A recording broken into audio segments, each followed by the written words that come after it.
Becoming Supernatural: How Common People Are Doing the Uncommon, by New York Times best-selling author Dr. Joe Dispenza.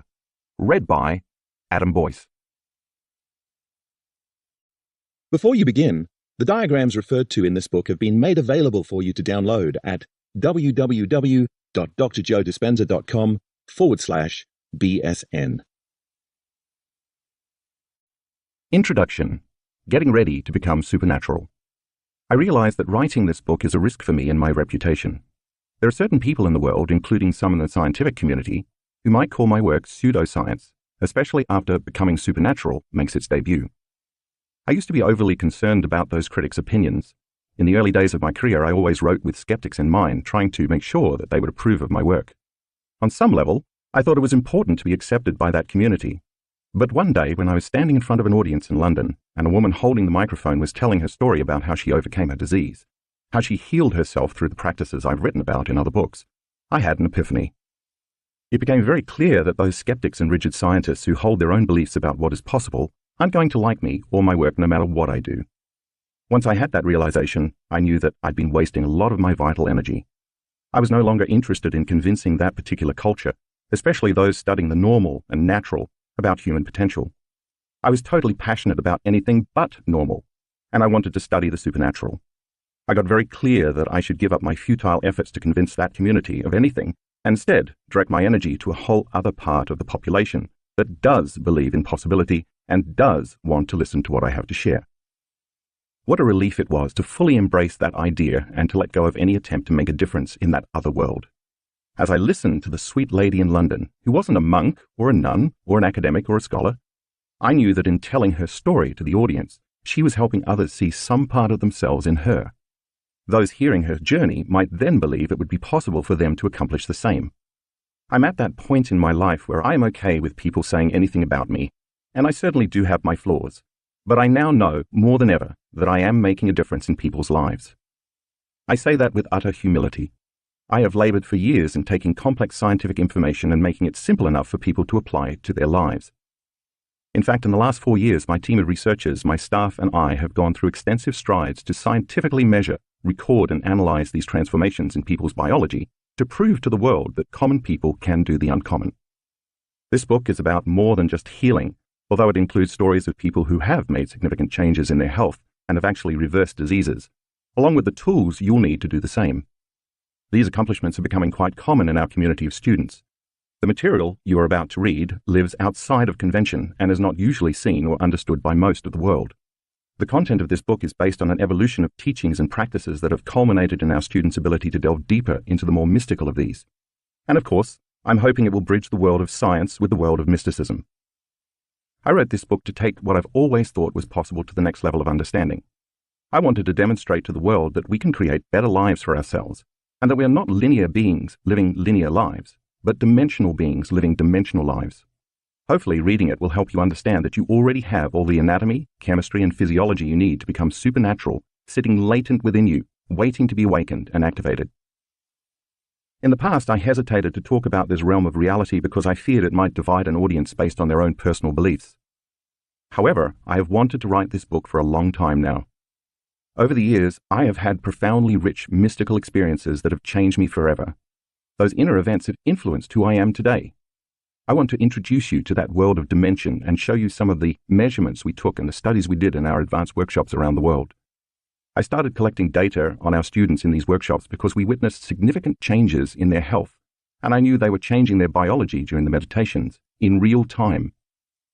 We have thousands and thousands of brain scans that prove those changes were not just imagined in the minds, but actually took place in their brains. Several of the students we measured accomplished those changes within 4 days, the length of our advanced workshops.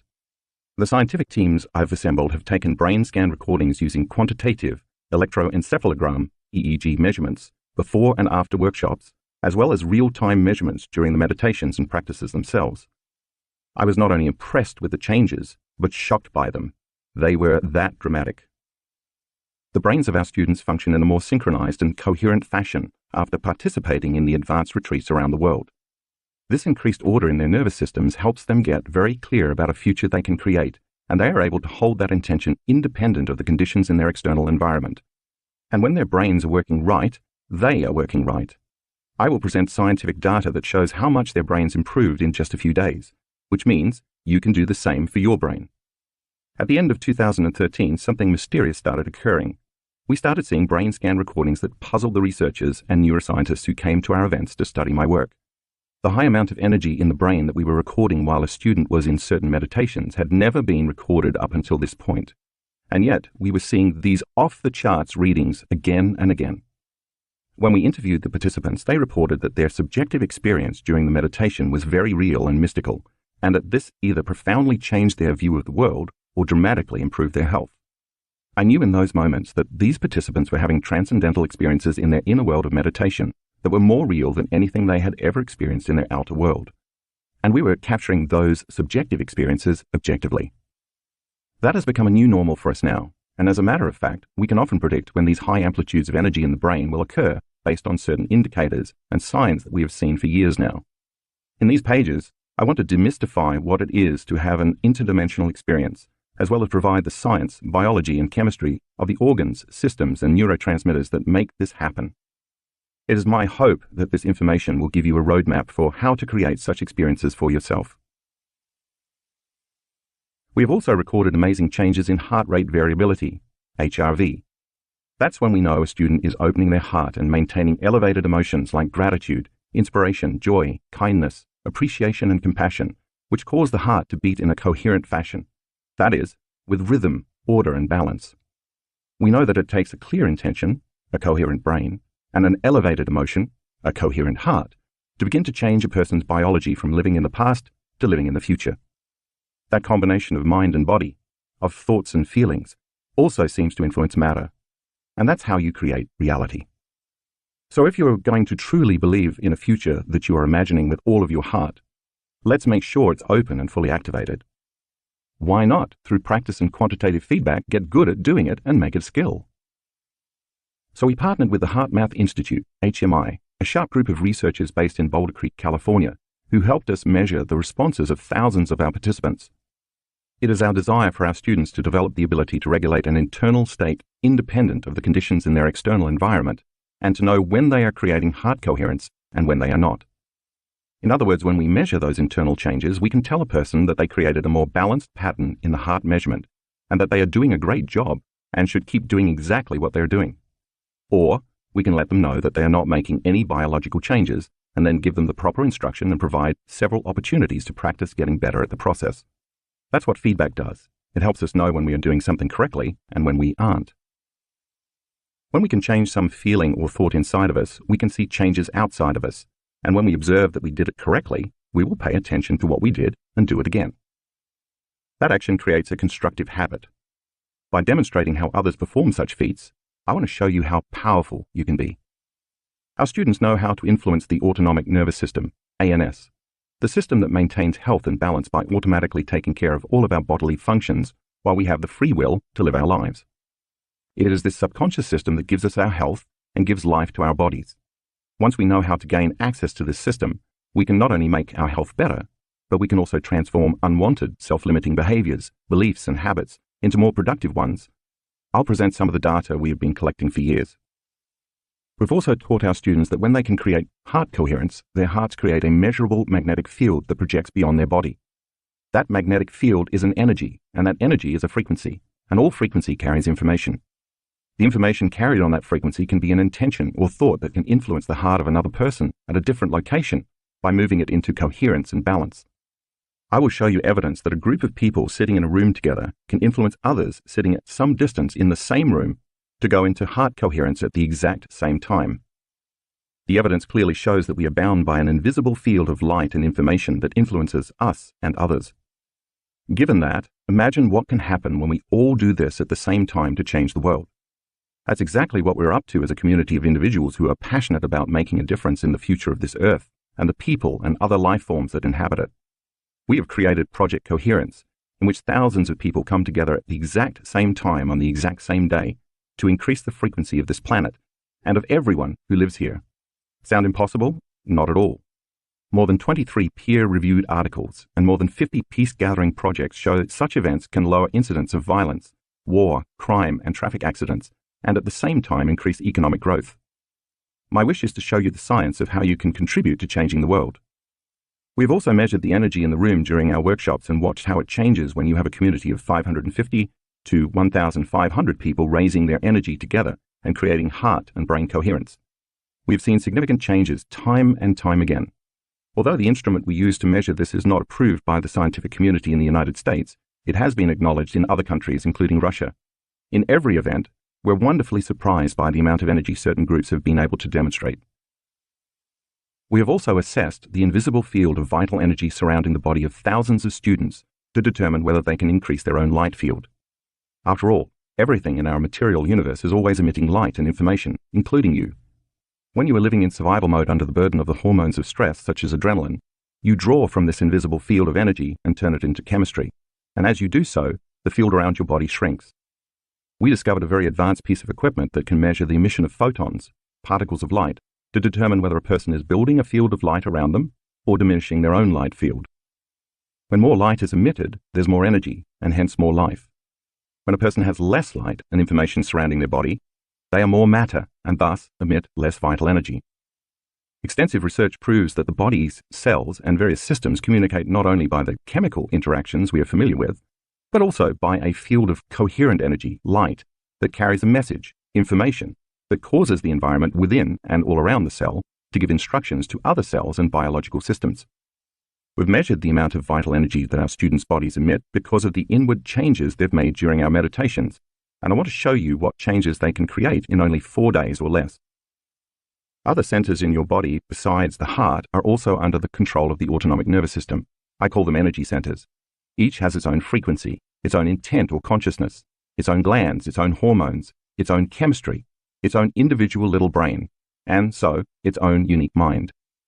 You can influence these centers to function in a more balanced and integrated fashion. But to do that, you must first learn how to change your brainwaves so you can enter this subconscious operating system.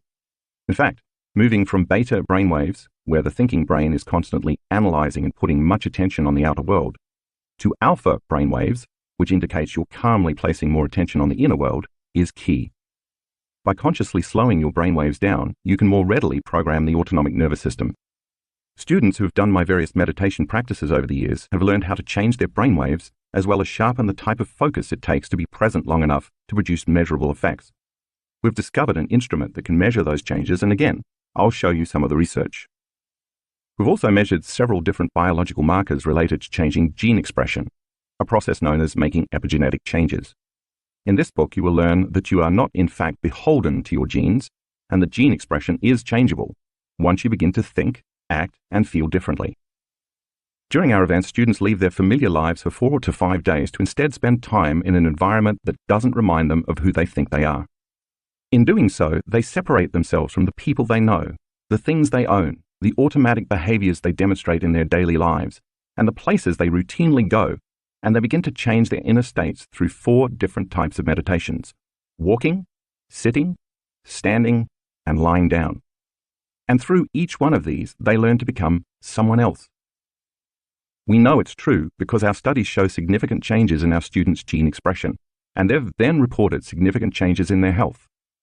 Once we can show someone measurable results proving they truly have altered neurotransmitters, hormones, genes, proteins, and enzymes through thought alone, they can better justify their efforts and prove to themselves that they really are transforming.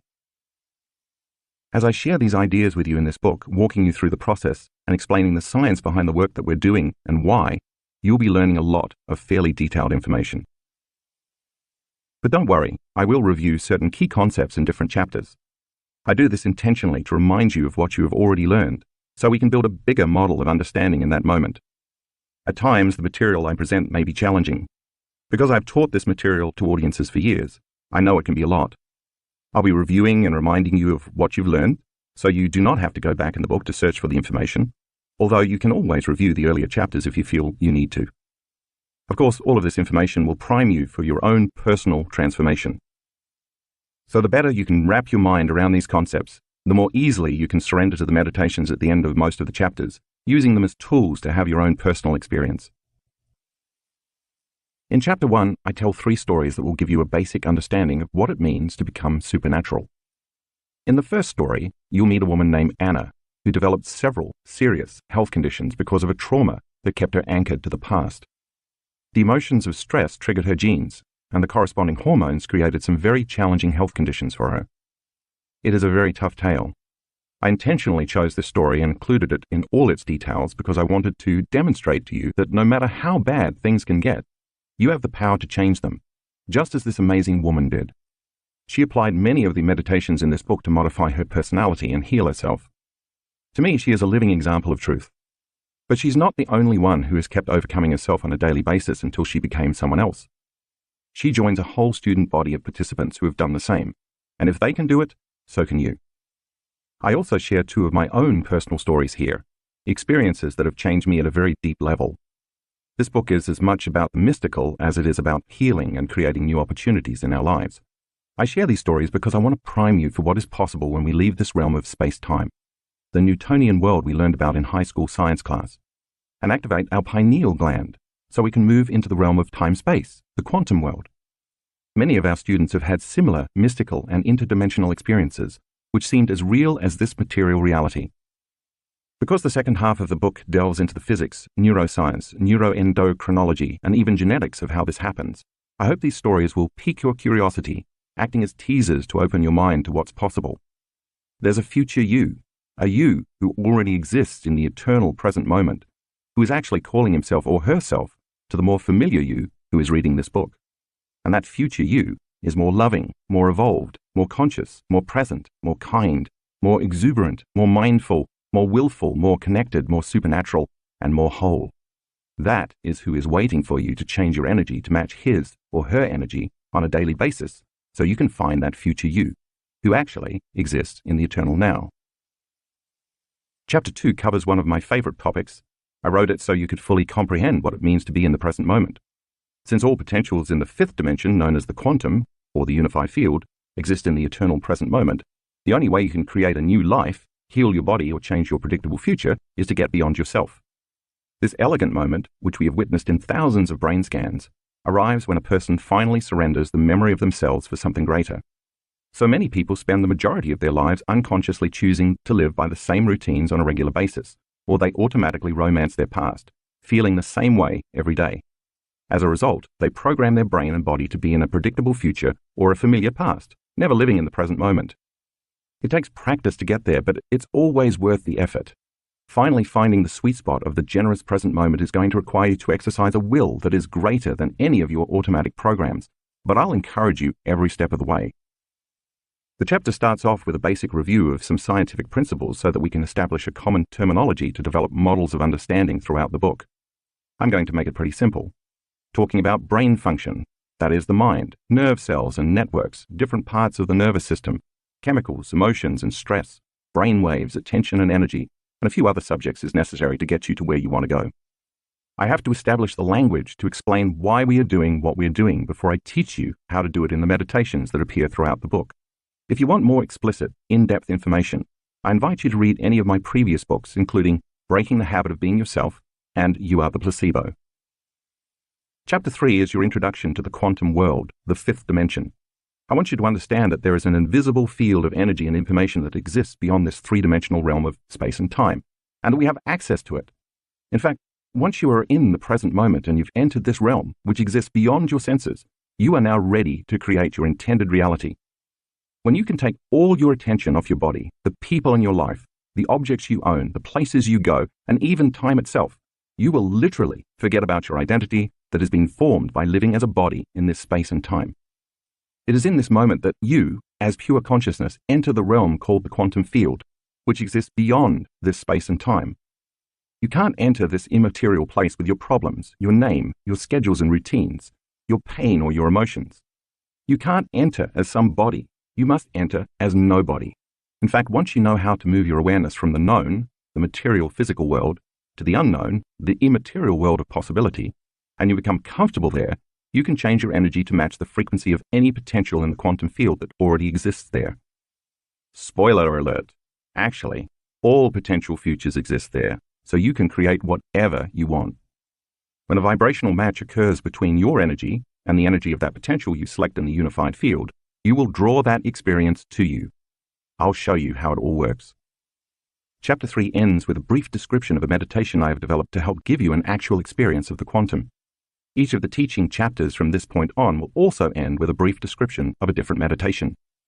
If you want to follow along as I guide you, you can purchase a CD or download an audio recording from any of these meditations from my website, drjoedispenza.com. Of course, you can also opt to try any of the meditations in this book on your own without listening to a recording. For this purpose, I have made free detailed descriptions available, giving the steps of each of these meditations on my website at drjoedispenza.com/BSN meditations. If you are meditating on your own, I recommend you listen to music while you do so. The best type of music is without vocals, and I prefer slow and trancing. It's best to use music that stops you from thinking and that doesn't evoke past memories. You'll find a suggested music list on my website mentioned earlier. In Chapter 4, I introduce you to one of the most popular meditations in our community. It's called the Blessing of the Energy Centers. Each center is under the control of the autonomic nervous system. I will give you the science of how you can program these centers for health and the greatest good during a meditation. If you have been doing my introductory level meditations where you have been placing your attention on different parts of your body and the space around your body, I want you to know that all of your training was for this meditation. Practicing that has helped you sharpen your skill to focus your attention and change your brainwaves so you can enter the operating system of the autonomic nervous system. Once you are there, you can program the operating system with the right orders to heal you, balance your health, and improve your energy and your life. In Chapter 5, I introduce you to a breath that we use at the start of many of our meditations. This breath enables you to change your energy, run an electrical current through your body, and create a more powerful electromagnetic field around you. As I will explain, most people's energy is stored in the body because they have conditioned their body to become the mind from years of thinking, acting, and feeling the same way. It is this process, relating to living in survival mode, that causes most of the creative energy to be rooted in the body. Therefore, we must have a way to pull that energy out of the body and deliver it back to the brain, where it will be available for a higher purpose than mere survival. I'll give you the physiology of the breath so you can put more intention behind it when you begin to free yourself from the past. Once you start to liberate all that energy back into the brain, then you will learn how to recondition your body to a new mind. I'm going to show you how to teach your body emotionally how to live in the future present reality, instead of the past present reality where we spend most of our time. Science tells us that the environment signals the gene. Since emotions are the chemical end products of experiences in our environment, when you embrace the elevated emotions in your meditations, you will not only raise your body's energy, but you will also start to signal new genes in new ways, ahead of the environment. There's nothing like a good story or two. In Chapter 6, I give you a few examples of students who applied themselves to the meditations in the previous chapters. These case histories should serve as teaching tools to help you fully understand the material I have presented so far. Most of the people you will read about are no different from you. They're common people who have done the uncommon. Another reason I share these stories is so you can personally relate to these people. Once you have the thought, if they can do it, so can I, you will naturally believe in yourself more. I always tell our community, when you choose to prove to yourself how powerful you really are, you have no idea who you will be helping in the future. These people are proof that it's possible for you. In Chapter 7, I introduce what it means to create heart coherence. Like brain coherence, the heart functions in the same organized way when we are truly present, when we can sustain elevated emotional states, and when we feel safe enough to fully open up to possibility. The brain thinks, but the heart knows. This is the center of oneness, wholeness, and unity consciousness. It is where opposites meet, representing the union of polarities. Think of this center as your connection to the unified field. When it is activated, you go from selfish states to selfless states. When you can maintain internal states independent of conditions in your external environment, you are mastering your environment. It takes practice to get good at keeping your heart open, and if you do, it will keep beating longer. Chapter 8 shares one of the other favorite activities we do at our advanced workshops, combining a kaleidoscope with videos called mind movies that our students make of their future. We use the kaleidoscope to induce a trance because when you're in trance, you are more suggestible to information. Suggestibility is your ability to accept, believe, and surrender to information without any analysis. If you do this properly, it is indeed possible to program your subconscious mind. So it makes sense that when you use the kaleidoscope to change your brainwaves, with your eyes open instead of closed in a meditation, you can lower the volume of the analytical mind to open the door between the conscious mind and the subconscious mind. And when you follow that with a mind movie, with scenes of yourself or pictures of what the future you want looks like, you program yourself into that new future. So many of our students have created amazing new lives and opportunities when they took the time to make their mind movie and then watch it with the kaleidoscope. Some students are already on their third mind movie because everything in their first two has already happened. In Chapter 9, I introduce the walking meditation. This meditation incorporates both standing and walking. I find this practice such a valuable tool in helping us literally walk into our future. Many times we can have an amazing seated meditation and connect to something bigger than us, but when we open our eyes and come back to our senses, we go unconscious again and return to a series of unconscious programs, emotional reactions, and automatic attitudes. I developed this meditation because I want our community to be able to embody the energy of their future and do it with their eyes open as well as closed. In time, as you practice this, you might naturally begin to think like a wealthy person, act like an unlimited being, and feel an expansive joy for existence because you installed the circuits and conditioned your body to become that person. Chapter 10 shares another set of case studies to engage your level of understanding with allegory.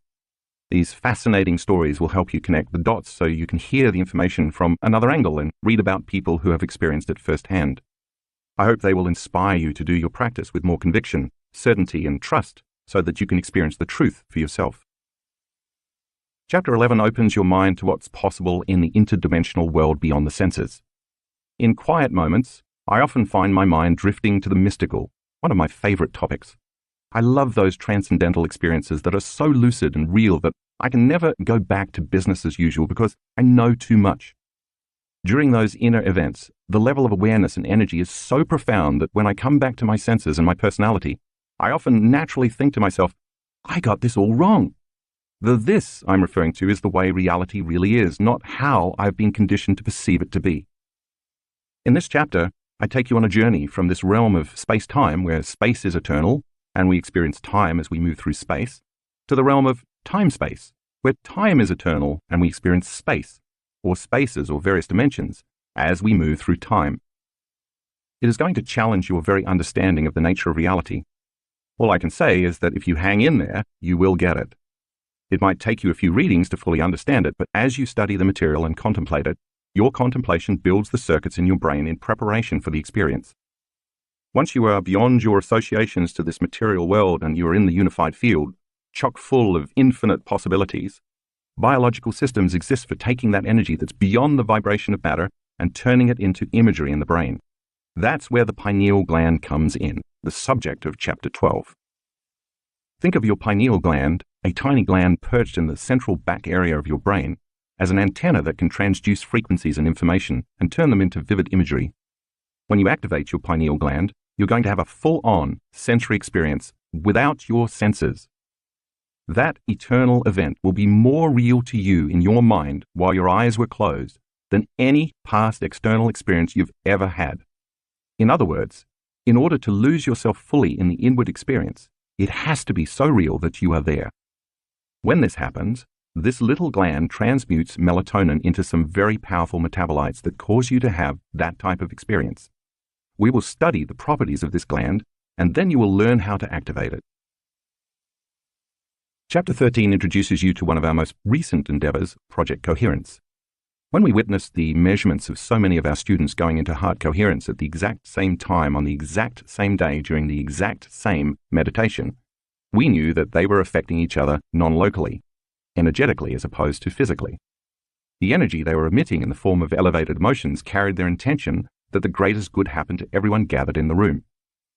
Imagine a large body of people all elevating their energy and then placing the intention on that energy that lives be enriched, bodies be healed, dreams come true, futures be realized, and the mystical become common in our lives. When we saw how our students were able to open the hearts of others, we knew it was time to start doing global meditations to help change the world. Thousands and thousands of people from all over the world have joined in and participated in changing and healing this planet and the people on it. After all, aren't we doing this work to make the world a better place? I'll give you the science of how this all works, and I do mean science. Enough peer-reviewed studies on the power of peace-gathering projects have been published to prove it works, so instead of just studying history, why not make history? The book finishes with Chapter 14, which shares some pretty wild case studies of some of the mind-blowing mystical experiences people have had doing this work. Once again, I share them so you can see that even the most mystical adventures can be yours if you work at it. So are you ready to become supernatural? Chapter 1. Opening the Door to the Supernatural. As spring was ending and the first glimpse of summer was approaching, what first appeared to be a typical Sunday afternoon in June 2007 turned out to be anything but typical for Anna Willems.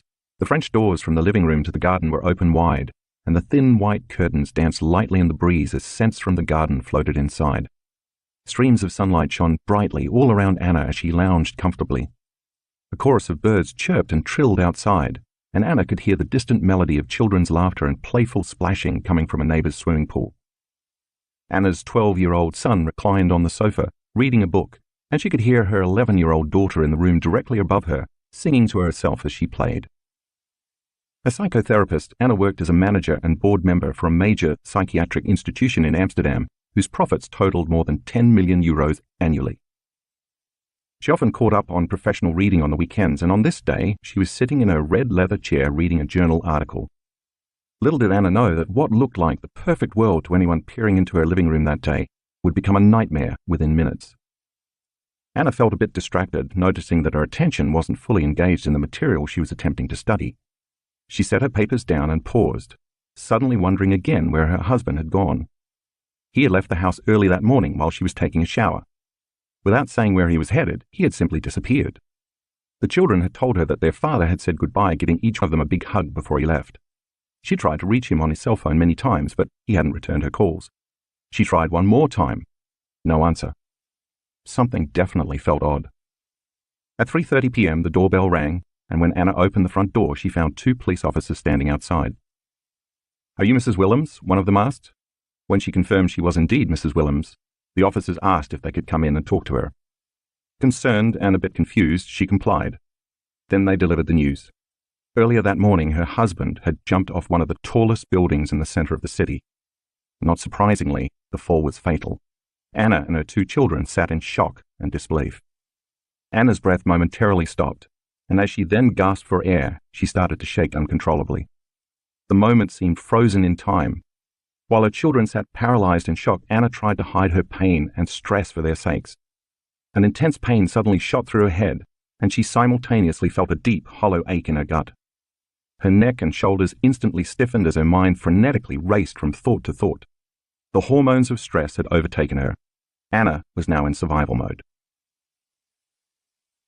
How stress hormones take over. From a scientific standpoint, living in stress is living in survival. When we perceive a stressful circumstance that threatens us in some way, one for which we cannot predict or control the outcome, a primitive nervous system called the sympathetic nervous system turns on, and the body mobilizes an enormous amount of energy in response to the stressor. Physiologically, the body is automatically tapping into the resources it will need to deal with the current danger. The pupils dilate so we can see better. The heart rate and respiratory rate increase so we can run, fight, or hide. More glucose is released into the bloodstream to make more energy available to our cells, and our blood flow is shunted to the extremities and away from our internal organs so we can move quickly if we need to. The immune system initially dials up and then dials down as adrenaline and cortisol flood the muscles, providing a rush of energy to either escape or fend off the stressor. Circulation moves out of our rational forebrain and is instead relayed to our hindbrain, so we have less capacity to think creatively and instead rely more on our instinct to instantly react. In Anna's case, the stressful news of her husband's suicide threw her brain and body into just such a state of survival. In the short term, all organisms can tolerate adverse conditions by fighting, hiding, or fleeing from an impending stressor. All of us are built for dealing with short-term bursts of stress. When the event is over, the body normally returns to balance within hours, increasing its energy levels and restoring its vital resources. But when the stress doesn't end within hours, the body never returns to balance. In truth, no organism in nature can endure living in emergency mode for extended periods of time. Because of our large brains, human beings are capable of thinking about their problems, reliving past events, or even forecasting future worst-case situations, and thus turning on the cascade of stress chemicals by thought alone. We can knock our brains and bodies out of normal physiology just by thinking about an all-too-familiar past, or trying to control an unpredictable future. Every day, Anna relived that event over and over in her mind. What she didn't realize was that her body did not know the difference between the original event that created the stress response and the memory of the event, which created the same emotions as the real-life experience all over again. Anna was producing the same chemistry in her brain and body as if the event were actually happening again and again. Subsequently, her brain was continuously wiring the event into her memory bank, and her body was emotionally experiencing the same chemicals from the past at least 100 times each day. By repeatedly recalling the experience, she was unintentionally anchoring her brain and body to the past. Emotions are the chemical consequences or feedback of past experiences. As our senses record incoming information from the environment, clusters of neurons organize into networks. When they freeze into a pattern, the brain makes a chemical that is then sent throughout the body. That chemical is called an emotion. We remember events better when we can remember how they feel. The stronger the emotional quotient from any event, either good or bad, the stronger the change in our internal chemistry. When we notice a significant change inside of us, the brain pays attention to whoever or whatever is causing the change outside of us, and it takes a snapshot of the outer experience. That's called a memory. Therefore, the memory of an event can become branded neurologically in the brain, and that scene becomes frozen in time in our grey matter, just as it did for Anna. The combination of various people or objects at a particular time and place from that stressful experience is etched into our neural architecture as a holographic image. That's how we create a long-term memory. Therefore, the experience becomes imprinted in the neural circuitry, and the emotion is stored in the body, and that's how our past becomes our biology. In other words, when we experience a traumatic event, we tend to think neurologically within the circuitry of that experience, and we tend to feel chemically within the boundaries of the emotions from that event. So our entire state of being, how we think and how we feel, becomes biologically stuck in the past. As you can imagine, Anna was feeling a rush of negative emotions, tremendous sadness, pain, victimization, grief, guilt, shame, despair, anger, hatred, frustration, resentment, shock, fear, anxiety, worry, overwhelm, anguish, hopelessness, powerlessness, isolation, loneliness, disbelief, and betrayal. And none of those emotions dissipated quickly. As Anna analyzed her life within the emotions of the past, she kept suffering more and more. Because she couldn't think greater than how she constantly felt, and since emotions are a record of the past, she was thinking in the past, and every day she felt worse. As a psychotherapist, she could rationally and intellectually understand what was happening to her, but all her insights couldn't get beyond her suffering. People in her life started treating her as the person who had lost her husband, and that became her new identity. She associated her memories and feelings with the reason she was in her present state. When anyone asked her why she felt so bad, she told the story of the suicide, each time reliving the pain, anguish, and suffering over again. All along, Anna kept firing the same circuits in her brain and reproducing the same emotions, conditioning her brain and body further into the past. Every day, she was thinking, acting, and feeling as if the past was still alive. And since how we think, how we act, and how we feel is our personality, Anna's personality was completely created by the past. From a biological standpoint, in repeatedly telling the narrative of her husband's suicide, Anna literally couldn't get beyond what had happened. A downward spiral begins. Anna could no longer work and had to take leave of absence. During that time, she found out that her husband, although a successful lawyer, had made a mess of their personal finances. She would have to pay off significant debts that she had previously been unaware of, and she didn't have the money to even begin. Not surprisingly, even more emotional, psychological, and mental stress began to add up. Anna's mind went in circles, constantly flooded with questions. How will I take care of our children? How will all of us deal with this trauma in our future, and how will it affect our lives? Why did my husband leave without saying goodbye to me? How could I not know he was so unhappy? Did I fail as a wife? How could he leave me with 2 young children, and how will I manage to raise them by myself? Then judgments crept into her thoughts. He shouldn't have committed suicide and left me in this financial mess. What a coward! How dare he leave his children without a father? He didn't even write a message for the children and me. I hate him for not even leaving a note. What a jerk to leave me and make me raise these kids alone. Did he have any idea what this might do to us? All of these thoughts carried a strong emotional charge, further affecting her body. 9 months later, on March 21st, 2008, Anna woke up paralyzed from the waist down. Within hours, she was lying in a hospital bed, a wheelchair beside her, diagnosed with neuritis, inflammation of the peripheral nervous system. After several tests, the doctors could not find anything structural as the cause of the problem, so they told Anna that she must have an autoimmune condition. Her immune system was attacking the nervous system in her lower spine, breaking down the protective layer that coats the nerves and causing paralysis in both of her legs. She could not hold her urine, had difficulty controlling her bowels, and had no feeling or motor control in her legs and feet. When the fight or flight nervous system is switched on and stays on because of chronic stress, the body utilizes all its energy reserves to deal with the constant threat it perceives from the outer environment. Therefore, the body has no energy left in its inner environment for growth and repair, compromising the immune system. So because of her repeated inner conflict, Anna's immune system was attacking her body. She had finally physically manifested the pain and suffering she'd emotionally experiencing in her mind. In short, Anna could not move her body because she wasn't moving forward in her life. She was stuck in her past. For the next 6 weeks, Anna's doctors treated her with huge doses of intravenous dexamethasone and other corticosteroids to reduce inflammation. Because of the added stress and the types of drugs she was taking, which can further weaken the immune system, she also developed an aggressive bacterial infection for which her doctors gave her huge doses of antibiotics. After 2 months, Anna was released from the hospital and had to use a walker and crutches to get around. She still could not feel her left leg and found standing very difficult. She couldn't walk properly. Although she could hold her bowels a bit better, she still couldn't control her urine. As you can imagine, this new situation was adding to Anna's already high stress levels. She had lost her husband to suicide. She could not work very much to support herself and her children. She was in serious financial crisis, and she had been living in a hospital paralyzed for more than 2 months. Her mother had to move in to help.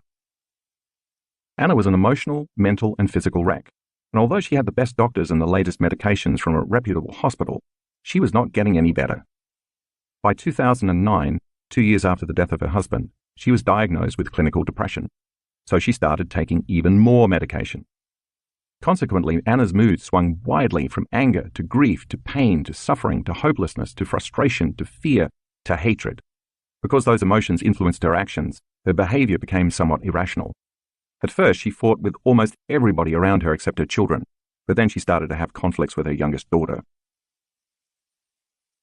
The dark night of the soul. In the meantime, many more physical problems started showing up, and Anna's journey became even more painful. The mucous membranes in her mouth started to develop large ulcerations that spread into her upper esophagus as the result of another autoimmune disease called erosive lichen planus. To treat it, she had to use corticosteroid ointments in her mouth in addition to more pills. These new medications caused Anna's saliva production to stop. She couldn't eat solid foods, so she lost her appetite. Anna was living with all 3 types of stress, physical, chemical, and emotional, at the same time. In 2010, Anna found herself in a dysfunctional relationship with a man who traumatized her and her children with verbal abuse, power games, and constant threats. She lost all her money, her job, and her feeling of safety. When she lost her house, she had to move in with her abusive boyfriend. Stress levels continued climbing. Her ulcerations started to spread to other mucous membranes, including her vagina, her anus, and further down her esophagus. Her immune system had totally collapsed, and now she was experiencing several different skin conditions, food allergies, and weight problems. Then she started having problems swallowing and developing heartburn, for which the doctors prescribed still more medications. Anna started a small psychotherapy practice at home in October. She could only handle seeing clients for 2 sessions a day in the morning after her children went to school 3 days a week. In the afternoon, she was so tired and sick that she would lie in bed until her children returned from school. She tried to be there for them as much as possible, but she had no energy and didn't feel well enough to leave the house. Anna hardly saw anyone. She had no social life. All the circumstances in her body and in her life constantly reminded her how bad things were. She automatically reacted to everyone and everything. Her thinking was chaotic and she could not concentrate. She had no vitality or energy to live anymore. Often when she exerted herself, her heart rate exceeded 200 beats per minute. She found herself sweating and gasping for breath all the time, and she felt an enormous pain in her chest on a regular basis. Anna was passing through her darkest night of the soul. Suddenly, she understood why her husband had taken his life. She wasn't sure she could go on anymore and started thinking of committing suicide herself. She thought, it can't get any worse than this. And then it did. In January 2011, Anna's medical team found a tumor near the entrance of her stomach and diagnosed her with esophageal cancer. Of course, this news severely increased Anna's stress levels. The doctors suggested a rigorous course of chemotherapy. No one asked about her emotional and mental stress. They only treated the physical symptoms.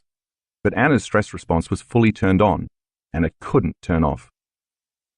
It's amazing how this can happen to so many people. Because of a shock or trauma in their lives, they never get beyond those corresponding emotions, and their health and their lives break down. If an addiction is something that you think you can't stop, then objectively, it looks as though people like Anna become addicted to the very emotions of stress that are making them sick. The rush of adrenaline and the rest of the stress hormones arouses their brain and body, providing a rush of energy. In time, they become addicted to the rush of that chemistry, and then they use the people and conditions in their lives to reaffirm their addiction to the emotion, just to keep feeling that heightened state. Anna was using her stressful conditions to recreate that rush of energy, and without realizing it, she became emotionally addicted to a life she hated. Science tells us that such chronic, long-term stress pushes the genetic buttons that cause disease. So if Anna was turning the stress response on by thinking about her problems and her past, her thoughts were making her sick. And since stress hormones are so powerful, she had become addicted to her own thoughts that were making her feel so bad. Anna agreed to start chemotherapy, but after her first session, she had an emotional and mental breakdown. One afternoon, after her kids went to school, Anna collapsed on the floor, crying. She had finally reached the bottom.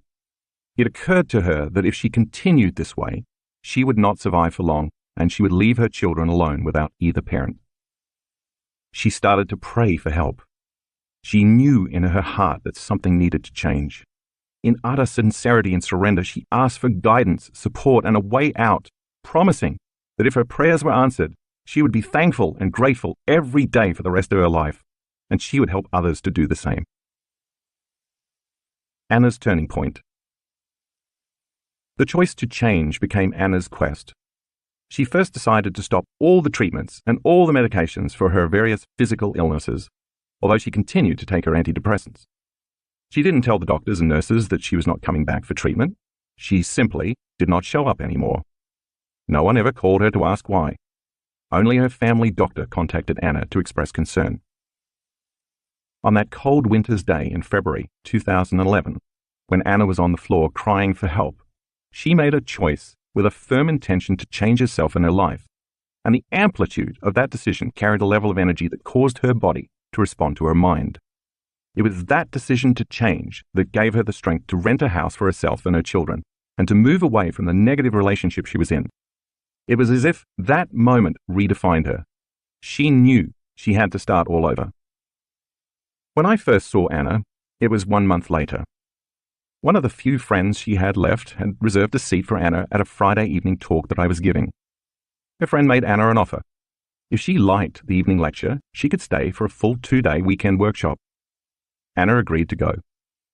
The first time I saw her, she was sitting in a packed conference room on the left side on the outer aisle, her crutches leaning against the wall near where she sat. As usual, I was carrying on that night about how our thoughts and feelings affect our bodies and our lives. I lectured about how stress chemicals can create disease. I touched on neuroplasticity, psychoneuroimmunology, epigenetics, neuroendocrinology, and even quantum physics. I will go into more detail on all of these later in this book, but for now, it's enough to know that the latest research in these branches of science point to the power of possibility. That night, filled with inspiration, Anna thought, if I created the life I have now, including my paralysis, my depression, my weakened immune system, my ulcerations, and even my cancer, maybe I can uncreate everything with the same passion I created it with. And with that potent new understanding, Anna decided to heal herself. Immediately after her first weekend workshop, she started meditating twice a day. Of course, sitting and doing meditations was difficult at the beginning. She had a lot of doubt to overcome, and some days she did not feel mentally or physically well. But she did her meditations anyway. She also had a lot of fear.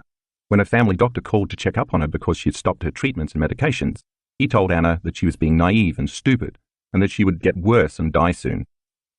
Imagine the memory of an authority figure telling you that. Even so, Anna did her meditations every day and began to move beyond her fears. She was often consumed with financial burdens, her children's needs, and various physical limitations, yet she never used those conditions as an excuse to not do her inner work. She even attended 4 more of my workshops during that year. By going within and changing her unconscious thoughts, automatic habits, and reflexive emotional states, which had become hardwired in her brain and emotionally conditioned in her body. Anna was now more committed to believing in a new future than believing in her same familiar past. She used her meditations, combining a clear intention with an elevated emotion, to change her state of being from biologically living in the same past to living in a new future. Every day, Anna was unwilling to get up from her meditations as the same person who sat down.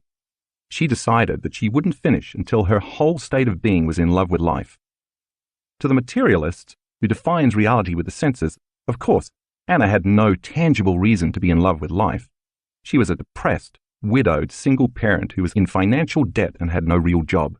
She had cancer and suffered from paralysis and ulcerations in her mucous membranes. And she was in a poor living situation with no partner or significant other and no energy to tend to her children. But in the meditations, Anna learned that she could teach her body emotionally what her future would feel like ahead of the actual experience. Her body, as the unconscious mind, did not know the difference between the real event and the one she was imagining and emotionally embracing. She also knew, through her understanding of epigenetics, that the elevated emotions of love, joy, gratitude, inspiration, compassion, and freedom could signal new genes to make healthy proteins affecting her body's structure and function. She fully understood that if the stress chemicals that had been coursing through her body had been turning on unhealthy genes, then by fully embracing those elevated emotions with a passion greater than the stressful emotions, she could turn on new genes and change her health. For a year, her health didn't change very much, but she kept doing her meditations. In fact, she did all the meditations I designed for students. She knew it had taken several years to create her current health conditions, and so it would take some time to recreate something new. So she kept doing the work, striving to become so conscious of her unconscious thoughts, behaviors, and emotions that she would not let anything she did not want to experience slip by her awareness. After that first year, Anna noticed that she was slowly starting to get better mentally and emotionally. Anna was breaking the habit of being herself, inventing a whole new self instead.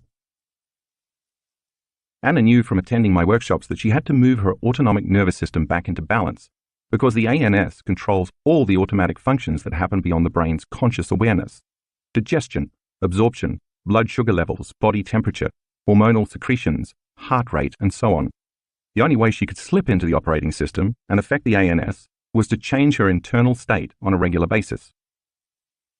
So first, Anna began each meditation with the blessing of the energy centers. These specific areas of the body are under the control of the ANS.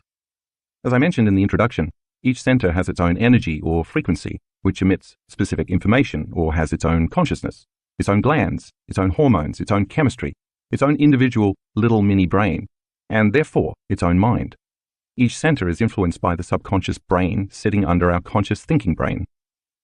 Anna learned how to change her brainwaves so she could enter the operating system of the ANS, located in the midbrain, and reprogram each center to work in a more harmonious manner. Every day with focus and passion, she rested her attention in each area of her body, as well as the space around each center, blessing it for greater health and the greater good. Slowly but surely, she began to influence her health by reprogramming her autonomic nervous system back to balance. Anna also learned a specific breathing technique I teach in our work to liberate all the emotional energy that is stored in the body when we keep thinking and feeling the same way. By constantly thinking the same thoughts, Anna had been creating the same feelings, and then by feeling those familiar emotions, she would think more of the same corresponding thoughts. She learned that the emotions of the past were stored in her body, but she could use this breathing technique to liberate that stored energy and free herself from her past. So every day, with a level of intensity that was greater than her addiction to past emotions, she practiced the breath and got better and better at doing it. After she learned to move that stored energy in her body, she learned how to recondition her body to a new mind by embracing the heart-centered emotions of her future before her future unfolded. Since Anna also studied the model of epigenetics I teach in our workshops and lectures, she learned that genes don't create disease. Instead, the environment signals the gene to create disease. Anna understood that if her emotions were the chemical consequences of experiences in her environment, and if she lived every day by the same emotions from her past, she was selecting and instructing the same genes that might be causing her poor health conditions. If she could instead embody the emotions of her future life by embracing those emotions before the experience actually happened, she could change her genetic expression and actually change her body to be biologically aligned with her new future. Anna did an additional meditation that involved resting her attention in the center of her chest, activating the ANS with those elevated states to create and maintain a very efficient type of heart rate we call a coherent heart rate, which I'll explain in detail later in the book, for extended periods of time. She learned that when she felt resentment, impatience, frustration, anger, and hatred, those states induced the stress response and caused the heart to beat incoherently and out of order. Anna learned in my workshops that once she could sustain this new heart-centered state, just as she had gotten used to feeling all of those negative emotions on a regular basis, in time, she could feel these new emotions more fully and deeply. Of course, it took quite a bit of effort to trade anger, fear, depression, and resentment for joy, love, gratitude, and freedom, but Anna never gave up. She knew that those elevated emotions would release more than 1,000 different chemicals that would repair and restore her body, and she went for it. Anna then practiced a walking meditation I designed in which she walked as her new self every day. Instead of sitting down and meditating with her eyes closed, she started these meditations standing up with her eyes closed. While standing, she got into the meditative state that she knew would change her state of being, and then while still in that state, she opened her eyes, staying in a meditative state, and walked as her future self. By doing so, she was embodying a new habit of thinking, acting, and feeling on a regular basis. What she was creating would soon become her new personality. She never wanted to go unconscious again and return to her old self. Because of all this work, Anna could see that her thought patterns had changed. She was no longer firing the same circuits in her brain in the same way, so those circuits stopped wiring together and started pruning apart. As a result, she stopped thinking in the same old ways. Emotionally, she began to feel glimpses of gratitude and pleasure for the first time in years. In her meditations, she was conquering some aspect of her body and her mind every day. Anna calmed down and became much less addicted to the emotions derived from stress hormones. She even started to feel love again, and she kept going, overcoming, and overcoming every day on her way to becoming someone else. Anna grabs a hold of possibility. In May 2012, Anna attended one of my 4-day progressive workshops held in upstate New York. On the third day, during the last of 4 meditations, she completely surrendered and finally let go. For the first time since she had started meditating, she found herself floating in an infinite black space, aware that she was aware of herself. She had moved beyond the memory of who she was and became pure consciousness, totally free of her body, of her association to the material world and of linear time. She felt so free that she no longer cared about her health conditions. She felt so unlimited that she couldn't identify with her present identity. She felt so elevated that she was no longer connected to her past. In this state, Anna had no problems. She left her pain behind, and she was truly free for the first time. She wasn't her name, her gender, her disease, her culture, or her profession. She was beyond space and time. She had connected to a field of information called the quantum field, where all possibilities exist. Suddenly, she saw herself in a brand new future, standing on a huge stage, holding a microphone and talking to a crowd as she told them the entire story of her healing. She wasn't imagining or visualizing this scene. It was as if she got a download of information, a glimpse of herself as a totally different woman in a new reality. Her inner world appeared much more real to her than her outer world, and she was having a full-on sensory experience without using her senses. The moment Anna experienced this new life in the meditation, a burst of joy and light came into her body, and she felt relief on a deep, visceral level. She knew she was something or someone greater, much grander than her physical body. In this state of intense joy, she felt such delight and such immense gratitude that she burst into laughter. And at that moment, Anna knew she was going to be okay. From then on, she developed so much trust, joy, love, and gratitude that her meditations became easier and easier, and she began to go much deeper. As Anna moved out of her past, she felt this new energy opening her heart further and further. Instead of seeing her meditations as something she had to do every day, she started looking forward to them. It became her way of life. Doing the work became her habit. Her energy and vitality returned. She stopped taking antidepressants. Her thought patterns completely changed and her feelings were different. She felt like she was in a new state of being, so her actions changed drastically. Anna's health and life improved tremendously that year. The next year, she attended several more events. By keeping connected to the work, Anna started to develop relationships with more people in our community, and she received more and more support to keep her going on her journey back to health. Like many of our students, she sometimes found it challenging not to take a few steps back into the old programs and the old patterns of thinking, feeling, and acting once she returned home after a workshop. But even so, she kept doing her meditations every day. In September 2013, Anna's doctors gave her a very thorough medical checkup that included many different tests. 1 year and 9 months after a cancer diagnosis, and 6 years after her husband's suicide, Anna's cancer had completely healed and the tumor in her esophagus had vanished. Her blood tests showed no cancer markers. The mucous membranes in her esophagus, vagina, and anus were completely healed. Only a few minor problems remained. The mucous membranes in her mouth were still slightly red, although she no longer had any ulcerations, and because of the medication she had taken for the ulcerations, she still didn't produce saliva. Anna had become a new person who is healthy. The disease existed in the old personality. By thinking, acting, and feeling differently, Anna reinvented a new self.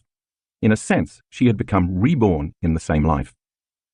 In December 2013, Anna came to an event in Barcelona with a friend who had introduced her to my work. After hearing me tell the participants a story about a remarkable healing of another student in our community, Anna decided it was time to share her story with me. She wrote it all down and gave the letter to my personal assistant. Like many letters I get from students, the first line read, "You are not going to believe this." After I read what she'd written, the next day, I asked Anna to come up on stage and share her story with the audience. And there she was, a year and a half after the vision she'd had during her meditation in New York, unbeknownst to me, standing on a stage, talking to an audience about her journey healing herself. After the Barcelona event, Anna was inspired to work on her mouth even more. About 6 months later, I was lecturing in London, and Anna attended. I spoke in detail about epigenetics. Suddenly, a light went on for Anna. I've healed myself of all these medical conditions, including cancer, she thought. I should be able to signal the gene for my mouth to produce more saliva. A few months later, during another workshop in 2014, Anna suddenly felt saliva dripping in her mouth. Ever since then, Anna's mucous membranes and her saliva production have returned to normal. The ulcerations never came back. Today, Anna is a healthy, vital, happy, stable person with a very sharp and clear mind. Spiritually, she has grown so much that she goes very deep in her meditations and has had many mystical experiences. She is living a life full of creation, love, and joy. She has become one of my corporate trainers, regularly teaching this work to organizations and companies. In 2016, she founded a successful psychiatric institution employing more than 20 therapists and practitioners. She is financially independent and earns enough money to live a rich life. She travels around the world, visits beautiful places, and meets very inspiring people. She has a very loving and joyful partner, as well as new friends and new relationships that honor both her and her children. When you ask Anna about her past health problems, she will tell you that having those challenges was the best thing that ever happened to her. Think about it. What if the worst thing that ever happened to you turns out to be the best thing that has ever happened to you? She often tells me that she loves her present life, and I always respond, "Of course you do. You created your life every day by not getting up from your meditations until you were in love with that life. So now you get to love your life."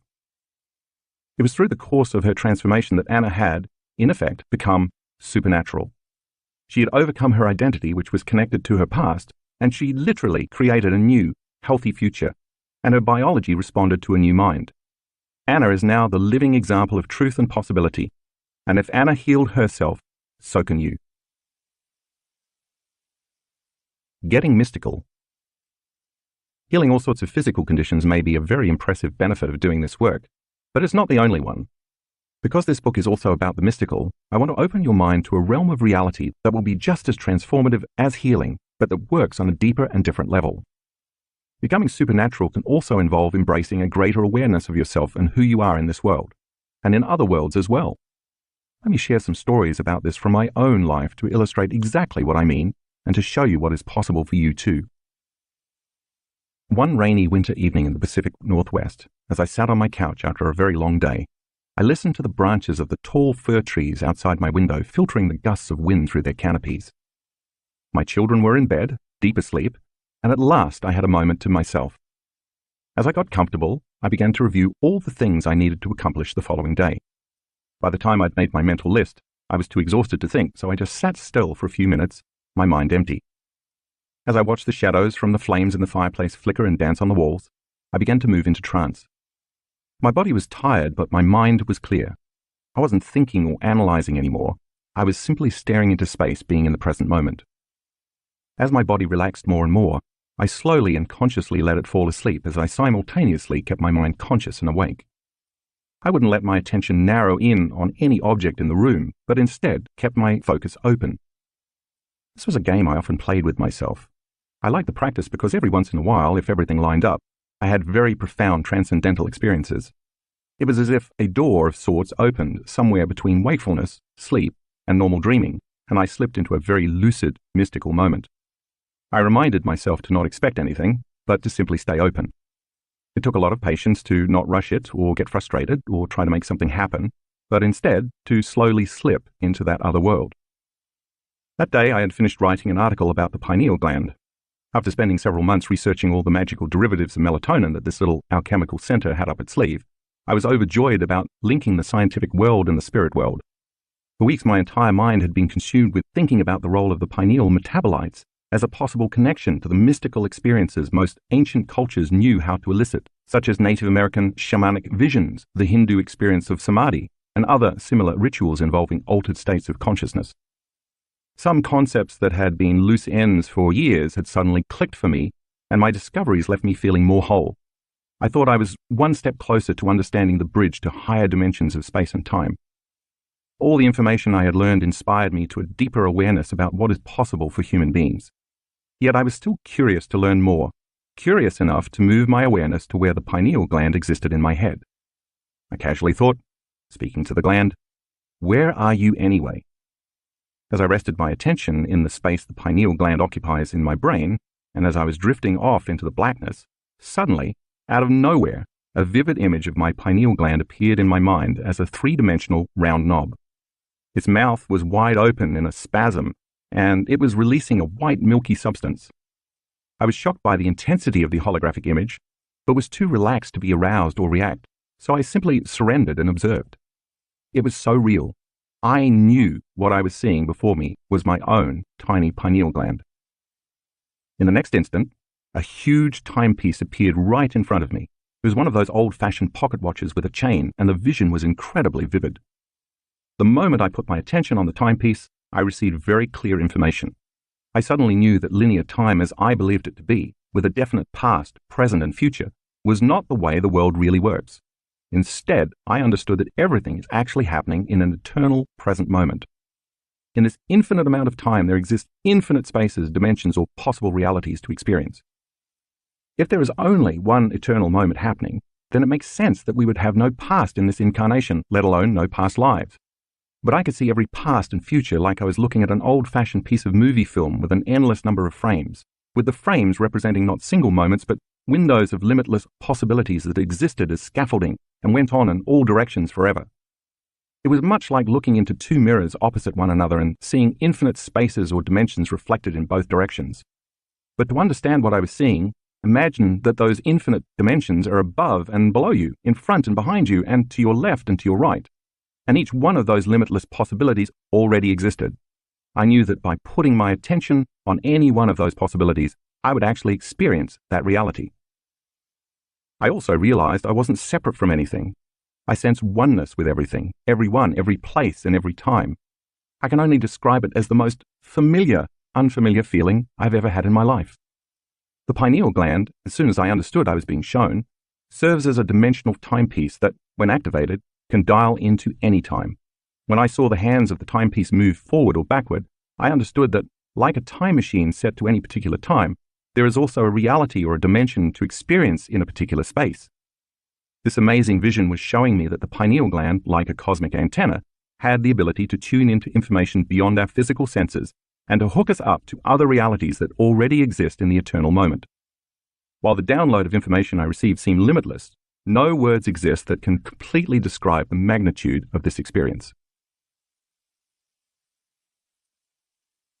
Experiencing my past and future selves simultaneously. As the hands of the watch moved backward to a past time, a dimension of space and time came to life. I immediately found myself in a reality relevant to me personally, although amazingly, that past moment was still occurring in the present moment I was experiencing while sitting on my couch in the living room. I next became aware that I was in a physical space at that specific time. I observed myself as a young child, again, while simultaneously having the experience of being the adult me on the couch. The child version of me was about 7 years old and had a very high fever. I remember how much I loved fevers at that age because I could go deep within and have the kind of abstract dreams and visions that often come with the delirium produced by high body temperatures. This specific time I was in my room in bed with the covers up to the bridge of my nose, and my mother had just left the room. I was happy I was alone. The moment she closed the door, I somehow innately knew to do exactly what I had just been doing in my living room as an adult, continuously relaxing my body and remaining somewhere between sleep and wakefulness as I stayed present to whatever came up. Up to this point in my present life, I had completely forgotten about the memory of this childhood experience, but when I lived it again in that moment, I saw myself in the midst of a lucid, conscious dream, comprehending possible realities like the squares on a chessboard. As I observed myself as this young boy, I was deeply moved by what he was attempting to understand, and I wondered how he could grasp such complicated concepts at his age. In that moment, as I watched him, I fell in love with that little guy, and the second I embraced that emotion, I somehow felt a simultaneous connection to both that point in time and the one I was experiencing as my present time back in Washington State. I had such a strong knowingness that what I was doing then and what I am doing now were happening at the same time, and that those moments were significantly connected. In that split second, the love I felt for him as my present self was drawing that young boy to the future I was living now. Then the experience got even stranger. That scene faded away, and the watch appeared again. I became aware that the hands of the timepiece could also move forward. Filled with a sense of wonder, and without any trepidation or fear, I simply observed the watch move forward in time. Instantaneously, I was standing barefoot in my backyard in Washington in the cold night. It's difficult to explain what time it was because it was the same night I was in my living room, but the me who was outside the house was the me from the future in that now. Again, words are limited here, but the only way I can explain this experience is that the future personality, called Joe Dispenza, had changed immensely. I was so much more evolved, and I felt amazing, euphoric in fact. I was so aware, or should I say as that person, I am so aware. By aware, I mean superconscious, as if all my senses were heightened 100%. Everything I saw, touched, felt, smelt, tasted, and heard was amplified. My senses were so elevated that I was acutely aware of and paying attention to everything around me, wanting to experience the moment completely. And because my awareness increased so drastically, so did my consciousness and therefore my energy. Feeling so full of this intense energy caused me to be more conscious of everything I sensed simultaneously. I can describe this feeling only as consistent, unwavering, highly organized energy. It was nothing like the chemical emotions we normally feel as human beings. In fact, in that moment I knew I couldn't even feel those normal human emotions. I'd evolved beyond them. I did, however, feel love, although it was an evolved form of love that was not chemical, but electric. I felt almost as though I was on fire, passionately in love with life. I was in an incredibly pure form of joy. I was also walking around my backyard in the middle of winter with no shoes and no jacket, yet I was so aware of the feeling of the cold that it was actually intensely enjoyable. I didn't have an opinion about how ice cold the ground under my feet was. I just loved having my feet touch the frozen grass on the earth, and I felt very connected to both the feeling and the grass. I understood that if I entertained the typical thoughts and judgments I normally would have about being cold, it would cause me to create a sense of polarity, dividing the energy I was experiencing. If I judged it, I would lose the feeling of wholeness. The amazing feeling of energy that I was experiencing inside my body was so much greater than the conditions in my surrounding environment, the cold. And as a result, I effortlessly embraced the cold with zeal. It was simply life. In fact, it was so pleasurable that I didn't want the moment to end. I wanted it to last forever. I walked as this upgraded version of myself with strength and knowingness. I felt very empowered and calm, yet overflowing with joy for existence and love for life. Passing through my garden, I intentionally walked on huge basalt columns that were laid on their sides, stacked like huge stairs to create levels to sit at the fire pit. I loved the experience of walking barefoot on those huge pieces of stone. I truly honored their magnificence. As I continued walking, I approached a fountain that I had built, and I smiled at the memory of my brother and me creating such a marvel. Suddenly, I saw a tiny woman in a glowing white garment. She was no more than 2 feet tall, and she was standing a little behind the fountain with another woman of normal size who was dressed similarly and was also radiant and full of light. The other woman stood in the background observing, seemingly acting as the tiny woman's protector. When I looked at the tiny woman, she turned to me and gazed into my eyes. I felt an even stronger energy of love, as if she were sending it to me. Even as this evolved version of myself, I realized I had never felt anything like that before. The feelings of wholeness and love amplified exponentially. And I thought to myself, wow, is there even more love than the love I was just experiencing moments ago? It wasn't at all a romantic love. It was more of that exhilarating, electrifying energy, and it was being awakened from inside of me. I knew she was acknowledging that there was indeed even more love within me to experience. I also knew she was more evolved than I was. When I felt that electricity, it carried a message to look toward the kitchen window, and I instantly remembered why I was there. I turned and looked into the kitchen where my present self, a few hours before I went to the couch to relax, was busy washing dishes. From the backyard, I smiled. I was so in love with him. I saw his sincerity. I saw his struggles. I saw his passion. I saw his love. I saw his mind busy, as always, constantly attempting to dovetail concepts into meaning, and among other things, I saw some of his future. Like a great parent, I was proud of him, and I had nothing but admiration for who he was in that moment. As I was feeling that intense energy increase inside of me while I observed him, I witnessed him suddenly stop washing the dishes and look out the window, staring out and panning the backyard. While I was still my future self, I was able to remember the moment as my present self, and I remembered that I had indeed stopped and looked outside in that instant because I felt a spontaneous feeling of love in my chest, and I sensed that I was being watched or that someone was outside. I further recalled that while I was washing a glass, I actually leaned forward to minimize the glaze in the window from the kitchen light above me and peered into the darkness for a few minutes before returning to the remaining items in the sink.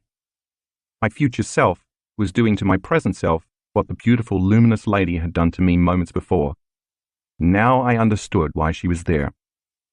And like looking at the child in the previous scene, once again, the love that my future self was feeling for my present self somehow connected me to my future self. My future me was there to call my present self to that future, and I knew that it was love that made that bond possible. The evolved version of me had such a sense of knowing. The paradox is that it is all me living at the same time. In fact, there is an infinite number of me's, not just the one in the past, the one in the present, and the one in the future. There are so many more possible me's in the realm of infinity, and there is not just one infinity, but multiple infinities. And all of this is happening in the eternal now. When I came back to physical reality as we know it on the couch, which paled in comparison to the other dimensional world I was just in, my first thought was, wow, my view of reality is so limited. The rich inner experience provided such a sense of clarity and the understanding that my beliefs, that is, what I thought I knew about life, God, myself, time, space, and what is even possible to experience in this infinite realm, was so very limited, and I hadn't even realized it until that moment. I knew I was like an infant with little comprehension of the magnitude of how big this thing we call reality is. I understood without fear or anxiety what the phrase, the unknown, meant for the first time in my life, and I knew I would never be the same person again. I'm sure you can imagine that when something like this happens, trying to explain it to your family or friends suggests some chemical imbalance in the brain. I was hesitant to talk about the event to anyone because I didn't even have the words to describe the experience, and I didn't want to jinx it from happening again. For months, I was very preoccupied with reviewing the entire process that I thought may have created the experience. I was also mystified about the concept of time, and I couldn't stop thinking about it. Aside from the paradigm shift about the eternal moment in time, I discovered something more. I realized after the transcendental event that night, when I came back to the world of 3 dimensions, that the whole experience had transpired in about 10 minutes. I had just lived 2 extensive events, and it should have taken much more time for the entire experience to unfold. This time dilation further piqued my interest in committing more of my energy to investigating what had happened to me. Once I understood more, I hoped I might be able to reproduce the experience. For days after that important night, the center of my chest was electric in the same way I had felt when the beautiful, tiny woman activated something within me. I kept thinking, how can this feeling still be lingering inside of me unless something real happened? When I put my attention on the center of my chest, I noticed the feeling amplify. Understandably, I wasn't very interested in any social interaction during this period because the people and conditions in the outer world distracted from that feeling in my inner world, and the special feeling diminished. In time, it finally faded completely, but I never stopped thinking about the idea that there is always more love to experience, and that the energy I had embraced in that realm still lived within me, I wanted to activate it again, but I didn't know how. For a long time, even though I tried and tried to reproduce the experience, nothing happened. I now realize that the expectation of the same outcome, combined with the frustration of trying to force it to happen, is the worst combination for creating another mystical experience, or anything for that matter. I became lost in my own personal analysis, trying to figure out how it occurred and how I could make it happen again. I decided to add a few new approaches. Instead of trying to recreate the experience in the evening, I decided to wake up early in the morning and meditate. Since melatonin levels are the highest between 1 a.m. and 4 a.m., the mystical chemical metabolites of melatonin are the very substrates responsible for creating a lucid event. I decided I would practice my inner work at 4 every morning. Before I share what happened next, I want to ask you to keep in mind that this was an unusually difficult time in my life. I was deciding whether it was worth it for me to continue to teach. I'd experienced a fair amount of chaos in my life after appearing in the 2004 documentary What the Bleep Do We Know? I was considering stepping away from the public world and disappearing into a simpler life. It seemed so much easier just to walk away. Living a past incarnation in the present moment. One morning, about an hour and a half after I started my meditation in a seated position, I finally reclined. I put some pillows under my knees so I wouldn't fall asleep too quickly, allowing me to linger between wakefulness and sleep. As I lay down, I simply put my attention in the place the pineal gland occupies in my head. But this time, instead of trying to make something happen, I just let go and said to myself, whatever. Apparently, that was the magic word. I know what that means now. I surrendered, got out of the way, let go of any specific outcome, and simply opened up to possibility. The next thing I knew, I was experiencing myself as a stout man in a very hot region of the world that seemed to be what we now call Greece or Turkey. The terrain was rocky, the ground was parched, and stone buildings like those in Greco-Roman times were interspersed with many small tents made of brightly colored fabrics. I was wearing a one-piece skirted burlap garment that fell from my shoulders to my mid-thighs, and I had a thick rope tied around my waist like a belt. I wore sandals roped up to my calves. I had thick curly hair and my body felt strong. My shoulders were broad and my arms and legs were muscular. I was a philosopher and a long-time student of some charismatic movement. I was simultaneously the self in that experience and my present self observing me in that particular time and space. Again, I was way more conscious than normal. I was superconscious. All my senses were heightened and I was very aware of everything. I could smell the familiar musk of my body and could taste the salt of my perspiration dripping from my face. I loved the taste. I felt grounded in the physicality and strength of my body. I was aware of deep pain in my right shoulder, but it did not consume my attention. I saw the brightness of the blue sky and the richness of the green trees and mountains, as if I were living in Technicolor. I heard seagulls in the distance, and I knew I was near a large body of water. I was on a pilgrimage and mission of sorts. I was traveling about the country teaching the philosophy that I had studied and lived by my whole life. I was under the tutelage of a Grand Master whom I loved very deeply because of the care, patience, and wisdom he had given me for so many years. It was my time now to be initiated and to deliver a message to change the minds and hearts of the culture. I knew that the message I was disseminating was counter to the current beliefs of that time, and that the government and religious orders of the day would challenge me. The main message of the philosophy I studied would free people from living in any type of obligation to something or someone outside of them. It would also inspire individuals to demonstrate a code of principles that would empower them to have more enriched and meaningful lives. I was passionate about this idealism, and I worked daily to live in alignment with the doctrines. Of course, the message would omit the need for religion and for any dependence on governments, and it would free people from personal pain and suffering. As the scene came to life, I had just finished addressing a crowd in a relatively populated village. The gathering was just breaking up when suddenly, several men quickly moved through the masses to arrest me. Before I could even try to escape, I was seized. I knew that they had planned their strategy well. If they had begun to move about while I had been talking to the crowd, I would have spotted them. They timed it perfectly. I surrendered without resistance, and they took me to a prison cell where I was left alone. Locked in a small stone cube with narrow slits for windows, I sat there knowing my destiny. Nothing I could do would prepare me for what was about to happen. Within 2 days, I was taken to the center of the city where hundreds of people gathered, many of them the same people who had listened to me speak just a few days earlier. But now, they eagerly anticipated the chance to watch my trial and impending torture. I was stripped to a small cloth undergarment and then strapped to a large horizontal stone slab with large grooves notched into the corners through which ropes slid. The ropes had metal cuffs on the ends that were fastened to my wrists and ankles. Then it began. A man standing to my left started to crank a lever that moved the slab slowly from a horizontal position forward to a more vertical position. As the stone block moved upward, the ropes pulled my limbs tighter in all four directions. When I made it to about 45 degrees, the real pain began.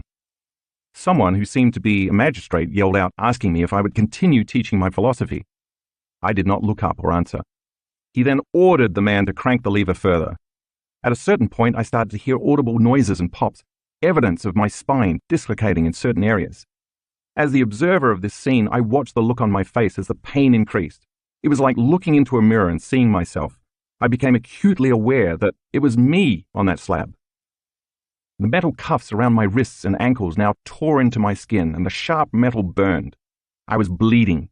One of my shoulders dislocated, and I heaved and grunted in pain. My body was convulsing and shaking as I tried to resist the tearing of my limbs by flexing and holding my muscles tight in resistance. Letting go would have been unbearable.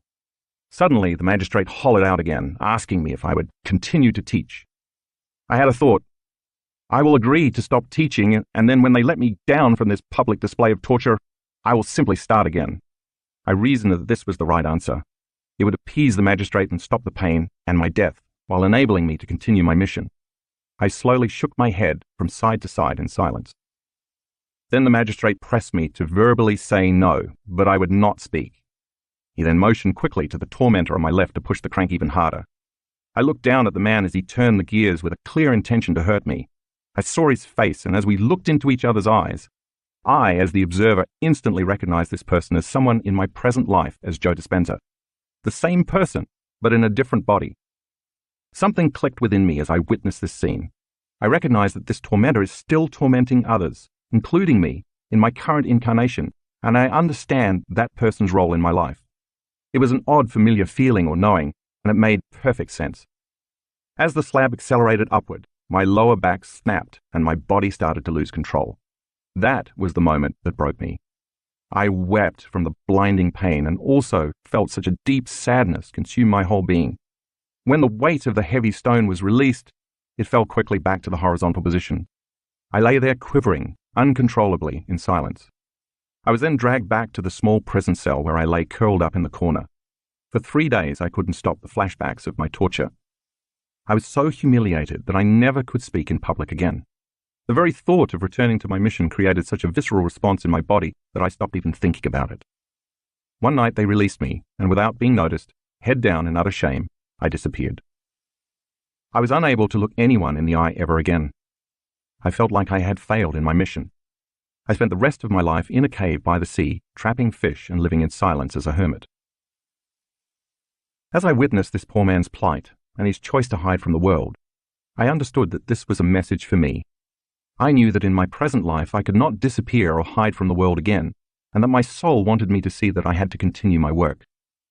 I had to make the effort to stand up for a message and never again retract from adversity. I also recognized that I hadn't failed at all. I had done my best. I knew that the young philosopher still lived in the eternal present moment as a myriad of possible me's, and that I could change my future, and his, by never again being afraid to live for the truth instead of dying for it. Each of us has myriad possible incarnations that exist in the eternal present moment, all waiting to be discovered. When the mystery of the self is unveiled, we can wake up to the understanding that we are not linear beings living a linear life, but instead dimensional beings living dimensional lives. The beauty behind the infinite probabilities that await us is that the only way we can change those futures is to change ourselves in the present infinite moment. Chapter 2. The Present Moment. If you want to experience the supernatural in your own life, by healing your body, creating new opportunities you could never have imagined before, and having transcendent, mystical experiences, you first need to master the concept of the present moment, the eternal now. There's a lot of talk about being present or being in the now these days. While most people understand the basics of what that means, not to think about the future or live in the past, I want to offer you a completely different understanding of the concept. It's going to require that you get beyond the physical world, including your body, your identity and your environment, and even beyond time itself. This is where you turn possibility into reality. After all, if you don't get beyond who you think you are and the way you've been conditioned to believe the world works, it's not possible to create a new life or a new destiny. So in a very real sense, you have to get out of your own way, transcend the memory of yourself as an identity, and allow something greater than you, something mystical, to take over. In this chapter, I'm going to explain how that works. First, let's take a look at how the brain functions. When any neurological tissue in the brain or the body is activated, it creates mind.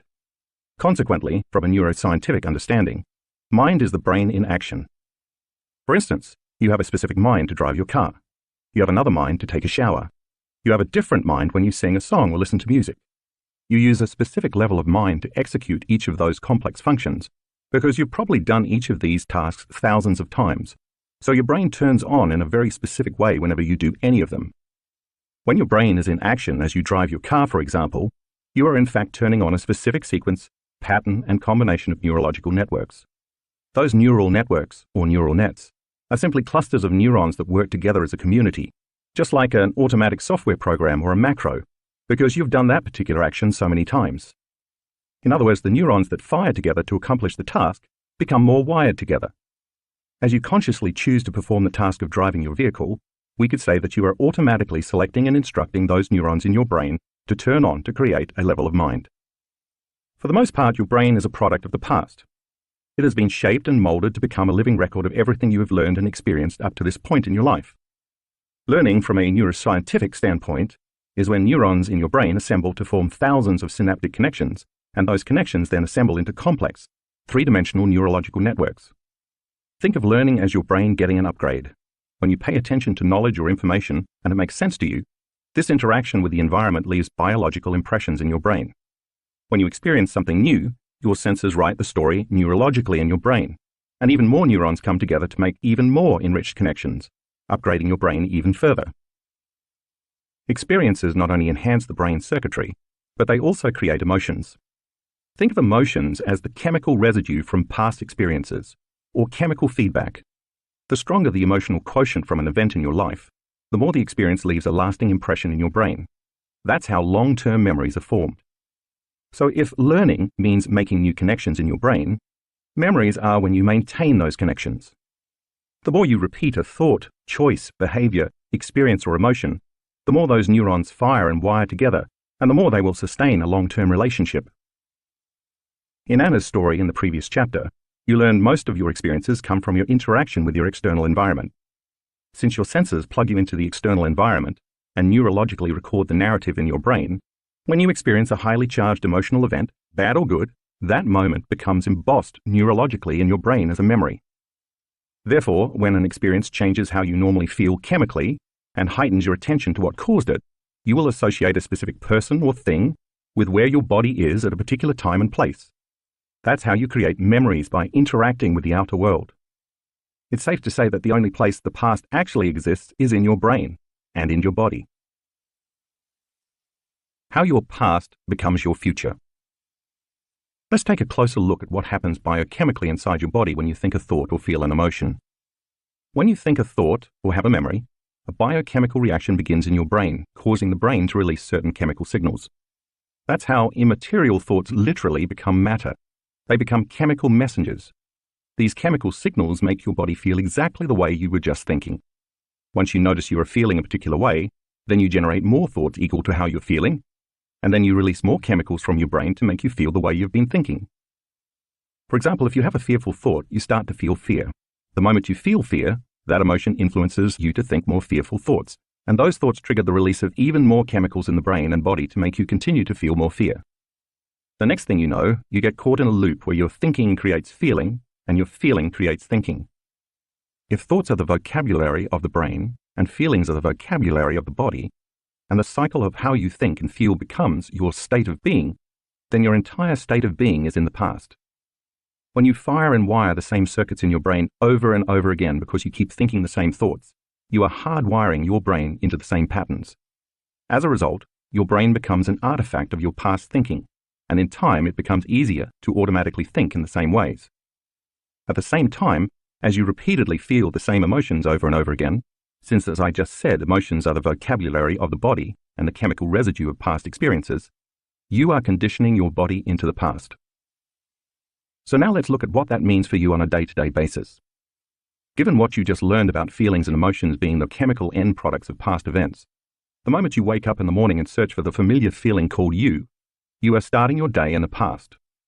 So when you start to think about your problems, those problems, which are connected to the memories of past experiences of different people or things at certain times and places, create familiar feelings such as unhappiness, futility, sadness, pain, grief, anxiety, worry, frustration, unworthiness, or guilt. If those emotions are driving your thoughts and you cannot think greater than how you feel, then you are also thinking in the past. And if those familiar emotions influence the choices you are going to make that day, the behaviors you're going to exhibit, or the experiences you are going to create for yourself, then you're going to appear predictable, and your life is going to stay the same. Now let's say after you wake up, you turn off your alarm, and as you lie there in bed, you check your Facebook, your Instagram, your WhatsApp, your Twitter, your texts, your emails, and then the news. Now you are really remembering who you are as you reaffirm your personality and connect to your past, present, personal reality. Then you go to the bathroom, you use the toilet, brush your teeth, take a shower, get dressed, and then head for the kitchen. You drink some coffee and eat breakfast. Maybe you watch the news or check your email again. It's the same routine you follow every day. Then you drive to work using the same old route, and when you get there you interact with the same co-workers you saw the day before. You spend your day performing pretty much the same duties you performed yesterday. You might even react to the same challenges at work with the same emotions. Then after work, you drive home, maybe you stop at the same grocery store and buy the food you like and always eat. You cook the same food for dinner and watch the same television show at the same time while sitting in the same place in your living room. Then you get ready for bed in the same way you always do. You brush your teeth with your right hand starting from the upper right side of your mouth. You crawl into the same side of the bed, maybe you read a little, and then you go to sleep. If you keep doing these same routines over and over again, they will become a habit. A habit is a redundant set of automatic, unconscious thoughts, behaviors, and emotions that you acquire through frequent repetition. Basically, it means your body is now on autopilot, running a series of programs, and over time, your body becomes the mind. You've done this routine so many times that your body automatically knows how to do certain things better than your brain or conscious mind. You just switch on the autopilot and go unconscious, which means you'll wake up the next morning and essentially do the same things all over again. In a very real sense, your body is dragging you into the same predictable future based on what you have been repeatedly doing in the same familiar past. You will think the same thoughts and then make the same choices that lead to the same behaviors, that create the same experiences, that produce the same emotions. Over time, you've created a set of hardwired neurological networks in the brain, and you have emotionally conditioned your body to live in the past. And that past becomes your future. If you were looking at a timeline of your day starting with waking up in the morning and continuing until you go to bed that night, you could pick up that timeline of yesterday or today, your past, and place it in the space reserved for tomorrow, the future, because essentially the same actions you took today are the ones you are going to take tomorrow, and the day after that, and the day after that.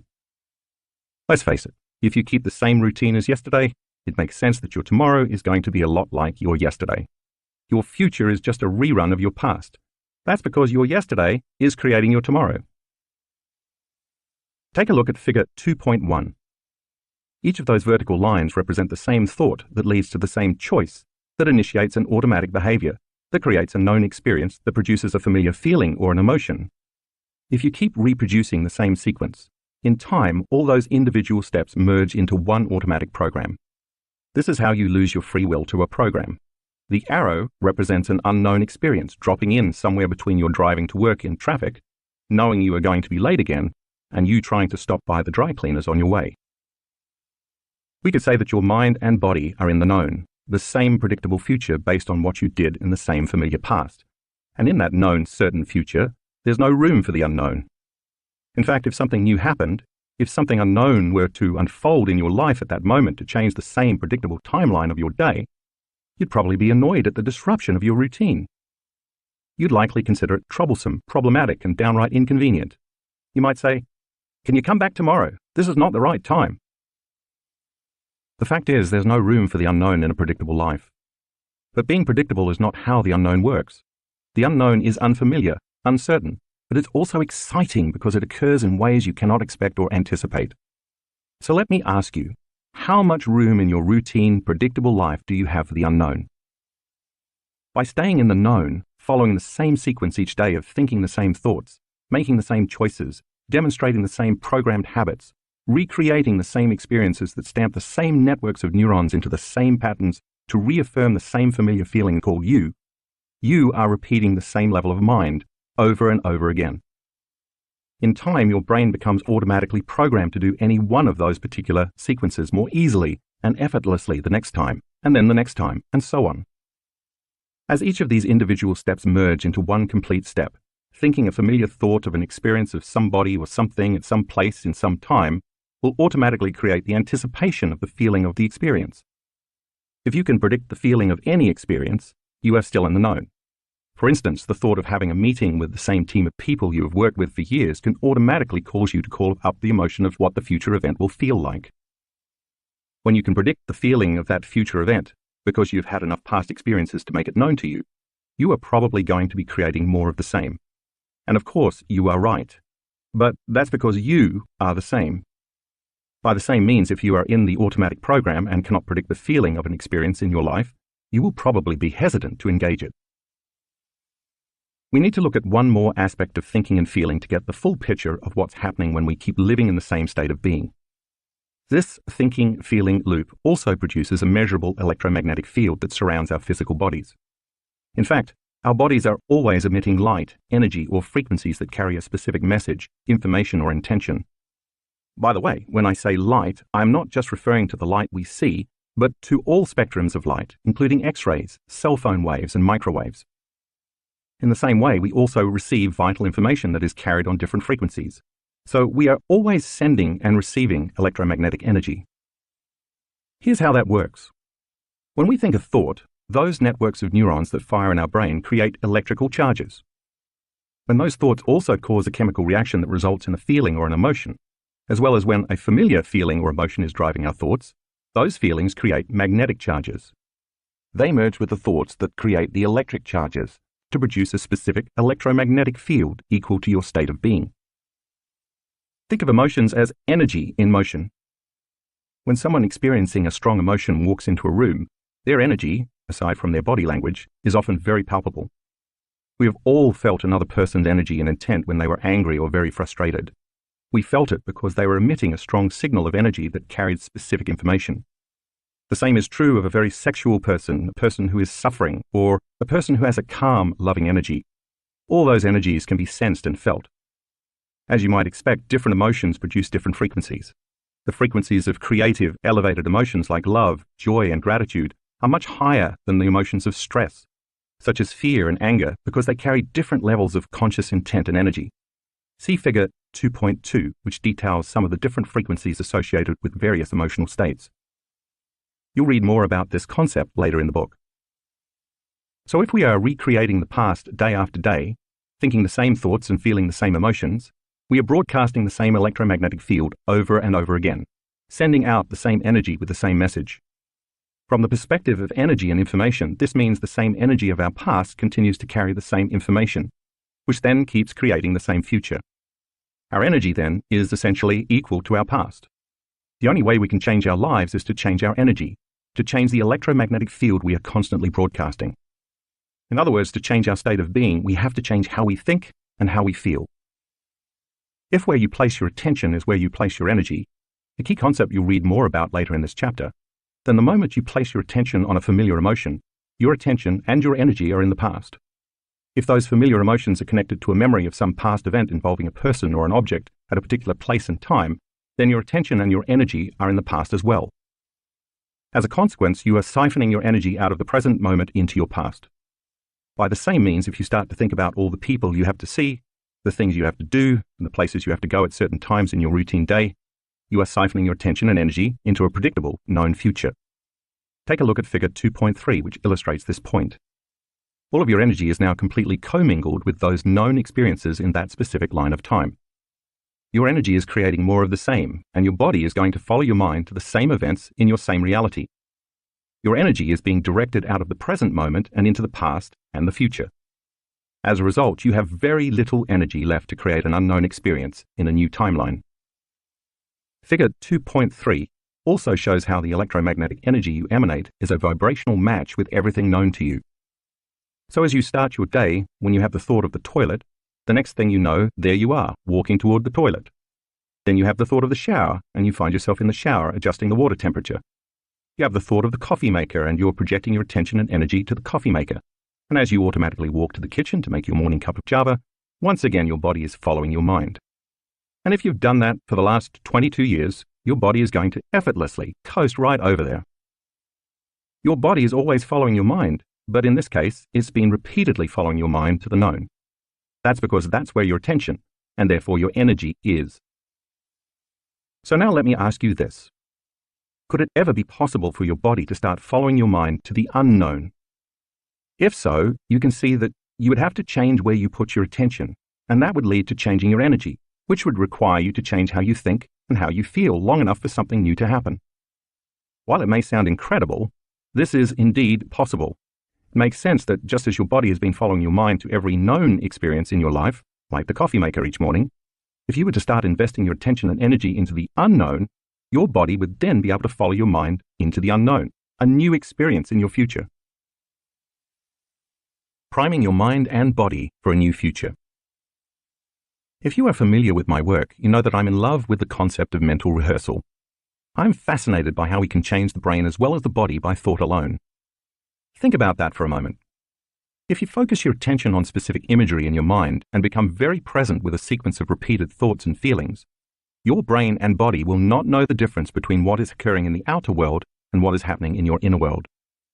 So when you're fully engaged and focused, the inner world of imagination will appear as an outer world experience, and your biology will change accordingly. That means you can make your brain and body look as if a physical experience has already happened without having the actual experience. What you put your attention on and mentally rehearse over and over again not only becomes who you are from a biological perspective, it also determines your future. Here's a good example. A team of Harvard researchers took a group of volunteers who had never before played the piano and divided the group in half. One half practiced a simple 5-finger piano exercise for 2 hours a day over a period of 5 days. The remaining half did the same thing, but just by imagining they were sitting at the piano without physically moving their fingers in any way. The before and after brain scans showed that both groups created a dramatic number of new neural circuits and new neurological programming in the region of their brains that controls finger movements, even though one group did so by thought alone. Think about this. The folks who mentally rehearsed the actions had brains that looked like the experience had already happened, even though they never lifted a finger. If you were to put them in front of a piano after 5 days of mental rehearsal, many of them would be able to play the exercise they imagined pretty well, even though they had never before tickled the ivories. By mentally imagining the activity every day, they installed the neurological hardware in preparation for the experience. They repeatedly fired and wired those brain circuits with their attention and intention, and over time the hardware became an automatic software program in their brains, and it became easier to do the next time. So if they were to start to play after 5 days of mental practice, their behaviors would become easily aligned with their conscious intentions because they primed their brains for the experience ahead of time. That's how powerful the mind can be once trained. Similar studies show the same kinds of results with muscle training. In a pioneering study at the Cleveland Clinic, 10 research subjects between the ages of 20 and 35 imagined flexing one of their biceps as hard as they could in 5 training sessions a week for 12 weeks. Every other week, the researchers recorded the subjects' electrical brain activity during their sessions and measured their muscle strength. By the end of the study, the subjects had increased their bicep strength by 13.5%, even though they hadn't actually been using their muscles at all. They maintained this gain for 3 months after the training session stopped. More recently, a research team made up of scientists from the University of Texas at San Antonio, the Cleveland Clinic, and the Kessler Foundation Research Center in West Orange, New Jersey, asked subjects to visualize contracting their elbow flexor muscles. As they did so, they were instructed to urge the muscles to flex as strong and hard as possible, adding a firm intention to their strong mental energy for 15-minute sessions, 5 days a week for 12 weeks.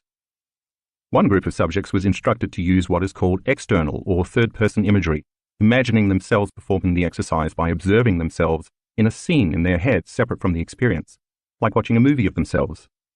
The second group was instructed to use internal or first-person imagery, imagining that their bodies as they existed right then in real time were doing the exercise, making it more immediate and realistic. A third group, the control, did no practice. The group using external imagery, as well as the control group, showed no significant change, but the group using internal imagery showed a 10.8% increase in strength. Another team of researchers from Ohio University went so far as to wrap the wrists of 29 volunteers in surgical casts for 1 month, ensuring they wouldn't be able to move their wrists, even unintentionally. Half the group practiced mental imagery exercises for 11 minutes a day, 5 days a week, imagining they were flexing their immobilized wrist muscles while actually remaining completely still. The other half, the control group, did nothing. At the end of the month, when all the casts came off, the muscles of the imagery group were twice as strong as those of the control group. Each of these 3 muscle studies show how mental rehearsal not only changes the brain, but can also change the body by thought alone. In other words, by practicing the behaviors in their mind and consciously reviewing the activity on a regular basis, the bodies of the subjects looked like they had been physically performing the activity, and yet they never did the exercises. Those who added the emotional component of doing the exercise as hard as possible to the intensity of the mental imagery made the experience even more real and the results more pronounced. In the piano playing study, the brains of the research subjects looked as though the experience they'd imagined had already happened, because they had primed their brains for that future. In a similar way, the subjects in the muscle flexing studies changed their bodies to look as if they had previously experienced that reality, just by mentally rehearsing the activity through thought alone. You can see why when you wake up in the morning and start thinking about the people you have to see, the places you have to go and the things you have to do in your busy schedule, that's mentally rehearsing. And then you add an intense emotion to it like suffering or unhappiness or frustration, just like the elbow flexor volunteers who urged their muscles to flex without moving them at all. You are conditioning your brain and body to look like that future has already happened. Since experience enriches the brain and creates an emotion that signals the body, when you continuously create an inward experience that is as real as an outer experience, over time you're going to change your brain and body, just like any real experience would. In fact, when you wake up and start thinking about your day, neurologically, biologically, chemically, and even genetically, which I will explain in the next section, it looks as though that day has already happened for you. And in fact, it has. Once you actually start the day's activities, just as in the experiments above, your body is naturally and automatically going to behave equal to your conscious or unconscious intentions. If you've been doing the same things for years on end, those circuits, as well as the rest of your biology, are more readily and easily activated. That's because not only do you prime your biology every day with your mind, but you also recreate the same physical behaviors in order to reinforce those experiences further in your brain and body. And it actually becomes easier to go unconscious every day because you keep mentally and physically reinforcing the same habits over again, creating the habit of behaving by habit.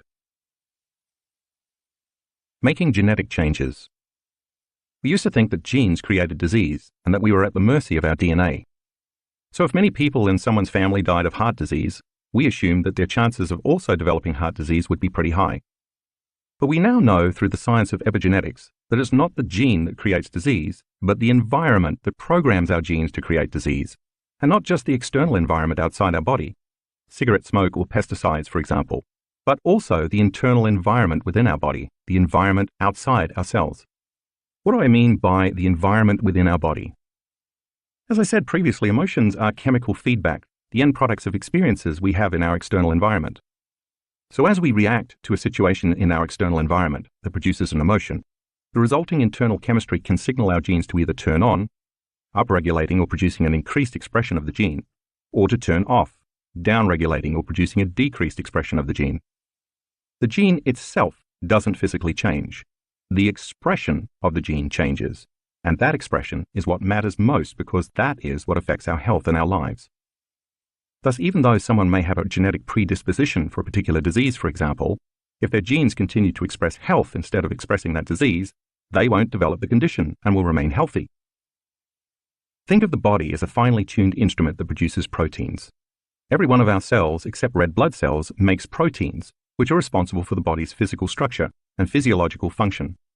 For example, muscle cells make specific proteins known as actin and myosin, and skin cells make the proteins collagen and elastin. Immune cells make antibodies, thyroid cells make thyroxine, and bone marrow cells make hemoglobin. Some of our eye cells make keratin, while our pancreatic cells make enzymes like protease, lipase, and amylase. There isn't an organ or a system in the body that does not rely on or produce proteins. They are a vital part of our immune system, digestion, cellular repair, and bone and muscle structure. You name it, they're a part of it. In a very real way, then, the expression of proteins is the expression of life and is equal to the health of the body. In order for a cell to make a protein, a gene must be expressed. That's the job of the genes, to facilitate making proteins.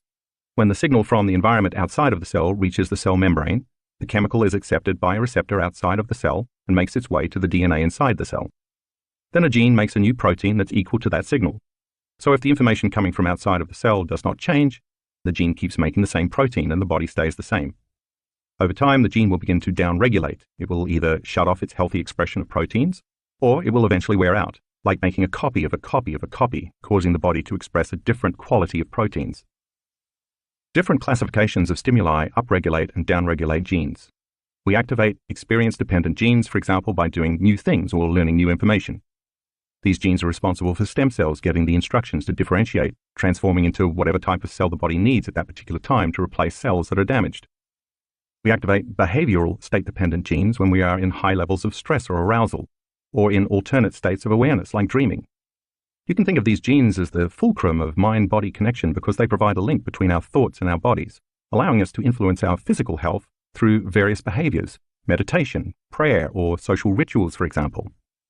When genes are altered in this way, sometimes within minutes, those altered genes can then be passed on to the next generation.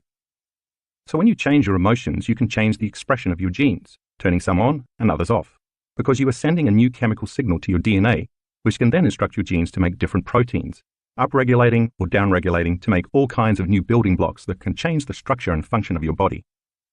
For example, if your immune system has been subject to living in the emotions of stress for too long and has certain genes activated for inflammation and disease, you can turn on new genes for growth and repair and switch off the old genes responsible for disease. And at the same time, these epigenetically altered genes will begin to follow new instructions, making new proteins and programming the body for growth, repair, and healing. This is how you can successfully recondition your body to a new mind. So as you read earlier in this chapter, this means that if you're living by the same emotions day in and day out, your body believes it's in the same environmental conditions. And those feelings influence you to make the same choices, causing you to demonstrate the same habits that then create the same experiences, that then produce the same emotions all over again. Thanks to these automatic, programmed habits, your cells are constantly being exposed to the same chemical environment, outside your body and your environment as well as outside the cells, but within your body. That chemistry keeps signaling the same genes in the same way, and so you're stuck because when you stay the same, your genetic expression stays the same. And now you are headed for a genetic destiny because you don't have any new information coming from the environment. But what if the circumstances in your life change for the better? Shouldn't that also change the chemical environment surrounding your cells? Yes, that happens, but not all the time. If you've spent years conditioning your body to this cycle of thinking and then feeling and thinking without realizing it, you've also conditioned your body to become addicted to these emotions. So simply changing the external environment by, say, getting a new job doesn't necessarily break the addiction any more than someone addicted to drugs would be able to stop their cravings just by winning a lottery or moving to Hawaii. Because of the thinking-feeling loop, sooner or later, after the novelty of the experience is over, most people return to their baseline emotional state, and the body believes it's in the same old experience that created the same old emotions. So if you were miserable in your old job, but managed to get a new one, you might be happy for a few weeks, or even a few months. But if you had spent years conditioning your body to be addicted to misery, you would eventually return to that old emotion because your body would crave its chemical fix. Your outer environment may have changed, but your body will always believe its internal chemistry more than its external conditions.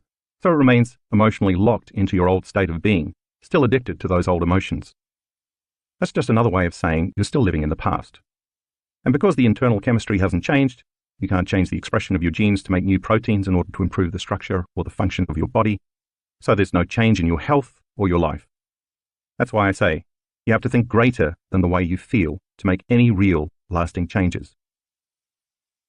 In the winter of 2016, at our advanced workshop in Tacoma, Washington, my team and I performed a study on the effect elevated emotions had on immune function, taking saliva samples from 117 test subjects at the start of the workshop, and then again 4 days later at the workshop's conclusion. We measured immunoglobulin A, IgA, a protein marker for the strength of the immune system. IgA is an incredibly powerful chemical, one of the primary proteins responsible for healthy immune function and the internal defense system. It's constantly fighting a barrage of bacteria, viruses, fungi, and other organisms that invade or are already living within the body's internal environment. It's so powerful that it's better than any flu shot or immune system booster you could possibly take. When it's activated, is the primary internal defense system in the human body. When stress levels, and therefore the levels of stress hormones like cortisol, go up, this lowers levels of IgA, thereby compromising and downregulating the immune system's expression of the gene that makes this protein.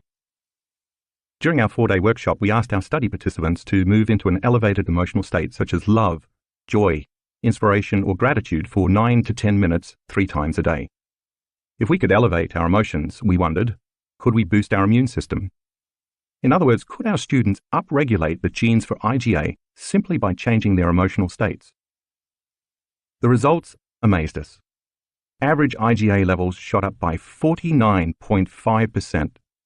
The normal range for IgA is from 37 to 87 milligrams per deciliter, mg/dl, with some people measured more than 100 mg/dl at the end of the workshop.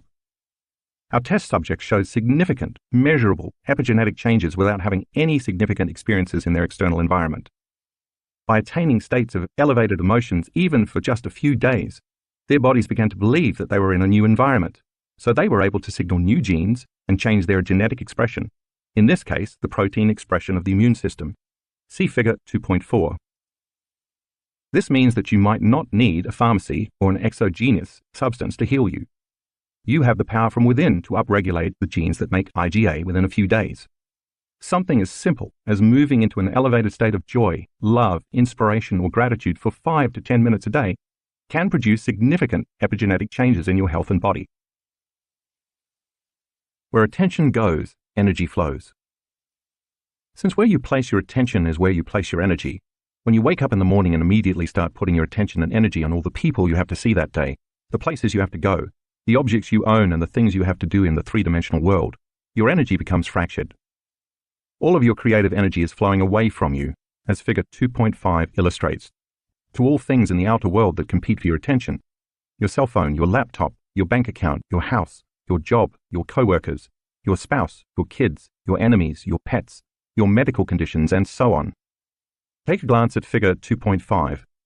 It is obvious that most people's attention and energy are directed to their outer material world. It begs the question, how much energy do you have left in your inner world of thoughts and feelings to create a new reality? Consider for a moment that each of these people or things you give so much attention to is a known in your life because you've experienced it. As I mentioned earlier in the chapter, you have a neurological network in your brain for each one of those things. Since they are mapped in your brain, you perceive and so experience them from your past. And the more you keep experiencing them, the more automatic and enriched the neural circuits for each of them become, because the redundancy of the various experiences keeps assembling and refining more and more circuits. That's what experience does. It enriches the brain.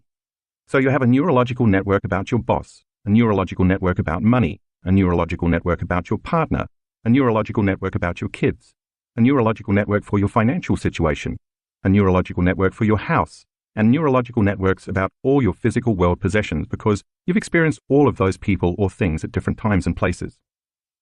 When your attention and therefore your energy is divided between all these outer world objects, people, problems, and issues, there's no energy left for you to put on your inner world of thoughts and feelings. So there's no energy left for you to use to create something new. Why? Because how you think and how you feel literally creates your personal reality. Therefore, if you are thinking and feeling equal to everything that you know, that's the known, you keep reaffirming the same life. In fact, we could say that your personality is no longer creating your personal reality. Now your personal reality is creating your personality. Your external environment is controlling your thoughts and feelings. There's a biological match between your inner world of thoughts and feelings and your outer world, past-present reality made of people and objects at certain times and places.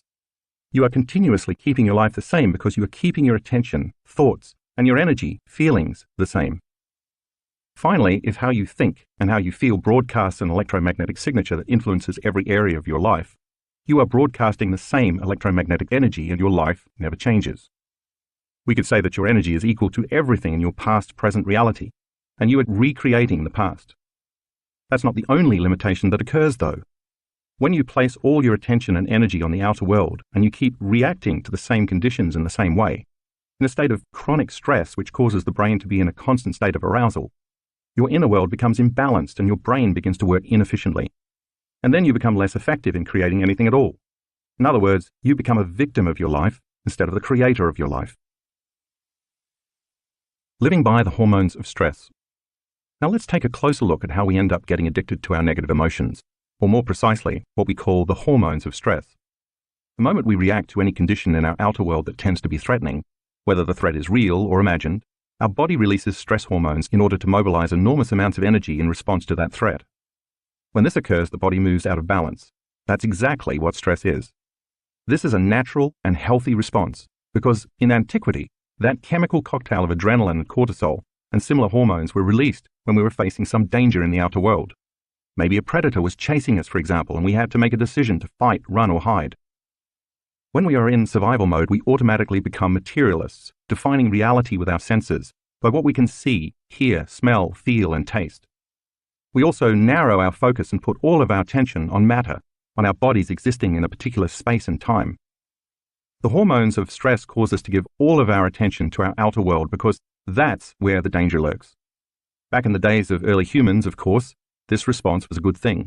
It was adaptive. It kept us alive. And once we had focused our attention on the cause, and then the danger had passed, the levels of all those stress hormones went back into balance. But in modern times, that's no longer the case. After just one phone call or email from our boss or a family member that elicits a strong emotional reaction such as anger, frustration, fear, anxiety, sadness, guilt, suffering, or shame, we turn on the primitive fight or flight nervous system, causing us to react as if we were being chased by a predator. The same chemistry automatically stays switched on because the external threat never seems to go away. The truth is that many of us spend the majority of our time in this state of heightened arousal. It's become chronic.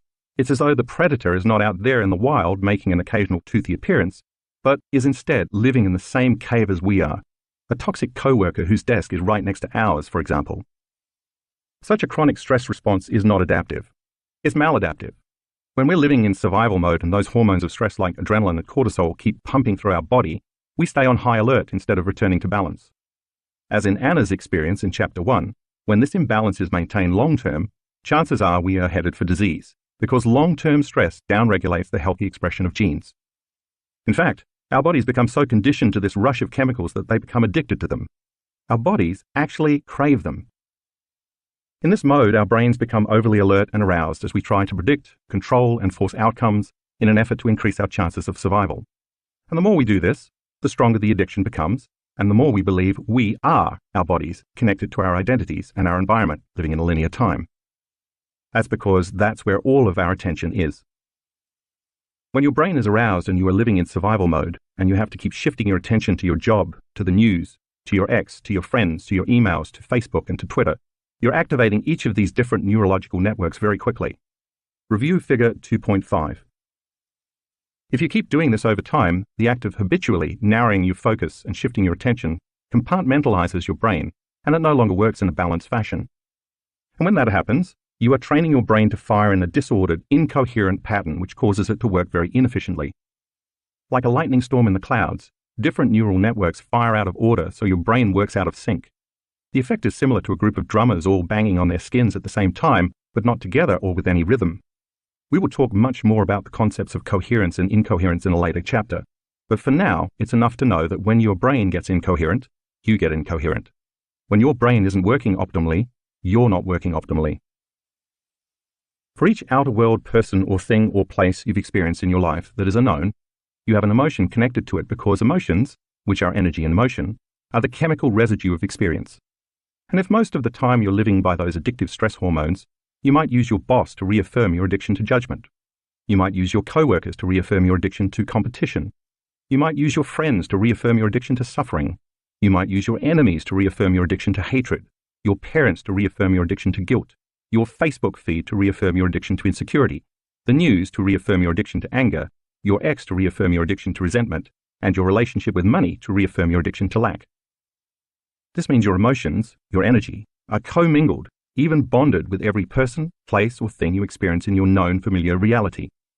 And that means there's no energy available for you to create a new job, a new relationship, a new financial situation, a new life, or even a newly healed body. Let me say it another way. If how you think and how you feel determines the frequency and information you are emitting in your energy field, which has a significant effect on your life, and if all of your attention, and so all of your energy, is tied up with your outer world of people, objects, things, places, and time, there's no energy left in your inner world of thoughts and feelings.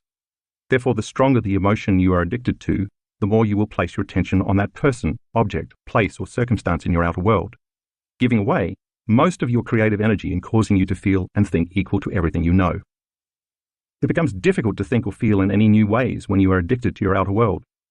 And it's possible that you can become addicted to all the people and things in your life that are causing you all the problems in the first place. That's how you give your power away and mismanage your energy. If you review Figure 2.5, you'll find a few examples to illustrate how we create energetic bonds to all of the elements in our outer world. Take a look at Figure 2.6. On the left side of the diagram, you see two atoms bound by an invisible field of energy. They're sharing information. It's energy that is bonding them together. On the right side of the diagram, you see two people who are sharing an experience of resentment and who are also bonded by an invisible field of energy that keeps them connected energetically. In truth, they are sharing the same energy, and so the same information. To separate the two atoms, it takes energy. By the same means, if your attention and energy are bound to the same people, places, and things in the outside physical world, you can understand that it's going to take energy and effort to break those bonds when you're in meditation. This begs the question, how much of your creative energy is tied up in guilt, hatred, resentment, lack, or fear? The truth is, you could be using all that energy to recreate a new destiny. To do that, you're going to have to get beyond all those things in your outer world by taking your attention off them. That's why we use meditation as the model to change our internal state. This allows us to break from our associations to everybody, everyone, everything, everywhere, and every time, long enough to journey within. Once you overcome your emotional body and you take your attention off everything known to you in your outer world, you call your energy back to you, breaking the bonds with your past-present reality, which has been staying the same. You're going to have to make the transition from being somebody to being nobody, which means you have to take your attention off your body, your pain, and your hunger. You're going to have to go from being someone to being no one, taking your attention off your identity as a partner, parent, and employee. You'll have to go from keeping your attention on something to placing your attention on no thing, forgetting all about your cell phone, your emails, and getting a cup of coffee. And from being somewhere to being nowhere, getting beyond any thoughts about the chair you're meditating in or where you'll be going later today. And from being in linear time to being in no time, with no distracting memories or thoughts about the future. I'm not saying that your cell phone or your laptop or your car or your bank account is bad, but when you're overly attached to those things and they've captured your attention to such a degree that you can't get beyond thinking about them because of the strong emotions you associate with them, those possessions own you, and then you can't create something new. The only way to do that is to learn to call all of that fractured energy back so you can overcome the emotions of survival that you've become addicted to and that keep all of your energy bound to your past-present reality.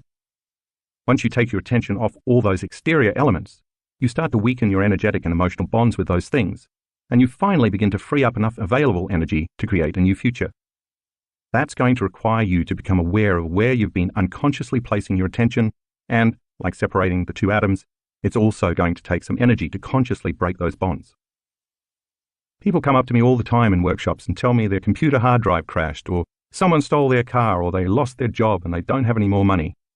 When they tell me they have lost people or things in their life, you know what I always say to them? Great. Look how much available energy you now have to design a new destiny.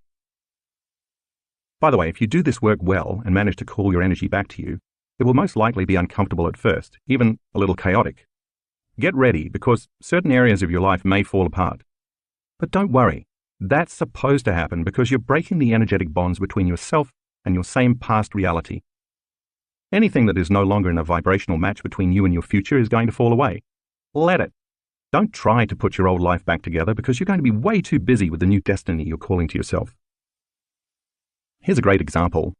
A friend of mine who was vice president of a university showed up for a board meeting about 3 weeks after he started doing this meditation work. He was the backbone of that university. The students and faculty loved him. He walked into the board meeting and sat down, and they fired him. So he called me and he said, "Hey, I don't know if this meditation process is working. The board just fired me. Aren't great things supposed to happen to me when I'm doing the work?" "Listen," I told him, "don't you hold on to those emotions of survival, because then you'll be in your past. Instead, keep finding the present moment and creating from that place." Within 2 weeks, he fell in love with a woman he later married. He also soon received an offer for an even better job as vice president of a much larger and better university, which he gratefully accepted. A year later, he called me again to tell me that the college that fired him was now asking him to return as president. So, You never know what the universe has in store for you as your old reality falls away and your new one begins to unfold. The only thing I can assure you of is this: the unknown has never let me down. Calling your energy back. If you're going to disconnect from the outer world, you have to learn how to change your brainwaves. So let's talk about brainwave frequencies for a moment. Most of the time that you're awake and conscious, you are in the beta range of brainwave frequencies. Beta is measured in low range, medium range, and high range frequencies. Low range beta is a relaxed state when you don't perceive any threats from the outer world, but you are still aware of your body in space and time. This is the state you are in when you are reading, paying attention to your daughter during a friendly conversation, or listening to a lecture. Mid-range beta is slightly more aroused state, such as when you're in a group of people, introducing yourself to everyone for the first time and you have to remember everyone's name. You're more vigilant, but you're not overly stressed or completely out of balance. Think of mid-range beta as good stress. High-range beta is the state you're in when you're jacked up on the hormones of stress. There are the brainwaves you display when you exhibit any of the survival emotions, including anger, alarm, agitation, suffering, grief, anxiety, frustration, or even depression. High-range beta can be more than 3 times higher than low-range beta and twice as high as mid-range beta.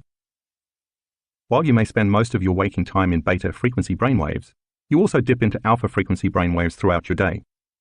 You display alpha brainwaves when you are relaxed, calm, creative, and even intuitive, when you're no longer thinking or analyzing and instead you're daydreaming or imagining, like a trance state. If beta brainwaves indicate where you are placing the majority of your attention on your outer world, alpha brainwaves indicate when you are placing more of your attention on your inner world. Theta frequency brainwaves take over in the twilight stage when your mind is still awake, but your body is drifting off to sleep. This frequency is also associated with deep states of meditation. Delta frequency brainwaves usually come during deep restorative sleep. However, over the last 4 years, my research team and I have recorded several students who can move into very deep delta brainwaves during meditation. Their bodies are deeply asleep, and they're not dreaming, but their brain scans show that their brains are processing very high amplitudes of energy. As a result, they report having profound mystical experiences of oneness, feeling connected to everyone and everything in the universe. See figure 2.7 to compare the different brainwave states. Gamma frequency brainwaves indicate what I call a superconscious state. This high-frequency energy occurs when the brain gets aroused from an internal event. One of the most common examples is during meditation when your eyes are closed and you are going within, instead of an event that happens outside the body. We'll talk more about gamma brainwaves in later chapters. One of the biggest challenges people have when they meditate is switching out of high-range and even mid-range beta and slipping into alpha and then theta brainwave frequencies. It's absolutely vital to do so, though, because when they slow down their brainwaves to these other frequencies, they are no longer paying attention to the outer world and all the distractions they're so used to thinking about when they're under stress. And since they're not analyzing and strategizing, trying to prepare for the worst-case scenario in their future based on their fearful memories of the past, they have the opportunity to become present, to exist only in the now. Wouldn't it be wonderful during a meditation to disconnect your association to all the elements in your outer environment, to get beyond your body, your fears, and your schedule, and forget about your familiar past and your predictable future? If you do it right, you will even lose track of time.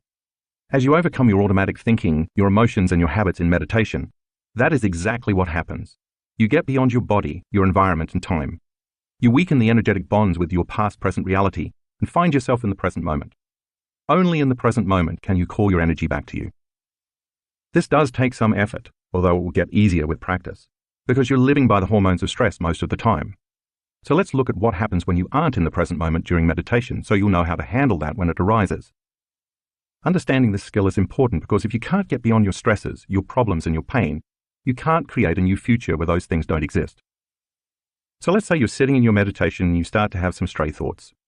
You're in the habit of thinking that way because you've been thinking the same way and putting your attention on the same people and things at the same time and place for years now. And you have been automatically embracing the same familiar feelings on a daily basis just to reaffirm the same personality that's connected to your same personal reality, repeatedly conditioning your body into the past. The only difference now is that because you're trying to meditate, your eyes are shut. As you are sitting there with your eyes closed, you are not physically seeing your boss.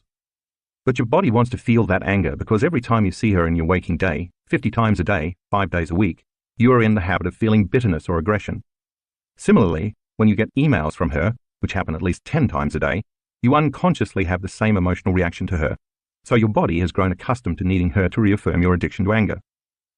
It wants to feel the emotions it has become addicted to, and like an addict craving a drug, the body is craving the familiar chemicals. It wants to feel that familiar anger at your boss because you didn't get the promotion, or it wants to feel judgment about your coworker who always wants you to cover for him. Then you start thinking about other colleagues who annoy you and other reasons to be upset with your boss. You're sitting there trying to meditate, but your body is throwing the kitchen sink at you. That's because it wants its chemical fix or familiar emotions that you normally feel throughout the waking day with your eyes open.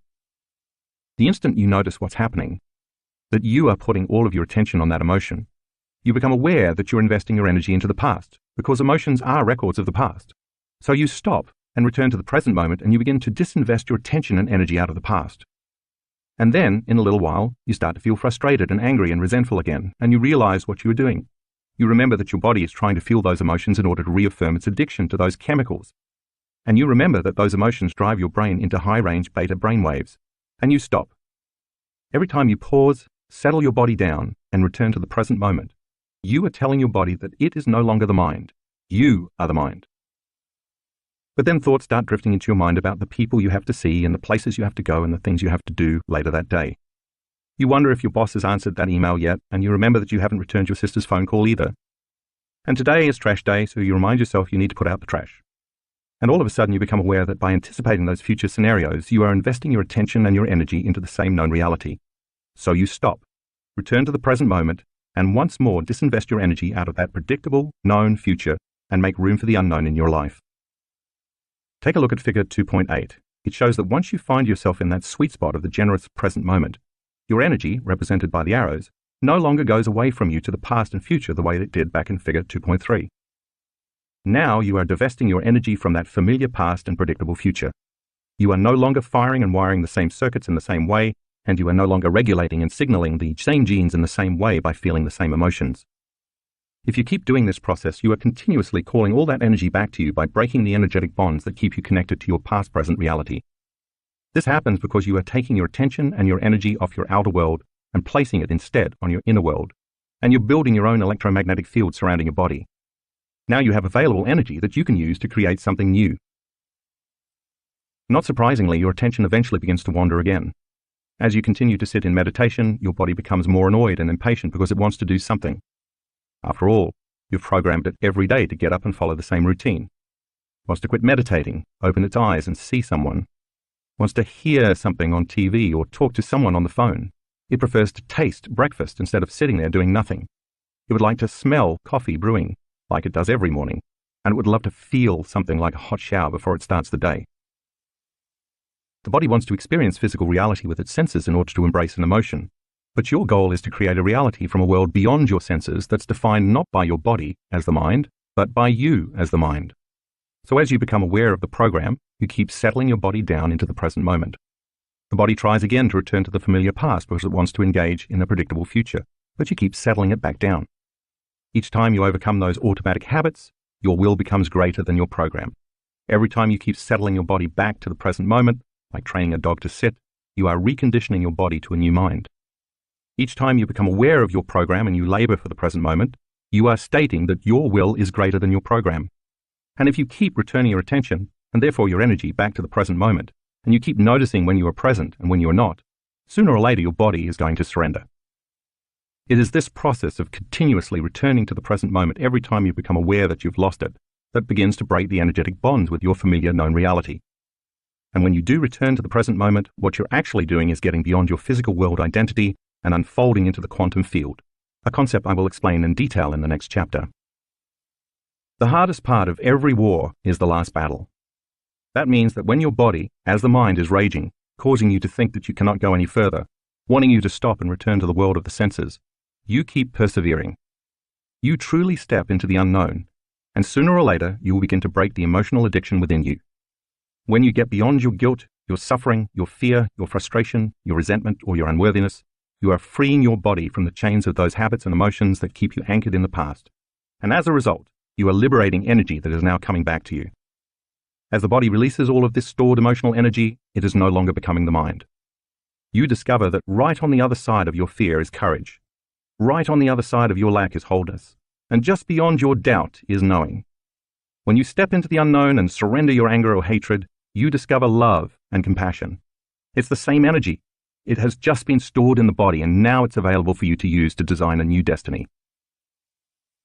So when you learn to overcome yourself, or the memory of yourself in your life, you break the bonds you have with everything, every person, every place, and every time that's keeping you connected to your past-present reality.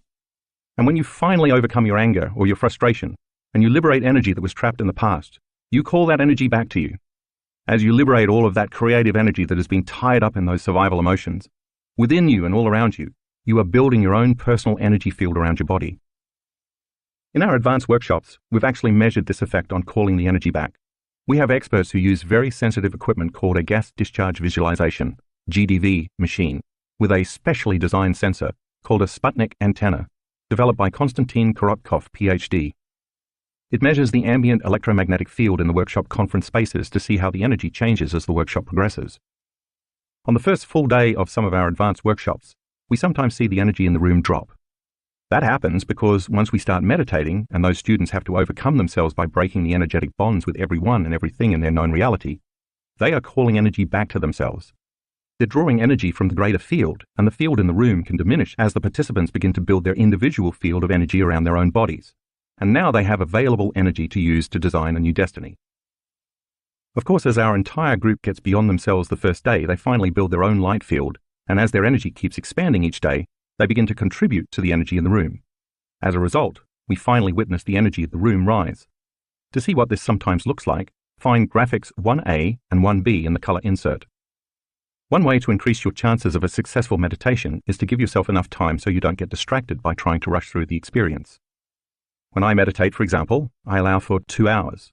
I don't have to take 2 hours every time, but I know myself well enough by now to realize that if I have only 1 hour, I'm going to tell myself there's not enough time. If I have 2 hours, on the other hand, I can relax knowing I have plenty of time to find the present moment. Some days I find the sweet spot of the present moment pretty quickly, while on other days I have to work for an hour at bringing my brain and body back into the present. I'm a very busy person. Some days when I have just arrived home for 3 days between workshops or events, I wake up in the morning and immediately think of the 3 meetings I have planned that day with different staff members, mentally rehearsing what I have to talk about. Then I think about the emails I have to get done before I go to those meetings. Then I think about the flight I have to catch that afternoon. Then I make a mental note about the phone calls I have to make on the drive to the airport. You get the idea.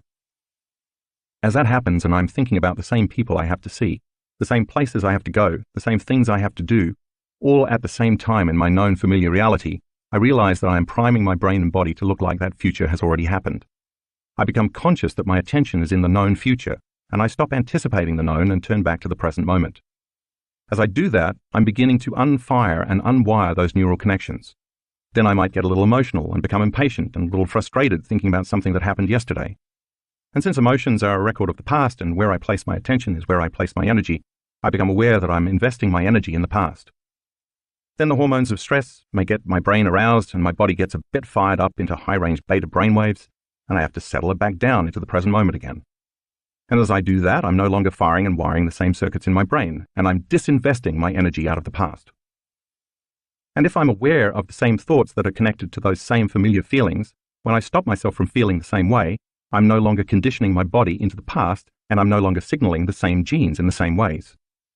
And if the emotions are the end products of experiences in the environment, and if it's the environment that signals the gene, then when I stop feeling those same emotions, I'm no longer selecting and instructing the same genes in the same ways.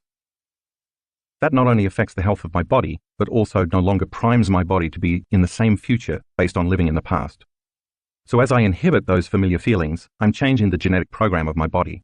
And since the hormones of long-term stress downregulate the expression of healthy genes and create disease, every time I am able to stop when I catch myself feeling any of those emotions that are related to stress, I am no longer conditioning my body to stay addicted to the emotions of stress. If I do it properly, overcoming my familiar thoughts and emotions of my known past and future, then energetically, neurologically, biologically, chemically, hormonally, and genetically, that predictable future, as well as the familiar past I used to affirm it, no longer exists. If I am no longer firing and no longer wiring those same old neural networks, by no longer thinking about those memories of the people or things at certain times and places, and I keep returning to the present moment, I am calling energy back to me.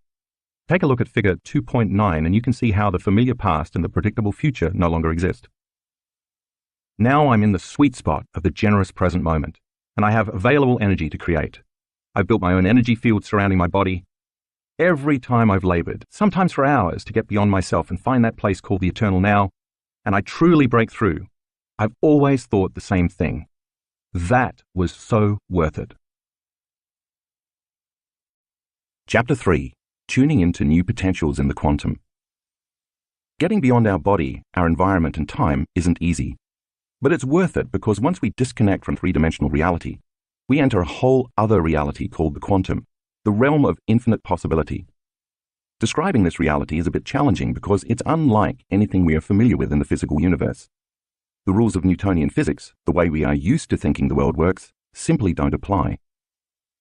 The quantum, or unified field, is an invisible field of energy and information, or you could say a field of intelligence or consciousness that exists beyond space and time. Nothing physical or material exists there. It's beyond anything you can perceive with your senses.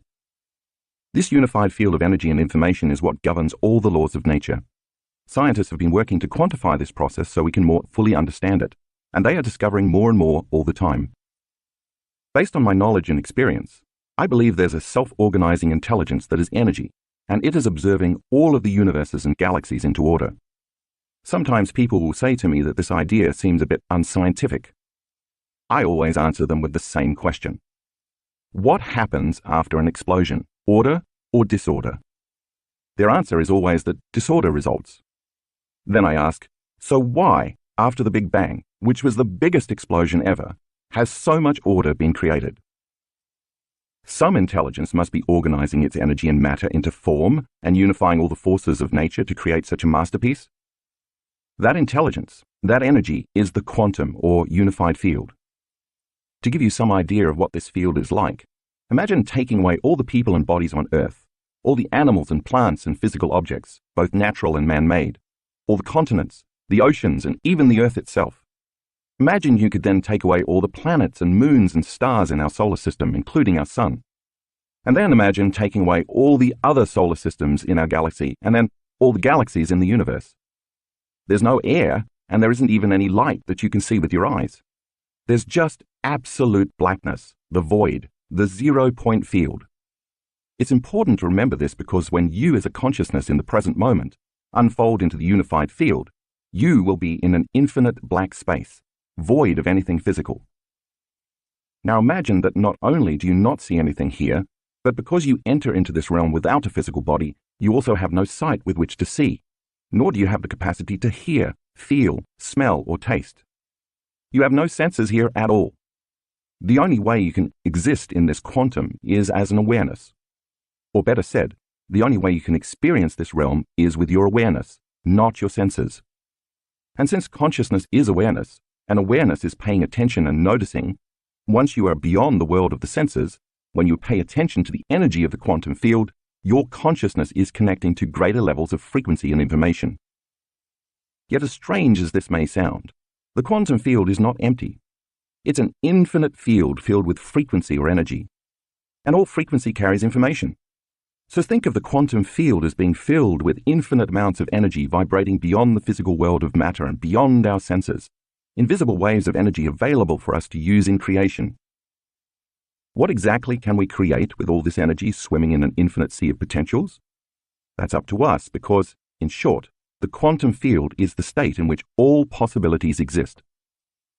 And as I just said, when we find ourselves in the quantum universe, we exist simply as an awareness, or as a consciousness, specifically an awareness that is paying attention to or observing a field of infinite possibilities existing within an even greater consciousness and a greater level of energy. As you enter this endless, vast space as an awareness, there are no bodies, no people, no objects, no places, and no time. Instead, infinite unknown possibilities exist as energy. So if you find yourself thinking about knowns in your life, you are back in the three-dimensional reality of space and time. But if you can stay in the blackness of the unknown for long enough, it will prepare you to create unknowns in your life. In the previous chapter, when I was instructing you to return to the present moment, I was referring to you stopping yourself from thinking about the predictable future or from remembering the familiar past and simply unfolding into this eternal, vast space as an awareness, to no longer place your attention on anything or any one material in this three-dimensional reality, like your body, the people in your life, the things you own, the places you go, and time itself. If you do that properly, you are nothing but awareness. That's how you get there. Now let's back up a bit and look at how scientists came to discover the quantum universe, which happened when they began studying the subatomic world. They found that atoms, the building blocks of everything in the physical universe, are made up of a nucleus surrounded by a large field containing one or more electrons. This field is so large in comparison with the tiny electrons that appear to be 99.99999999999% empty space. But as you just read, the space isn't actually empty. It's made up of a vast array of energetic frequencies that make up an invisible, interconnected field of information. So everything in our known universe, although it may appear to be solid, is actually 99.999999999% energy or information. In fact, most of the universe is made up of this empty space. Matter is an infinitesimally small component in relation to the immense space of nothing physical. Researchers soon discovered that the electrons that move around in that vast field behave in a completely unpredictable manner.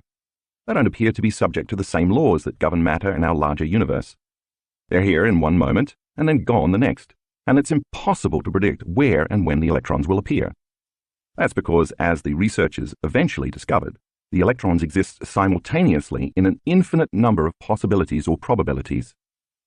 It is only when an observer focuses his or her attention and looks for something material that the invisible field of energy and information collapses into a particle we know as the electron. That is called collapsing the wave function, or a quantum event. But as soon as the observer looks away, no longer observing the electron and taking his or her mind off the subatomic matter, it disappears back into energy. In other words, that particle of physical matter, the electron, can't exist until we observe it, give it our attention. And the moment we're no longer putting our attention on it, it turns back into energy, specifically an energetic frequency which scientists call a wave, and into possibility. In this way, mind and matter are related in the quantum. By the way, just as we as subjective consciousness are observing the electron into form, there's an objective universal consciousness that is constantly observing all of us and our three-dimensional reality into order and form as well. So what that means for you is this. If you're viewing your life from the same level of mind every single day, anticipating a future based on your past, you are collapsing infinite fields of energy into the same patterns of information called your life. For example, if you wake up and you think, "Where's my pain?" Your familiar pain soon appears because you expected it to be there. Imagine what would happen instead if you were able to take your attention off the physical world and the environment. As you learned in the last chapter, when you take your attention off your body, you become nobody, and you no longer have access to, or any use for, the senses. When you take your attention off the people in your life, you become no one, and so you no longer have an identity as a parent, a partner, a sibling, a friend, or even as a member of a profession, a religious group, a political party, or a nationality.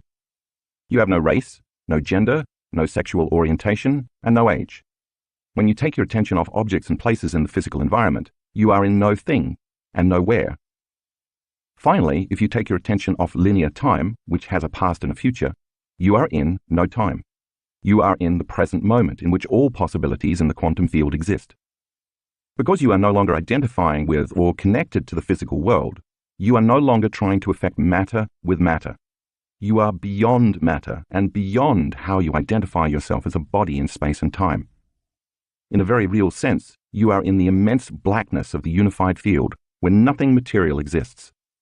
That's the direct effect of continuously laboring to get to the present moment that I described in the previous chapter.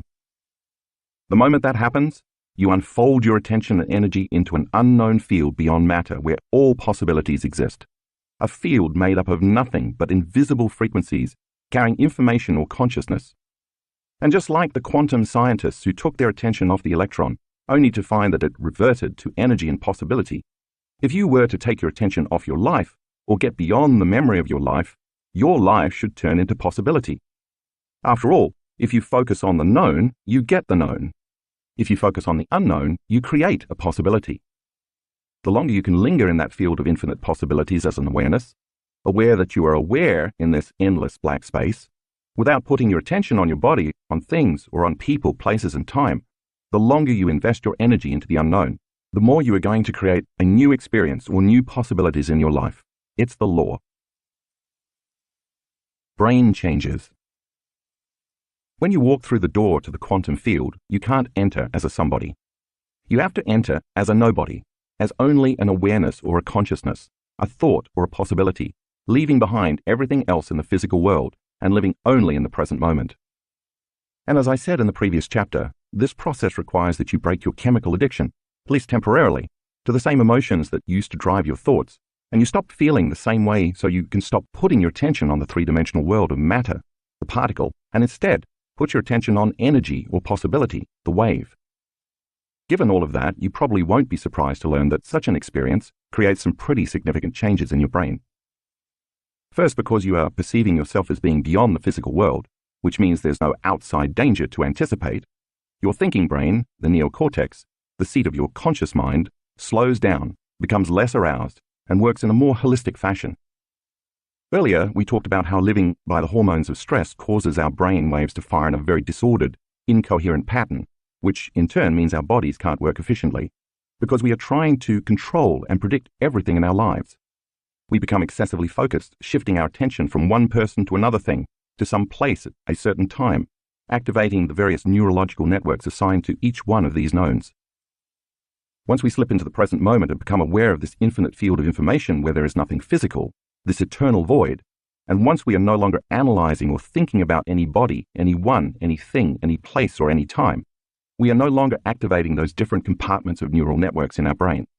And as we move our awareness from a narrow focus on matter, objects, people, places, our bodies, and time, in our external environment, and instead open our focus and become aware of the vastness of this infinite blackness by putting our attention on nothing, on space and energy and information, our brain begins to change. The different compartments that were once subdivided now start to unify and move toward a coherent whole brain state. Different neural communities reach out and form bigger communities. They synchronize, organize, and integrate. And what syncs in the brain begins to link in the brain. Once your brain gets coherent, you get coherent. When it gets orderly, you get orderly. When it works well, you work well. In short, when it functions more holistically, you feel more whole. In other words, once you start connecting to the unified field as an awareness, or once you become more aware of it by paying attention to it, your biology becomes more whole and unified, since the unified field is by definition a unifying energy. To more clearly see the difference between coherence and incoherence, take a look at graphic 2 in the color insert, as well as figure 3.1. As you can see, when brain waves are coherent, they are in phase with one another. Both their crests, their high points, and their troughs, their low points, match. Because coherent brain waves are more orderly, they are also more powerful. You could say they speak the same language, follow the same rhythm, dance to the same beat, and share the same frequency, so they find it easier to communicate. They're literally on the same wavelength. When brain waves are incoherent, on the other hand, the electrochemical messages or signals they are sending to different parts of the brain and body are mixed and erratic, so the body cannot then operate in a balanced, optimal state. The second change our brains experience when we enter the quantum is that our brainwaves move into a slower frequency, from beta brainwaves to coherent alpha and theta brainwaves. That's important because as we slow down our brainwaves, our consciousness moves out of the thinking neocortex and into the midbrain, the limbic brain, and there it connects with the autonomic nervous system, the body's subconscious operating system. See figure 3.2. This is the part of the nervous system that is in charge of digesting food, secreting hormones, regulating body temperature, controlling blood sugar, keeping our heart beating, making antibodies that fight infections, repairing damaged cells, and myriad other functions of our bodies over which most scientists believe we have no conscious control. Basically, the autonomic nervous system keeps you alive. Its main job is to create order and homeostasis, which balances the brain and ultimately the body. The more we can linger in the present moment as no body, no one, no thing, no where, in no time, the more integrated and coherent our brain becomes. This is when the autonomic nervous system steps in and begins to heal the body, because our consciousness merges with its consciousness. In other words, when you are in the present moment, you get out of your own way. As you become pure consciousness, pure awareness, and change your brainwaves from beta to alpha and even to theta, the autonomic nervous system, which knows how to heal your body much better than your conscious mind does, steps in and finally has an opportunity to clean house. That's what creates brain coherence. If you look at graphics 3A-3C in the color insert, you'll see 3 different brain scans.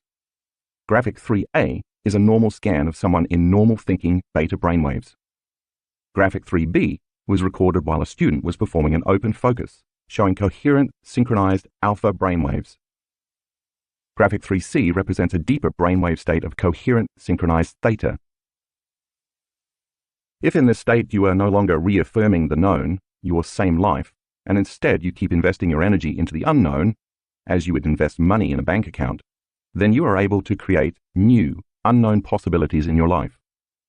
Just as the material electron expands back to immaterial energy in the quantum field once scientists stop observing it, when you no longer observe your pain, your routine life, and your problems, they will turn back into energy, into an infinite number of possibilities, into pure potential.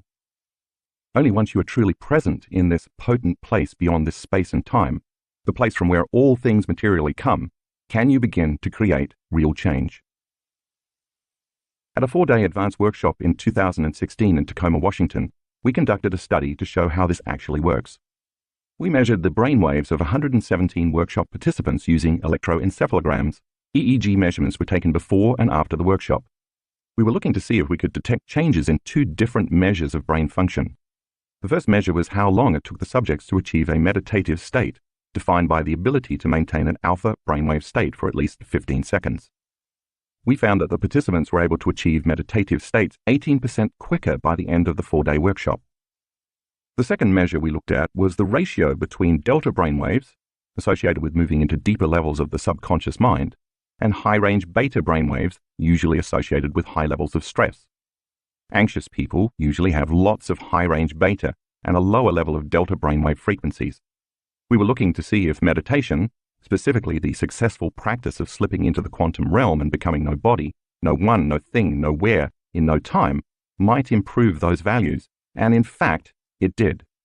Participants lowered their high-range beta brainwaves, indicating they were feeling less stress, by an average of 124%, and increased their delta brainwaves, indicating a greater feeling of oneness during meditation, by an average of 149%. The amount of high-range beta brainwaves diminished relative to the amount of delta waves by 62%, and this all happened in only 4 days. Look at figure 3.3 to see these results. You'll notice that some of the changes we measured were greater than 100%, indicating these participants were able to make unusually significant improvements relatively quickly. That's pretty supernatural. Changing your energy, combining a clear intention with elevated emotions. Once you're in the sweet spot of the generous present moment, where all possibilities exist in the quantum field, how do you turn one or more of those potentials, those immaterial possibilities, into reality in the 3-dimensional world of matter? This requires 2 things: a clear intention and elevated emotion. Your clear intention is exactly what it sounds like. You have to get clear on what it is you want to create, getting as specific as possible, and describe it in detail. Let's say you want to go on a great vacation. Where is it you want to go? How do you want to get there? Who do you want to go with, or who do you want to meet when you're there? What sort of accommodations do you want to stay in? What do you want to do or see when you're there? What food do you want to eat? What do you want to drink? What kind of wardrobe will you pack? What will you buy to bring home? You get the point. Make it detailed. Make it as real as you can, because you are going to assign a letter as a symbol of possibility to all of those conditions. As you read in the previous chapter, those thoughts, which make up your intention, are the electrical charge you are sending out into the unified field. Now you have to combine that intention with an elevated emotion such as love, gratitude, inspiration, joy, excitement, awe, or wonder, to name just a few examples. You have to tap into the feeling you anticipate you will have when you manifest your intent, and then feel the emotion ahead of the experience. The elevated emotion, which carries a higher energy, is the magnetic charge you are sending out into the field. And as you have read, when you combine the electric charge, your intention, with the magnetic charge, elevated emotion, you create an electromagnetic signature that is equal to your state of being. Another way to describe these elevated emotions is to call them heartfelt emotions. Usually when we feel emotions like those I just mentioned, we notice that our heart begins to swell. That's because our energy is moving to that area, and as a result, we feel these wonderful, elevated feelings that carry an intent to give, to care for, to nurture, to trust, to create, to connect, to feel safe, to serve, and to be thankful. Unlike the stress emotions, which we discussed in the previous chapter, that draw from the invisible field of energy and information that surrounds the body, these heartfelt emotions contribute to the body's energy field. In fact, the energy that is created when the heart opens makes the heart become more orderly and coherent, just like the brain, so it produces a measurable magnetic field. It's this action that connects us to the unified field. And when we marry an intention, the electric charge, with that energy, the magnetic charge, we create a new electromagnetic field. Since energy is frequency, and all frequency carries information, it is that elevated energy that carries your thought or intention. Remember, those potentials in the quantum field exist only as electromagnetic frequencies, frequencies with information, and you cannot perceive them with your senses as matter yet. It makes sense then that the new electromagnetic signal you broadcast would attract those electromagnetic frequencies in the field that are a vibrational match to it. In other words, when there's a vibrational match between your energy and any potential that already exists in the unified field, you begin to draw that new experience to you. It will find you as you become the vortex to your future. So in that way, you don't have to work to bring what you want to manifest to you, and you don't have to go anywhere to get it. That's changing matter with matter. You have to become pure consciousness, no body, no one, no thing, nowhere in no time, and change your energy, the electromagnetic signal you are broadcasting, and then you will draw that future experience right to you, changing energy into matter. You will literally tune into the energy of a new future, and as you do so, the observer, the unified field, is observing you observe a new destiny, and it then endorses your creation. Take a glance at figure 3.4. Before we go any further, I want to back up just a bit to emphasize how important elevated emotions are for this equation to work. After all, when you decide to observe a future in the quantum field that you want to manifest, if you're doing it as a victim or as someone who's suffering or feeling limited or unhappy, your energy is not going to be consistent with your intended creation, and you won't be able to call that new future to yourself. That's the past. You may have a clear intention, and therefore your mind may be in the future because you can imagine what you want. But if you feel any of those familiar limited emotions, your body still believes it's in the same limited past experiences. As you learned in the previous chapter, emotion is energy in motion, and elevated emotions carry a higher frequency than survival emotions. So if you want to create change, you have to do it from a level of energy that's greater than guilt, greater than pain, greater than fear, greater than anger, greater than shame, and greater than unworthiness. In fact, any lower vibrational energy that you are feeling cannot carry the thought of your future dream. It will carry only a level of consciousness equal to those limited emotions. Therefore, if you're going to perform something that's unlimited, you'd better feel unlimited. If you want to create freedom, you better feel free. And if you want to truly heal yourself, you'd better raise your energy to wholeness. The more elevated the emotion you feel, the greater the energy you broadcast and the more influence you will have on the material world of matter. And the greater your energy, the shorter the amount of time it takes for your manifestation to appear in your life. In this process, you relax and allow a greater mind, the consciousness of the unified field, to organize an event that's right for you. You essentially get out of the way. When you are surprised by an unknown experience that seems like it came out of nowhere, that's because you created it in nowhere. Something appeared out of nothing because you created it in no thing. And it can happen in no time if you create it in the realm beyond linear time. That's the quantum field, where there is no time. A French researcher named René Piech, PhD, demonstrated the power of intention with newly hatched baby chicks. When chicks hatch, they usually imprint on their mother, bonding with her and following her around. But if the mother isn't there when the chicks hatch, they'll imprint on the first moving object they encounter. For example, if a chick first sees a human, it will follow the human around in the same way. For his study, Piech built a special type of random event generator, a computerized robot that would turn randomly as it moved around an arena, going right 50% of the time and going left 50% of the time. As a control, he first recorded the robot's path in the arena with no chicks present. He found that over time the robot covered most of the arena equally. Next, Piech exposed newly hatched chicks to the robot. As expected, they imprinted on the robot as if it were their mother and followed it all over the arena. After the chicks had imprinted on the robot, he removed them from the arena and then put them in a cage on one side where they could see the robot but not move toward it. What happened next was astonishing. The intention of the baby chicks to be near to what they believe to be their mother, in this case the robot, actually influenced the random movements of the robot. It no longer moved all over the arena, but instead remained in the half of the arena closest to the chicks. See figure 3.5. If the intentions of baby chicks can influence the movements of a computerized robot, just imagine what you can do in drawing your future to you. In this place of the unified field, you're actually becoming aware of what already exists, and you're bringing it to life with your attention and your intention. Here, you can be a genius. You can be abundant. You can be healthy. You can be wealthy. You can have a mystical experience. You can create a new job. You can resolve a problem in your life. Remember, all these possibilities exist as electromagnetic potentials in the quantum field. You cannot experience them with your senses because they don't yet exist in this space and time. They exist only as a frequency or energy carrying information that has to be tuned into and observed into this space and time. And in order for you to do this properly, you are going to have to connect to that information and energy with your energy and intention. Here's another way to look at it. If you're unified with the consciousness and the energy of every body, every one, everything, every place, and every time within a vast unified field of potentials, then observing a potential in the quantum is just like becoming aware of your hand in the physical world. You're already connected to it. It already exists. Tuning into the energy of your future and intentionally observing that potential in the quantum then causes infinite fields of energy to collapse into particles called a quantum event, and that becomes an experience that can then manifest in your physical three-dimensional world.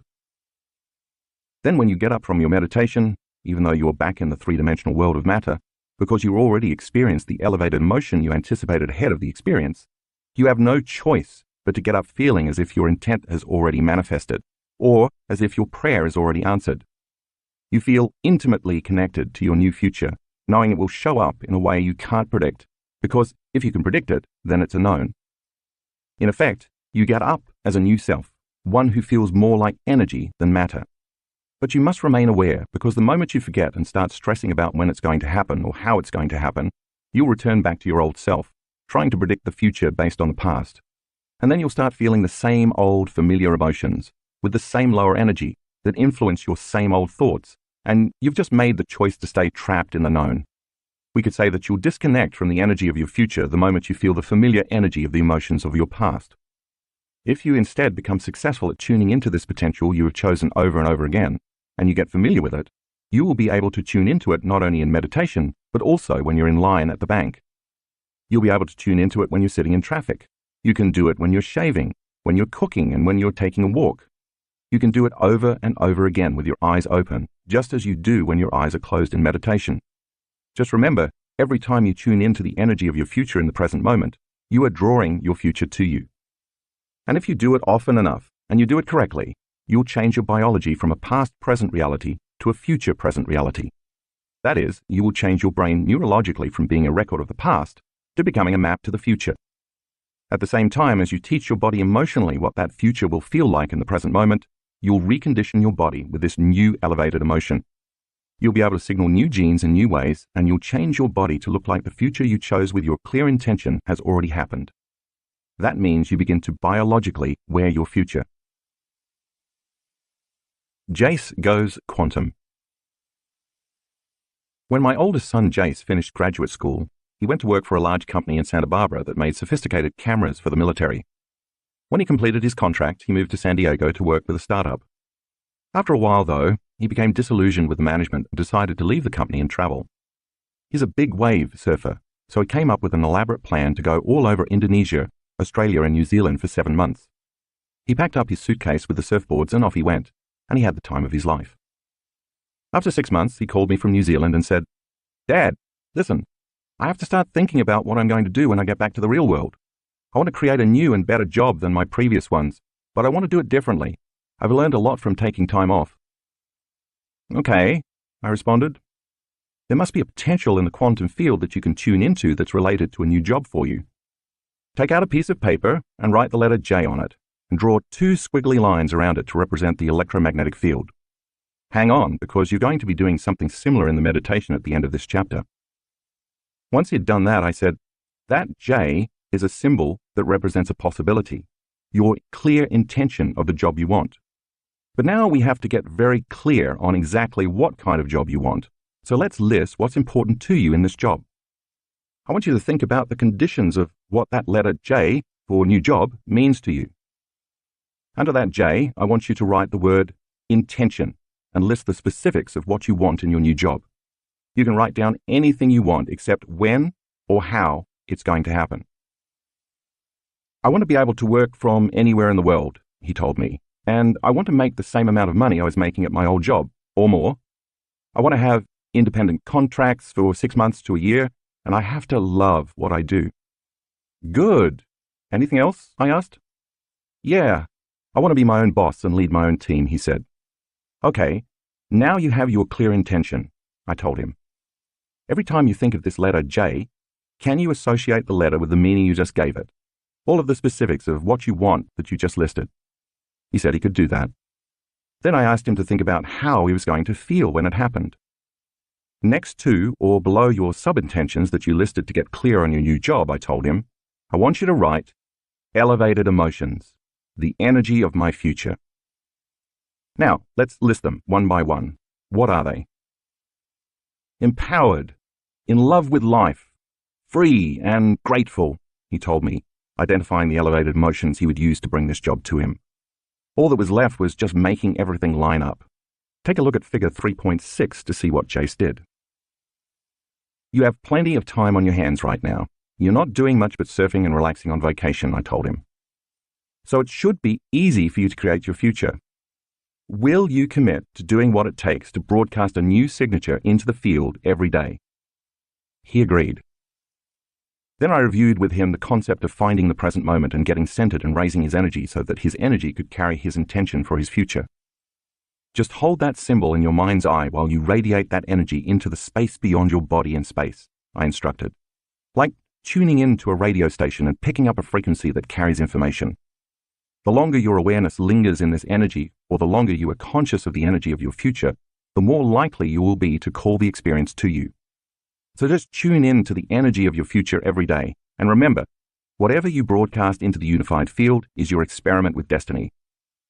When there is a vibrational match between your energy and the energy of this potential, it will find you. So Jace, can you stay there? Yeah, he replied. And then once you've been in that new state of being for some time, I want you to think about what you're going to do in your new job, I continued. What choices will you make? What things will you do? What experiences await you and how will they feel? I want you to live in that future reality in the present moment. Simply remember your future from that new state of being. Just as people tend to obsess about the worst thing that could happen to them in their lives every day, I was instead asking my son to obsess about some of the greatest things that could happen when his new job found him.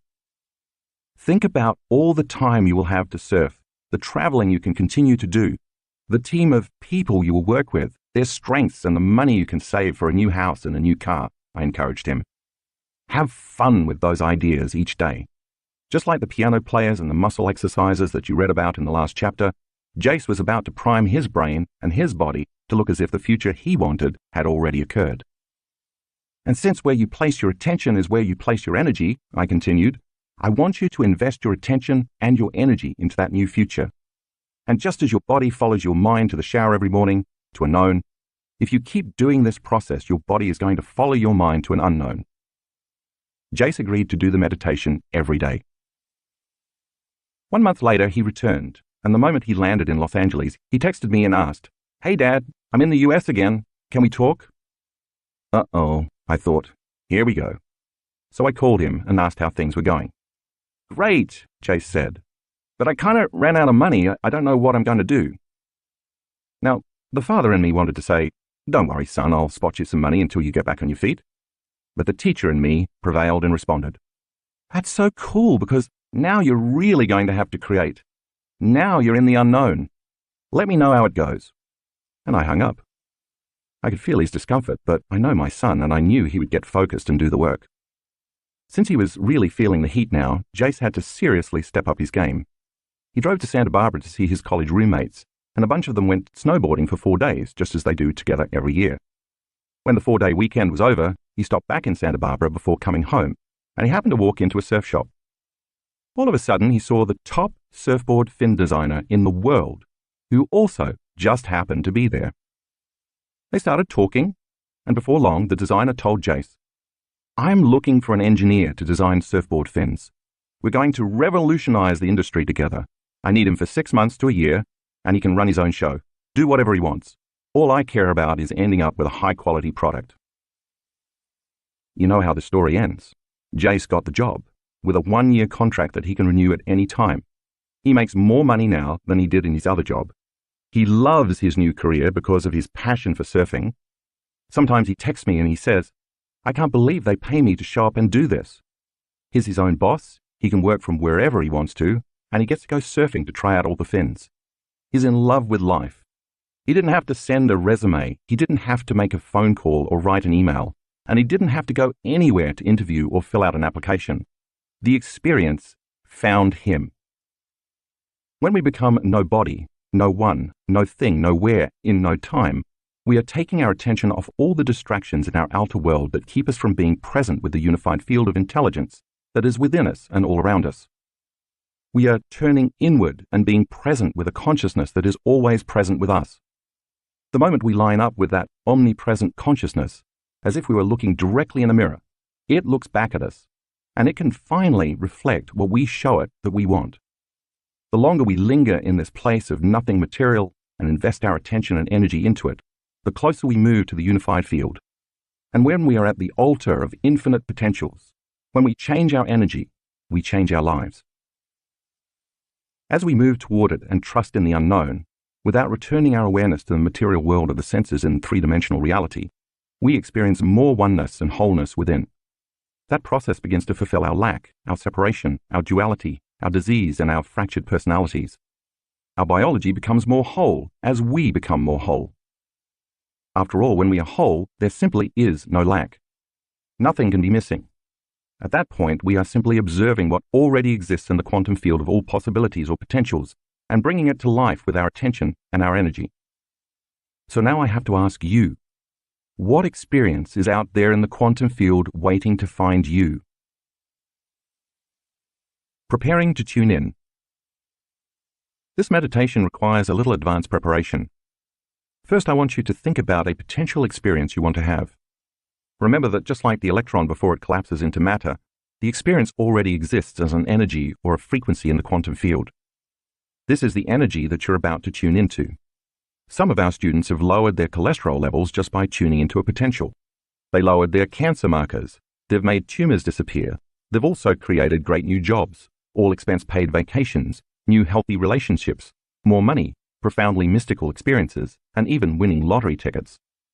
Believe me, my team and I have seen it all. So go ahead, step into the unknown.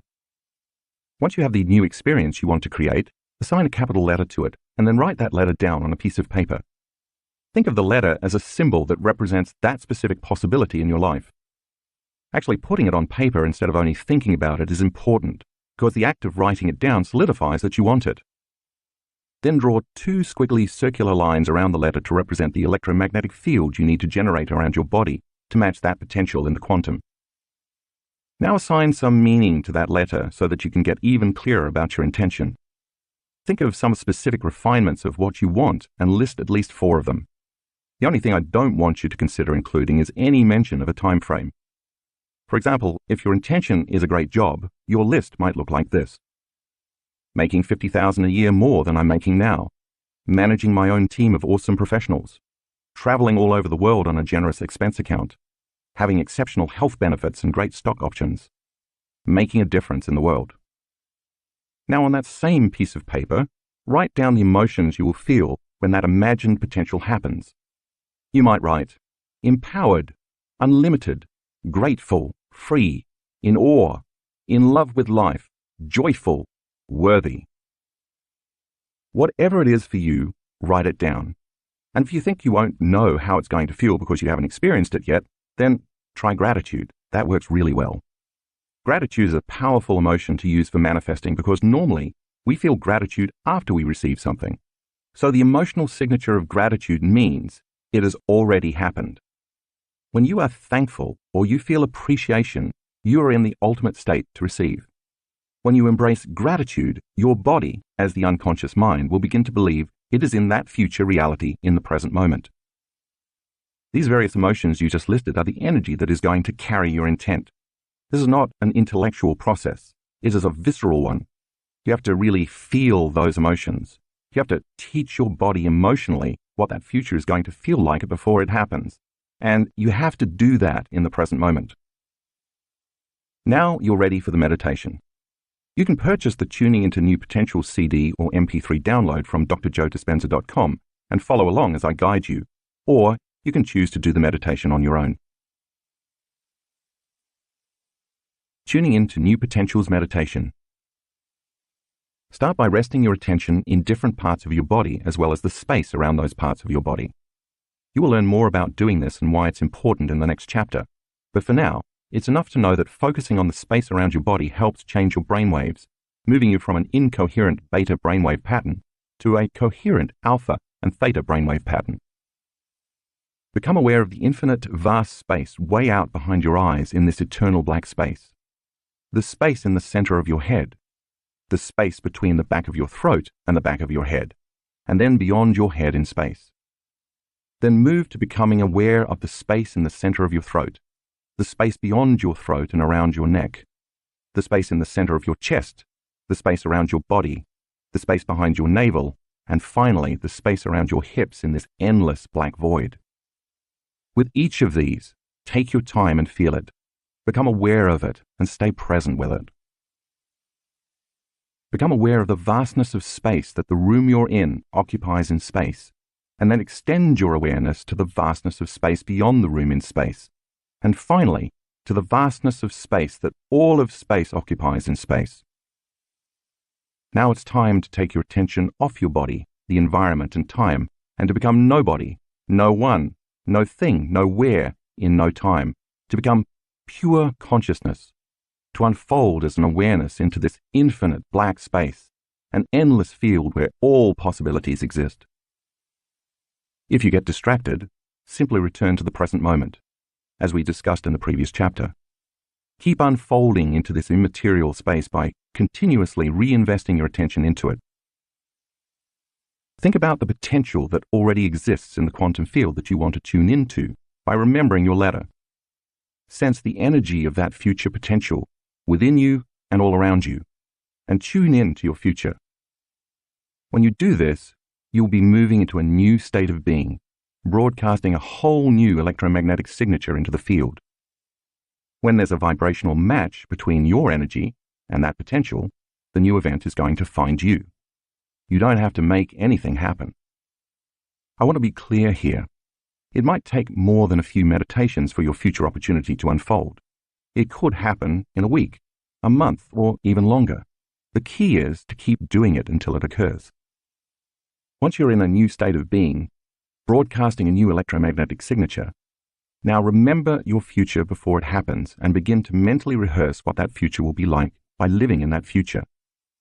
Make it as real as possible, calling up those elevated emotions you listed so you can teach your body emotionally what that future feels like.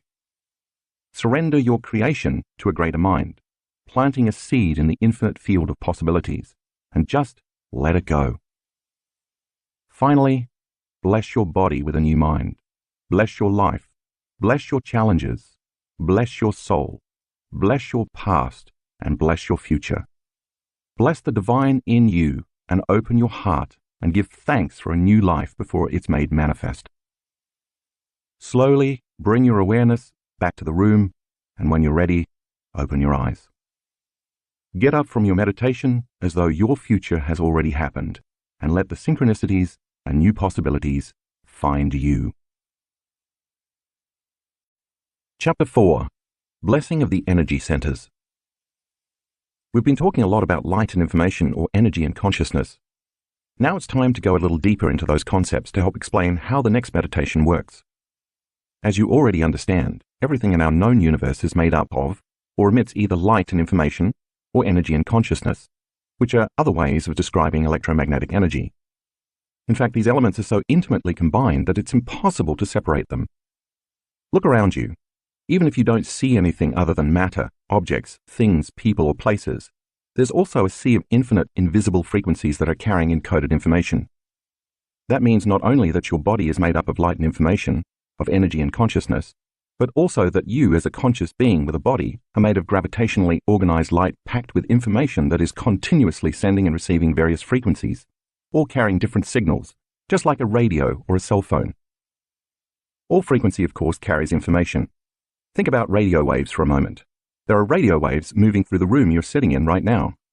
If you turned a radio on, you could tune it to a specific wavelength or signal, and then a little transducer in the radio would pick up that signal and turn it into sound that you could hear and understand as your favorite song, the news, or even a commercial. Just because you can't see the radio waves in the air doesn't mean they aren't there, carrying distinct information on a specific frequency all the time. If you change the frequency a small degree and tune into another station, a different message will be carried on that wavelength. Take a look at figure 4.1a, which shows the entire light spectrum and demonstrates all the electromagnetic frequencies that we know of. The visible light spectrum, where we perceive the various array of colors present in this world we live in, makes up less than 1% of all the frequencies of light that exist. That means that the majority of frequencies are beyond our perception, and therefore most of our known reality in this universe cannot be experienced by our senses. So aside from our ability to perceive light being absorbed or reflected off objects and things, the truth is that we are able to perceive only a very small spectrum of reality. There's a lot of other information available to us besides what we can see with our physical eyes. Remember that when I refer to light, I am talking about all light, which includes the entire spectrum of electromagnetic frequencies, seen and unseen, and not just visible light. For example, even though we don't see X-rays, they still exist.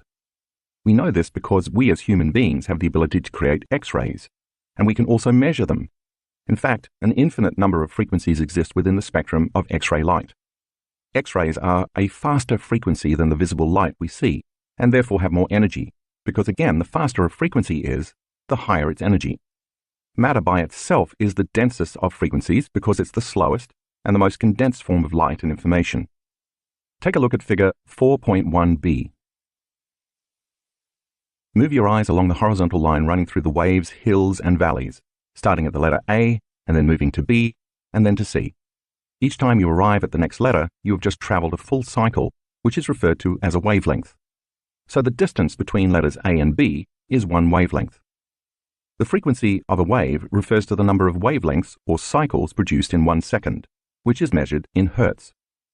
Therefore, the faster the frequency of a wave, the shorter its wavelength. The converse is also true. The slower the frequency, the longer the wavelength. Figure 4.1c.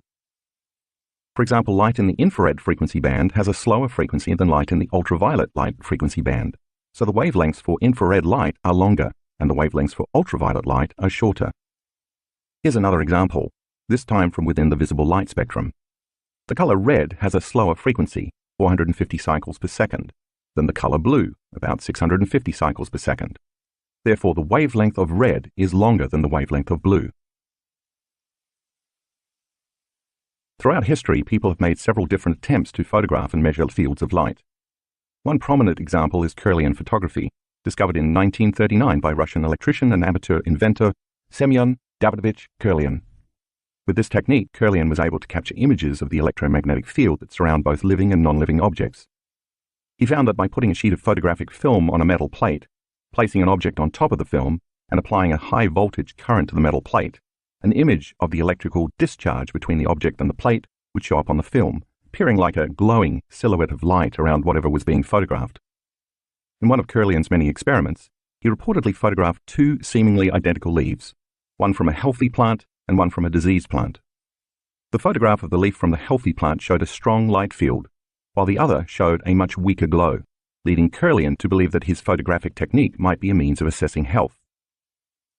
While scientists today debate the usefulness of Kirlian photography as a diagnostic tool, research on the technique continues. A more recent development along these lines comes from German biophysicist Fritz Albert Popp, Ph.D., who has spent more than 3 decades studying biophotons, tiny, low-intensity light particles that are stored within and emitted by all living things. In 1996, Popp founded the International Institute of Biophysics, IIB, a network of research laboratories from more than a dozen countries around the world that study biophotons. Popp and his fellow IIB researchers believe that the information contained in these light particles which are stored in DNA, communicates extremely effectively with the cells of the organism, thus playing a vital role in regulating the organism's function. These biophotons can be detected by an extremely sensitive camera designed to measure their emissions. The stronger the emissions, as well as the more intense and coherent the light field, the greater communication between cells and the healthier the organism. In order to sustain life and health, our cells communicate with each other by exchanging vital information transmitted on different frequencies of light. Pop discovered that the reverse is also true. When a cell does not emit enough organized and coherent electromagnetic energy, that cell becomes unhealthy. It's not able to share information with other cells very well, and without that exchange, it doesn't have what it needs. So the mechanistic version of the inner workings of the cell that we learned in high school biology is dated. Charged molecules attracting and repelling each other are not responsible for the way cells work. Instead, the electromagnetic energy that the cell emits and receives is the life force that governs those molecules. That's a vitalistic view that supports the truth of who we are. What all this means, in effect, is that we are quite literally beings of light, each radiating a very vital life force and expressing an actual light field around our bodies. The totality of each cell expressing and contributing to a vital field of light that carries a message.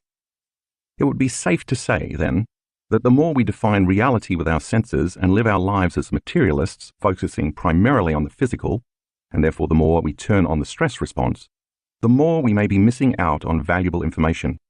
That's because the more we keep narrowing our focus on the matter, objects, things, people, and places in our outer world, the less able we are to sense those other frequencies that aren't visible to the naked eye. And if we are unaware of them, they do not exist to us. As you have already read, and I hope begun to experience yourself with the meditation in the previous chapter, it's possible for you to tune in to certain frequencies around you, just like you can tune a radio dial to 107.3. When you close your eyes and sit still and eliminate the external environment, the static that normally keeps you from sensing those other frequencies, you can train yourself to get a clear signal and receive information from it. When you do this repeatedly, you tune into a new level of light and information that you can use to influence or affect matter. And when you do that, your body experiences syntropy, enhanced order, instead of entropy, disorder, physical breakdown, and chaos. Once you can quiet down your analytical, thinking mind and more readily tune into this more orderly information, your body automatically responds by processing this new stream of consciousness and energy, thereby becoming more efficient, coherent, and healthy. Convergent and divergent focus. At the beginning of the meditation in the last chapter, I asked you to rest your attention in different parts of your body, as well as in this space around different parts of it. Now I want to dive deeper into why I ask you to do that in almost all my meditations. When you practice this, you sharpen your ability to master two different ways your brain can focus using convergent focus and divergent focus. Convergent focus is a single-minded or narrow focus on an object, anything having matter. That's the kind of focus you're displaying in my meditations when you rest your attention on a specific place in your body. It's the same kind of focus you use when you pay attention to objects in your environment. Typically, when you go to pick up a glass, call or text somebody, or tie your shoe, you use narrow focus. The majority of the time that you're in narrow focus, you're focusing on objects or things, matter, and people or places in the outer world, mostly things that have 3 dimensions. Remember our previous discussion about living in survival mode with the hormones of stress continually pumping through our bodies, helping us stay at the ready to fight or flee? When we're in that state, we narrow our focus even further because paying very close attention to the external physical world becomes very important. In effect, we become materialists, defining reality with our senses. The different compartments of the brain that normally work in community then begin to subdivide, no longer communicating effectively with each other, and no longer working together seamlessly in a state of coherence, orderliness. Now they're in an incoherent state, sending incoherent messages down the spinal cord to various parts of the body. We've seen this over and over again when we do the brain scans to measure brain waves. As I've said before, when your brain is incoherent, you are incoherent. And when your brain is not working right, you are not working right. It's as though instead of playing a beautiful symphony, your brain and body are producing a cacophony. And because of this unbalanced, incoherent state, you are left trying to control or force outcomes in your life. You try to predict a future that's based on the past, and you do that in part by paying more attention to your outer world of objects and things than to your inner world of thoughts and feelings. In other words, you stay in narrow, convergent focus, obsessively thinking about the same things over and over again, That's what stress does. It influences you to obsess about your problems so you can be prepared for the future worst-case scenario based on your past memories. Being prepared for the worst outcome gives you a better chance of survival because no matter what happens, you are prepared for it. However, when you change your attention from using this narrow focus to adopting a more open and broad focus, as you will do in this meditation, you can become aware of the space and so the light and energy around your body in space. This is called a divergent focus. You go from focusing on something to focusing on no thing, on the wave, energy, instead of the particle, matter. Reality is both the particle and the wave. It's both matter and energy. So when you practice using narrow focus to rest your attention in different parts of the body, acknowledging the particle, and then you open your focus so that you sense the space around these parts of your body in space, acknowledging the wave, your brain changes into a more coherent, balanced state.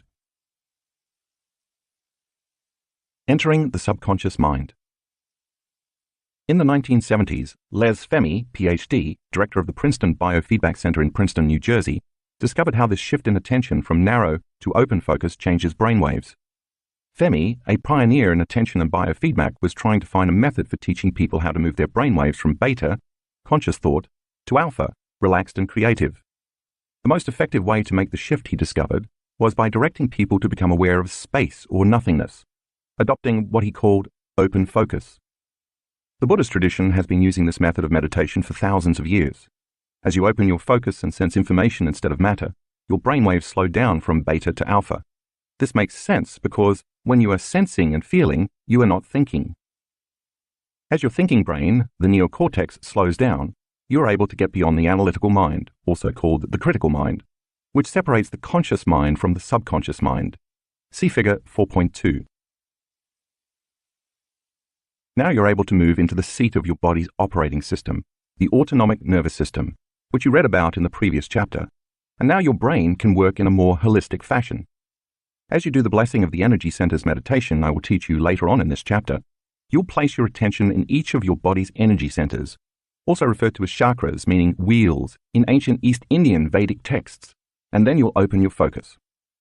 Because where you place your attention is where you place your energy, as you place your attention in each center and your energy moves to it, each one of these individual centers begins to become activated. It's no mystery that if you have a sexual fantasy in your mind and brain, for example, as energy moves into that center of your body, it's going to become activated in a very specific way. And when it does, organs, tissues, chemicals, hormones, and nervous tissue are all going to respond. If you're hungry and you're thinking about what you're going to eat, it's no coincidence that your digestive juices turn on. You salivate and your body prepares for the experience of eating dinner because energy is activating that area. If you're thinking about telling your boss off or arguing with your daughter, you secrete adrenaline ahead of the actual confrontation. In each of these cases, the thought you're thinking becomes the experience. I will explain this in more detail in the next section when we talk about the individual energy centers. But for now, it's enough to know that this happens because each center produces its own chemical hormonal expression, which then activates the organs, tissues, and cells in each area. So imagine what would begin to happen if you were able to slow your brainwaves down in a meditation and get into the operating system of each of these energy centers by placing your attention in the space around each center, opening your focus. Each of these centers would then become more orderly and more coherent, which would signal neurons to create a new level of mind and activate the organs, tissues, and cells of that region, producing each center's own hormones and chemical messengers. And if you did this repeatedly over time, you would begin to affect real physical change. In the community of students who do this work, people have healed themselves of chronic bladder infections, prostate problems, impotence, diverticulitis, Crohn's disease, food allergies and sensitivities like celiac disease, ovarian tumors, elevated liver enzymes, acid reflux, heart palpitations, arrhythmias, asthma, lung conditions, back problems, thyroid conditions, throat cancer, neck pain, chronic migraine, headaches, brain tumors, and more. We've seen all kinds of improvements in people from doing this particular meditation, sometimes even after the very first time they do it. Those dramatic healings were possible because students were able to epigenetically change the expression of their DNA, switching some of their genes on and others off, changing how those genes express proteins in their physical bodies, as you learned in Chapter 2. How your body's energy centers work. We're about to take a closer look at each of the body's energy centers. But first I want to explain a bit more about how they work. Think of each of them as an individual center of information. Each has its own specific energy that carries a corresponding level of consciousness, its own emission of light expressing very specific information, or its own frequency carrying a certain message. Each also has its own individual glands, its own unique hormones, its own chemistry, and its own individual plexus of neurons. Think of these individual clusters of neurological networks as mini brains. And if each one of those centers has its own individual brain, then each also has its own individual mind. Take a look at figure 4.3, which lists the location of each center, as well as the anatomy and physiology that are associated with each. As you learned in the second chapter, when consciousness activates neurological tissue, it creates mind. Mind is the brain in action. So if each one of these energy centers has a plexus of neurons, then each has its own individual mind. Or better said, each center has a mind of its own. What activates the mind is energy with a directive and intention, a conscious intent. When each of these centers becomes activated, it in turn activates hormones, tissues, chemicals, and cellular functions, and it emits energy. For example, when your first center, the seat of your reproductive glands, is activated with energy, its mind has a very specific agenda and intention. When you as a conscious being have a thought or a fantasy, that's consciousness, by the way, acting on neurological tissue. The next thing you know, your body is physiologically changing, and therefore so is your energy. Your body secretes chemicals and hormones from those corresponding glands to emotionally prepare you for intercourse. You have more energy in that center now, and it's releasing its own specific frequency carrying an intentional message. That energy carrying the conscious intention is activating that reproductive center, and the mind in the brain is influencing the mind in the body at the level of its individual nerve plexus. This mind located in that specific area of the body, through this mini-brain, operates on the subconscious level through the autonomic nervous system. It's beyond your conscious control. We could say that the body is now following the mind as the mini-brain in that energy center activates the related glands, which in turn activate corresponding hormones that signal the appropriate chemicals to change the body's emotional state and physiology. And then you are emitting a very clear energy carrying a specific directive out of that center. We have all felt that kind of energy from a very sexual person. Once the energy is moving through that neurological tissue or plexus of neurons, it creates mind at that level. So when it's activated, that center has a mind of its own. The second center also has its own mind. And when we activate its mini-brain, and thus its mind, we trust our gut. And the same sequence of events happens in this center as we just saw in the first energy center, but with different corresponding neurocircuitry, hormones, chemicals, emotions, energy, and information. In fact, this area has been called the second brain because of the hundreds of millions of neurons and neural connections here, more than exist in either the spinal cord or in the peripheral nervous system. In fact, 95% of the feel-good hormone serotonin in your body is found not in your brain, but in your bowels. So trusting our gut literally means trusting our instincts. It's almost as if our body and this center's brain can override our analytical, rational thinking brain and mind. How about your heart center? What happens when you lead with your heart? Like the first two centers, this fourth center, located in the middle of the chest, has its own frequency, its own hormones, its own chemicals, its own emotions, and its own mini-brain that draws from a field of energy and information that surrounds it. And when you lead with your heart, you tend to be more caring, kind, inspired, selfless, compassionate, giving, grateful, trusting, and patient. When this mini-brain gets that information, it sends instructions and messages to the organs and tissues that are located in that part of the body, and you emit loving energy from this specific center of information. Now let's look at each of these energy centers in more detail. Some of the centers will overlap a bit in function, but for the most part, if you know even just a little about the body, they are pretty self-explanatory. You can review figure 4.3 again if you need to. Getting better acquainted with the energy centers.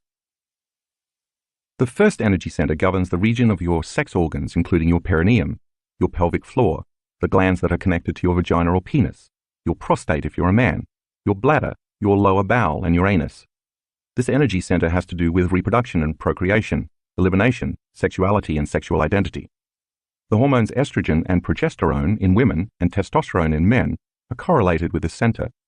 This energy center is also associated with the inferior mesenteric nerve plexus. A tremendous amount of creative energy exists in this first center. Think about the amount of energy used to make life and create a baby. When this center is in balance, your creative energy flows easily, and you are also grounded in your sexual identity. The second energy center is behind and slightly below your navel. It governs the ovaries, uterus, colon, pancreas, and lower back. It has to do with consumption, digestion, elimination, and the breaking down of food into energy, including digestive enzymes and juices, as well as the enzymes and hormones that balance your blood sugar levels. This center is also connected to the superior mesenteric nerve plexus. This energy center is also related to social networks and structures, relationships, support systems, family, cultures, and interpersonal relationships. Think about it as the center for holding on or letting go, consuming or eliminating. When this center is in balance, you feel safe and secure both in your environment and in the world. The third energy center is located in the pit of your gut. It governs the stomach, small intestine, spleen, liver, gallbladder, adrenal glands, and kidneys. The associated hormones include adrenaline and cortisol, the kidney hormones, and chemicals like renin and angiotensin, erythropoietin, and all the liver enzymes, as well as the stomach enzymes like pepsin, trypsin, chymotrypsin, and hydrochloric acid. This energy center is also related to the solar plexus, which is also called the celiac plexus. This center is associated with our will, power, self-importance, control, drive, aggression, and dominance. It is the center of competitive action and of personal power, self-esteem, and directed intention. When the third center is in balance, you use your will and your drive to overcome your environment and the conditions in your life. Unlike the second center, this center becomes naturally activated when you perceive that your environment is not safe or is unpredictable, so you must protect and take care of your tribe and yourself. The third center is also active when you want something, and you need to use your body to get it. The fourth energy center is located in the space behind your breastbone. It governs the heart, lungs, and thymus gland, the body's main immunity gland known as the fountain of youth. The hormones associated with this center include growth hormone and oxytocin, as well as a cascade of 1,400 different chemicals that stimulate the immune system's health via the thymus gland, responsible for growth, repair, and regeneration of the body. The nerve plexus this center governs is the heart plexus. The first three centers are all about survival and reflect our animal nature or our humanity. But in this fourth energy center, we are moving from being selfish to being selfless. This center is associated with the emotions of love and caring, nurturing, compassion, gratitude, thankfulness, appreciation, kindness, inspiration, selflessness, wholeness, and trust. It is where our divinity originates. It is the seat of the soul. When the fourth center is in balance, we care about others and we want to work in cooperation for the greatest good of the community. We feel a genuine love for life. We feel whole and we are satisfied with who we are. The fifth energy center is located in the center of your throat. It governs the thyroid, parathyroid, the salivary glands, and the tissues of the neck. The hormones associated with this center include the thyroid hormones T3 and T4, thyroxine, the parathyroid chemicals that govern the body's metabolism and circulating calcium levels. The nerve plexus this center governs is the thyroid plexus. This center is associated with expressing the love you felt in the fourth center, as well as speaking your truth and personally empowering your reality through language and sound. When the fifth center is balanced, you voice your present truth, which includes expressing your love. You feel so pleased with yourself and with life that you just have to share your thoughts and feelings. The sixth energy center is located in the space between the back of your throat and the back of your head. If that's too complicated to picture, just think of it as the center of your brain slightly toward the back of your head. It governs the pineal gland, which is a sacred gland. Some people call the pineal the third eye, but I call it the first eye. It's associated with the door to higher dimensions and shifting your perception so you can see beyond the veil or see reality in a non-linear way. When this center is opened, it's like a radio antenna you can use to tune into higher frequencies beyond the five senses. This is where the alchemist in you awakens. I devote a whole chapter to the pineal gland later in the book, but for now, know that the pineal gland secretes hormones like serotonin and melatonin, as well as some other wonderful metabolites, which are responsible for your circadian rhythms of feeling awake in response to visible light during the day and sleepy in response to being in darkness at night. In fact, the pineal gland is sensitive to all electromagnetic frequencies beside visible light and can produce corresponding chemical derivatives of melatonin that change your view of reality. When this gland is in balance, your brain works in a clear manner. You are lucid, more conscious of both your inner world and your outer world, seeing and perceiving more each day. The seventh energy center is located in the center of your head and includes the pituitary gland. This gland has been called the master gland because it governs and creates harmony in a downward cascade from the center of your brain to your pineal gland, your thyroid gland, your thymus gland, your adrenal glands, your pancreatic gland, and all the way to your sexual glands. This is the center of the body where you experience your greatest expression of divinity. This is where your divinity, your highest level of consciousness, originates. When this gland is in balance, you are in harmony with all things.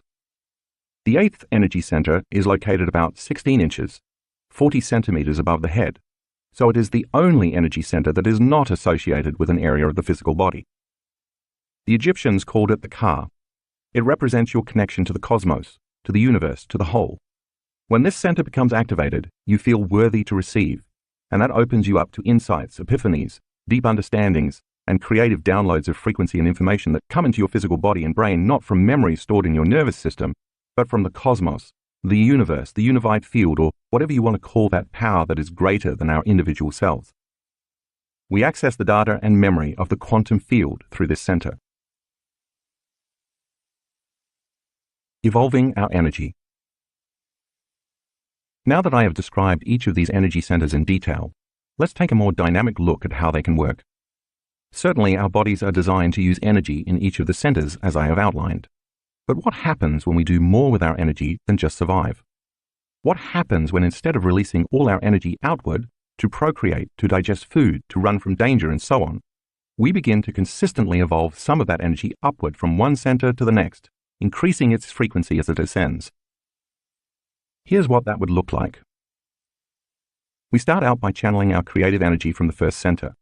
When we feel safe and secure enough to create, that creative energy evolves, ascending and flowing into the second center. When we have to master some limitation or overcome some condition in our environment, we're able to put the creative energy to good use, and then it will flow to the third center, the seat of our will and power. When we successfully transcend the adversity in our life, which has challenged us to grow and overcome, we have the opportunity to feel more whole, more free, and more satisfied, and we're then able to feel genuine love for self and others as the energy flows through and activates the fourth center. When that happens, we then want to express our present truth, what we've learned or the love or wholeness we feel, and that allows the energy to then move through and turn on our fifth center. After this, when the evolution of energy activates the sixth center, dormant areas of the brain open so that the veil of illusion is lifted, and we perceive a broader spectrum of reality than we ever saw before. We then begin to feel enlightened. The body moves more into harmony and balance, and our external environment, including the natural world surrounding us, also moves into more harmony and balance as the energy ascends in activating the seventh center. Once we feel that enlightened energy, we begin to truly feel worthy, and the energy can finally rise to activate the eighth center, where we receive the fruits of our efforts, visions, dreams, insights, manifestations, and knowingness that come not from anywhere within our minds and bodies as memories, but from a greater power in and around us. This continuous flow of evolving energy from our first center to our eighth center is illustrated in figure 4.4a. That's the kind of personal evolution that happens when the energy flows consistently, the ideal. What all too often happens, however, is that the events of our lives and the way we react to them cause our energy to get stuck so that it doesn't flow in this magnificent pattern I just outlined. The places in your body where the energy gets stuck are the energy centers associated with the issues you're dealing with. Figure 4.4b depicts what happens when the energy gets stuck and can't flow to the higher centers. If, for example, a person has been sexually abused or has been conditioned since childhood to think that sex is bad, their energy can stay stuck in the first center, the center associated with sexuality, and they may have problems accessing creativity. If, on the other hand, a person can access their creative energy, but doesn't necessarily feel safe enough to use their creativity in the world, instead feeling victimized by their social and interpersonal relationships, or if they have been traumatized or betrayed by another person, they might hold on to that energy in their second center. Such a person would be likely to feel excessive amounts of guilt, shame, suffering, low self-esteem, or fear. Now, if a person can get their energy flowing up to the third center, but they have ego issues and they feel self-important, self-absorbed, controlling, domineering, angry, overly competitive, and bitter, then their energy gets stuck in the third center, and they may have control issues or motivation issues. If a person cannot open their heart and feel love and trust, or if they are afraid to express love or how they truthfully feel, energy can also become frozen in the fourth and fifth centers respectively. While energy can get stuck in any of the energy centers, These first three centers are where it tends to get stuck most often. And when it's stuck, it can't evolve and flow in the seamless current described earlier, which switches on the higher energy centers where we're in love with life and want to give back. Getting that circuit flowing the way it was designed to do is the whole point of doing the blessing of the energy centers meditation. We bless each of these centers so we can get stuck energy flowing again.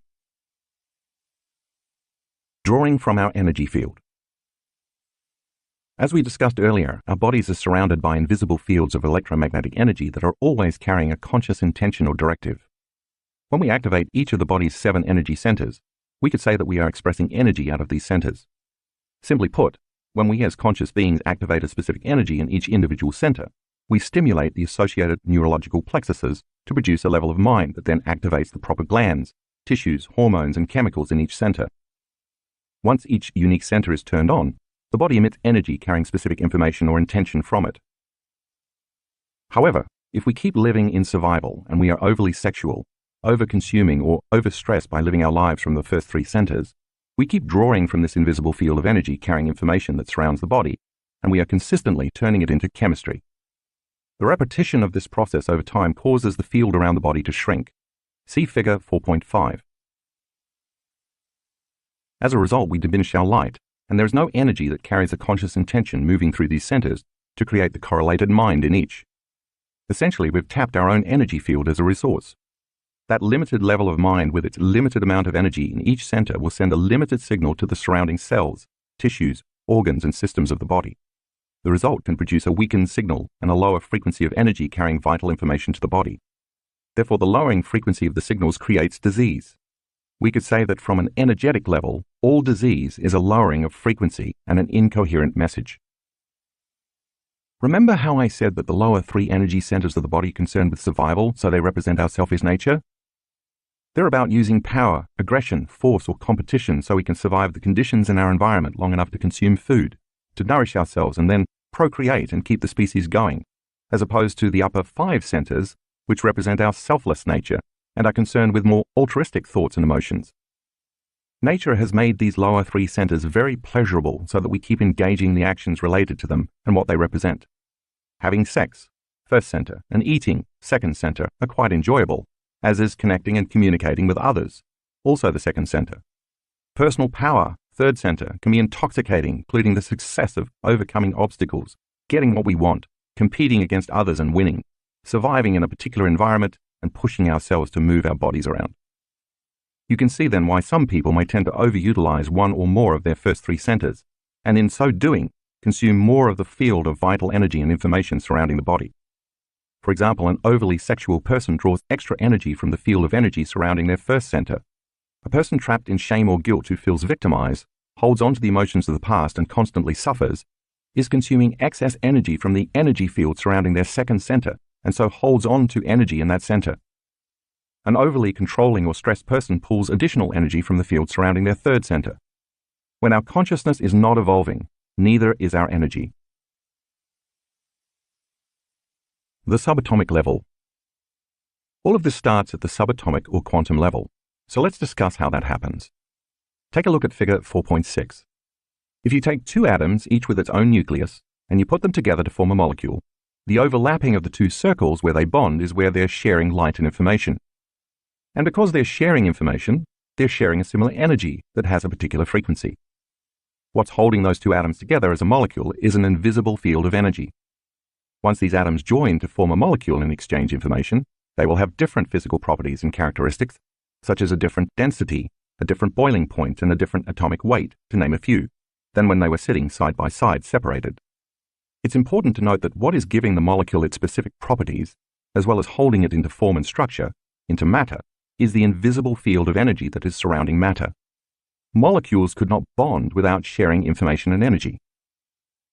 If you add another atom, you form yet another different molecule that again has different physical properties and characteristics, and a different atomic structure.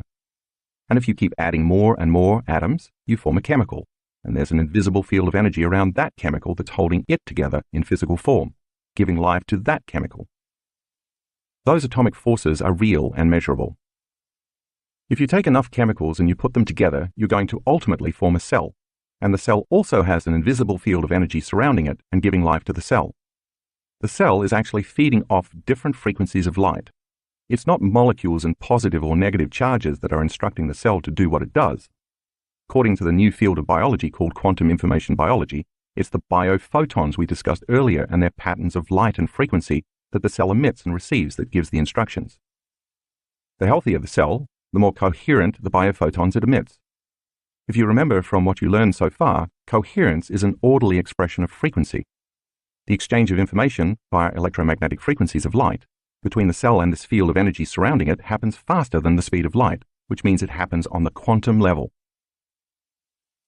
To continue, if you put a group of cells together, you form a tissue, and that tissue has an invisible field of unifying coherent frequency and energy that causes all those individual cells to work together in harmony, functioning as a community. If you take that tissue and further develop it into a more specialized function, you form an organ, and an organ also has an invisible field of electromagnetic energy. That organ literally receives information from this invisible energy field. In fact, the memory of the organ actually exists in the field. The way this can affect transplant patients is fascinating. Probably the most famous example is the story of Claire Sylvia, who wrote a book called A Change of Heart about her experiences after receiving a heart and lung transplant in 1988. All she knew at the time was that her new organs came from an 18-year-old male donor who had died in a motorcycle accident. After the transplant, the 47-year-old professional dancer and choreographer developed cravings for chicken nuggets, French fries, beer, green peppers, and Snickers bars, none of which were foods she had enjoyed before. Her personality also changed. She became more assertive, more confident. Her teenaged daughter even teased her about developing a man's gait. When Sylvia eventually tracked down the family of her donor, she discovered the foods she had craved after the transplant were indeed the young man's favorites. That vital information was stored in the light field of the organ.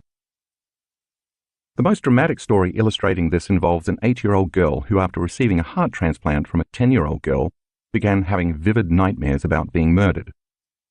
The donor had indeed been murdered, and the perpetrator had not been caught.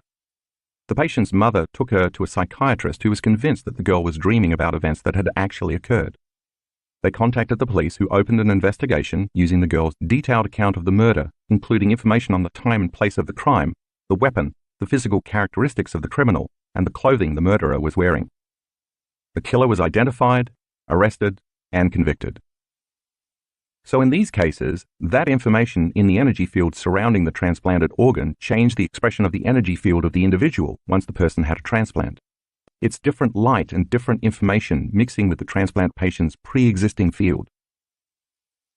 The recipient can pick up on that information as memory in the field, and it influences their mind and their body. The energy, holding specific information, is influencing matter.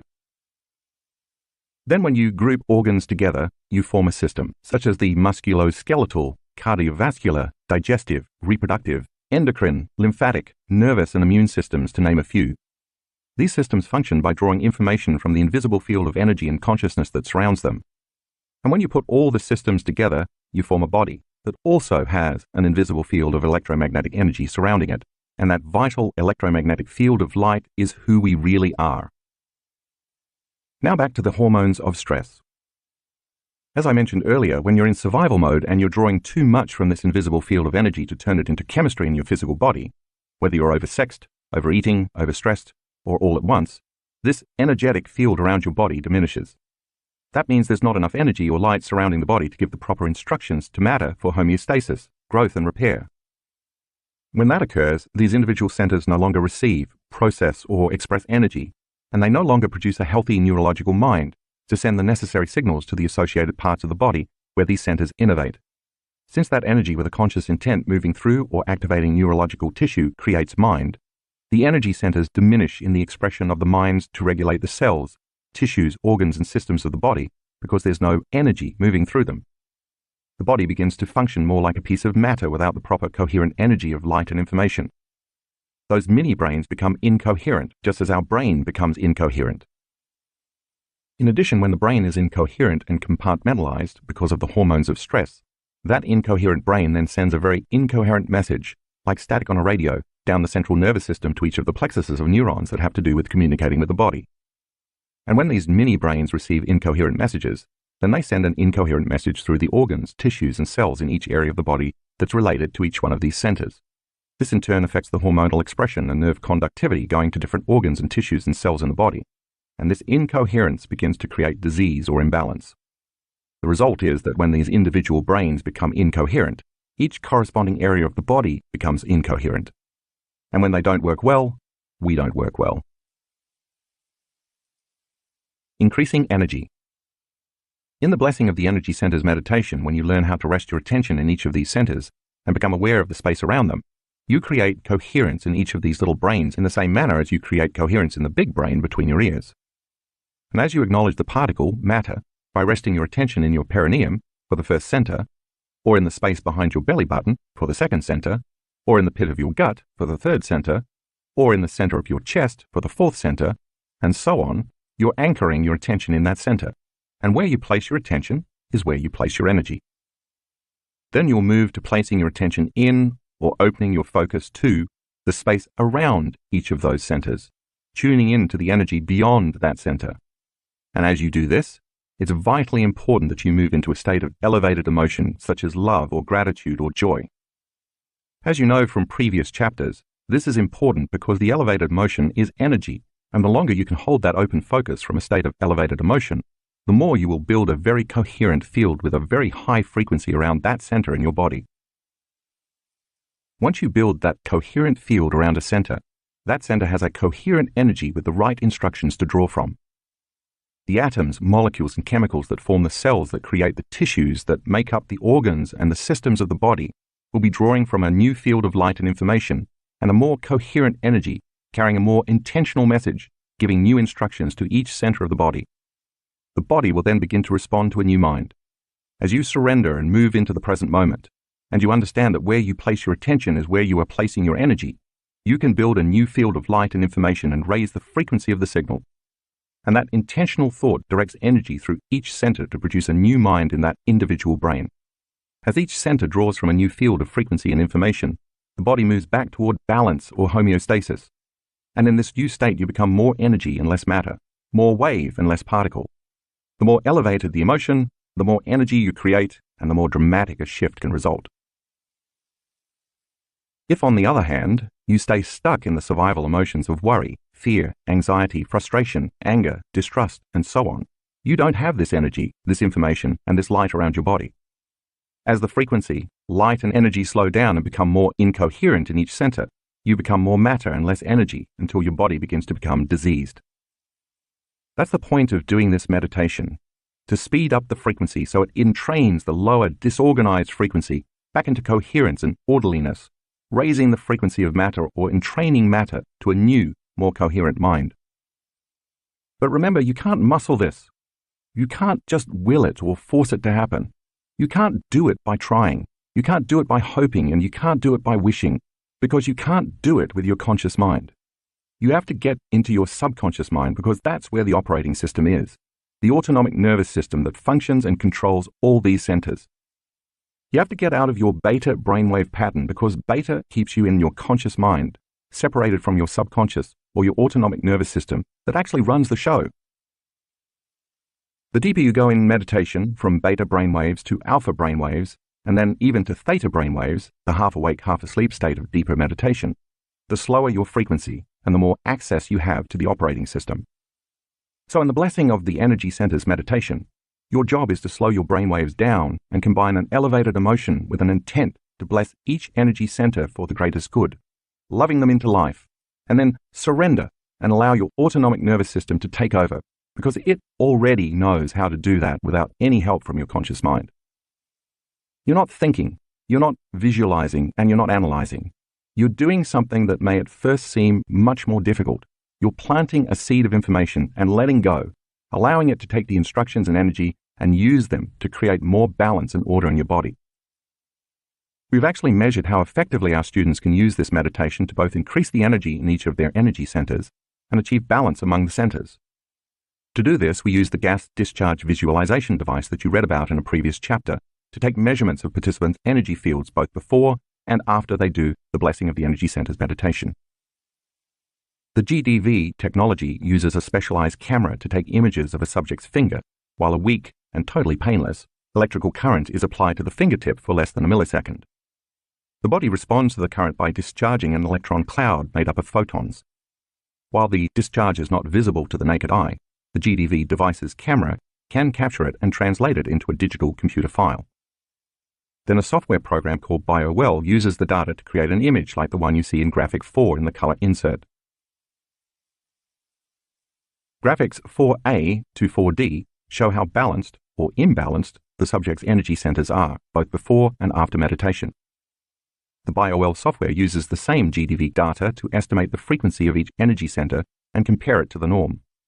Balanced energy centers would appear in perfect alignment, while imbalanced centers would make an off-center pattern. The size of the circle, representing each energy center, shows whether its energy center is less than, equal to, or greater than average, and by how much. The left side of each example in graphic 4 shows the measurements of the subject's energy centers taken before we started our workshop, while the right side shows the measurements taken a few days later. Now look at graphics 5A to 5D. The left side of this figure shows the measurements of the energy field around each student's entire body before we started the event, while the right side shows the measurement of the field around the whole body afterward. We have also used the GDV device to measure how this meditation, as well as any of the other meditations in this book, enhances the energy field surrounding the entire body. As you'll soon read in the instructions at the beginning of the meditation, I repeatedly ask you to place your attention not only on various parts of your body, but also on the space around those parts of your body, and then, at the end of the meditation, on the space around your entire body.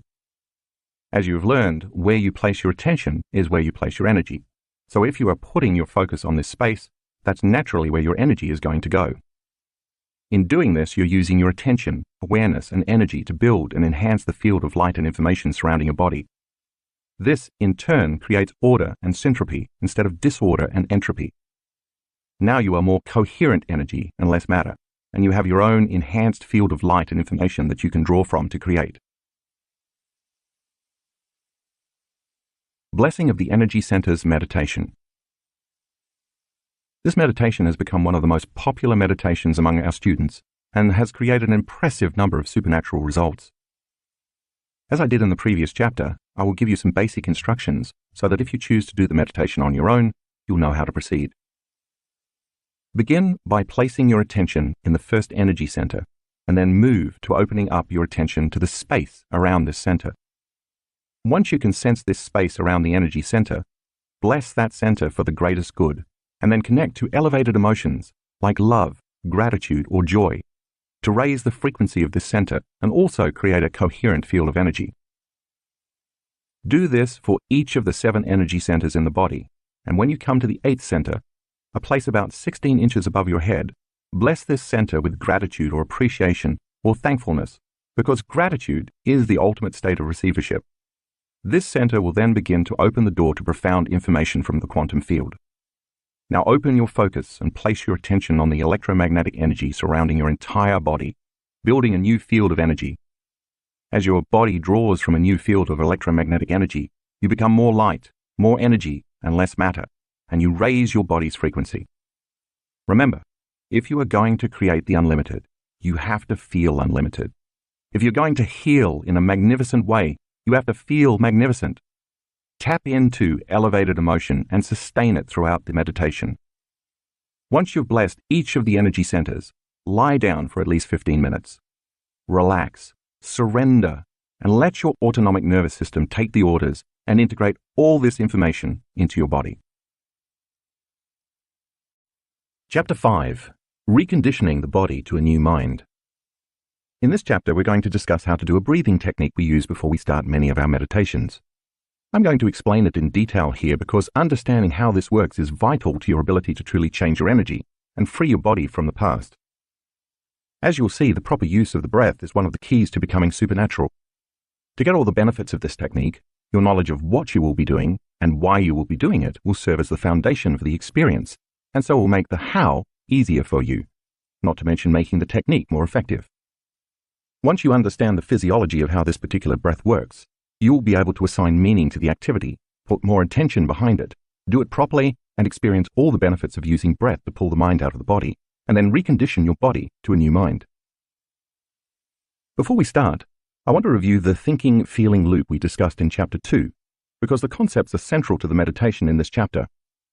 As you will recall, thoughts cause biochemical reactions in your brain that release chemical signals, and those chemical signals make the body feel exactly the way you were just thinking. Those feelings then cause you to generate more thoughts that make you feel the same way you were just thinking. So your thoughts drive your feelings, and your feelings drive your thoughts, and eventually this loop hardwires your brain into the same patterns, which conditions your body into the past. And because emotions are a record of past experiences, if you can't think greater than how you feel, this thinking-feeling loop keeps you anchored to your past and creates a constant state of being. This is how the body becomes the mind, or, in time, how your thoughts run you and your feelings own you. So once your body becomes the mind of that emotion, your body is literally in the past. And since your body is your unconscious mind, it is so objective that it does not know the difference between the experience in your life that creates the emotion and the emotion you are creating by thought alone. Once you are caught in this thinking-feeling loop, the body believes it is living in the same past experience, 24 hours a day, 7 days a week, 365 days a year. The body believes it's in the same past experience because to the body, the emotion is literally the experience. Let's say you've had a few difficult experiences in your life that have branded you emotionally, and you've never got over the fear, bitterness, frustration, and resentment those experiences engendered. So every time you have an experience in your external environment that is similar in some way to what happened previously, the experience triggers you, and you feel the same emotions that you did at the time of the first event. Once you feel the same emotion you felt 30 years ago when the event initially occurred, it's quite possible that you will behave in the same way you did at that time, because those emotions are driving your conscious or unconscious thoughts and behaviors. Now those emotions have become so familiar to you that you believe that's who you are. By the time you're in your mid-30s, if you keep thinking, acting, and feeling the same way without changing anything about yourself, the majority of who you are becomes a memorized set of automatic thoughts, reflexive emotional reactions, unconscious habits and behaviors, subconscious beliefs and perceptions, and routine familiar attitudes. In fact, 95% of who we are as adults is so habituated through repetition that the body has been programmed to be the mind, and the body, not the conscious mind, is running the show. That means that only about 5% of who we are is conscious, and the remaining 95% is a subconscious body-mind program. So in order to create something significantly different in our lives, we must find a way to pull the mind out of the body and change our state of being, which is exactly what the meditation I will teach you at the end of this chapter is designed to do. How energy gets stored in the body. Now let's look at how the thinking-feeling loop works in relation to the body's energy centers, especially the first three, the survival centers where it causes the most problems. That's because most people's thoughts and feelings activate those energy centers. As you'll remember from the previous chapter, each of the body's energy centers has its own individual energy, information, glands, hormones, chemistry, and neurocircuitry, and its own individual mini-brain or mind. Or really, each has a mind of its own. These mini-brains become programmed in the body to operate subconsciously through the autonomic nervous system. In this way, each center has its own energy and corresponding level of consciousness, and each is associated with specific emotions corresponding to that center. So let's say you think a thought such as, "My boss is unfair." Figure 5.1 depicts how thinking that thought turns on a neurological network in your brain. Then you have another thought, "I'm underpaid," and you turn on a second neurological network. Then you think, "I'm overworked," and now you're off to the races. Because mind is the brain in action, if you keep thinking more thoughts along the same lines, and you activate enough networks of neurons firing in tandem, in a specific sequence, pattern, and combination, you produce a level of mind which then creates an internal representation or an image of yourself in your brain's frontal lobe. That's where you can make your internal thoughts more real than your outer environment. In this case, you'll see yourself as an angry person. If you accept, believe, and surrender to that idea, that concept, or that image without any analysis, the neurotransmitters, chemical messages that send information between neurons in your brain that produce that level of mind, begin to influence neuropeptides, which are the chemical messengers created by the autonomic nervous system within the limbic brain. Think of neuropeptides as molecules of emotion. Those neuropeptides signal hormonal centers, in this case turning on the adrenal glands in the third energy center. As the adrenal glands release their hormones, you're feeling pretty ticked off. And you broadcast a specific energy signature through the third energy center that in effect carries the message, "Send me another reason to feel the way I'm already feeling. Send me another reason to feel angry." As this center becomes activated, it produces a specific frequency that carries a particular message. Your brain monitors your chemical state, and the moment you feel angry, it's going to think more corresponding thoughts equal to how you feel. My boss is such a jerk. I should quit my job. What an idiot driver. My coworker stole my idea. I'm right and everyone else is wrong. It fires and wires similar circuits in the same way over and over again. And if you turn on enough of those circuits, you keep producing that same level of mind. This reaffirms your identity with the same image in your forebrain. And then the limbic brain creates more of the same neuropeptides, which then signal the same hormones from your third energy center, and you start to feel even more angry and frustrated, which then influences you to think more of the same corresponding thoughts. The cycle can go on for decades, whether what you're thinking is justified or not, and then the redundancy of that cycle hardwires the brain into a certain pattern, in this case, the pattern of anger, and repeatedly conditions the body emotionally into the past. The body becomes the mind of anger, so the anger is no longer in the mind, that's in your brain, the 5% of your thought that is conscious, but instead, the emotion of anger becomes stored as energy in the body-mind, the 95% of your mind that is subconscious. Because it's subconscious, you're not aware that you are doing this, but that is exactly what is happening. So all that emotion, which was originally created from thought, because all thoughts have a corresponding energy, becomes stored as energy in the body, stuck in the third center, the solar plexus.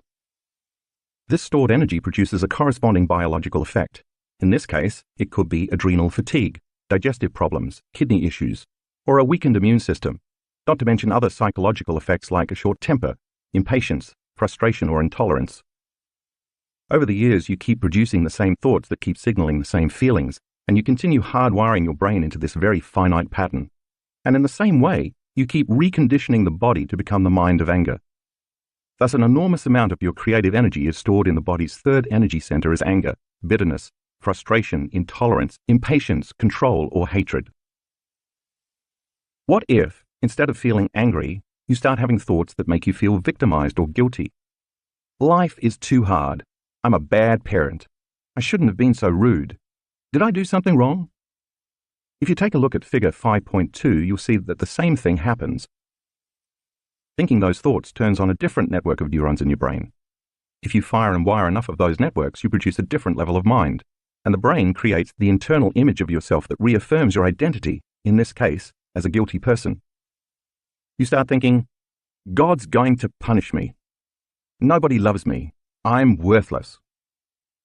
Once you accept, believe, and surrender to these guilty thoughts without any analysis, the neurotransmitters activating neural networks in your brain influence a different blend of neuropeptides, this time neuropeptides that are equal to those thoughts about feeling guilty. And then those neuropeptides signal a different hormonal center, in this case, the second center.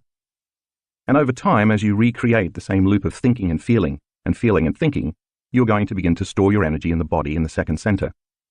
This begins to produce a biological effect.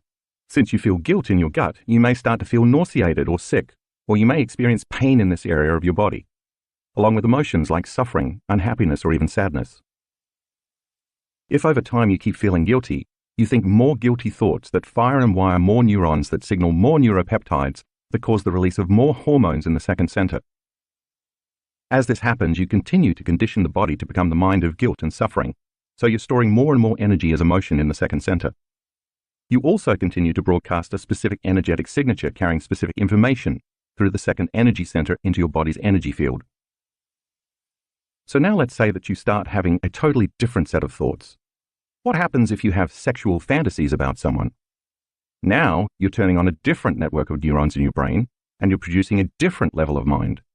And just as before, if you get enough of those networks firing and wiring, you're going to get a different internal representation in the frontal lobe of your brain. And once the thought or image you are paying attention to becomes more real than your outer world, in that moment the thought literally becomes the experience, and the end product of that experience is the corresponding feeling. As a result, your body gets turned on. That center now is activated with a specific energy carrying a specific message or intent, which then turns on the individual plexus of neurons in that center to produce a specific mind, which then signals genes in the corresponding glands to make chemicals and hormones equal to those thoughts. Now you're convinced you're the stud or vixen of the universe. And if you accept, believe, and surrender to that thought or image of yourself without any analysis, then those neurotransmitters in the brain will begin to influence a different blend of neuropeptides in the limbic brain. They'll signal hormones in the first energy center, programming the autonomic nervous system to prepare that center to become activated. I think you're very familiar with the biological effects that happen next. Those biological reactions will cause you to keep feeling a certain way, and you're going to think more corresponding thoughts equal to that feeling. And now you're storing energy in the first center, and you are broadcasting a vibrational signature carrying a specific message from that center into the energy field in your body. Your brain is monitoring how you are feeling, and you're going to generate even more corresponding thoughts. And the cycle continues. This is how the body responds to the mind and ultimately becomes the mind. So now you understand how your thoughts condition your body to become the mind of whatever emotion you're experiencing, and how, when that happens, you're storing more energy in the corresponding energy center for that emotion. The center where the majority of that energy gets stored is the one associated with the emotions you have been repeatedly experiencing.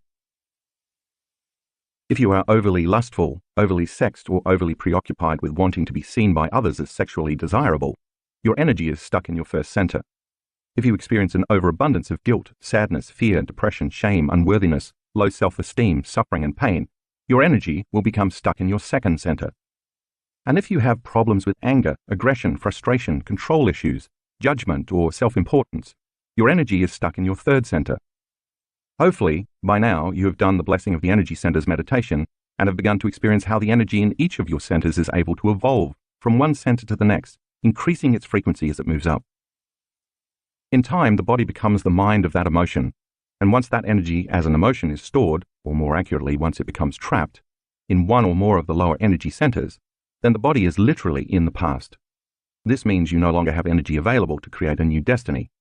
When that happens, your body becomes more matter and less energy because, as you have read, the first three centers, which are based on survival emotions, shrink the vital field of energy surrounding your body.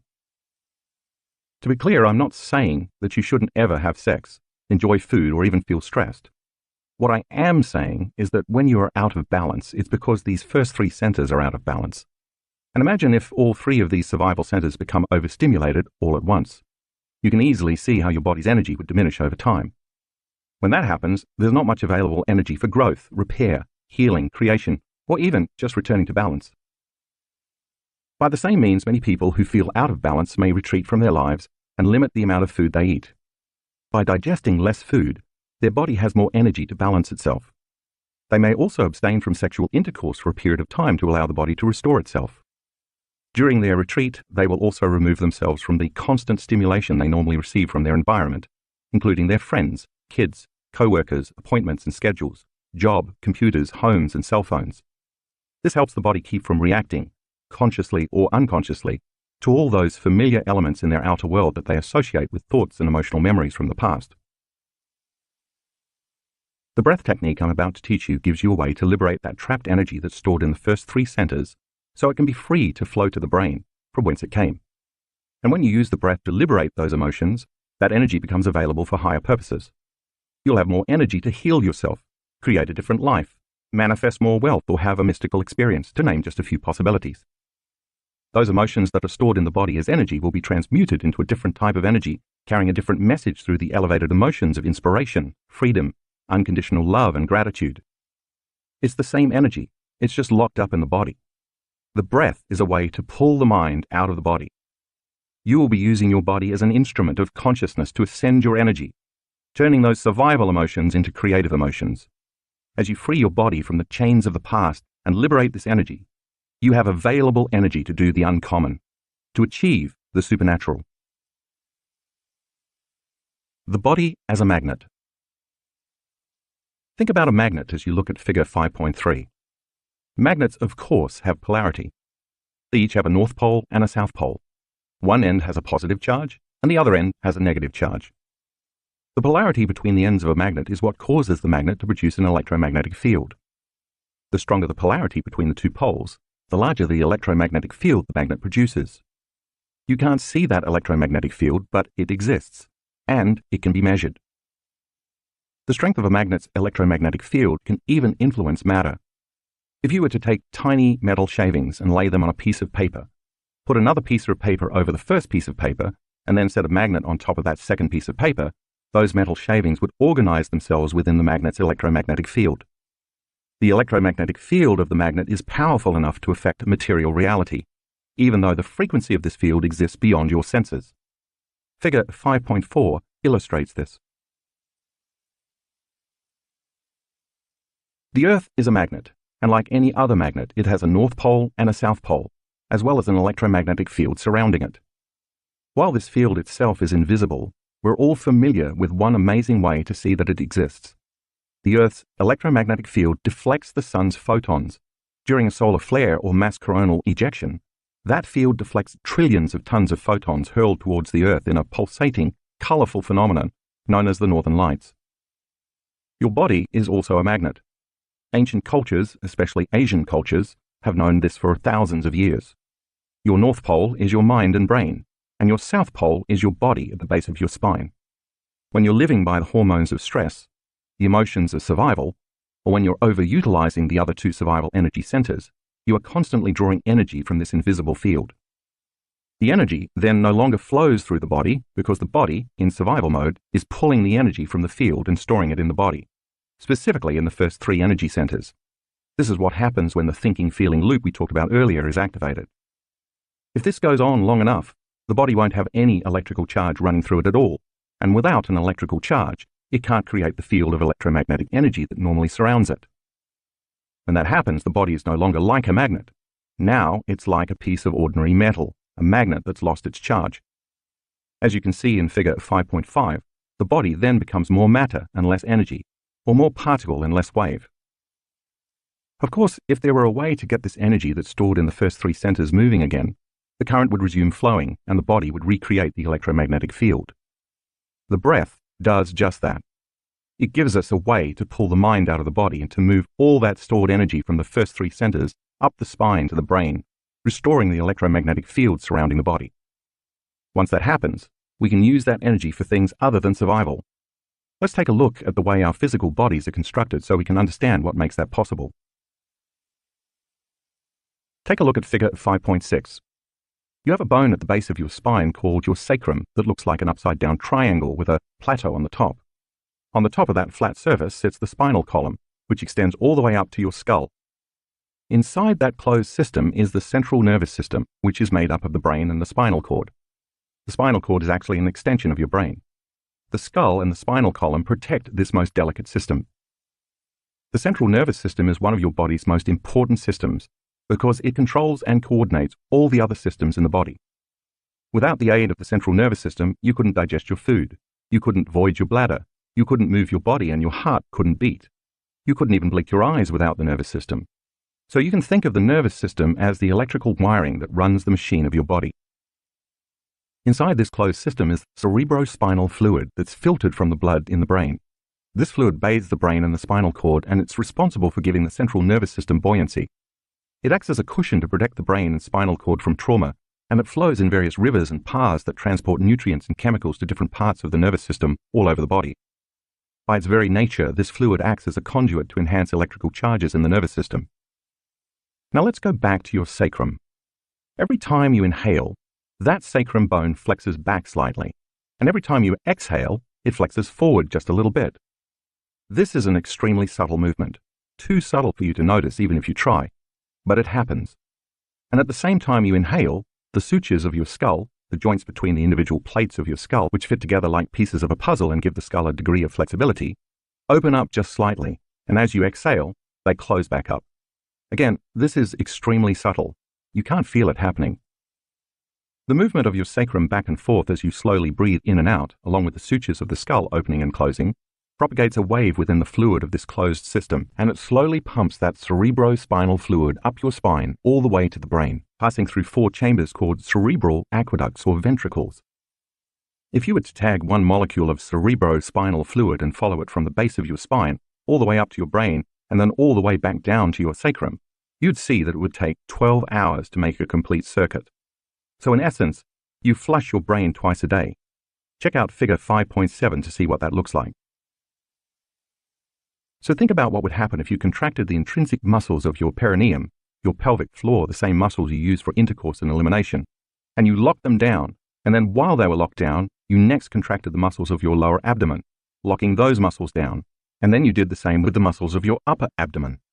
If you kept squeezing and contracting those muscles in your first 3 energy centers by contracting your core muscles, that fluid in your central nervous system would move up, as illustrated in figure 5.8.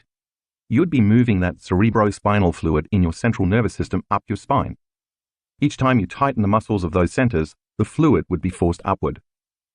Now imagine you then placed your attention on the top of your head. Where you place your attention is where you place your energy. So if you put your attention at the top of your head, that would become your target for moving energy. Now think about taking one slow, steady breath through your nose and at the same time squeezing and holding the muscles of your perineum, then those of your lower abdomen, and then those of your upper abdomen, all while following your breath up your spine and through your chest, your throat and your brain, and all the way to the top of your head.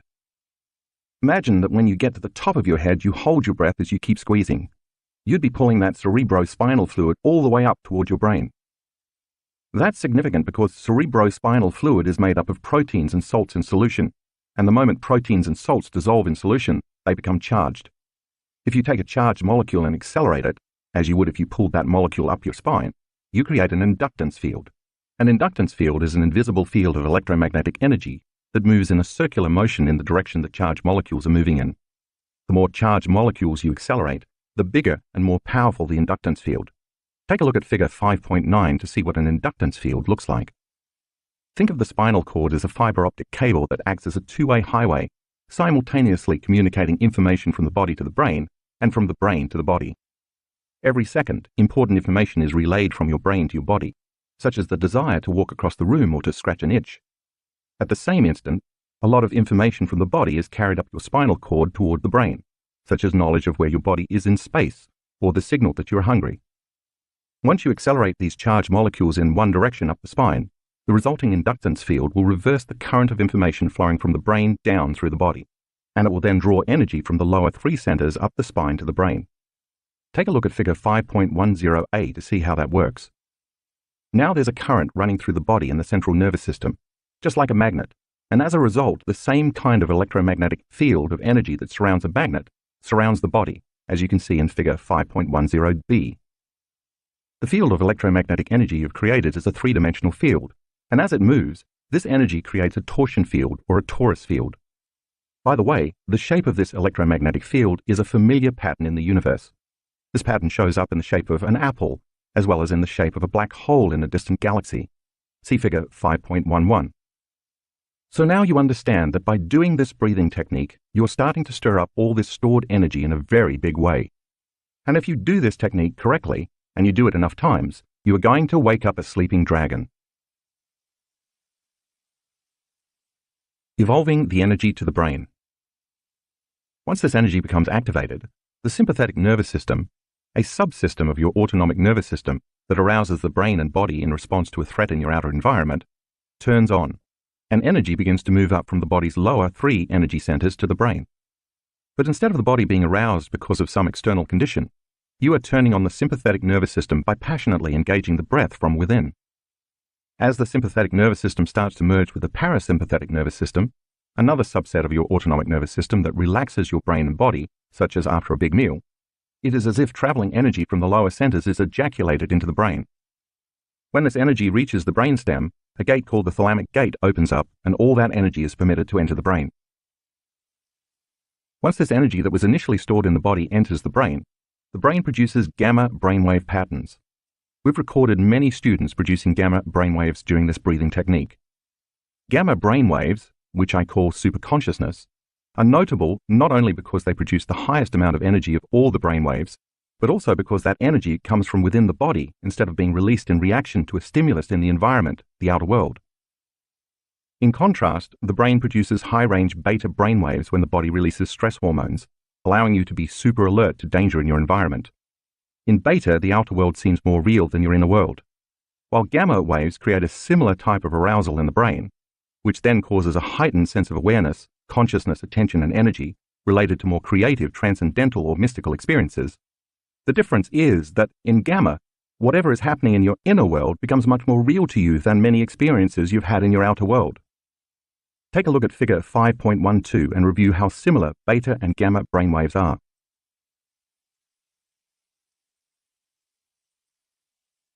Many of our students who do this breath technique produce significant high beta brainwaves on their way to the gamma range, the highest frequency brainwaves, or they may simply stay in these very high-level beta states. We're finding that being in the highest levels of beta can also signal that the person is paying more attention to their inner world than their outer world. In addition to seeing more energy in the brain after this breathing technique, we have also repeatedly observed more significant amounts of brain coherence. Take a look at graphics 6A and 6B in the color insert. You can see two students who have done the breath successfully. They have very high-frequency beta brainwaves that transition to gamma brainwaves. Notice the high amplitudes of their brainwaves in gamma.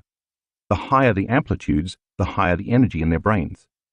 The students demonstrate 160 and 260 standard deviations above typical gamma brainwaves.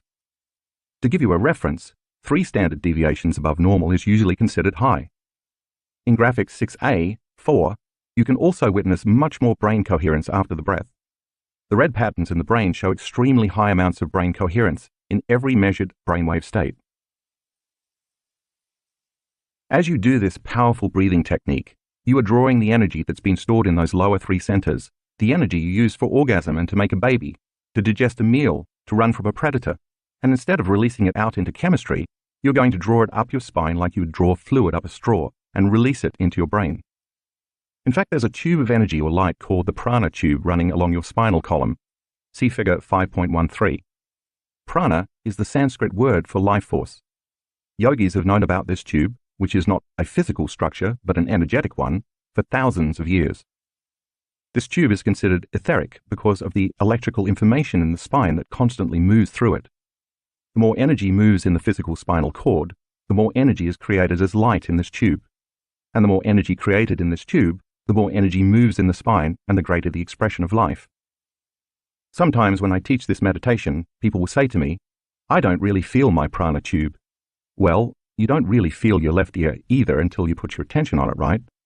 So when I ask you to contract your muscles and pull that energy up, you'll be pulling it up through the spine and creating a more powerful prana tube along your spinal cord. It's important to add here that this is not a passive breath. It's an extremely active, passionate process. Moving this stored energy that has been stored for years and years, maybe even decades, takes an act of intention and will.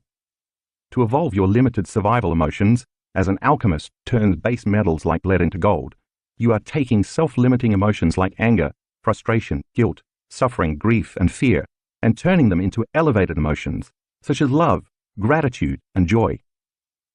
Other elevated emotions to consider tapping into include inspiration, excitement, enthusiasm, fascination, awe, inspiration, wonder, appreciation, kindness, abundance, compassion, empowerment, nobility, honor, invincibility, uncompromising will, strength and freedom, not to mention divinity itself, being moved by the spirit, trusting in the unknown or in the mystic or the healer within you.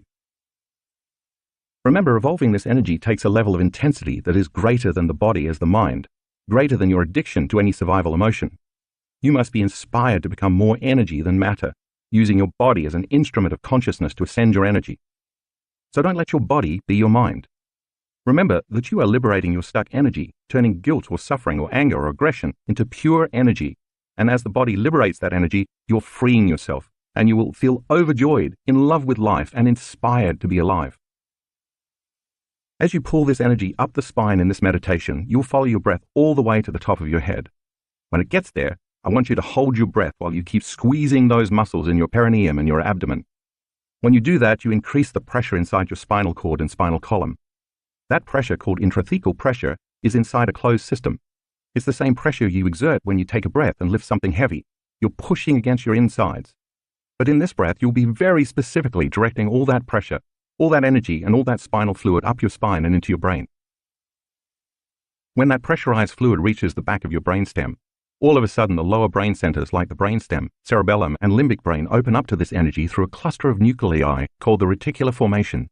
That energy then passes through the thalamic gate up to the thalamus, the part of the brain that relays signals from the sensory receptors, located in the midbrain, which serves as a junction box. Next, all of that stored energy moves directly into your higher brain center, the neocortex. That's when gamma waves begin to occur. When the energy reaches the thalamus, it is also relayed to the pineal gland, and something amazing happens. That gland releases some very powerful elixirs, one of which anesthetizes the analytical mind and thinking brain. See figure 5.14, which shows the thalamus, the reticular formation, the thalamic gate, and the moment of energy hitting the higher brain centers.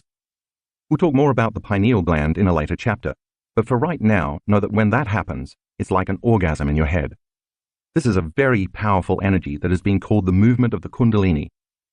I personally don't like to use that word because it may conjure up opinions or beliefs from a limited understanding of this energy that may discourage some people from doing the breath, but I do want you to understand that this is the energy you are evoking with this breath. If you look at graphic 6b4 in the color insert, you can see the area surrounding the pineal gland is quite active at the student producing gamma brainwaves. Look at the blue arrows. The red area suggests the activation of energy in the pineal gland, as well as a region of the limbic brain associated with strong emotions and formation of new memories. Graphic 6b5 is a three-dimensional picture of the same student's brain. Once again, the pineal area shows a significant amount of energy coming from inside the brain. Embracing elevated emotions. You've just read how the breathing exercise in this chapter pulls the mind out of the body as it liberates stored energy from the first three energy centers, the centers of survival. Once you do that, it's time to recondition the body to a new mind, the second part of the meditation, which involves attaining elevated emotional states. I want to clarify here why embracing elevated emotions is so powerful. As you've learned from our discussion about genes in the second chapter, we now know that it's the environment that signals the gene, not the other way around. If an emotion is the end product of an experience in the environment, it is the emotion that turns gene expression on or off. When you embrace these elevated emotions in this meditation, what you are actually doing is signaling your genes ahead of the environment.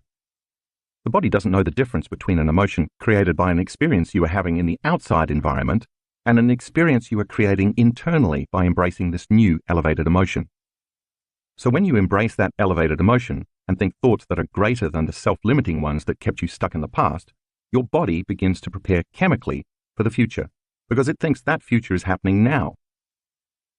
In other words, if you do the meditation correctly enough times, the body responds as though the healing or any condition you are manifesting in your environment has already taken place. These elevated emotions have a higher and faster frequency than more base emotions like guilt, fear, jealousy, and anger. And since all frequency carries information, when we change the frequency, we change our energy. That new energy can then carry new information, a new consciousness or set of intentions or thoughts. The more elevated the emotion, the faster the frequency, and the more you feel like energy instead of matter, and the more energy becomes available to create a more coherent energy field, shifting further away from disease and more towards health, or for that matter, towards signaling any gene.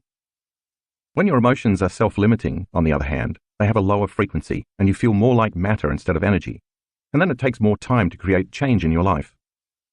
Here's an example. If at some point in the past you were shocked, betrayed, or traumatized by an event with a high emotional charge that has left you feeling pain or sadness or fear, chances are that experience has been branded into your biology in numerous ways. It's also possible that the genes that were activated by this experience might keep your body from healing. So in order for you to change your body into a new genetic expression, the inner emotion you create has to be greater than the emotion from the past outer experience. The energy of your empowerment or the amplitude of your inspiration must be greater than your pain or sadness.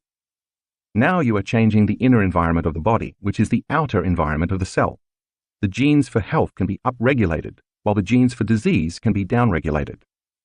The more profound the emotion, the louder you're knocking on your genetic door, and the more you're going to signal those genes to change the structure and function of your body. That's how it works. We can actually prove this because in one of our 2017 advanced workshops in Tampa, we measured gene expression in a randomized selection of 30 workshop participants. The results showed that our students were able to significantly change the expression of 8 genes over the course of the 4-day workshop by changing their internal states. There is only one possibility in 20 that the results were due to chance. That's the threshold of significance that statisticians usually use. The functions of these genes are far-ranging.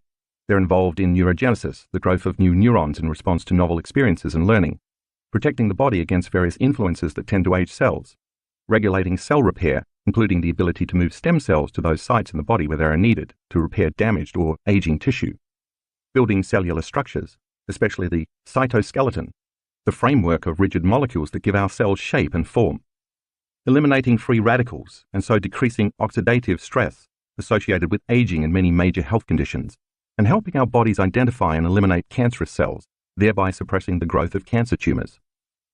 Activating the genes for neurogenesis was particularly significant because most of the time our students were in meditation. They were so present in their inner world of imagination that their brains believed they were in the actual event. See figure 5.15 below to learn what each of these genes does and why it is important for our health.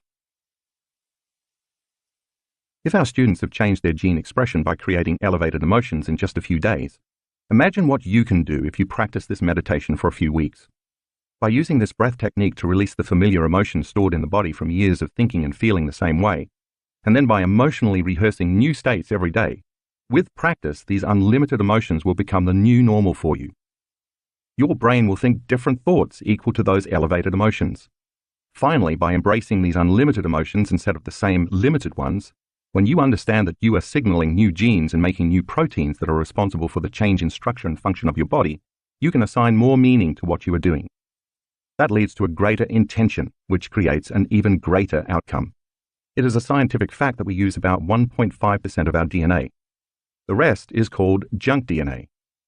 There is a principle in biology called endowment that holds that nature never wastes anything that it is not going to use.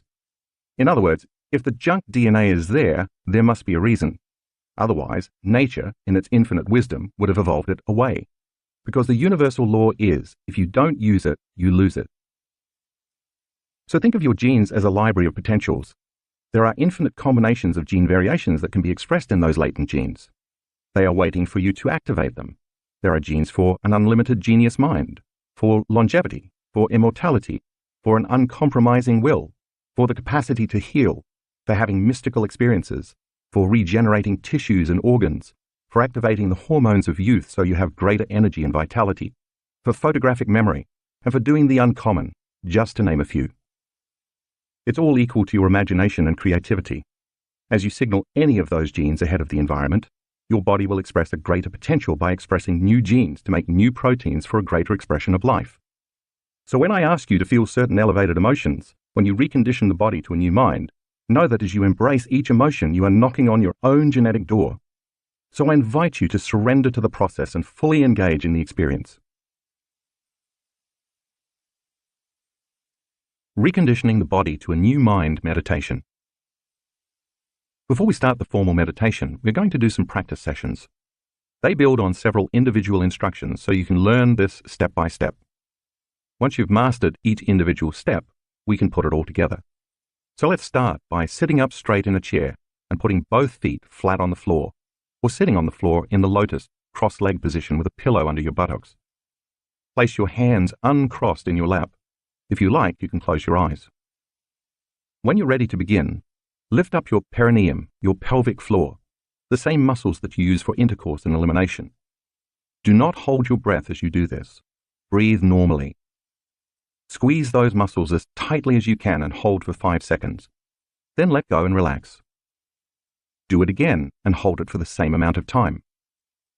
Do it a third time, holding it for about 5 seconds and then relax again. I want you to gain conscious control over these muscles because you are going to be using them in a different way. Now, contract the same muscles in the perineum and at the same time, contract the muscles in your lower abdomen. Pull your lower abdomen up and in, locking down these first 2 centers. Hold for 5 seconds and then relax. Pull those same muscles up and in again and squeeze. Hold for 5 seconds again and then relax. Repeat this once more. Remember to keep breathing as you do this. Don't hold your breath.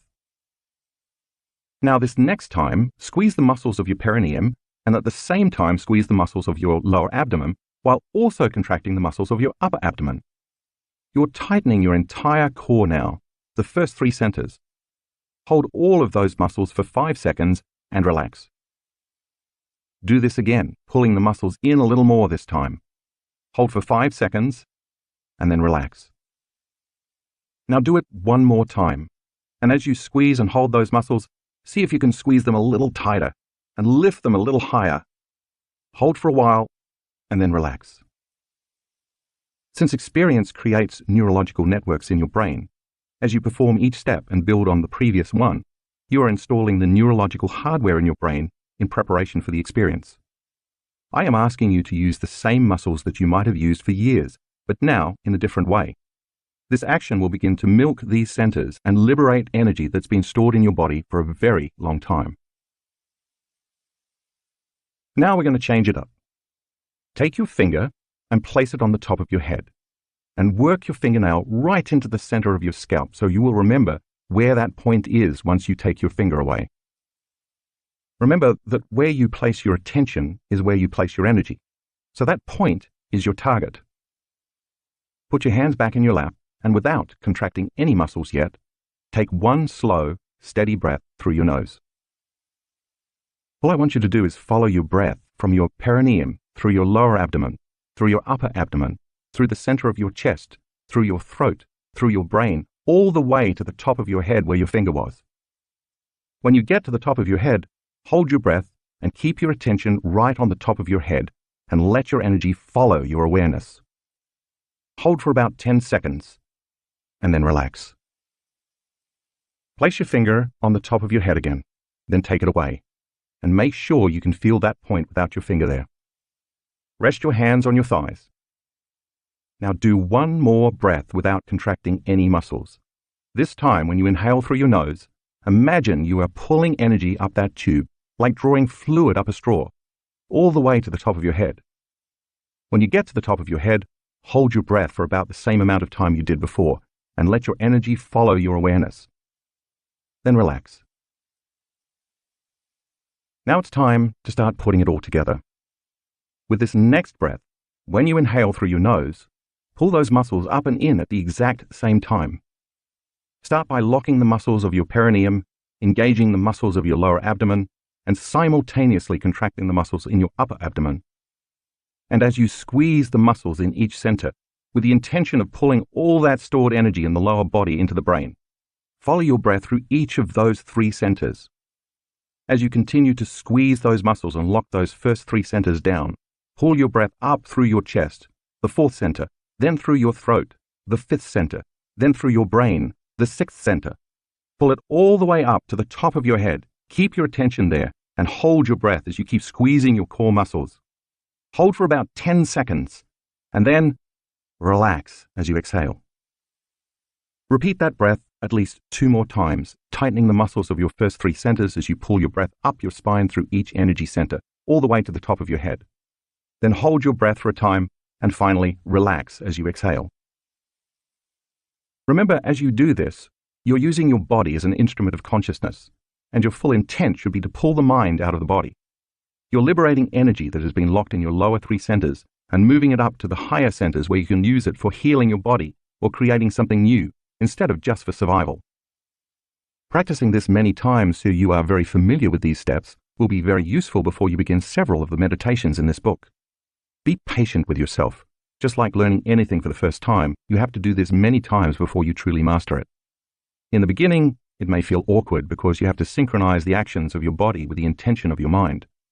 Eventually, though, if you practice this technique enough, you will be able to coordinate all these steps into one motion. I'm aware there are many different breathing techniques, and you may well have had success with one or more of them in the past. Even so, I urge you to try this one, even if you already have some other favorite, because if you do something new, you can have a new experience. If you keep doing the same thing, you'll keep creating the same experience.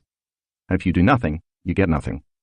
Yet, this technique takes some real effort, but once you become more skilled, you'll see it's worth the effort and then some. You are now ready to begin the formal meditation.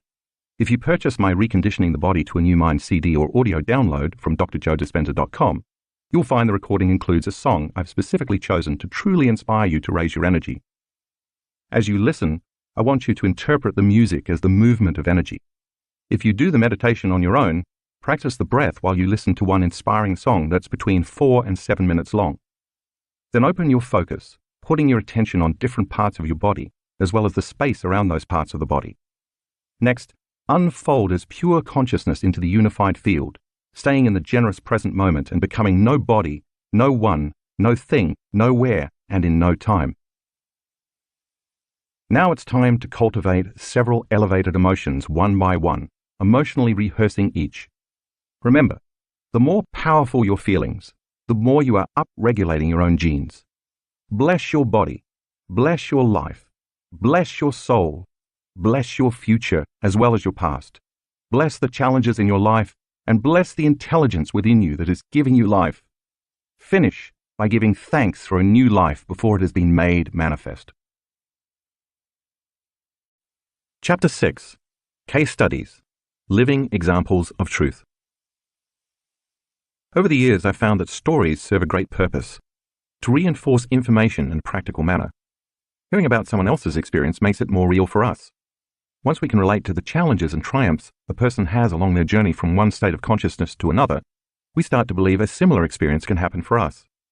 Stories also make the ideas from the teachings become less philosophical and more personal. The case studies that you are about to read concern real people who have applied the information you just learned in the previous chapters. They first understood the concepts as intellectual knowledge in their minds, then they applied it and experienced it in their bodies, and finally, they turned it into wisdom in their souls. For these students to accomplish such supernatural changes, they ultimately had to master some aspect or limitation in themselves. And if they could do it, so can you. Ginny heals her chronic back and leg pain. On December 9, 2013, Ginny was driving on the highway in Las Vegas when her car was hit from behind. Even though she slammed on the brakes, the impact catapulted her car into the car in front of her, resulting in a double impact. She immediately felt a burning sensation in her lower back as pain shot down her right leg. When the paramedics arrived, she described her pain as moderate, but over the next few days, the pain increased until it was constant and severe. Most of her pain was in her lower lumbar spine, caused by two herniated discs, L4 and L5. She also felt pain radiating all the way down her right leg to her foot. Ginny saw a chiropractor 3 times a week, but the pain worsened. She then saw a pain management doctor who prescribed muscle relaxants, Neurontin, a nerve pain medication, and Mobic, a non-steroidal anti-inflammatory drug. After 9 months, the pain was still intense, so she had injections in her back. They didn't help. As a result, Ginny had difficulty walking and found driving almost impossible. She also had trouble sleeping, managing to get only 4 or 5 hours a night. The constant pain in her lower back became worse when she was sitting, lifting something, or standing for long periods of time. Sometimes she could sit for only 20 minutes at a time. Because of all of this, she spent most of her days in bed, where she was able to find a little relief when lying on her right side with her knees bent. Ginny was unable to care for her 2 children, ages 3 and 5, and she was also unable to work as much as she had before. She depended on her husband to drive her places since she could no longer drive herself. All of these factors created serious financial problems and emotional stress for the whole family. Ginny became depressed and angry at life. Although she had attended her first workshop with me before the accident and had been doing her meditations, after the accident she stopped meditating regularly because the pain got too severe and she said she couldn't sit or concentrate. After 2 years, her doctor suggested lumbar surgery to repair the herniated discs. If that didn't work, he said, Ginny could consider additional surgery, including spinal fusion. She decided to go ahead with the initial surgery. In the meantime, Ginny's husband convinced her to attend another one of my advanced seminars in Seattle, which started just 1 week before her surgery date. Staying seated for the flight was painful, but she made it. While Ginny enjoyed seeing her old friends and meeting new ones at the event, she also felt saddened and frustrated because she couldn't muster the same enthusiasm everyone else had. She just wanted to take some painkillers and go to bed. When she was leaving the first night's gathering, her good friend Jill, filled with compassion and hope, said with conviction, "Ginny, you will be healed tomorrow, right here." We started the next day at 6 a.m. Ginny decided to avoid taking any heavy medications so she could be present in the meditations and enjoy the experience. Unfortunately, her pain made it very difficult to focus during the first meditation, and she wondered if the decision to attend had been a mistake. During the second meditation after breakfast, though, things really shifted. Ginny decided to surrender and leave all her judgment behind. The meditation began as usual with the breathing exercise of pulling the mind out of the body, during which I told the participants to focus on 2 or 3 negative emotions or limited aspects of their personality. I asked them to move all that stored energy from the first 3 energy centers up from the base of their spine all the way up to their brain and eventually release it out of the top of their heads. First, Ginny chose to work with her anger, which she believed had been a contributing factor in keeping her body in so much pain. During the meditation, she felt energy moving up her spine and then sensed an intense energy leaving her body through the back of her head. The second thing she picked to work with was her pain. As she worked with the breath to move much of the energy related to her pain from her body to her brain, she felt the same energy she had when she was working with anger, although this time she saw the energy becoming a bright color with purple overtones. Suddenly, she sensed the energy slow down and become less intense. The music changed, and the main part of the meditation began. Ginny was feeling completely relaxed. She had liberated that energy out of her body. As usual, I guided the group to feel different parts of their bodies in space and to sense the space around their bodies. Then I guided them to the infinite black space that is the quantum field. I asked them to become no body, no one, no thing, no where, in no time, and to become pure awareness, aware that they are aware in this endless vast space. At first, as I gave the instructions, Ginny had the distinct sense that she was floating. An intense sense of peace and unconditional love overtook her, and she lost track of time and space. She didn't feel her physical body at all, nor did she feel any pain. Yet she was fully present and could hear and follow all the instructions I was giving. "I've never experienced anything like that before," she told me later. "It was so profound that it's difficult to put into words. My senses were magnified, and I felt connected to every body, every one, everything, every place, and every time. I was part of the whole, and the whole was part of me. There was no separation." Ginny got beyond her body, her environment, and time. Her consciousness had connected to the consciousness of the unified field, the place she described where there's only wholeness and there's no separation. She had found the sweet spot of the generous present moment, and her autonomic nervous system stepped in and did the healing for her. In our advanced workshops, our students lie down after every meditation and surrender in order to allow the autonomic nervous system to take over and program their bodies. At the end of this meditation, when I asked everyone to come back to their new bodies, Ginny was surprised to discover she felt absolutely no pain as she got up from the floor to stand, a process that she normally would have needed help with. She started walking without limping, her back straight. We broke for lunch, but Ginny didn't feel like eating much or even talking a lot. She was still overwhelmed with the meditation experience. After 2 years of near constant pain, it felt so freeing to be without it anymore. She started crying tears of joy and confusion simultaneously. She looked for 2 of her friends to share the good news, including Jill, who had been so sure the night before that Ginny would be healed. They encouraged Ginny to try movements that she hadn't been able to do when she was in pain, and she performed all of them without any pain at all. As the day continued, Ginny's pain stayed away, and she continued to feel connected to the unified field. That evening, Ginny called her husband, who told her that somehow he just knew she'd be able to heal her pain at the workshop. She had a great dinner with her friends, and when she went to bed, she didn't take any of her pain medication or muscle relaxers. She slept through the night for the very first time in years, waking up filled with energy. The next day, I guided the group in a walking meditation, which you will read about and have a chance to try later.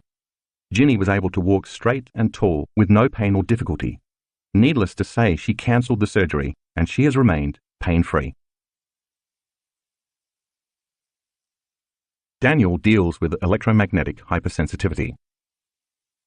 About 5 years ago, Daniel was, as he put it, a crazy, stressed-out Israeli entrepreneur in his mid-20s who pushed himself daily to work at full power all the way to build a successful business. Working 60-hour weeks was typical for him. One day, while he was raging and yelling at the top of his lungs at a client over the phone, he felt something pop in the right side of his head, and he lost consciousness. When he woke, he wasn't sure what had happened or how long he'd been out, but he had the worst headache of his life. He hoped resting would help it go away, but it didn't. Mysteriously, his pain increased exponentially whenever he was near anything that emitted electromagnetic frequencies, including cell phones, laptops, video displays, microphones, cameras, Wi-Fi networks, and cell towers. If someone near him answered a cell phone, Daniel felt it. He'd never before experienced anything like this. In fact, he had previously worked in the computer field and never felt any ill effects from being around electronic equipment of any kind. Daniel saw several different doctors and specialists, but none of them could find anything wrong with him. He went through an extensive battery of blood tests, brain scans, and physical examinations, but every one of the studies came back negative. Some of the doctors didn't believe him and even became condescending, rolling their eyes as if Daniel were making up his symptoms. Some wanted to give him antidepressants, but he wouldn't take them. They told him his pain was all in his head, which, of course, it was, but not in the way the doctors meant. Then Daniel started seeing holistic doctors who suspected he had developed a rare condition called electromagnetic hypersensitivity, EHS. While the existence of EHS is still controversial in the medical community, the World Health Organization recognizes the condition. The mechanism of EHS remains unknown, but when you consider that the brain is 78% water, and that water containing minerals, such as those commonly found in the body including calcium and magnesium, conducts electricity, you can see that for EHS-sensitive people, that natural electromagnetic charge might somehow become amplified around things that signal and emit electromagnetic radiation. Like many others with EHS, Daniel also experienced chronic pain and fatigue in addition to his headaches. He'd sleep for 12 hours and still wake up exhausted. One of the holistic doctors suggested he take 40 nutritional supplements a day to combat the ill effects, but the supplements didn't help. He was still in near constant agony. Before long, Daniel had to close his business. He went into debt and lost everything he had worked so hard to acquire. Finally, he declared bankruptcy and had to move in with his mother. I basically retreated from life, he told me. I was a zombie because I couldn't think, I couldn't focus, I couldn't do anything. Nothing I did helped, and whenever I got anywhere near the real world, I got a really strong headache. In fact, Daniel told me that if he was ever near anything that emitted a signal, his headaches would be 1,000 times worse, to the point that he would emotionally break down. Daniel spent most of his time curled up in a ball in his bed in his tiny room in his mother's house, crying from the pain.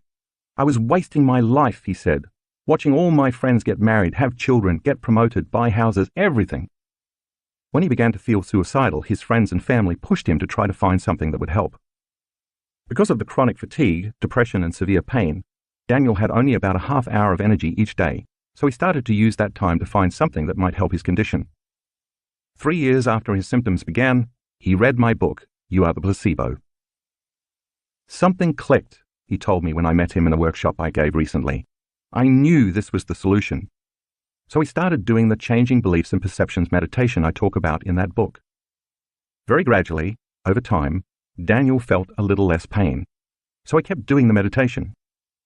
After a while, he discovered my Blessing of the Energy Centers meditation, and he started doing that. The very first time I did it, Daniel told me, something happened that I didn't know how to explain. When he got to the 6th Energy Center, he said it was like a light show was going on in his head. He saw different areas of his brain that had been shut down suddenly start lighting up and communicating with each other. Then a huge beam of what he described as loving light shot out of the top of his head. His inward experience in that moment was more real than the memory of the past experience, which had created the pain in the first place. From that point on, Daniel noticed a significant change. After meditating, he would have 10 minutes without any pain at all. The pain-free periods kept getting longer and longer until a few months later, he was pain-free. Then he got the idea that he should use the meditations to change his internal state while he was exposed to the electromagnetic fields that had been making him sick. So he started meditating in front of his cell phone and laptop. It was painful at first, but just as before, he'd eventually feel free of pain after meditating, and then those pain-free periods kept getting longer as time wore on. Finally, Daniel was ready to take another big step. He hired a desk in a shared office space and decided to just sit there and meditate, surrounded by Wi-Fi, computers, microwaves, and all sorts of electromagnetic frequencies. Although the first few weeks were difficult, he found that it became easier as time wore on. After a while, he was meditating in that environment without pain for 5 hours a day. Eventually, his headaches just disappeared, and so did all of his chronic pain and fatigue. Today, Daniel considers himself 100% healed. He went back to work and got out of debt. Here's the kicker. Daniel works only about an hour to an hour and a half a day, and he's making way more money than he was when he was stressed out and trying to force his life into working the way he wanted it to. He is also truly enjoying life. Jennifer, in sickness and in health. 5 years ago, Jennifer's doctor diagnosed her with several new illnesses, in addition to the numerous other health issues she already suffered from. In total, her diagnoses included a few autoimmune disorders, lupus erythematosus and Sjogren's syndrome with Sika complex, some gastrointestinal disorders, celiac disease, salicylate intolerance and lactose intolerance, chronic asthma, kidney disease, arthritis, and vertigo so acute it often resulted in vomiting. Every day was a struggle. Even just brushing her teeth was difficult because she lacked enough strength to hold her arm up for very long. Her partner Jim often had to brush her hair for her. When Jim was away on business, which was often, Jennifer had to take a nap after work so she could have enough strength to cook dinner.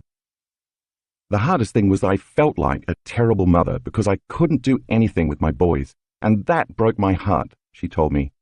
I would have to sleep most of the weekend just to be able to get up to go to work Monday morning. All the happy pictures I posted on Facebook during the weekend were captured in about 1 hour. By this point, Jennifer weighed only 108 pounds and struggled to walk due to arthritis and severe swelling in her ankles and knees. She could no longer use her right hand to open containers or cut vegetables because of the pain and arthritis. At times, she would lie in bed and hit her arms against the night table to stop the pain. Her body was in a constant state of acute inflammation, and even the specialists she saw said they couldn't do anything more for her, and that she had to learn to live with all her conditions as best she could.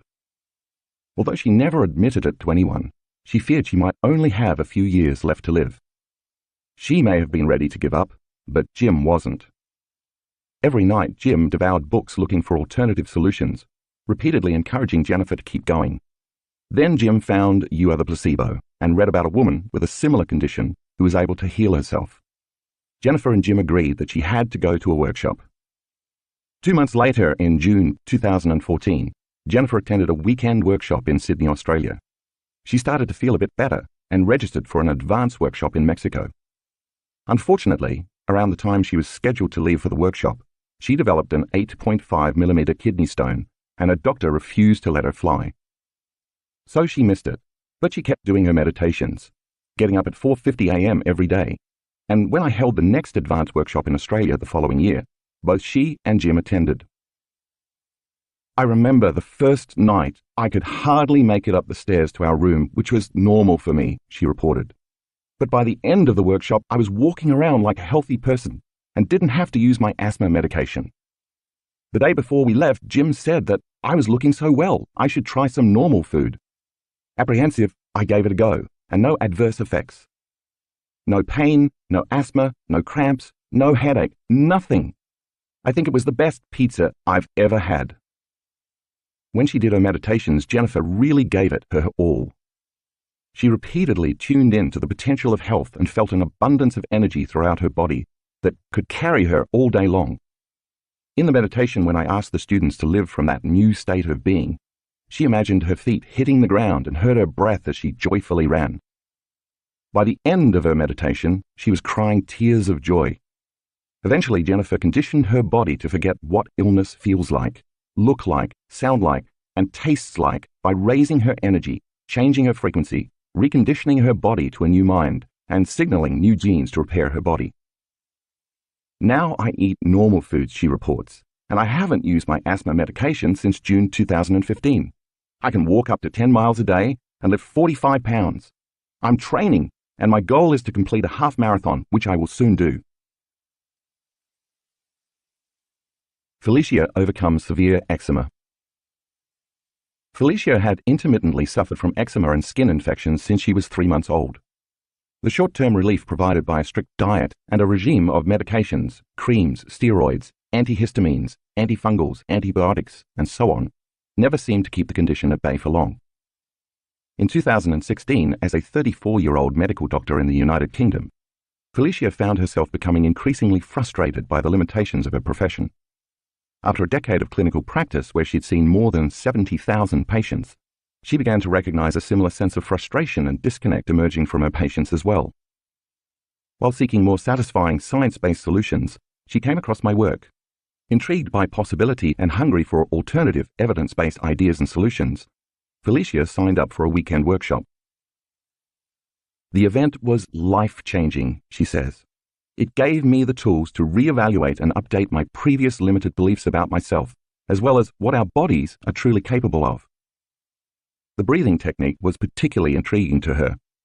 I must confess, she says, that I remained a little skeptical and held back, not allowing myself to truly surrender to the process. During the months that followed, Felicia continued to meditate daily. Her skin improved, and she successfully manifested a new relationship in her life. Feeling inspired, she sought new ways to pivot within her medical practice to adopt a more holistic approach. But to her great disappointment, all the United Kingdom medical indemnity bodies refused to insure any non-conventional approaches. Felicia felt trapped and in December 2016, her eczema and skin infections returned. Even so, she continued meditating and even signed up for an advanced workshop, creating her mind movie in preparation, a powerful tool for manifesting various things you want, which you'll read about in a later chapter. She had very clear intentions for her future and included images of healthy skin, as well as a picture of a microphone on a stage with the affirmation, "I inspire others by sharing truth fearlessly." On the first day of the advanced workshop, we did the breathing technique to activate the pineal gland, and this time, Felicia decided not to hold back and to completely surrender to the process. "I noticed my breathing begin to hasten," she remembers. "An overwhelming energy started building in my throat. This intensified until my throat felt as if it was going to close up. Fearful, I pulled my body out of this position and returned back to my old state of being for the remainder of the meditation." The following day, for the last meditation, Felicia was being fitted with the brain mapping equipment.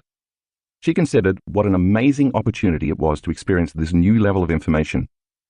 Feeling trapped in a profession that preaches limitation, she had thought, what if I could demonstrate to the skeptic, as well as to believers, how unlimited we all really are? With this thought, she wanted to use this breath to connect to the unified field, with an elevated emotion of pure freedom and liberation, no matter what happened. When the meditation began, she opened up to possibility and to the unknown. She quickly noticed that her breathing started to change and the overwhelming energy began to build in her throat. Each time the sensations intensified. Instead of allowing them to overcome her, as she had done the previous day, she stayed with the process. She returned her body to the present moment, ignoring the distraction, and placed all her energy and awareness on connecting to the field, to truth, and to love. Her body was persistently defiant, but after repeatedly overcoming her internal struggles, her body eventually surrendered. What I experienced on the other side was an exhilarating explosion of energy in my brain and an instantaneous connection with a loving consciousness within and all around me, she says. It was an absolute knowing, a recognition of pure love, and with it came the most overwhelming emotion of joy that I've ever experienced in my entire life. It was like coming home. I just experienced this deep oneness. All the while, I remained completely aware of all my external senses. I could hear the scientists behind me saying, "Seizure." We had some new members on our team of neuroscientists, and they had never seen that kind of energy in the brain before. As a medical doctor, Felicia might normally have been concerned at that somewhat alarming statement, but she understood that in that moment, she was experiencing absolute truth and freedom for the very first time. For a few hours following her meditation, she felt somewhat dazed, but physically lighter than before. If you review the brain scans in graphics 7A to 7C, you can see Felicia's brain showing the classic changes that we witness when there is high energy in the brain. She starts in normal beta brainwaves and then transitions into high beta brainwaves before she hits a high energy gamma state. The energy in gamma brainwaves is 190 standard deviations above normal. The area surrounding the pineal gland, as well as the part of the brain that processes strong emotion, is highly activated. During the next few days, Felicia began to experience a sense of fearlessness and playfulness emerging from within her. She also experienced a string of synchronicities, including manifesting the scene from her mind movie where she was speaking into a microphone on stage. In fact, without knowing that scene had been in her mind movie, I pulled her on stage to share her experience. It was only once she returned home that she noticed her eczema was no longer bothering her. I looked at my skin, and all the rashes that had been there just a few days prior had completely resolved, she reported. Look at graphic 7D in the color insert. The first pictures were taken before the event. The second set of pictures was taken the next day after the event. Her eczema is gone. To this day, Felicia takes no further medication, and her skin is clear. Her life continues to unfold in new, exciting, and surprising ways. I'm so grateful for the realization that we are all unlimited, she told me. Mark my words. If a once jaded, intensely analytical doctor can do it, absolutely anyone can. Chapter 7. Heart Intelligence. Since our human ancestors first began etching their histories upon cave walls and stone tablets, like a thread through the needle of time, the heart has appeared as a symbol to represent health, wisdom, intuition, guidance, and higher intelligence. The ancient Egyptians who referred to the heart as Ibi believed the heart, rather than the brain, was the center of life and the source of human wisdom. The Mesopotamians and the Greeks both thought of the heart as the center of the soul. The Greeks, however, considered it an independent source of heat within the body, while the Mesopotamians believed it was a fragment of the sun's heat. They even performed human sacrifices whereby they extracted a still-beating human heart to offer it to the sun god. The Romans understood the heart to be the body's most life-giving, vital organ. In the 17th century, during the early years of the scientific revolution, French philosopher René Descartes argued that the mind and body were two radically distinct substances. Through this mechanistic view of the universe, people began to view the heart as an extraordinary machine. The mechanism of the heart as a physical pump began to overshadow its nature as humanity's connection to an innate intelligence. Through scientific inquiry, the heart slowly ceased to be recognized as our connection to feelings, emotions, and our higher selves. It has only been through the new science of the last few decades that we've begun to reconcile, understand, and recognize the true significance of the heart as a source that generates electromagnetic fields and as our connection to the unified field. We know that the heart, beyond its obvious role in sustaining life, is not simply a muscular pump that moves blood throughout our body, but an organ capable of influencing feelings and emotions. The heart is a sensory organ that guides our decision-making ability, as well as our understanding of ourselves and our place in the world. It's a symbol that transcends time, place, and culture. It's a commonly accepted premise that when we are connected to the heart's inner knowing, we can tap into its wisdom as a source of love and higher guidance. You may well be wondering why it is that out of all of the organs in the body, such as the spleen, liver, or kidneys, the heart is the only one to have intelligence. Since 2013, we've gone to great lengths to measure and quantify coherence and transformation, which are central to understanding the heart's role. Almost everyone recognizes that the elevated feelings of the heart connect us to the consciousness of love, compassion, gratitude, joy, unity, acceptance, and selflessness. These are feelings that fill us up and make us feel whole and connected, rather than the feelings of stress that divide communities and drain us of vital energy. The problem is that these elevated feelings of the heart often occur through chance, dependent upon something external in our environment, rather than as something we can produce for ourselves on demand. Without a doubt, it's a challenge to maintain our mental and emotional equilibrium in today's fast-paced, stress-filled, productivity-focused, hurry-up-and-finish culture, and the loss of this equilibrium can have serious ramifications for our health. For instance, at the turn of the 20th century, hardly anyone died of heart disease, while today it's the leading cause of death for both men and women. Each year in the United States alone, heart disease costs approximately $207 billion in healthcare services, medications, and lost productivity. Stress is one of the main contributing factors to heart disease, and it's reaching an epidemic level. Fortunately, there's an antidote. What we've found in researching and studying the many facets of heart coherence is that we can, in fact, regulate our internal states, independent of the conditions in our external environment. Just like developing any skill, voluntarily creating heart coherence requires knowledge, application, and practice. Integral to our understanding of the heart has been our partnership with a pioneering, groundbreaking work of the HeartMath Institute.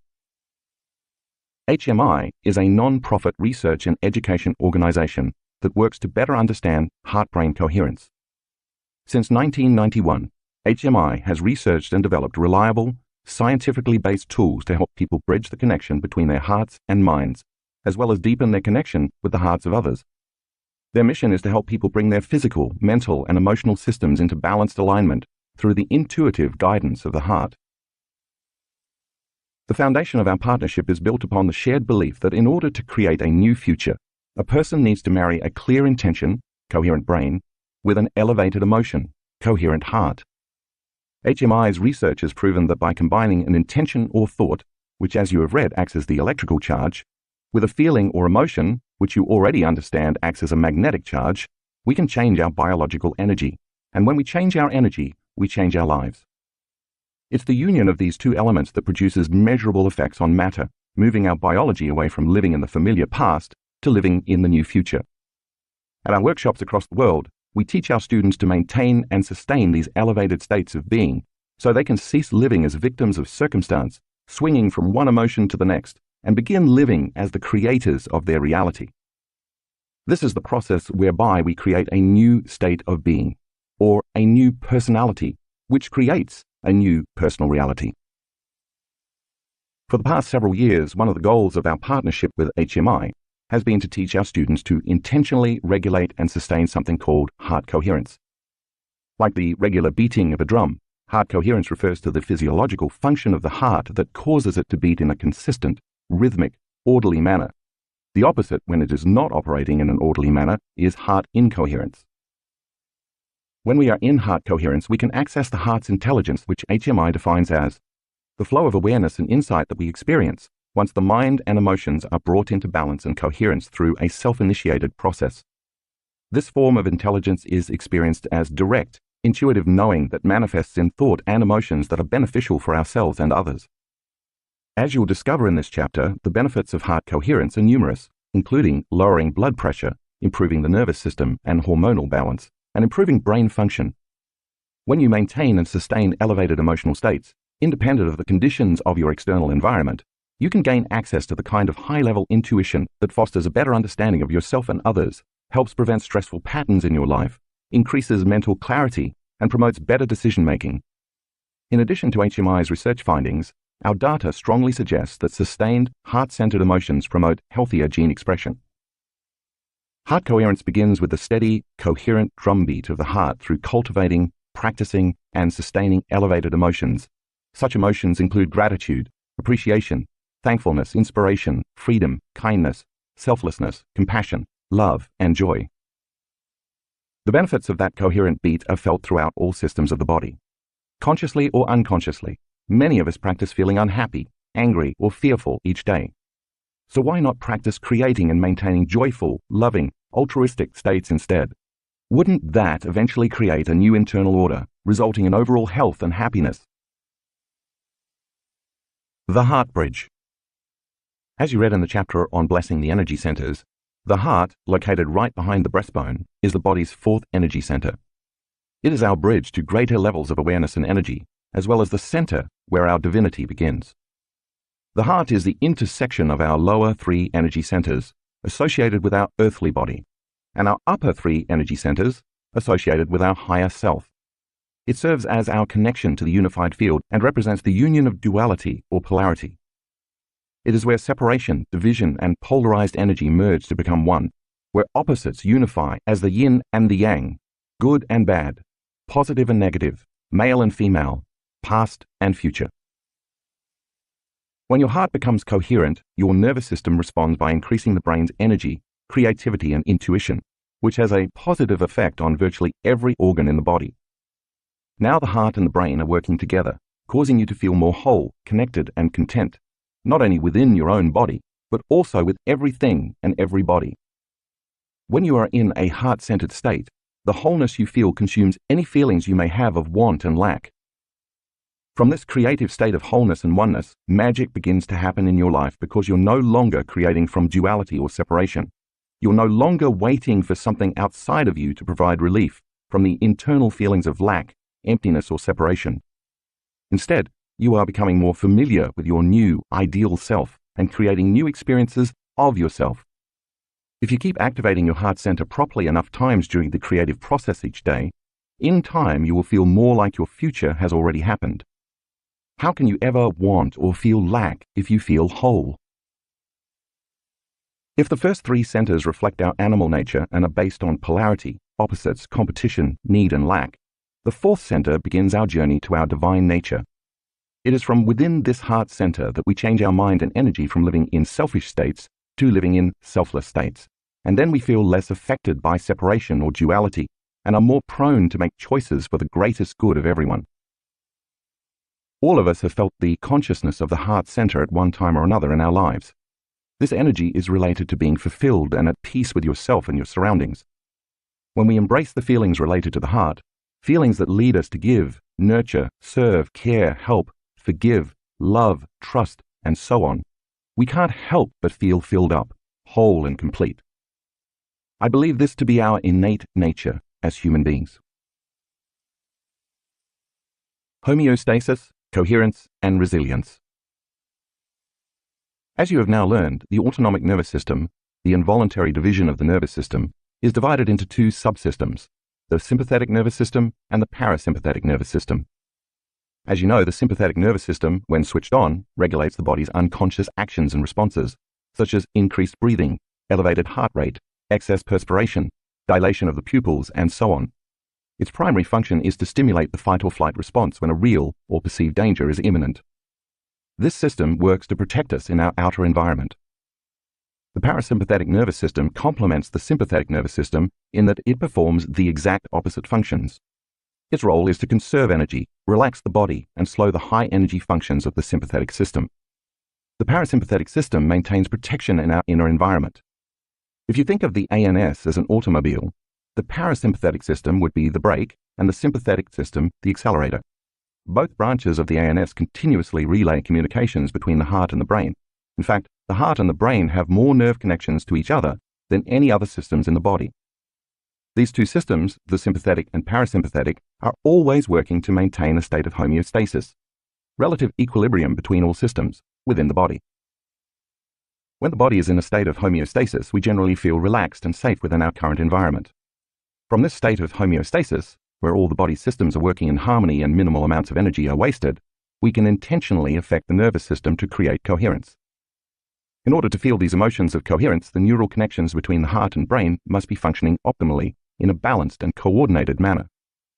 When the heart is beating in such an orderly, coherent fashion, it brings the ANS into coherence, which in turn improves our brain functions by causing us to feel more creative, focused, rational, aware, and open to learning. As you know, the opposite of coherence is incoherence. When the heart is beating incoherently, we feel out of balance, on edge, anxious, and unfocused. Because the body is operating in survival, we function more from an animalistic, primitive perspective than from the higher, heart-centered emotions of our greater humanity and divinity. Incoherence is brought on by stress, which is the body and mind's response to disruptions and upsets in our external environment. If the parasympathetic nervous system functions best when we feel safe, then the sympathetic nervous system is activated mostly when we feel unsafe. The stress we experience when we feel unsafe is not necessarily about the event itself, but the result of unmanaged emotional reactions to the event. In a state of homeostasis, you can think of the body as a sophisticated, finely tuned machine. But when emotions such as resentment, anger, jealousy, impatience, and frustration persist, our internal equilibrium is thrown out of balance. If you think about a time recently when you felt stress, it probably felt somewhat like a fragmented rhythm. As it turns out, this is exactly what the heart is doing, beating in a fragmented rhythm.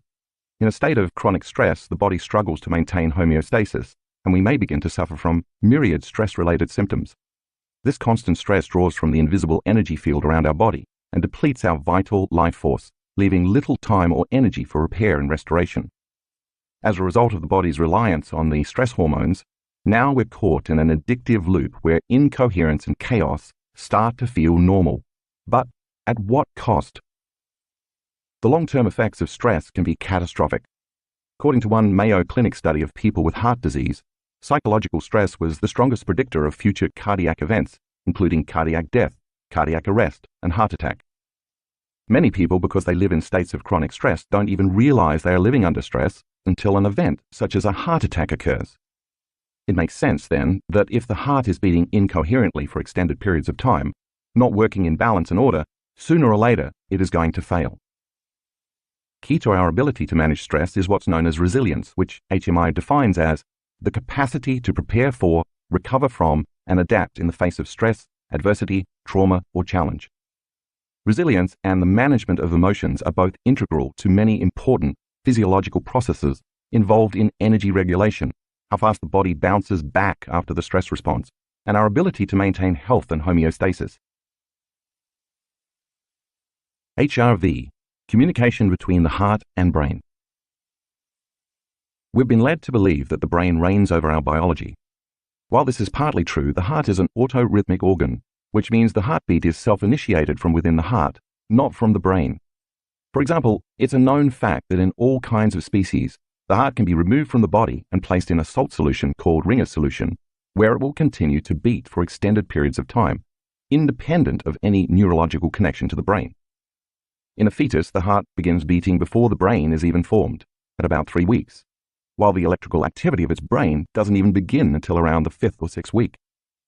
This demonstrates that the heart is capable of initiating communication with the central nervous system. Another factor that makes the heart unique is that it contains nerves from both branches of the ANS, which means any and every change in both the parasympathetic and sympathetic nervous systems affect the way the heart works on a beat-to-beat basis. This is important because whether we are conscious of it or not, every emotion we experience influences our heart rhythm, which gets communicated directly through the central nervous system. In this way, the heart, the limbic brain, and the ANS have a very intimate relationship because balance or imbalance in one affects the other. As a side note, the limbic brain, the seat of the autonomic nervous system, is also called the emotional brain. So when you change your emotions, you affect your autonomic functions.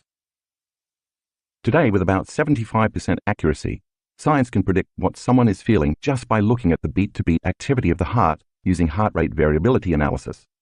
HRV, heart rate variability, is a physiological phenomenon that measures environmental and psychological challenges as reflected by the variation of the heart's beat-to-beat intervals. Thus the term variability. Among its uses, HRV can measure the flexibility of our heart and nervous system, which reflects our health and fitness, as well as how well we are balancing our mental and emotional lives. By studying the heart's rhythms as measured by HRV, scientists can detect patterns that deepen our understanding of how humans process emotions and the effects of feelings and emotions on our well-being. In this way, continued HRV research offers us a unique window into the communication between the heart, brain, and emotions. Many studies show that having a moderate level of variability makes us better able to adapt to life's challenges. But a low level of heart rate variability is a strong and independent predictor of future health problems, including all causes of mortality. Low HRV is also associated with numerous medical conditions. When we are young, we have greater variability, but as we age, our variability decreases. HRV patterns are so consistent that when scientists look at an HRV reading, they can generally estimate the subject's age within approximately 2 years. For many years, a steady heart rhythm was considered a sign of good health, but now we know that our heart rhythm changes with each and every heartbeat, even when we are sleeping. Over the years, HMI researchers have discovered information encoded within these beat-to-beat intervals by looking at the spaces between heartbeats in HRV readings, rather than the spikes related to the beats themselves. This is somewhat similar to Morse code, where we understand communications by the intervals between transmissions. In the case of our heart, the intervals between its beats are complex transmissions used to relay communications between the brain and body. During the 1990s, researchers at HMI discovered that when people focused on their hearts and evoked elevated emotions such as appreciation, joy, gratitude, and compassion, those feelings could be observed as coherent patterns in the heart's rhythms. The opposite was true of stressful feelings, which caused the heart rhythms to be incoherent and to appear jagged and irregular. This discovery linked emotional states to HRV patterns. See Figure 7.1. The researchers also observed that heart rate, beats per minute, and heart rhythm were two separate biological responses. For instance, a person could have a high heart rate and still maintain a state of coherence. Therefore, it was determined that the heart's rhythms can create coherent internal body states. When our HRV is in a heart-coherent pattern, it reflects increased synchronization and harmony within the two branches of the ANS, as well as in the activity occurring in our higher-level brain centers. So much of what we've learned from Western medicine has caused us to believe that we cannot control our body's autonomic nervous system, like heart rate and blood pressure, because such functions are beyond the domain of the conscious mind, not to mention the separation between the voluntary and involuntary nervous systems. We now know, however, that you don't have to be a yogi or a mystic to be able to master such skills. You just have to be supernatural, which can be learned. This is one reason why HMI teaches the importance of heart coherence not only to individuals, but also to the military, law enforcement, schools, athletes, and other high-functioning individuals, so people can maintain clarity, decision-making ability, and composure in high-stress situations. The benefits of heart coherence. When we choose to cultivate and experience elevated emotions, and the coherent signal of those elevated emotions reaches the brain, if the amplitude of the signal is high enough, chemicals equal to those feelings and emotions are released into the body. We call this a feeling, and positive feelings like this make us feel lighter and freer. In other words, the energy of your whole state of being is elevated. If you are feeling an elevated sense of well-being in a safe environment, the energy of those feelings sets in motion a cascade of at least 1,400 biochemical changes in the body that promote growth and repair. Instead of drawing from the invisible field of energy around your body to transform energy into chemistry, now you're adding to and expanding that field, resulting in a new expression of chemistry reflective of the change in energy. How? If the first three energy centers of the body are energy consumers when we are out of balance, the heart is an energy expander. And when you rest your attention in your heart to create and sustain elevated emotions, that coherent energy causes your heart to beat like a drum. It's that coherent, rhythmic beating that creates a measurable magnetic field around your heart and thus your body.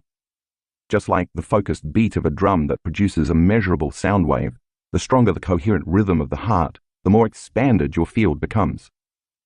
When you are feeling hurt, anger, stress, jealousy, rage, competition, or frustration, on the other hand, the signal from the heart to the brain becomes incoherent, and this triggers the release of approximately 1,200 chemicals into the body equal to those feelings.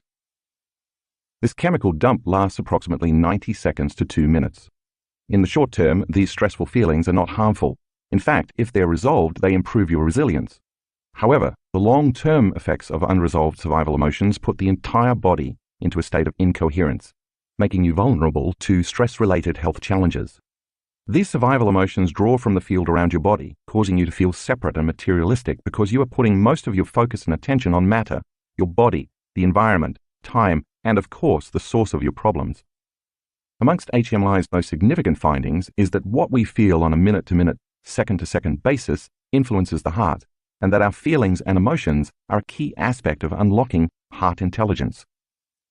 Because feelings and emotions are energies that emit powerful magnetic fields, the stronger the elevated feelings, the stronger the magnetic field. In fact, the heart produces the strongest magnetic field in the body, 5,000 times greater in strength than the field produced by the brain. Place your finger on your wrist and feel your pulse. That pulse is a wave of energy called the blood pressure wave, and it travels through your entire body, influencing everything, including brain function. Not only does the heart's magnetic pulse reverberate through every cell of the body, but it also produces a field around your body that can be measured up to 8 to 10 feet away using a sensitive detector called a magnetometer. When you activate the heart by calling up elevated emotions, you are not only broadcasting that energy to every cell, you are also radiating those feelings out into space. This is where the heart moves beyond biology and into physics. Using electroencephalograms, scientists at the HMI laboratory discovered that when the heart goes into coherence, the brain waves entrain with the heart's rhythm at a frequency of 0.10 hertz, and also that the synchronization between heart and brain is increased when the subject is in a heart coherent state. The coherent frequency of 0.10 hertz has been shown to be a state of optimum performance associated with increased access to our deeper intuition and internal guidance. Once the analytical mind is out of the way, the individual can move down the ladder of consciousness from alpha to theta to delta brainwaves, the state in which restorative functions in the body take place. Coincidentally, we often see our students reporting profound or mystical experiences in deep delta around 0.09 to 0.10 hertz. 0.09 hertz is just 1/100th of a cycle of a second of reported optimal coherence. While their hearts are in a very coherent state, however, the amplitude of energy produced by the heart increases the level of energy in the brain, in some cases more than 50 to 300 times the normal level or more. Supporting evidence of heart-brain coherence was further demonstrated by a series of experiments performed by Gary Schwartz, PhD, and his colleagues at the University of Arizona. In their experiments, they found inexplicable communications between the heart and the brain that made no sense via neurological or other established communication pathways. This discovery established the fact that energetic interactions between the heart and the brain exist through electromagnetic fields. Both examples point to the fact that when we focus our attention on our heart and emotions, the heart's beating acts as an amplifier. This increases the synchronization between our heart and brain and creates coherence, not only in the physical organs, but also in the electromagnetic field surrounding our body. Also noteworthy is that right behind the breastbone sits a small gland called the thymus, which has an intimate connection with the heart center. As one of the main organs of the immune system, the thymus serves a vital role in the promotion of T cells, which defend the body from pathogens such as bacteria and viruses. The thymus gland functions optimally up to the onset of puberty, but it begins to shrink as we get older because of natural decreases in the production of human growth hormone. As with many vital organs, the thymus is also prone to the negative effects of long-term stress. When we're living in emergency mode for extended periods of time and diminish our vital energy field, all of our energy is directed outward to protect us from external threats, leaving little energy to protect us from internal threats.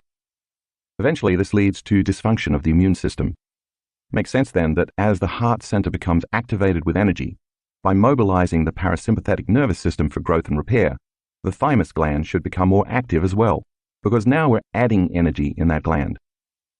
Therefore, the thymus gland should also benefit from the practice of sustaining coherence within the body, aiding in the support of the overall vitality of our immune system and long-term health.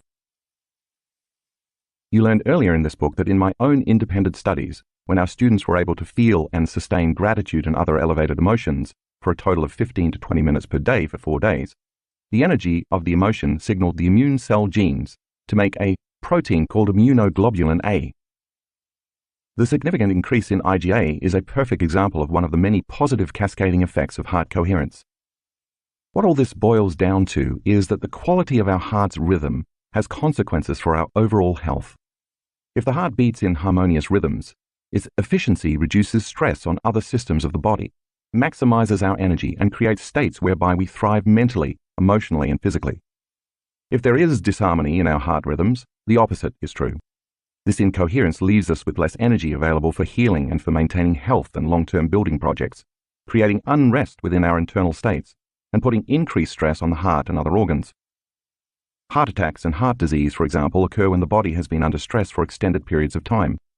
When we intentionally choose elevated emotions, however, focusing less on disharmony and more on gratitude, our bodies respond positively and we enjoy improved health. The next time you use an elevated emotion to tune into your future and embrace those feelings before the event unfolds, and feel gratitude that the event has already occurred, just know that the worst thing that probably can happen to you is that you begin to heal. The effects of chronic stress. When we live in a constant state of stress, our heart center becomes incoherent, and this stifles our ability to create. In response to chaotic heart rhythms, the brain becomes very disintegrated and incoherent, and that incoherence is reflected in the 2 branches of the ANS. If the parasympathetic system is the brake and the sympathetic system is the accelerator, when they are working in opposition, your body is receiving a message akin to stepping on the gas while your foot is on the brake. It doesn't take a significant amount of automotive knowledge to understand the ramifications of these opposing forces. We wear out the brakes and we put stress on the drivetrain, while the resistance wastes energy and reduces fuel efficiency. Eventually, this habituation of stress wears down the body so much that it eliminates our ability to repair and maintain health, depleting our vitality and resilience. If resilience is based on efficient energy management, you may feel completely drained, out of sorts, and perhaps sick while under the influence of chronic stress. The more addicted we become to these states of stress, the less likely we are to open our hearts, go within, and consciously create heart coherence. An experience I had at my home in a rural area of Washington State serves as a good example. One November evening, I came home from work, parked my car as I always did, and began walking down the 40-yard path to my house. It was pitch black. About 30 yards from my front door, off to my right, I heard an ominous growl coming from behind some very large rocks. Immediately, I narrowed my focus on matter, something, and found myself thinking, what could be lurking in the darkness? I began searching in my mind and then my environment for knowns from my past memory bank in order to predict my future. Could it be one of my dogs? I wondered. I started calling out their names, but there was no response. As I took a few more steps, the growling became louder. Without my having to think about mobilizing the energy in my body, the hair on the back of my neck stood up, my heart rate and respiratory rate increased, and my senses became heightened in preparation for fight or flight. I took out my cell phone and turned on the flashlight to narrow my focus on the possible threat, but I still couldn't see what was making the noise. From the darkness, the growling continued. I slowly backed up and finally fled to my barn, where my ranch hands were putting away the horses for the night. We grabbed our guns and flashlights and returned to the scene just in time to see a cougar and her cub scurrying away through the bushes. You can probably gather from this story that a highly stressful situation like this is not the time to open your heart or trust in the unknown. It's not a time to take your attention off things in your outer material world to focus on a new possibility in your mind. It's a time to run, hide, or fight. But if you are perpetually hooked into the fight or flight state, even if there is no cougar in the bushes, you will be less likely to want to close your eyes and go within because you have to keep your attention on the perceived threat outside of you. No new information can enter your nervous system that is not equal to or relevant to the emotions you are experiencing, so you can't program your body for a new destiny. So it makes sense that the more you live addicted to the stress hormones in your normal life, the less likely you are to want to create, meditate, or open your heart and be vulnerable.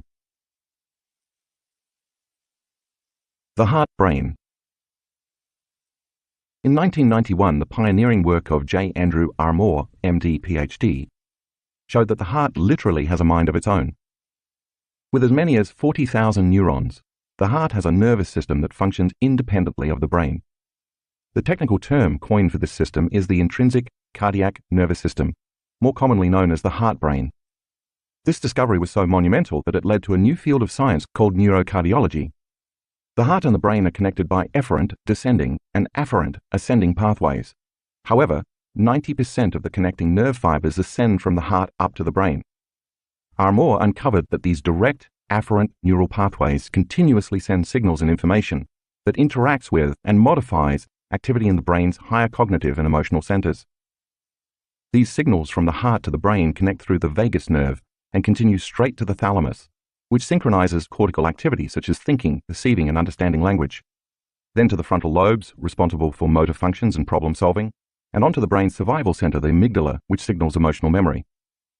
The core cells of the amygdala even synchronize to the heart's beating.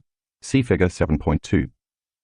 This means that if your heart center is open, it's keeping your brain's survival centers in check. It's possible then that the more heart-centered you are, the less likely you will react to stresses in your life. The reverse is also true. The less energy you have in your heart center, the more likely you will be living in survival mode.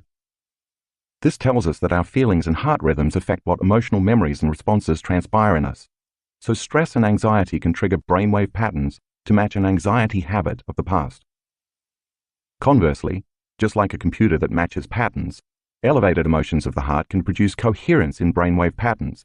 So if you're summoning the feelings of your future by creating elevated states, your brain is beginning to lay the neural networks for those future emotions or that new destiny.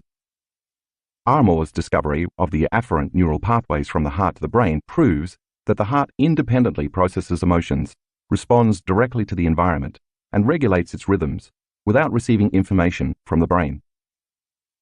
That's because the heart and the ANS always work together. Also noteworthy is that the nerves facilitating this communication enable the heart to sense, remember, self-regulate, and make decisions about cardiac control, independent of the nervous system. To put it simply, emotions and feelings originating in the heart play an important role in the way we think, process information, feel, and understand the world and our place in it. Once the heart center is activated, it acts as an amplifier to jumpstart the brain, enhance its activity, and create balance, order, and coherence throughout the body. Living heart-centered. As I said earlier, every thought you think produces corresponding chemistry equal to that thought, which in turn creates an emotion. Therefore, you are suggestible only to the thoughts equal to your emotional state. We now know that when our students are heart-centered and feel more wholeness and oneness, they're less separate from their dreams. When they feel gratitude, abundance, freedom, or love, all those emotions welcome corresponding thoughts. Those heart-centered emotions open the door to the subconscious mind so that you can program your autonomic nervous system equal to the thoughts of your new future. We also know that if they live in the feeling of fear or lack, but try to think they're abundant, they can't produce a measurable effect, because change can only happen when thoughts are in alignment with the emotional state of the body. They can think positively all they want, but without a corresponding feeling or emotion equal to that thought, the message cannot be felt or understood throughout the rest of the body. So you could repeat the affirmation, "I am fearless," until you're blue in the face. But if it's fear you're actually feeling, the thought, "I am fearless," never makes it past the brainstem, which means you're not signaling the body and ANS into a new specific destiny. The feeling is what produces the emotional charge, energy, to stimulate your ANS into a different destiny. Without the feeling, a disconnect remains between your brain and body, between the thought of health and the feeling of health, and you can't embody that new state of being.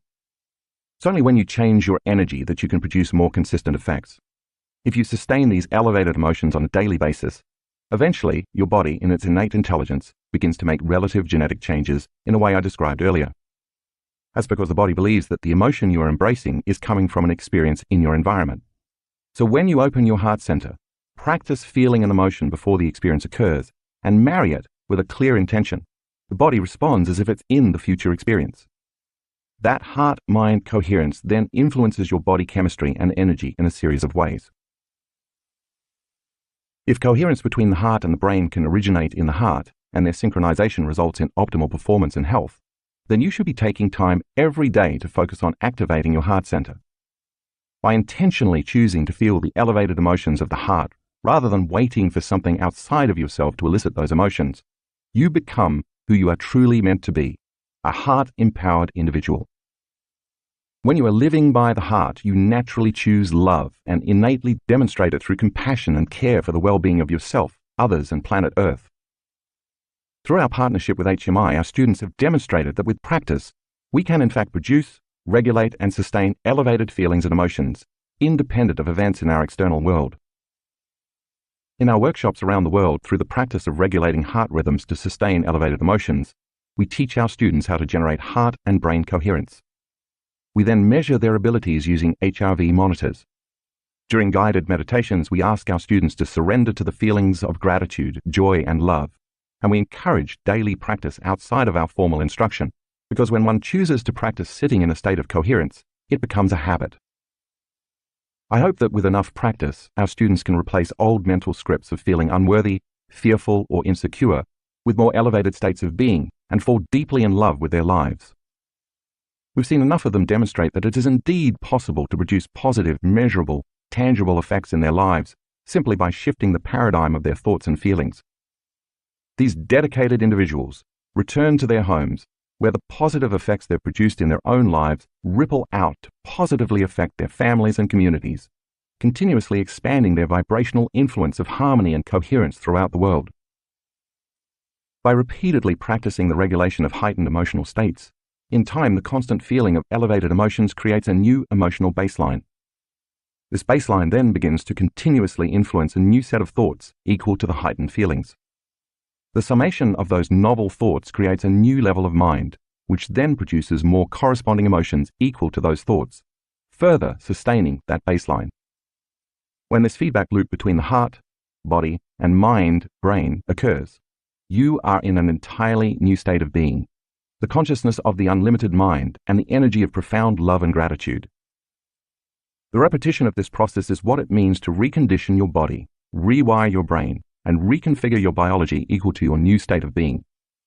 Now you are naturally, automatically, and regularly broadcasting a different electromagnetic signature of energy into the field.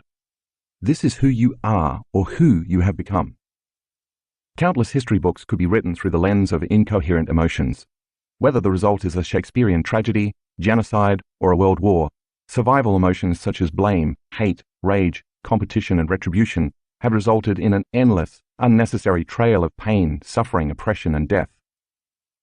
The results have caused humans to live in opposition and conflict rather than in peace and harmony. This is a time in history when we can break that cycle.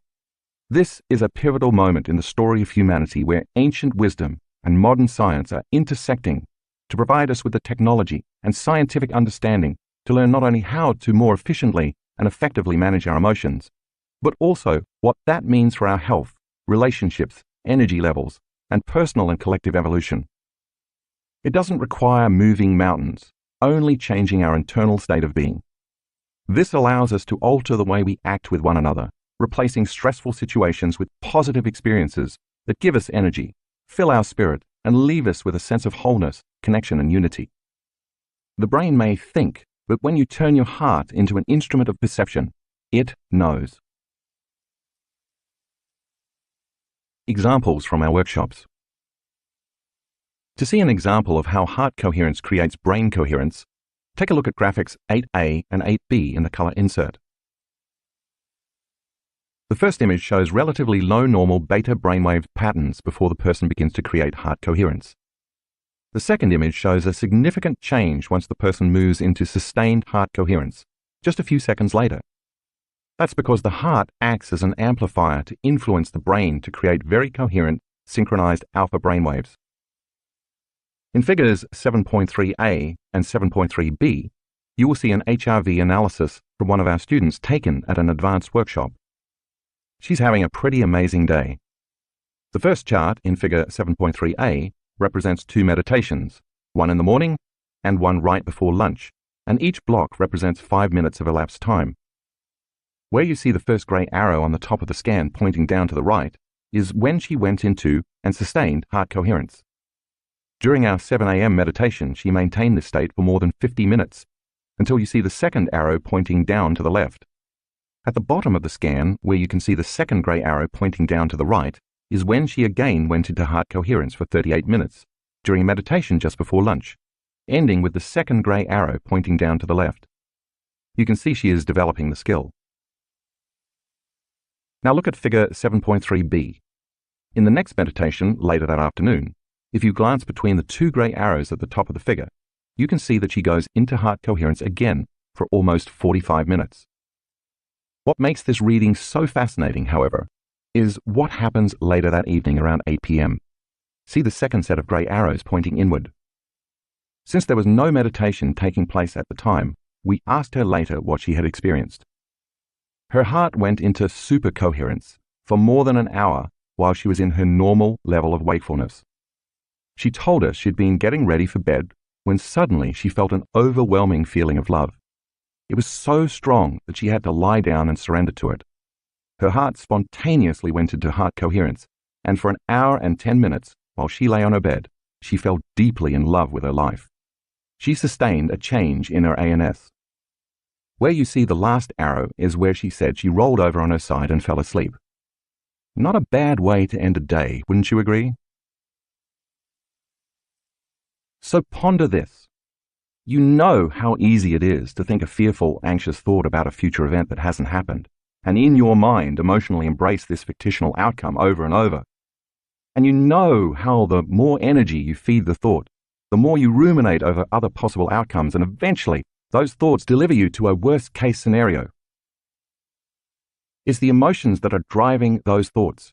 You've conditioned your body to be the mind in fear and anxiety. If this continues over a long period of time, your body may have a panic attack, an autonomic, spontaneous bodily function that your conscious mind can't control. But what if, instead of conditioning the body to the mind of fear and anxiety, you experienced sustained elevated emotions and conditioned your body to the mind of love and coherence? Instead of being afraid and dreading that a panic attack is going to happen again, you'd get excited and look forward to the prospect of having an autonomic love attack. Figure 7.4 shows 3 more examples of students who are able to sustain heart coherence for extended periods of time. If you look closely, you'll see their hearts are all responding to a consistent state of elevated emotions for at least 45 minutes. That is, their bodies are responding to a new mind. I'd say that's pretty supernatural. Figures 7.5a and 7.5b demonstrate 2 examples of people with very poor heart rate variability, noted with 2 sets of black arrows pointing upward, in the natural waking state. Take a look at the changes in heart rate variability when they practice heart coherence, shown in the area between the grey arrows pointing inward. Even if it's only for 8 to 15 minutes, these students are changing their biology. Heart coherence meditation. This meditation is based on the heart lock-in technique developed by HMI. Close your eyes. Allow your body to relax and bring your attention to your heart. Start breathing in and out from the heart center and continue to do this more slowly and deeply. When your mind wanders, keep returning your attention and awareness to your chest, your heart, and your breath. Next, while you rest your attention in your 4th center, bring up some elevated emotions while continuing to breathe in and out of your heart center. Once you feel these heartfelt emotions in your chest area, send that energy out beyond your body and marry it with your intention. Continue to broadcast that energy and intention all around you. Start with 10 minutes and try to extend the time you practice every day. Eventually, when you come to know what it feels like in your body to experience these elevated emotions, you can practice throughout your day with your eyes open. You'll learn more about how to do this in Chapter 9, Walking Meditation. You might even set a reminder on your phone for 4 times a day, and when it goes off, take a minute or 2 to feel those elevated emotions. Chapter 8, Mind Movies, Kaleidoscope. I had just finished a keynote lecture on a Saturday night in Orlando, Florida. The following morning, while packing my bags in preparation for my afternoon flight home, I turned on the television to catch up on the political situation in the United States.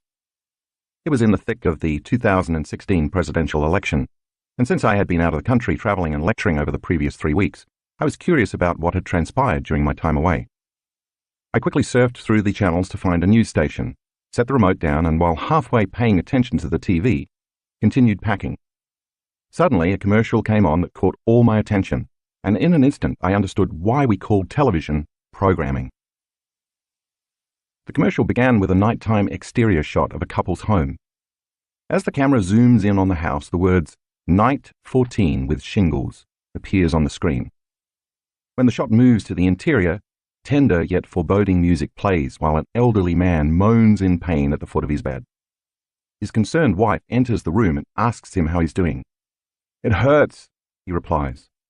In the lower right corner, in a tiny font, almost the same color as the background, are the words, "Actor Portrayal." The wife walks over with a look of despair and slowly lifts her husband's shirt, revealing huge red scabbed lesions covering more than half his lower back. The imagery is shocking, grotesque, and horrific, looking like nothing less than a large third-degree burn. In my 31 years of practice, I've examined hundreds of people with shingles and have never seen anything that looks so severe as the manufactured lesions in this commercial. I immediately knew it was designed to evoke a strong emotional response with the viewing audience, because it certainly did in me. Once you see the rash on the man's back, the commercial achieves its goal of commanding your attention. Because the portrayal of the rash is so arresting, it changes the way you were feeling from only a few moments before your present state of watching it. The moment the commercial significantly changes your internal emotional state, it causes you to put more of your attention and awareness on the source of the disruption in your external environment. The stronger the emotion it causes, stimulus, the more you lean in and pay attention, response. This association of stimulus and response, or conditioning, is how long-term or associative memories are created.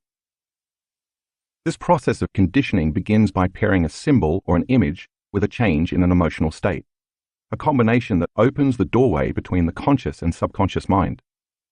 In the case of the shingles commercial, now that they have captured all your attention and begun the programming process, you can't help but naturally wonder what they're about to say next. The commercial continues with a somber male narrator. If you've ever had chickenpox, the shingles virus is already inside of you. As you get older, your immune system weakens and it loses its ability to keep the shingles virus in check. By using emotional branding, this is the first instance where the commercial raises ethical questions by telling the audience that the immune system weakens with age. Next, we see the man in the bathroom looking at himself in the mirror. He looks worried, broken, and defeated. The scene changes to his wife talking on the phone in the kitchen. "I just can't stand seeing him like this," she says. Next, we see the man doubled over on his bed, palm to forehead, wincing in pain. The narrator then makes a direct suggestion, reinforced by the same words appearing on the screen. 1 in 3 people will get shingles in their lifetime. The narrator continues while the same words remain on the screen. The shingles rash can last up to 30 days. The scene cuts to his wife pleading directly into the camera. "I just wish there was something I could do to help." Again, we see the man in pain, and on the screen appear the words, 1 in 5 people with shingles will have long-term nerve pain. These words remain on the screen for the remaining narration, which says, "Some people with shingles will have long-term nerve pain which can last a few months to a few years.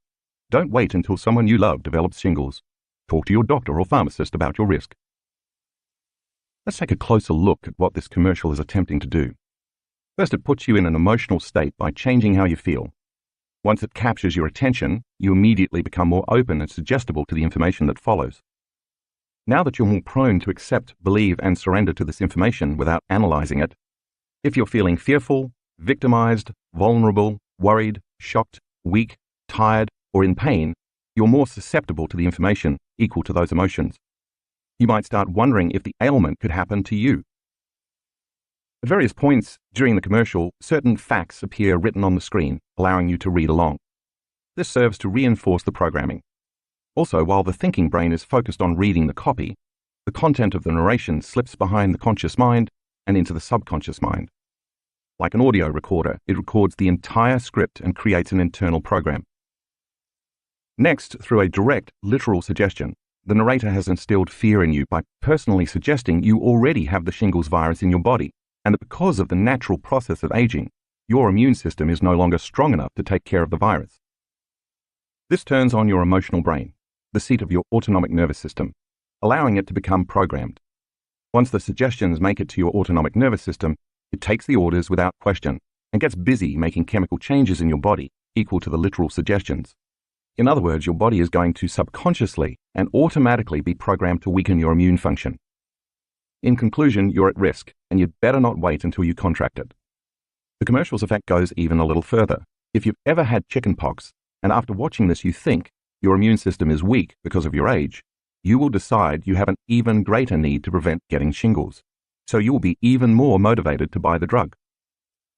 If you happen to be the person who has shingles and you're watching this commercial, when you see that your condition is not as severe as the actor's shingles, you may find yourself thinking, I should take the drug now so that it doesn't get any worse. I don't want to end up like him. If you don't have shingles, at the commercial's end, you may still be left quietly wondering, am I part of the 2/3 of the population that is safe, or am I in the 1/3 of the population that will get the virus? If you think, I hope I'm not part of the 1/3, it means you believe there may be a chance that you're susceptible and vulnerable, leaving you unconsciously thinking that you already have it. You know what I found most absurd about this commercial? They never even mention the drug, which means they don't have to reveal its side effects. Since the commercial has now piqued my curiosity, I stopped packing and looked on the internet for another commercial by the same pharmaceutical company. I wanted to know what drug they were suggesting would alleviate the severity of the actor's exaggerated, manufactured lesions. After a quick search, I found several similar commercials with the same theme and wording, but with slight variations. They all shared one thing in common, however. They were all designed to capture your attention. In the next commercial I watched, a woman is wearing goggles and swimming in a lap pool. Everything is black and white. In a twist on the previous commercial, the narrator, speaking in an authoritative female British accent, is the shingles virus, and the narration is coming from within the woman's head. Impressive, Linda. Age isn't slowing you down, but your immune system weakens as you get older, increasing the risk for me, the shingles virus. I've been lurking inside you since you had chickenpox. I could surface at any time as a painful, blistering rash. The scene then abruptly cuts from black and white to color, and a man lifts his shirt to reveal the worst shingles rash you've ever seen. Again, the grotesque, blistering lesion can't help but attract your attention. As quickly as the scene turns to color, it returns to the swimmer in black and white. The commercial continues in a similar manner and formula as the previous one. First, make an arresting statement or show a shocking image to change the viewer's emotional state. Then cause them to be more suggestible to the information via the change in their emotional state. And finally, use autosuggestion to make them wonder if they already have shingles. This ad also infers that even though you might be healthy, work out and take care of yourself, you can still become a victim of the virus, further suggesting that no one is immune. Again, the words on the screen reinforce the message. 1 in 3 people get me in their lifetime. Linda, will it be you? If you identify with the woman in any manner, the voice is talking directly to you. The tone of the commercial then changes as a new male narrator begins speaking in a confident, light-hearted tone, devoid of worry or concern. In a similar British accent, the voice says, "And that's why Linda got me drug X." The scene remains in black and white except for the woman's bathing suit, her swim cap, and the name of the drug, which appears on the screen in large, sophisticated font. Now the drug has been imprinted into your brain at yet another level. Once again, the ad has created an association between your health and safety and the drug that will protect you. The tagline comes on the screen as the narrator reads it aloud, stating that the drug helps to boost your immune system against shingles, to help protect her against you, shingles. At the end of the commercial, the narrator says drug X is used to prevent shingles in adults 50 years and older. The drug is not to be used to treat shingles, and it does not help everyone. Here's the punchline. You should not take the drug if you have a weakened immune system. Whoa, what? Back up. Here's the irony. They just told you that as you age, your immune system weakens and you're at a greater risk for shingles. The drug is supposed to strengthen your immune system, but you shouldn't use it if you have a weakened immune system. Now comes the dilemma. If you still choose to take the drug, you believe the drug to be more powerful than your possibly weakened immune system. The programming worked. What the clever, if not unethical advertisers understand is that this message is confusing and disorientating to your conscious mind. At the same time, however, they are programming your subconscious mind with the idea that your immune system is weak, you probably already have the virus within you, and chances are high that you'll get shingles, even if you are healthy. In addition, you are told that without the medication, you are likely to suffer, even though there is no guarantee that the shingles will go away easily, and that it still might not work if your immune system is weak. Finally comes the side effects, which are not side effects but direct effects. A shingles-like rash, redness, pain, itching, swelling, hard lumps, warmth, bruising or swelling at the injection site, and headache. Talk to your doctor if you plan to be around newborns or people who are pregnant or have a weakened immune system, because the vaccine has a weakened version of the chickenpox virus and you could infect them. Wow! I started to wonder what planet I was living on. This type of programming makes you wonder if we really have free will, or if we're all making choices based on what we have been conditioned to believe is the answer, whether that's a certain type of beer, shampoo or conditioner, the latest smartphone, or a pill that may or may not provide relief from the shingles virus you may or may not even have. Most of the time, advertising appeals to lack and separation by reminding you to want what you don't have, desire what you need to fit into a social consciousness, or satiate a feeling of emptiness or loneliness. And of course, in this case, if you're sick or feeling like you're sick, the advertiser has the answer to your symptoms. In one final search, I came across a similar commercial with the same theme. An actor dramatically suffering for 17 days, the shocking exposure of a huge lesion, and words on the screen to influence the viewer's thoughts while reinforcing the same content. Like the other commercials, this one explicitly informs the public that the drug is not used to treat shingles. But at the end of the commercial, the handsome man smiles and declares, "I think I'm going to give it a try." Meanwhile, I'm left wondering why he would give it a try if he already has had shingles for 17 days, especially if the drug doesn't treat the condition. Now I'm really confused. Years ago, I learned in my training that by definition, hypnosis is a disorientation of the inhibitory processes of the conscious mind, bypassing the analytical mind, so that one becomes highly responsive to suggestions and information in the subconscious mind. As the conscious mind is busy and preoccupied trying to figure things out, the subconscious mind takes it all in without discretion. If you can disorient people with information, or in today's world, disinformation, shock, or confusion, you just open the door to programming their subconscious mind. In this chapter, we're going to learn how to do the opposite and positively reprogram the negative programming we've been conditioned to for most of our lives. 3 minds in one brain: the conscious, subconscious, and analytical mind. By now you know that when you change your brainwaves from beta to alpha, you slow down your neocortex, the analytical thinking brain. As your brainwaves slow down, you leave the domain of conscious mind and enter the realm of the subconscious mind. We could say then that if you are somewhat conscious and aware but not actively engaged in thought, your consciousness is moving out of the thinking neocortex and entering the midbrain, otherwise known as the subconscious, the home to the autonomic nervous system and the cerebellum. If you've ever witnessed someone completely captivated by a television show, so much so that when you tried to speak to them that they didn't hear you, it's possible that they were experiencing alpha brainwave states, a state highly suggestible to information.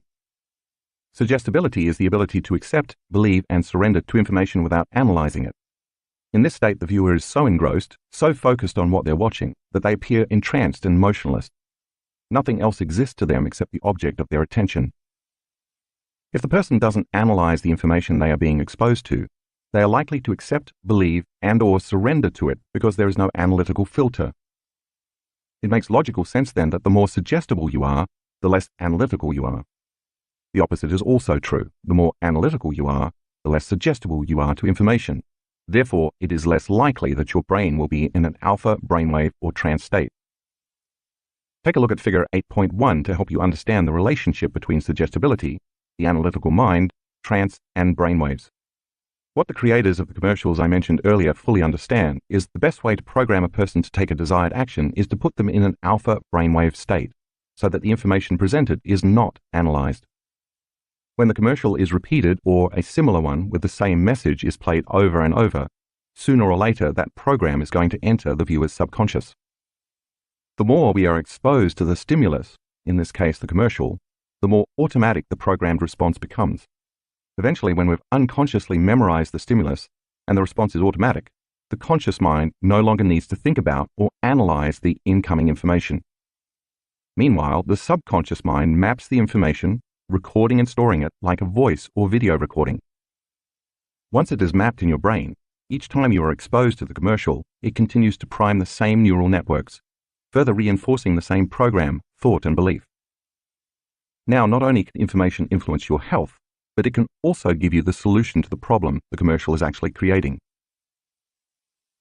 Other situations that increase suggestibility include shock, trauma, or a strong emotional reaction. For instance, when people are stunned or exposed to emotionally charged situations, it's common that the brain goes into an altered state. As the brain pauses because of a sensory overload, such as a motor vehicle accident, the person enters a suggestible state. In severe cases, the person surrenders to the shock, becomes frozen and numb, and their ability to think becomes impaired. Therefore, when someone is exposed to an aggressive rash and feels sickened by the images, combined with the right music and narration to create an ominous or foreboding mood, the door to the subconscious mind opens, making the person more easily programmable. If you remember, the subconscious mind sits right below the conscious mind. The limbic brain is the home of the subconscious and the autonomic nervous system, which controls all the automatic biological functions that happen on a moment-to-moment basis. Once a thought is programmed, like a servant carrying out their master's orders, the ANS carries out the request of the thought. If you are repeatedly told that your immune system weakens as you age, and that 1 out of 3 people who have had chickenpox in their life will get shingles, the emotionally charged experience allows the message to make it past your thinking, analytical mind. In response to this information, your ANS follows the orders and can begin to actually weaken your internal defense system. For the advertisers to really get their money's worth in this commercial endeavor, it's best for them to repeatedly run the commercials late in the evening when we're most suggestible to programming. Why? Because melatonin levels rise in response to darkness, and melatonin causes our brainwaves to slow down in preparation for sleeping and dreaming. Because our brainwaves are moving from beta to alpha to theta to delta in the evening, people are less analytical and their subconscious window opens. As daylight wakes us up in the morning and our brain begins producing serotonin, the reverse process occurs. Our brainwaves go from delta to theta to alpha, where again our subconscious is open to programming, and eventually to beta. So if you're an advertiser and you know the majority of the public is not aware of the way subconscious programming works, why not create a series of late-night commercials with your desired messaging? Accent it with just the right amount of fright and concern so as to capture the viewer's attention, and proceed to program their autonomic nervous system to get busy taking the orders just before they fall asleep.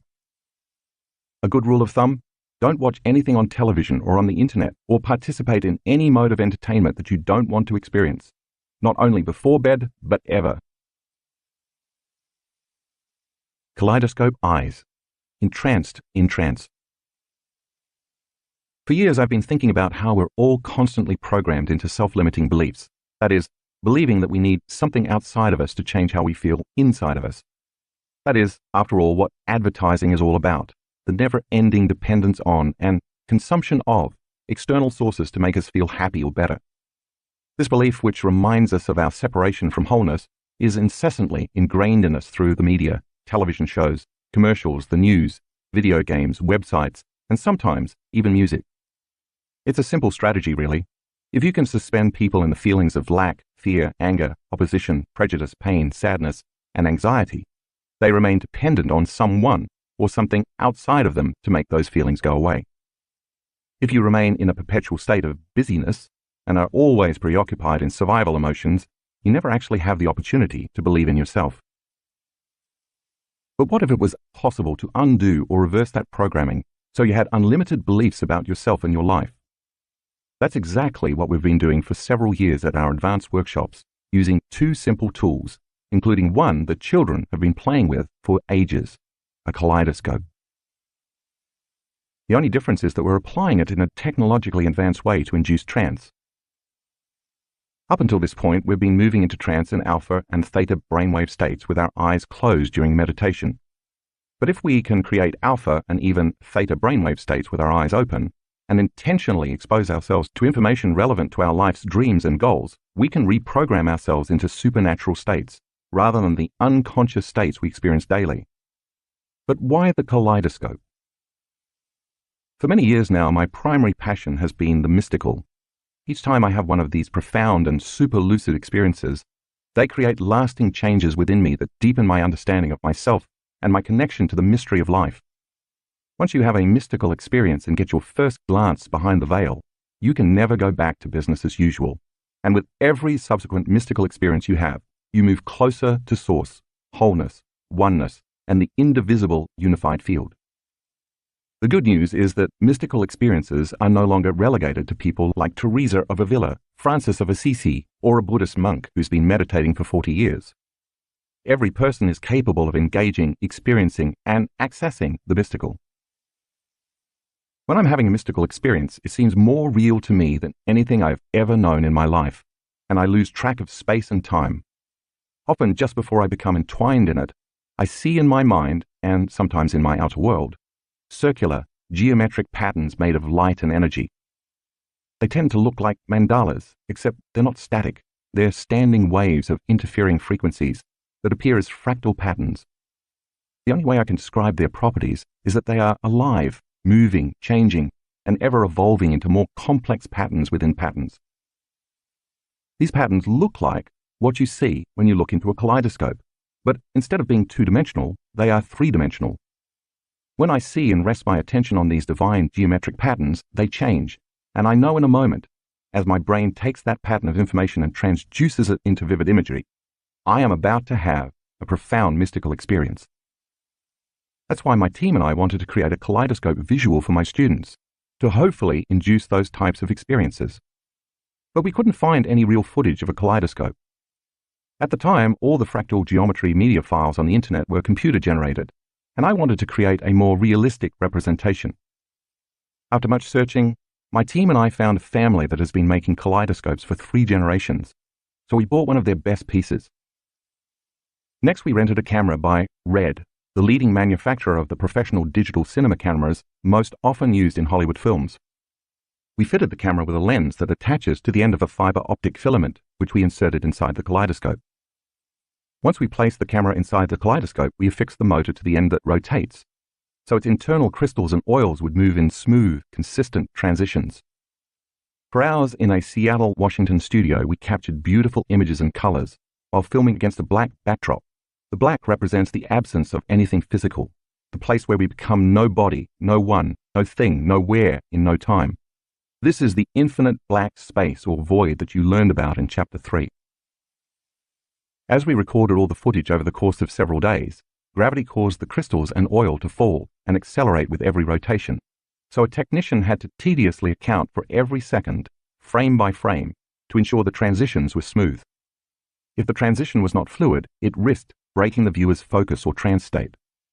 It took months to refine our footage into the 1-hour video that we used during our advanced workshops. Finally, we had talented composer Frank Piscotti create the accompanying soundtrack. We wanted our students to be continuously mesmerized by the beautiful symmetry and changing geometric forms.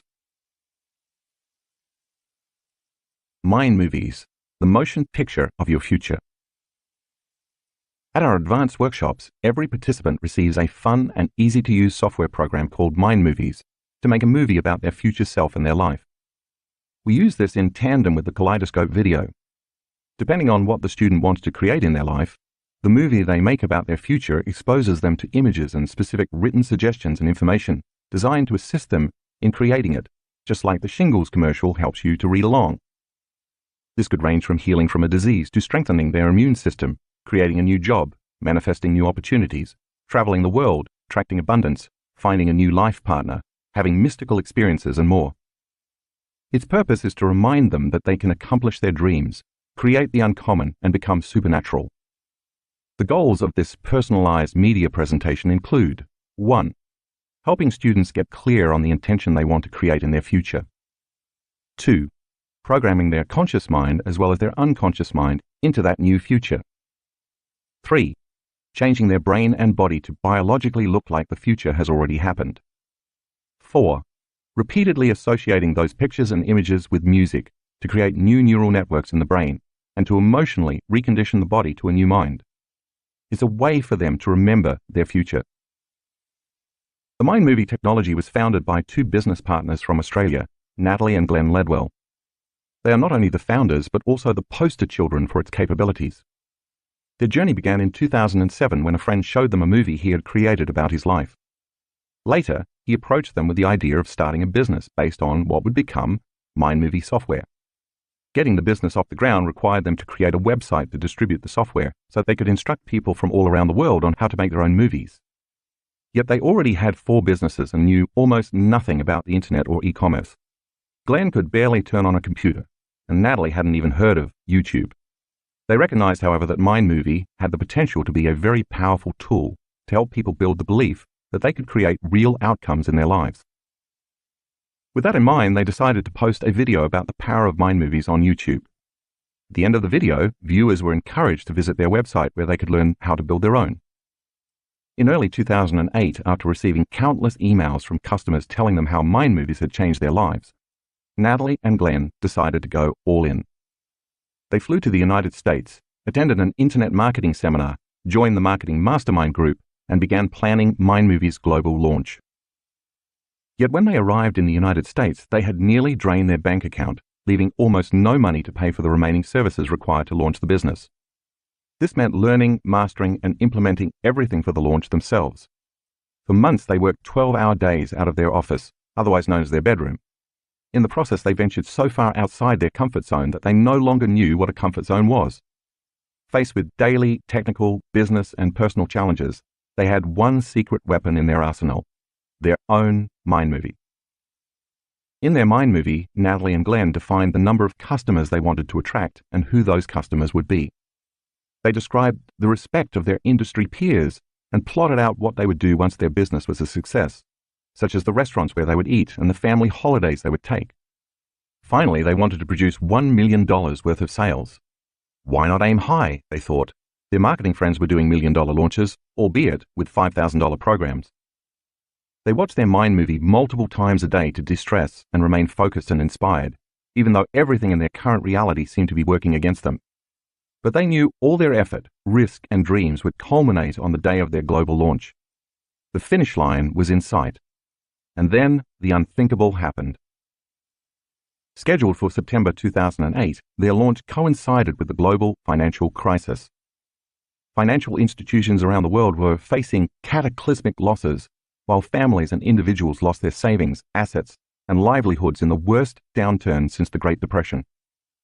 Meanwhile, Glenn and Natalie were facing their own financial hardships. By launching the business, they'd racked up $120,000 in credit card debt. If the business failed, they'd lose everything: their home, cars, and investments, in addition to being buried under an insurmountable debt. On the morning of their launch, unbeknownst to them, their email delivery system was down for scheduled maintenance, so none of their customers received confirmation emails for their purchase. By lunchtime, they had already received thousands of customer support email complaints, in addition to challenges with their online bank. The bank wanted to freeze their account due to unusual activity. By evening, however, they had experienced the most memorable day of their lives. In the first hour on the first day, they had hit the $100,000 mark, and that by day's end they'd grossed $288,000. In the end, Glenn and Natalie ended up generating $700,000 based on a $97 program with no upsells. But the story doesn't end there. They were, of course, delighted with their achievement, but they faced one last monumental challenge. Because of the volatile and uncertain financial climate at the time, their bank froze their accounts so they couldn't access the money. This meant they couldn't pay commissions to their affiliates, or the $120,000 they owed to creditors, or deliver profit sharing to the people who had helped them launch the business. Everything hinged on their funds being released.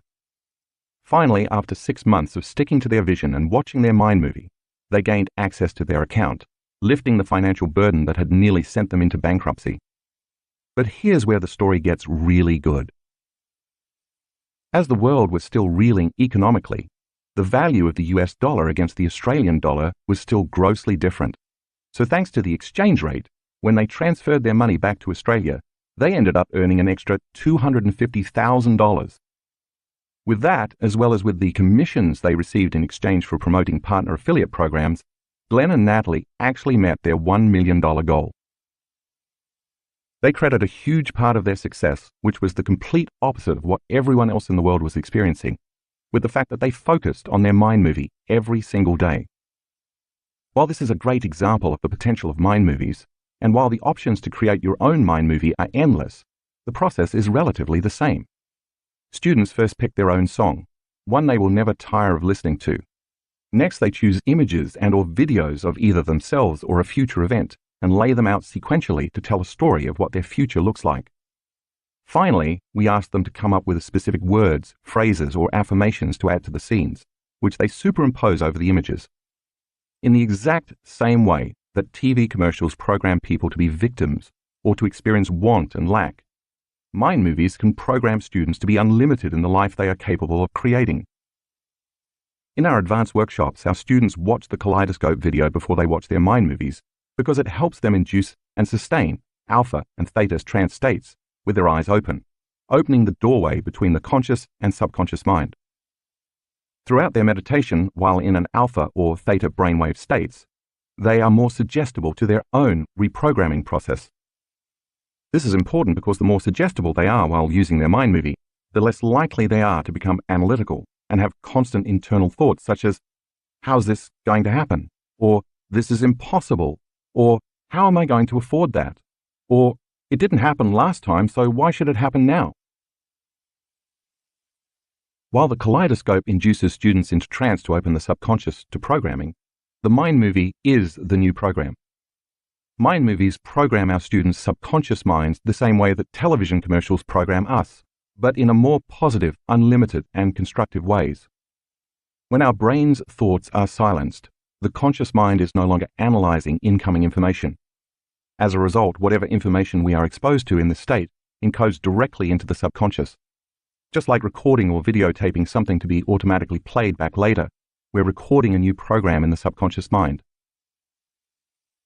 A great amount of research over the years has documented how the right and left hemispheres of the neocortex relate to one another.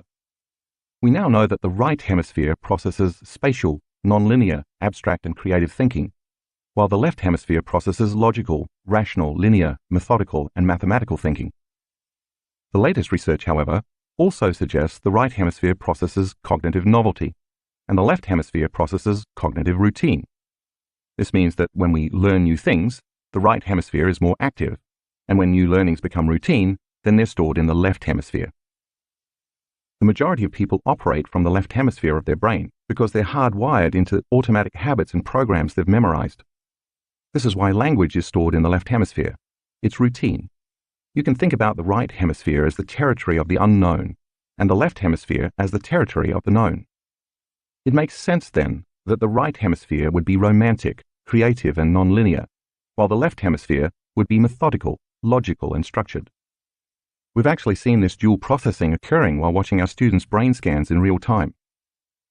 Because the kaleidoscope's flow of geometric fractal patterns within patterns does not look like any one, anything, anywhere in any time, its patterns are designed to bypass the perceptual networks and associative centers in the brain that relate to known people, things, objects, places, and times. Its ancient geometrical patterns reflect repeating fractal patterns found all throughout nature. Thus they activate lower brain centers. It's for this reason you can't look into the kaleidoscope and see your Aunt Mary, a bicycle you owned in 6th grade, or the house where you grew up, because you're not activating or triggering the associative centers related to the memories primarily located in the left hemisphere of your brain. As you stop thinking and analyzing and start moving into alpha or the theta brainwave patterns, more activity occurs in the right hemisphere.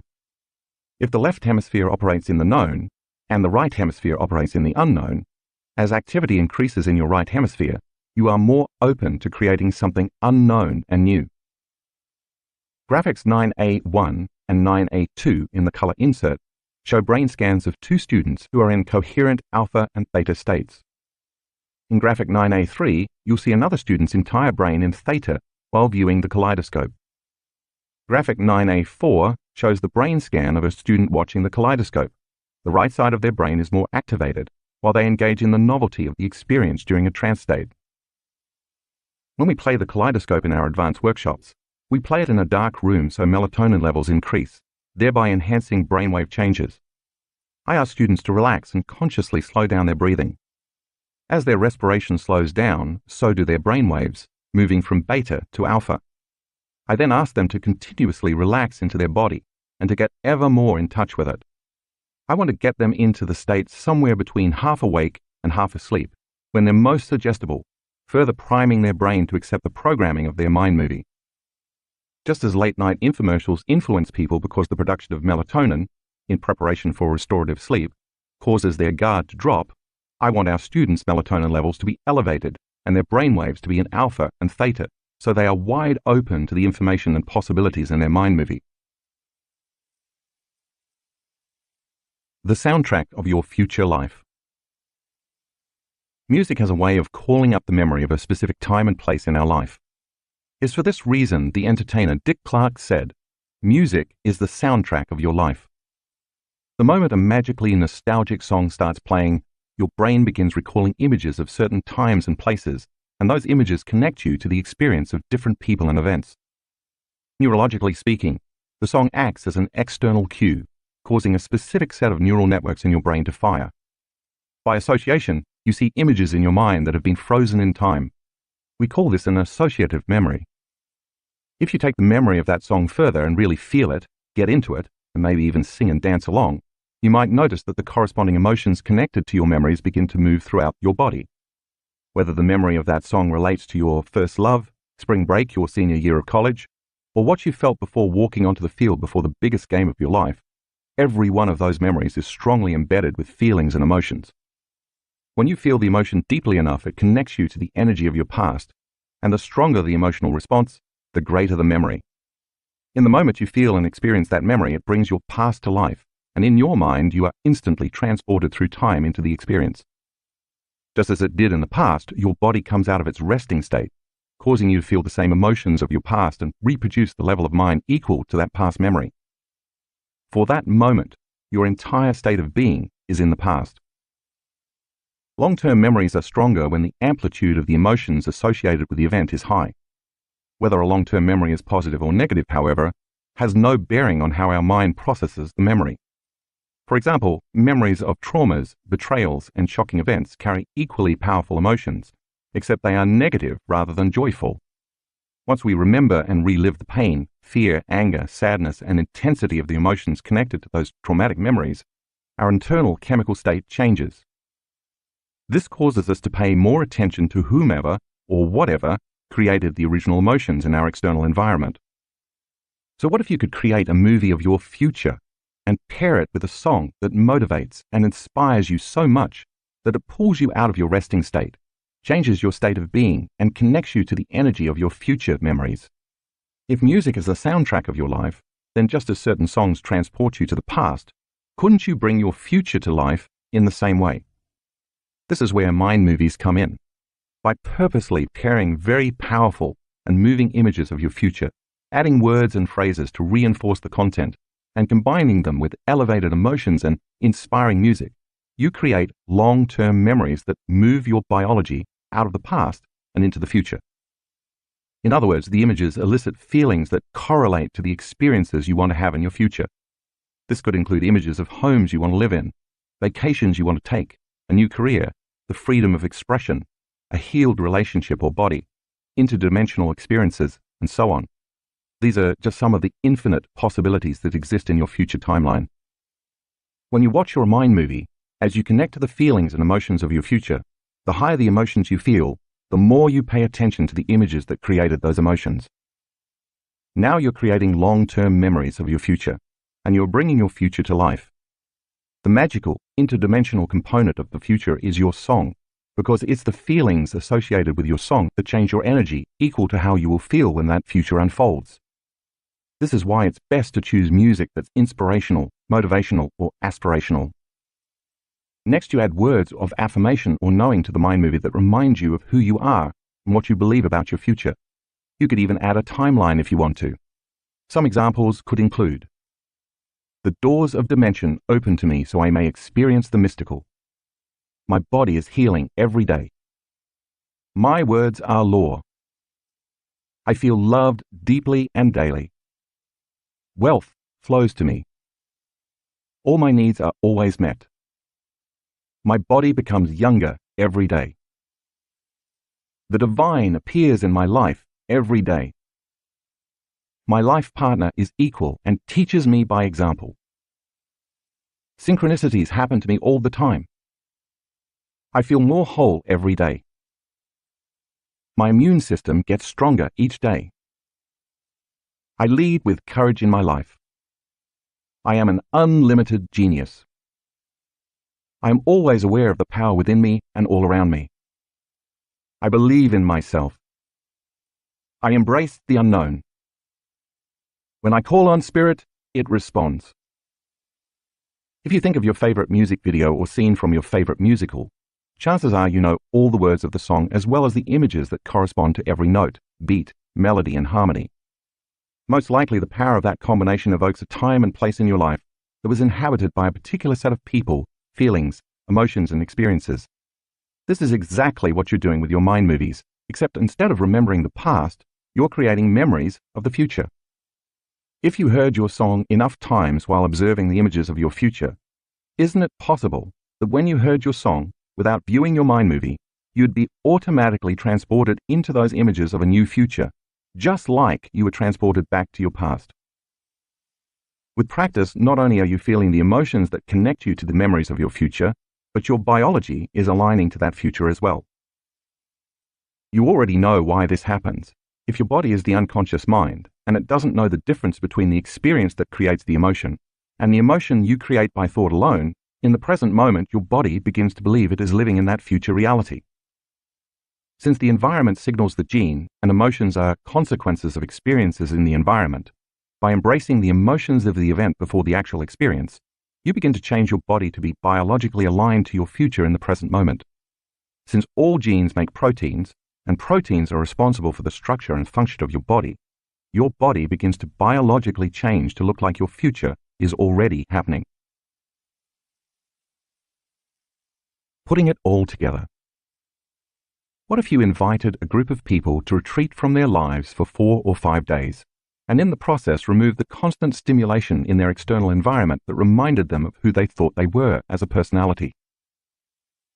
If you separated them long enough from the people they know, the places they go, and the things they do every day at the exact same time, they would be reminded of who they really are, unlimited human beings.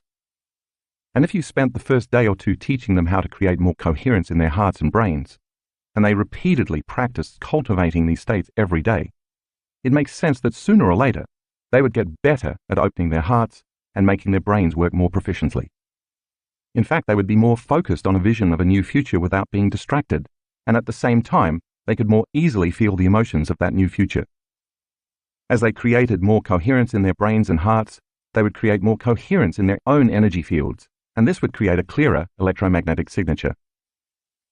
As they continuously worked on overcoming themselves, their bodies, their environment and time, slowing down and changing their brainwaves, unfolding into the unified field, and transcending this three-dimensional environment, it would become increasingly easier and more familiar for them to activate their heart center and create.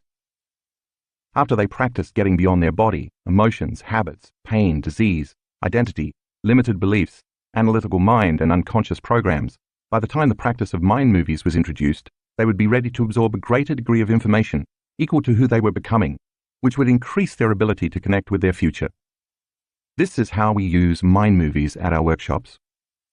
You can think of a mind movie as a 21st century version of a vision board, a tool used to clarify, focus on, and maintain specific life goals. Except it's dynamic instead of static. When used with the kaleidoscope, the mind movie technology is a great tool to help you bring your future to life by repeatedly experiencing it. It's also a great way to gain clarity on what you want to unfold in your life and to remind yourself on a daily basis what that future holds for you. This is called intention. Because mind movie technology is so versatile, it can be used across many applications and in a variety of settings. Not only can the technology be used to create relationships, wealth, health, careers, and other material items, it's also being used with children and teens to help them create a future vision so they feel they have some control over their lives. So many young people today are overwhelmed because of the frenetic pace, pressure, and demands of social media and modern society. Suicide is a leading cause of death for teens in the United States, so the founders of Mind Movie are using the technology in schools to help teens envision a brighter, more specific future for themselves. Mind movies are also used in corporate settings for team building and visioning. Entrepreneurs use the software to develop businesses, create mission statements, and strategize and create business plans. Imagine a team of motivated people not only reading and intellectualizing their mission statement, but also seeing it unfold in a dynamic, visual format before it happens. Integrative healing is another arena in which practitioners use this technology to help patients envision the healthiest version of themselves, assist them with their healing process, and keep them on task with a new lifestyle that must be maintained daily. This includes addiction treatment and recovery facilities, helping patients become clear on the future they want to create in the next phase of their recovery.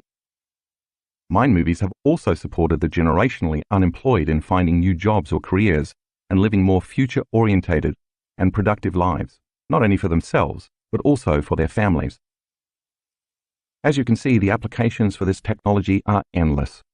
No matter how it's applied, the power of mind movies resides in enabling people to construct a new reality by reminding themselves of the daily choices they must make, the new behaviors they must demonstrate, and the feelings they want to live by. Once you program these feelings and behaviors subconsciously, you can break your addiction to old habits, familiar lifestyles, and unconscious reactions. It's entirely up to you how creative you want to get when piecing together your future. While any time is a good time to watch your mind movie, I suggest watching it first thing in the morning and right before bed, because this is when you are most suggestible. If you watch it as soon as you wake up, you're starting your day off on a positive note by being mindful and focused on what you want to achieve for the day, as well as for your future. When you view it at night before you go to bed, your subconscious mind can contemplate it while you sleep, align your body and mind to the future, and come up with solutions that your autonomic nervous system can carry out while you sleep. Basically, you can use it anytime you need motivation or to make a different choice. The key is to make sure you're completely present when you watch it. Since implementing mind movies, I've seen our students manifest new homes and heard stories of homes selling that had been on the market for years. I've seen vacations spontaneously appear and witnessed new relationships develop out of nowhere. I've listened to countless testimonials of abundance, freedom, new careers, new cars, healings of all kinds, relief from unbearable hardships, and of course, profound mystical experiences that have permanently altered the recipients. But it's not magic or sorcery. It's simply learning how to become a conscious creator, learning how to align to your own destiny. Think of your mind movie as if you are turning on a radar device to track your future. Then as you repeatedly visit the future in your heart and mind, all the thoughts, choices, actions, experiences, and emotions you experience between your present reality and your future reality become course corrections that deliver you to your target. The more you keep your future alive with your intention, attention, energy, and love, the more it starts to unfold as a new reality because you're remembering your future just as you remember your past. Your job, then, is to continuously fall in love with that vision of the future, keep your energy up, and not let the circumstances, environment, hardwired attitudes, familiar negative feelings, or unconscious habits derail you from your goals. What makes this technology so profound is that we perceive reality based on pattern recognition, links between the neural networks in our brains and the objects, people, and places in our external environment. For example, when you see someone you recognize, the neural networks in your brain instantly recall memories and experiences with that person. By contrast, if someone is not wired in your brain, you probably won't recognize them. If your brain doesn't have the hardware, familiarity with the images, thoughts, and emotions from the mind movie, installed before your future unfolds, if you don't have the neural architecture wired into your brain, how will you recognize your new partner, your new job, your new house, or your new body? Think of it like this. You can't open a Microsoft Word document on a Mac computer unless you already have the Microsoft Word software installed. If you can't feel the emotions and create the energy of your future reality, you might not recognize or trust that future unknown experience when it finds you. That's because your energy and emotional state are not in alignment with that experience. So instead of feeling certainty or a knowing, you may feel fear or uncertainty. So many of my advanced students have told me they are on their third, fourth, even fifth mind movie because everything in their previous ones has come true. I'm always amazed and humbled to hear the stories of how their creations came to be. No matter how varied their manifestations are, they all share one thing. They train the body to follow the mind toward an intentional future. This makes sense because if you have been putting in the time to study, memorize, and create the neural connections of your future, that is where you have been placing your attention. And as you know by now, where attention goes, energy flows. Take a look at graphic 10 in the color insert. This shows an example of a student's brain activity while he is watching his mind movie. There is an enormous amount of energy in his brain because he is fully involved in the experience. Taking it one step further, getting dimensional. There's one final way we use the mind movie technology in our work. Once our students have neurologically mapped their entire presentation, I ask them to pick a scene from the mind movie and unfold into a particular space and time, experiencing that scene three-dimensionally in their mind during their meditation. If you notice, I never use the word visualize in my teachings. Visualization usually involves just seeing something in the mind's eye, so it appears as a flat or two-dimensional image. For example, if you visualize a picture of a car, you will create a picture of a car. Instead, I want you to experience everything in the scene using all five senses, so it feels like a real-life, three-dimensional experience. Many people who have been introduced to my work have wondered why I spend so much time on becoming aware of the space their body occupies in space, as well as opening their focus to the space around their body and the space that the room occupies in space. Aside from the coherent changes my cues produce in the brain, it's all training for this mindful activity of pairing our mind movie with the kaleidoscope during meditation. When a student begins the dimensionalizing process, before they see anything in their mind, they are instructed to unfold as an awareness into the scene. When they start, I want the participant to become aware that they are in their scene only as a consciousness. This means that they are not their body and they lack their senses. They begin as an awareness in the emptiness of space, as if they are incapable of seeing, hearing, feeling, tasting, or smelling anything. Once they become aware that they are an awareness, I ask them to choose a scene from their mind movie. This causes their brain to naturally start adding sensory input, which begins to bring dimension to the scene in their mind. Next, they are instructed to start sensing what's to their right, their left, above them, and below them. The act of sensing fills in this scene with three-dimensional structures, forms, and space. As they expand their awareness to what else is in the scene, their senses begin recruiting other senses, further filling in the scene with more forms, structures, curves, textures, sense, images, feelings, and space. Finally, when the scene comes to life in their mind, in the future space and time of that scene, they start inhabiting their body. Not the body that is sitting there in the chair meditating, but the physical body of their future. They are asked to feel their arms, legs, torso, muscles, and so on, until they can feel their entire body in that scene. Then they are ready to move about in that scene and experience that reality. My theory is that when they simultaneously activate enough of the neural networks assigned to the objects, things, and people in a specific space and time, their possibility of having a full-on, holographic, IMAX-type experience increases.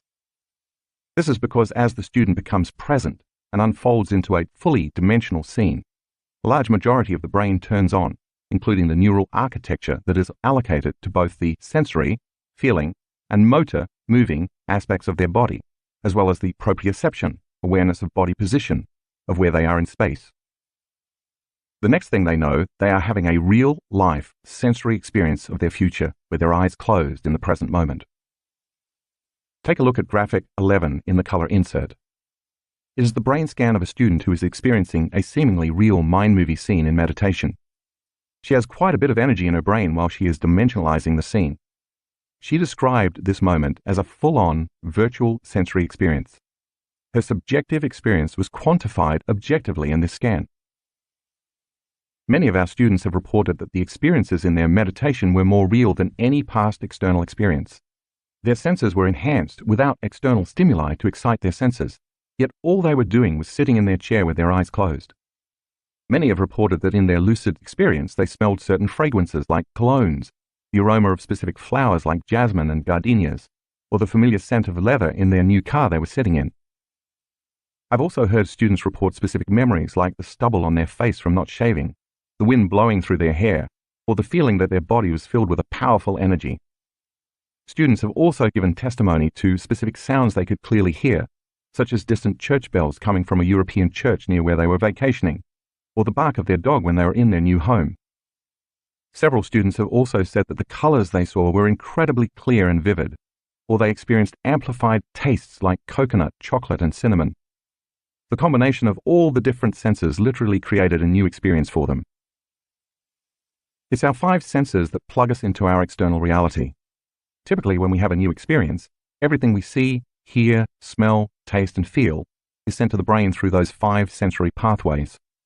Once all that sensory information makes it to the brain, clusters of neurons begin to organize into networks. The moment the neurons string into place, the limbic brain makes a chemical called an emotion. Because experience enriches the brain and creates an emotion that signals new genes in the body, in the rich sensory moment of a student's internal experience, without ever using their external senses, they're changing their brain and body to look like their future has already happened. Isn't that what experience does? I love to hear a person who has just come out of one of those experiences tell me, "You don't understand. I was there. I know it is going to happen because it already has, and I already experienced it." That's because the experience has already happened. When we fully experience a reality in this field of consciousness and energy without a body, the energy of the new experience serves as the template for physical reality. The more energy you invest in your future, and the more you keep experiencing and emotionally embracing it before it happens, the more you leave an energetic imprint in that future reality. And your body should follow your mind to that unknown future, because that's where your energy is. As you continue to place your attention and energy on it, you fall more deeply in love with it, and because love bonds all things, you are bonding with that future, and it is being drawn to you. For more information about the Mind Movie or the Kaleidoscope, please visit my website at drjoedispenza.com/mindmovies or drjoedispenza.com/kaleidoscope, respectively. Kaleidoscope and Mind Movie Meditation. In our advanced workshops, we instruct our students to create a mind movie before they arrive at our event, so they can integrate their mind movies with the Kaleidoscope video during meditation. We begin by getting heart-centered, which you learned in Chapter 7, locking into those elevated emotions for several minutes and radiating that energy beyond their bodies into space. Then we guide them in the following meditation. Unfold into the present moment, and when you attain that state, open your eyes and stare into the kaleidoscope. Once in trance, switch to your mind movie. Spend maybe 8 minutes with the kaleidoscope, then 8 minutes watching your mind movie, and then repeat the cycle. When you've watched your mind movie enough that you can predict the next scene, you've mapped it neurologically. Over time, you'll associate different parts of the song you have chosen with the different images of your mind movie. Finally, spend 7 minutes watching the kaleidoscope or just listening to the music from your mind movie. As you gaze into the kaleidoscope in trance and hear your song, by association your brain automatically recalls different images from your mind movie. This causes you to further remember your future biologically, automatically, and repeatedly firing and wiring neural networks. Now your brain is being programmed to look like the new future has already happened, while the emotions are signaling new genes to biologically change your body in preparation for your new future. Watch the kaleidoscope in tandem with your mind movie every day for a month, or at least try to watch your mind movie twice daily, as soon as you wake up and right before you go to sleep. You might even want to keep a journal to record all the wonderfully unexpected adventures and serendipitous happenings that, as you look back, you will see as points on the map that led you to manifesting this future. Consider creating several mind movies, one for health and wellness, for example, and another for romance, relationships, and wealth.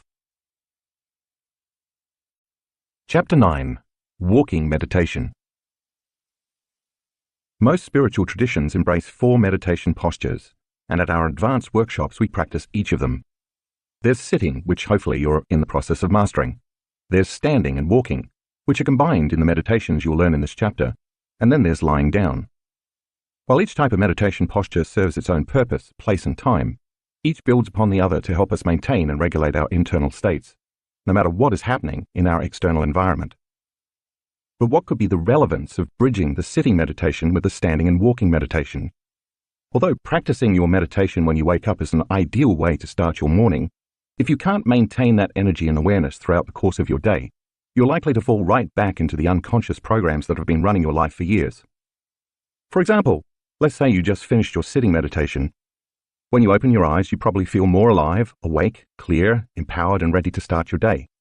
Perhaps your heart feels open, expanded, and connected, or perhaps you just overcame an aspect of yourself, shifted your energy, and emotionally embraced a new future. But more often than not, you may fall right back into your unconscious programs, and all the work you just did to create an elevated internal state dissolves into a never-ending to-do list, making lunches and sending your kids off to school, rushing to work, getting irate at the person who cut you off on the freeway, answering calls and returning emails, hustling to appointments, and so on. In other words, you're no longer in a creative state because you've just returned to the habitual programs and survival emotions of your past. When this occurs, you disconnect from the energy of your future and essentially leave the energy you created right where you were sitting in your meditation, as opposed to carrying it with you throughout the day. You energetically return to your past. Since I, too, have been guilty of this, I started thinking about how our students could take this energy with them and embody it during the course of their day.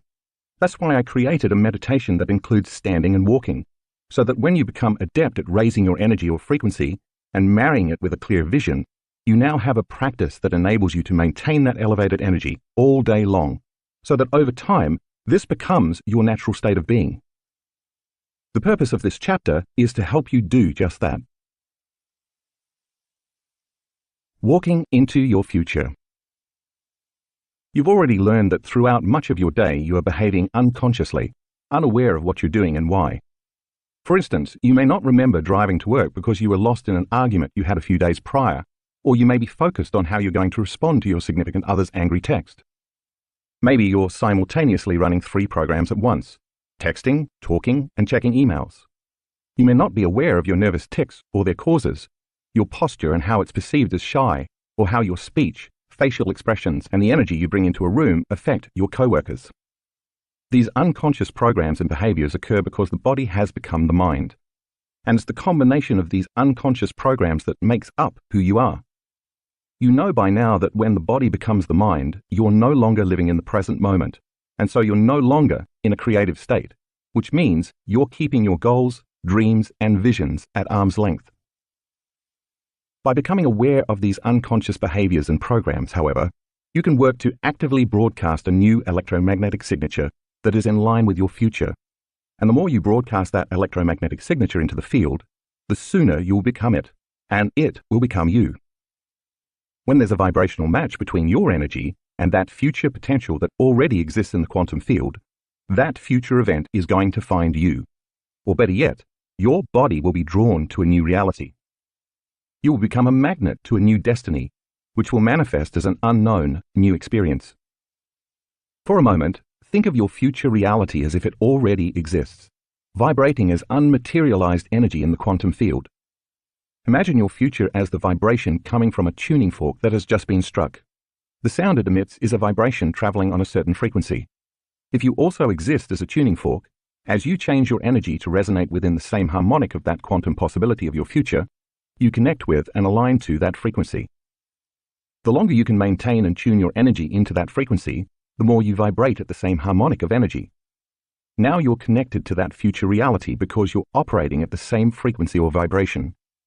The closer frequencies come together in space and time, the more they influence each other until they entrain to one frequency. That's the moment when your future finds you. This is how you create new realities. It stands to reason then that the instant your energy changes because you're feeling lower survival emotions, there's dissonance and incoherence between you and your future reality. You are no longer resonating within the frequency of that possibility, and this causes you to become out of sync with the future you are trying to create. If you can't give up that reaction because the addiction to those emotions has a grip on you, you'll just wind up creating more of the same reality because your energy is vibrating equal to the reality you're reacting to. In Chapter 3, you learn that all possibilities exist in the eternal now, and that when you get beyond your identity as a body connected to people, objects, places, and time, you become pure consciousness. You become no body, no one, no thing, nowhere in no time. It is in that elegant moment that you transcend the material realm of matter and enter the quantum field of information and energy. Now that you are beyond your associations to this physical reality, you are creating from the unified field. Thus, you are creating from a level of energy that is greater than matter. For the most part, our students have practiced this sitting down. The purpose of the standing and walking meditation is to make you more mindful of the present moment, to help you maintain and sustain elevated states throughout the day, to keep you more connected to that future with your eyes open, and to assist you in literally stepping into your new future. When you begin practicing walking meditations, it's best to find a quiet place in nature so you're not easily distracted. The fewer people and less activity around you, the easier it is to stay focused. Eventually, when you get better at it, you can practice this in a shopping mall while walking your dog or somewhere else out in public. In many ways, the standing and walking meditations are just like the seated ones. You begin by standing still, closing your eyes and resting your attention in your heart, all the while slowing down your breath and breathing in and out of this center. When you feel heart-centered, just as you do in your seated meditations, you begin cultivating elevated emotions that connect you to your future. Once you feel fully grounded in these elevated emotions, for a few minutes, open your focus and radiate that energy beyond your body until you feel it within you as well as all around you. Next, lay upon the energy of these elevated emotions the intent of what you want for your day or your future, whether it's to radiate a synchronicity, lead a noble life, make a difference in the world, create a new job or relationship, or something else. Now you are broadcasting a new electromagnetic signature into the field. The only difference is that instead of sitting with your eyes closed and radiating loving, elevated emotions, you're standing up with your eyes closed, so that when you open your eyes and begin walking, you'll be able to embody that elevated energy. As you continue to stand, eyes closed with an open focus, you take your attention off the outer world, and your brainwaves slow down from beta to alpha states. This causes the thoughts, analysis, and chatter inside your head to quiet down, inducing a trance state and making you more suggestible. As you learned in the previous chapter, the longer you can remain in this trance state, the less resistance there is to new information entering your subconscious mind. When you're in an elevated emotional state that aligns you with your future, you will be more prone to accept, believe, and surrender to the intentional thoughts equal to those emotions. This means the thoughts, visions, pictures, and images your mind is creating can make it past the analytical mind, and you can program the autonomic nervous system to create the biology of your new future. Since you have created the energy of your new future while standing with your eyes closed, now it's time to open your eyes and begin walking. Don't look at anyone, and don't pay attention to objects or things or anything else around you. Simply keep your focus open, transfix your gaze on the horizon, and remain in trance. The more you're in trance, the less likely you'll be to think in old, familiar ways. In the meantime, your mind will be connecting to the images of your new future rather than replaying programs of the past. Now you're ready to walk into your future as someone else. Because you are walking as your future self, you now have to become aware of the way your current self has always unconsciously walked. It's time to alter your stride, your pace, your posture, your breathing, and your movements. You might smile instead of staring blankly. You may have to imagine what walking as a wealthy person feels like by modeling a wealthy person. A courageous person you admire. Walk within the elevated energy of your future healthy body, or walk as an open-hearted, loving, accepting person. Basically, you're consciously embodying the person you've always dreamed you could be, but walking as if your future self is imperative. For example, you might imagine that it's 1 or 2 years later and you already have all the things you want. The most important ingredient is for you to embody that future person now. If you already are that identity, you no longer need to wish you will become that person, because it's already happened. You already embody the qualities of your future. You are simply thinking, acting, and feeling your future self.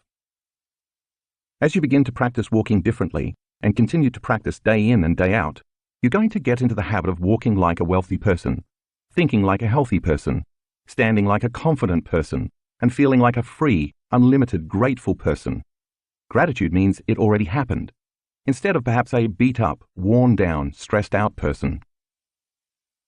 The more you practice, the more this new way of being will become a new habit, and these habits will become your new automatic patterns of thought, behaviors, and emotions. Once you start naturally feeling and embodying these elevated emotions, they will inhabit you, and you will actually become the person you want to be.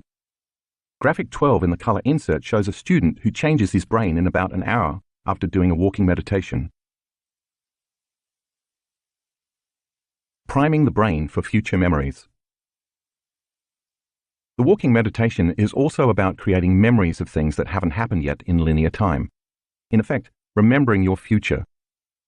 When you produce elevated feelings with your eyes closed, radiate that energy beyond the field of your body, and then open your eyes and begin walking and leading with your heart, feeling those elevated emotions with your eyes open.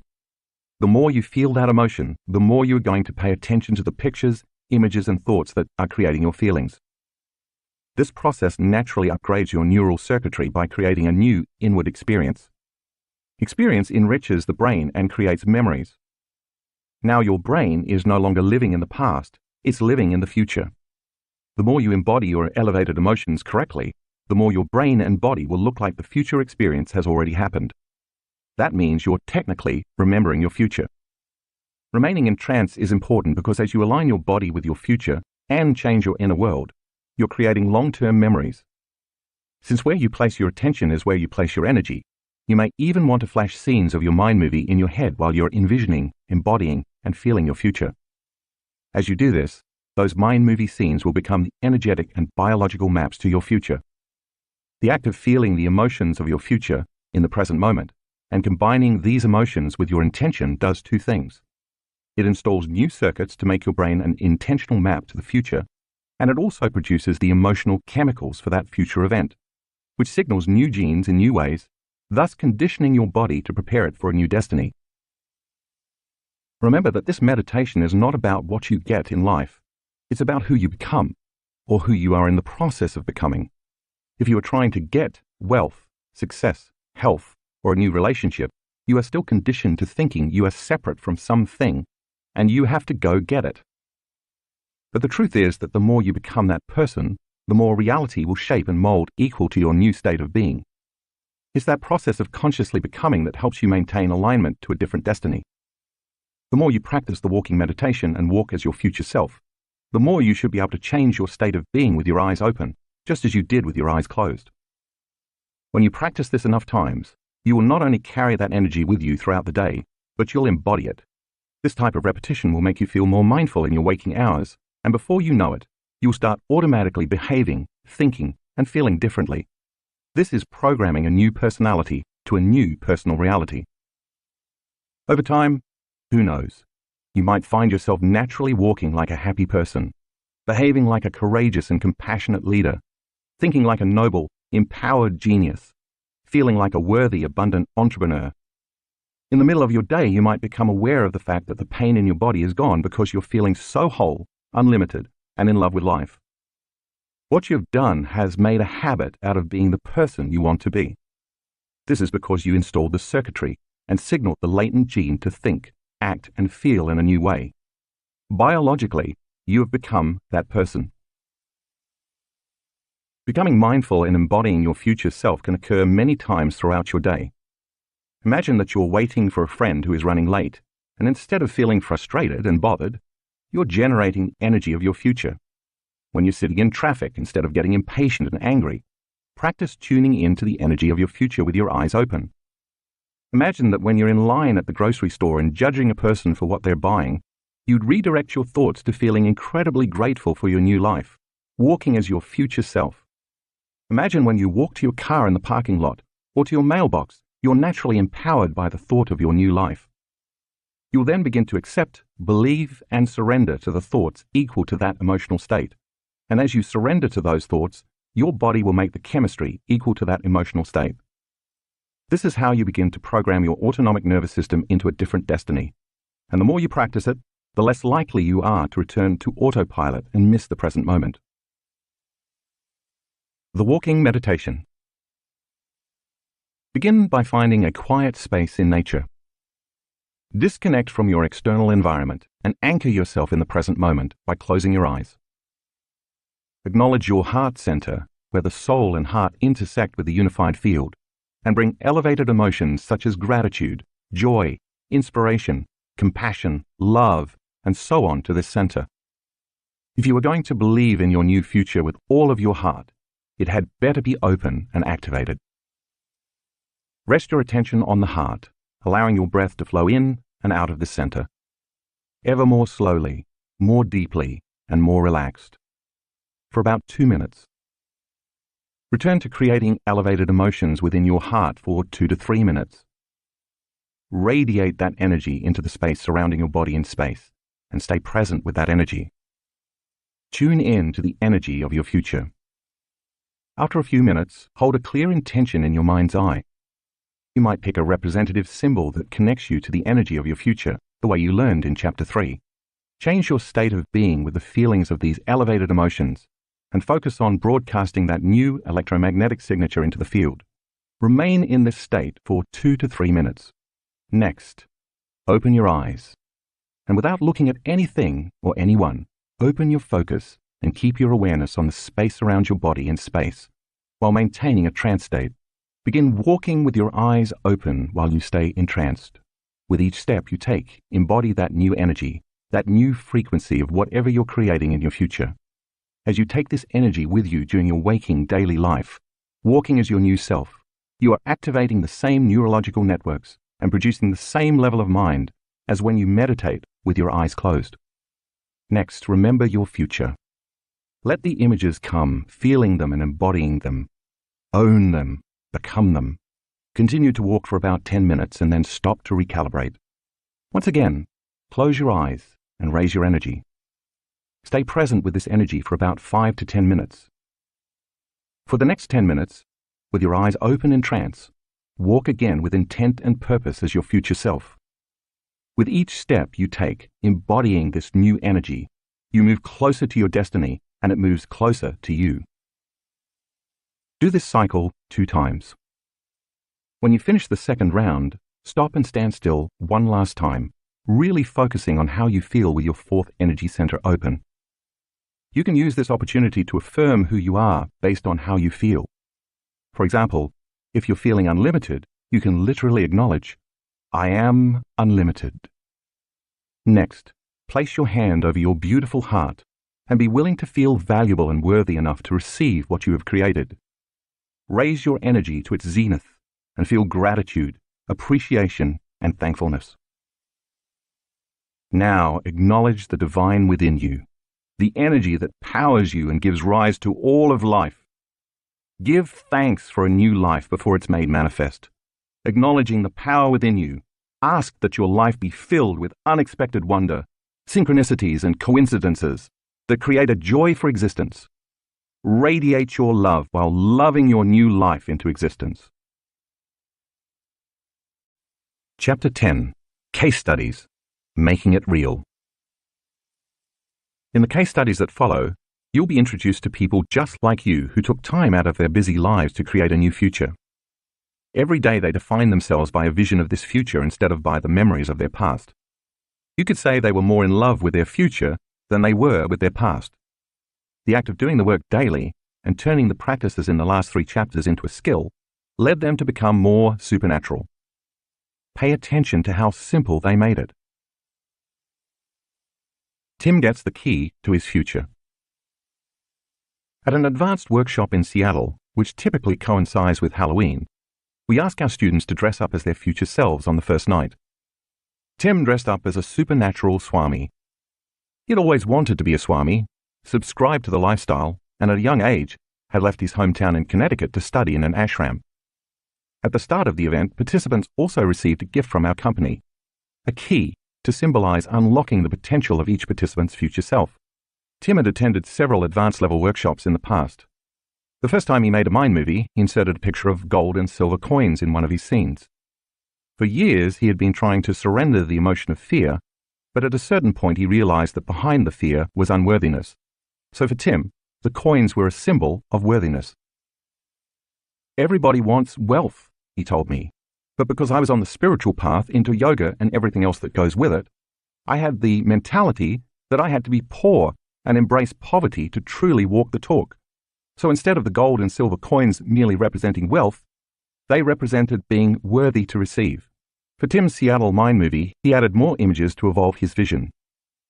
As another symbol for worthiness, Tim used a Chinese character that meant wealth. But because he never desired money, below the symbol he placed the word affluence. He preferred affluence because when he looked up the word's definition, he found that its Latin root meant to flow toward. Wouldn't it be great, he thought, if everything I wanted flowed toward me? Although Tim is very analytical, after continuously watching his mind movie in tandem with the kaleidoscope, he found he could quickly bypass the analytical mind and get into the subconscious mind, the operating system to program his future. During the workshop, when it came time to dimensionalize a scene in his mind movie, he had a profound experience. He started to feel joy and then a wildly enthusiastic love for life, almost like a burning sensation in his heart. He said he felt as if he could set the world on fire. Then during the meditation, I told the students it was time to open up and receive, and that's when Tim says energy began to enter his body. I don't know where it came from, he told me, but it was like someone had turned on a spigot. I shot straight up, the energy came in through the top of my head and then moved out through my hands. My palms were face down, yet without conscious control, the energy caused them to lift and turn over. I lost track of time and space and had no idea where I was. But for the rest of the meditation, I was in an ecstatic, exalted state. I knew somehow that everything was going to be different and that I was no longer the same person. When the energy downloaded into Tim, he believed it was carrying a message of worthiness because he was never the same afterward. I'm convinced that the new information that came into my body rewrote my DNA, erasing the old self, because that part of my personality is now gone, he says. When Tim got home to Phoenix, where he owned and operated a futon shop, he returned to business as usual on Monday morning. On Thursday, a woman who had purchased a futon from him several years earlier came into his shop. Since the day she purchased the futon, they had formed a friendship, and every few weeks she would stop by to chat. She was now retired and came into the shop to tell Tim she had just finished making out her will. She wanted Tim to be her executor. Tim felt honored, and he thanked her. "Here it is," she said, placing it on the counter along with a key. "Read it." Tim began scanning the document to discover that not only was he the executor, she was also bequeathing him $110,000 worth of gold and silver coins. The key she placed on the counter was the key to her safe deposit box, where she kept the coins, which of course matched the picture in Tim's mind movie. In an instant, Tim remembered the similar key to his future he had received at the advanced workshop in Seattle. Now that's being worth it. Sarah can't touch the ground. On Labor Day 2016, Sarah severely injured her back attempting to prevent a 5-ton boat from crashing into a dock. For 7 weeks, she was in agony and she endured physical therapy, took a cocktail of medications, and made countless visits to the chiropractor. After nothing else helped, her doctors scheduled Sarah for surgery, but first she decided to attend an advanced workshop in Cancun. Because of how much pain Sarah was in, her son suggested she bring a wheelchair. She decided not to, and when she arrived at the hotel, she collapsed on the floor in pain. Later, when she got into the pool on a float, she had severe spasms when she attempted to get out. Sarah was not new to my work, so she came to Cancun with her meditation cushion and her mind movie. In her mind movie, she was healthy, strong, and able to run again. She could play basketball with her son and lacrosse with her daughter. Every time Sarah saw herself in the scene performing aerial yoga, she embraced the joy she knew she would feel if she could actually do it, and when she heard the song from her mind movie, her energy rose. During the first few days, when she was tightening her core muscles and drawing energy up her spine with the breathing technique, she felt her sciatic nerve pulsating. It was as if a warm electric current was traveling up the nerve. At the same time, she had the intention that the energy was a healing light ascending her spinal column. On the third day, she started her morning by searching the internet until she found an image of a woman doing aerial yoga. She carried that image in her mind all day. That afternoon, our students were working with the kaleidoscope in their mind movies. After they unfolded into the quantum field, I then asked them to dimensionalize a scene from their mind movie. When the meditation was finished, I instructed them to lie down on the floor. But as Sarah told me later, she couldn't find the floor. She kept reaching lower and lower, searching for it, but it was no longer there. The next thing she knew, she was in another dimension, having a full-on, IMAX-like sensory experience, but without her senses. She was living a future scene of her mind movie. Enough circuits in her brain had turned on to make her internal experience as real as any external experience she had ever had. She was not visualizing this scene, she was in it, living it. I realized I was in another reality, a different time and space. I was in my future, she explained, and I was actually performing aerial yoga. I was hanging upside down, and the floor wasn't there. I kept reaching for it, but I was just swinging upside down from this beautiful red silk scarf. I felt freedom from my pain. I was swinging freely in space. Eventually she did lie down, with tears of joy flowing down her cheeks. When she came out of that meditation, all of her pain was gone. I knew I was healed, she said. I was in awe of the power of my mind, and I felt tremendous gratitude. I continue to manifest things from my mind movie. In fact, my mind movie can't even keep up with my life. Terry walks into a new future. In September 2016, while practicing her walking meditation along Australia's beautiful Sunshine Coast, Terry had a profound experience. Toward the end of her meditation, when she stopped for the final part, she was feeling connected, uplifted, and expansive. As she followed my instructions, she opened herself up to the field with the intention of being worthy of her future life. With no warning, she felt an electric charge enter her body through the crown of her head, where it continued to flow down into her heart. As the energy coursed through the rest of her body, surging through her thighs and down into her feet, her legs began shaking uncontrollably. The only way I can describe it is that there was an intense shaking from the inside, she told me. But it was a voltage of energy that my body had never experienced. I thought I was going to fall over. It was at that point I lost all conscious control over my lower body. She burst into uncontrollable tears, and with that release, her mind and body also began to let go. Time appeared to stand still. Terry understood that her body was surrendering a lifetime of past unresolved emotions. As the surge of electricity continued to move through her, she felt huge amounts of dense, dark matter falling away from her body. I believe this matter was trauma, not only from my lifetime, but also past lifetimes, she remembered. It included the trauma of my father nearly dying from a suicide attempt when I was 8, which has cast a shadow over my life by preventing me from allowing myself to receive unconditional love. She felt all her limiting beliefs, many of which she had acquired through deep emotional conditioning and the unconscious beliefs of others, simply dissolve. Everything that was not in alignment with who I really am just fell away, Terry said. I experienced true liberation, something my soul has been yearning for a very long time. I knew in that moment that my soul had guided me to that very beach, at that very moment, with all these people to do this important work. She fell to her knees, an overwhelming amount of love flowing through her. Kneeling in the sand, humbled by this power, she saw that every choice she had made up to that point was necessary for her to arrive at this poignant moment.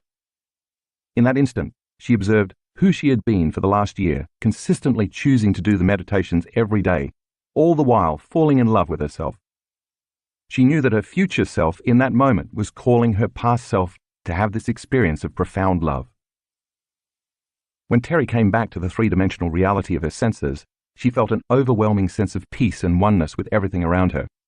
She reported a deep reconnection to her physical, mental, emotional, and spiritual self, and said she felt more like herself than she had in a very long time. This experience reminded me that I am, as we all are, an aspect of divine energy, she said, and that I am worthy of receiving it. Chapter 11. Space-Time and Time-Space. We live in a three-dimensional universe, uni meaning one, where everything that exists is made up of people, objects, places, and time. For the most part, it's a dimension of particles and matter. Through our senses, we experience these things as form, structure, mass, and density. If I place an ice cube, your cell phone, or an apple pie in front of you, for example, you could not experience any of these objects without your senses. It's your senses that give rise to your experience of physical reality. While the ice cube, cell phone, and apple pie all have height, width, and depth, they only exist to you because you can see, hear, taste, smell, and feel them. If you lost your 5 senses, or they were simultaneously eliminated, you would be incapable of experiencing these physical objects because you would have no awareness of them. They would literally not exist to you because in this 3-dimensional reality, you can't experience them without your senses. Or can you? According to astrophysics, in this realm of 3 dimensions, the known universe, let's call it space-time reality, there's an infinite amount of space. Take a moment to ponder that concept. From the small perch where we sit staring out into the universe, when we look up at the night sky, we only see a sliver of the universe. It appears to us as infinite, and yet infinite is even bigger than that. In other words, in the realm of space-time, space is eternal. It has no end and goes on forever. But what about time? The way you and I typically experience time is by moving our bodies through space. For example, it might take you 5 minutes to set this book down, walk to the kitchen, pour a glass of water, and return. This occurs because a thought that originated in your mind created a vision of what you were going to do in the kitchen. You acted on that thought, and consequently, you experienced time by moving from one point to another through space. Before you walked to the kitchen and as you were sitting in your chair, when you became conscious of the kitchen in relation to where you were sitting, you experienced a separation of 2 points of consciousness, where you sat and the kitchen. To close the gap between those 2 points of consciousness, you moved your body through space, and that took time. It makes sense then that the greater the space or distance between 2 points, the greater the time it takes to get from one point to the other. Conversely, the faster the speed at which you travel between these 2 points, the shorter the amount of time it takes. This measurement of the time it takes an object to move through space is the foundation for Newtonian physics, or classical mechanics. In the Newtonian world, if we know certain properties about an object, such as its force, acceleration, direction, speed, and the distance it will travel, we can make time-based predictions. Therefore, Newtonian physics is based on knowns and predictable outcomes. We can say then that when there's a separation between 2 points of consciousness, as you move from one point of consciousness to another point of consciousness, you are collapsing space. As a result of collapsing space, you experience time. Take a look at figure 11.1 to further understand the relationship between space and time in our 3-dimensional world. Here's another example. If I'm writing this book and I want to finish this chapter, it's going to take time. I may not have to move my body very much through space, but I still experience time. Why? Because where I presently am in the process of writing this chapter represents one point in consciousness, and finishing the chapter represents another. The completion of this chapter represents a future moment separate from the present moment. The space between, the closing of the gap between these 2 points in consciousness, is the experience of time. If you look at figure 11.1 again, it will help you gain a better understanding about time. To achieve my desired goal of arriving at the end of the chapter, I repeatedly have to do something. This requires me to use my senses to interact and move through my environment with a coordinated set of behaviors. And again, this takes time. If I cease writing and do something else, such as watch a movie, it's going to take more time for me to reach my intended result. Therefore, to achieve my goal of completing this chapter, I must consistently align my actions to match my intentions. In this material world of 3 dimensions, because we use our senses to navigate space, we place most of our attention on physical things such as people, objects, and places. They all are made up of matter, and they are localized, meaning they occupy a position in space and time. These all represent points of consciousness from which we experience separation. For instance, when you observe your best friend sitting across the table from you, or look at your car parked in the driveway, you notice the space between you and your friend or the car. As a result, you feel separate from them. You are here, and your friend or the car is there. In addition, if you have dreams and goals, then where you are in the present moment and where your dreams exist as a reality in your future also creates the experience of separation. It's safe to say then that 1. In order for us to navigate this 3-dimensional reality, we need our senses. 2. The more we use our senses to define reality, the more we experience separation. 3. Because most of this three-dimensional reality is sensory-based, space and time create the experience of separation from everyone, everything, every place, and every body in every time. 4. All things material occupy one position in space and time. That's called locality in physics. In this chapter, we are going to explore and contrast two models of reality: space-time and time-space. Space-time is the physical Newtonian world based on knowns, predictable outcomes, matter, and the three-dimensional universe in which we live, which is made up of infinite space. Time-space is the non-physical quantum world, an inverse reality based on unknowns, endless possibilities, energy, and the multi-dimensional multiverse where we also live, which consists of infinite time. I'm going to challenge your understanding and perception of the nature of reality, because if you're going to experience the mystery of self as a dimensional being, you're going to need a roadmap to get there. Stress and the consequences of living in a perpetual state of survival. Because we use our senses to observe and determine physical reality, we identify as a body living in space and time, yet separate from everything in our environment. Over time, this interaction creates the experience of our identity. Throughout our lives, via the different interactions we have at certain times and places with people, things, and objects, our identity evolves into a personality. The quality of these interactions with our external environment creates lasting memories, and these memories shape who we become.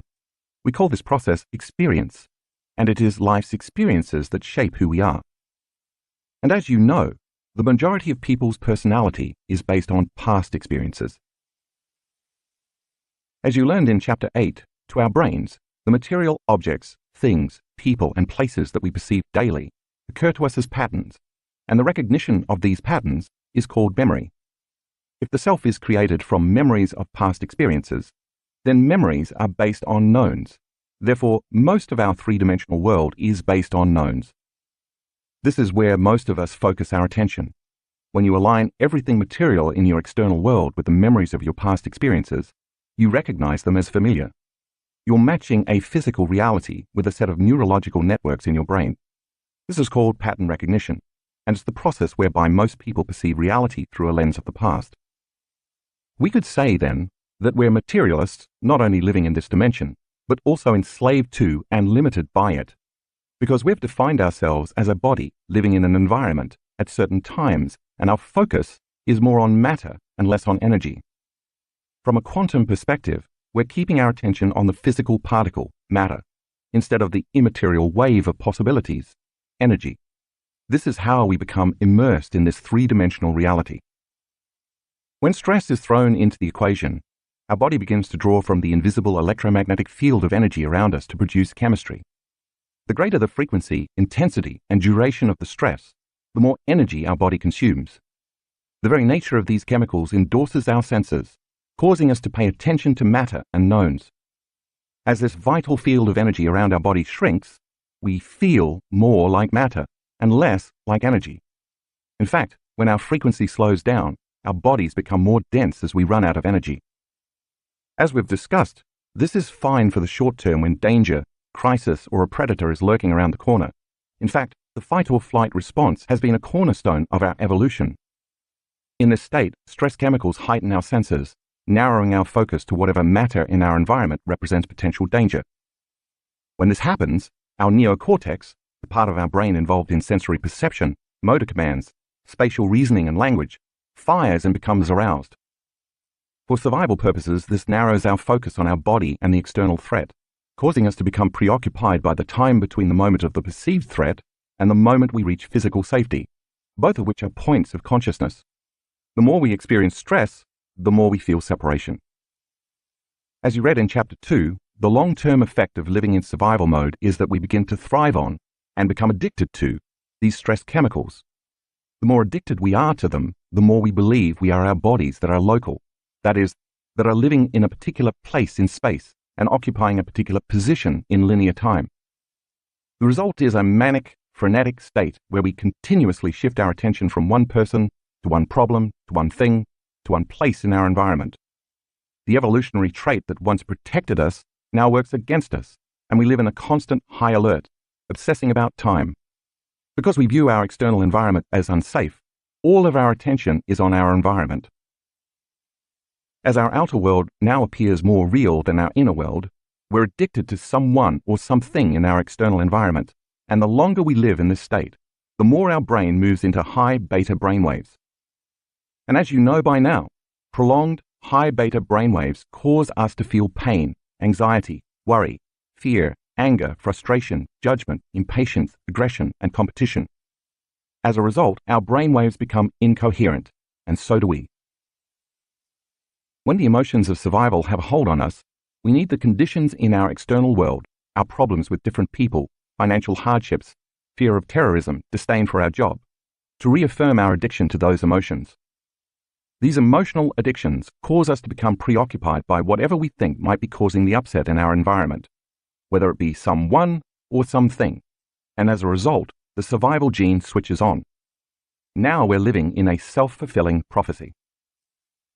If you understand that where you place your attention is where you place your energy, you know that the stronger the emotional reaction associated with the cause, the more you will consistently place all your attention on a person, thing, or problem in your external world. When you do this, you are giving quite a bit of your power away to someone or something. Now all your attention and energy is anchored in this three-dimensional realm of the material, and your emotional state is causing you to continuously reaffirm your present reality. You can become emotionally attached to the reality you really want to change. This mismanagement of your energy keeps you enslaved to the world of the knowns, trying to predict the future based on the past. What's more, when you're in the survival state, the unknown or the unpredictable is a scary place. So for you to truly make changes in your life, you would have to step into the unknown, and if you don't, nothing ever really changes. The Newtonian 3D space-time reality, living as a somebody with something, somewhere in some time. If feelings and emotions are a record of the past, and those feelings are driving your hardwired thoughts and behaviors, you'll keep repeating your past and therefore become predictable. Now you're firmly ensconced in the Newtonian world because Newtonian physics is based on predictable outcomes.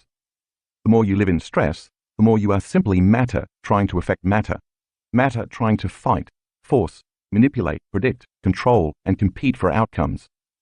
As a result, everything you want to change, manifest, or influence is going to take a lot of time, because in this space-time reality, you have to move your physical body through space to create the outcomes you want. The more you are living in survival and using your senses to define reality, the more you experience separation from a new future. Between where you are presently, as one point of consciousness, and where you want to be, as another point of consciousness, lies a very long distance. Not to mention that your constant obsession on how it's going to happen is based on how you think and predict it should happen.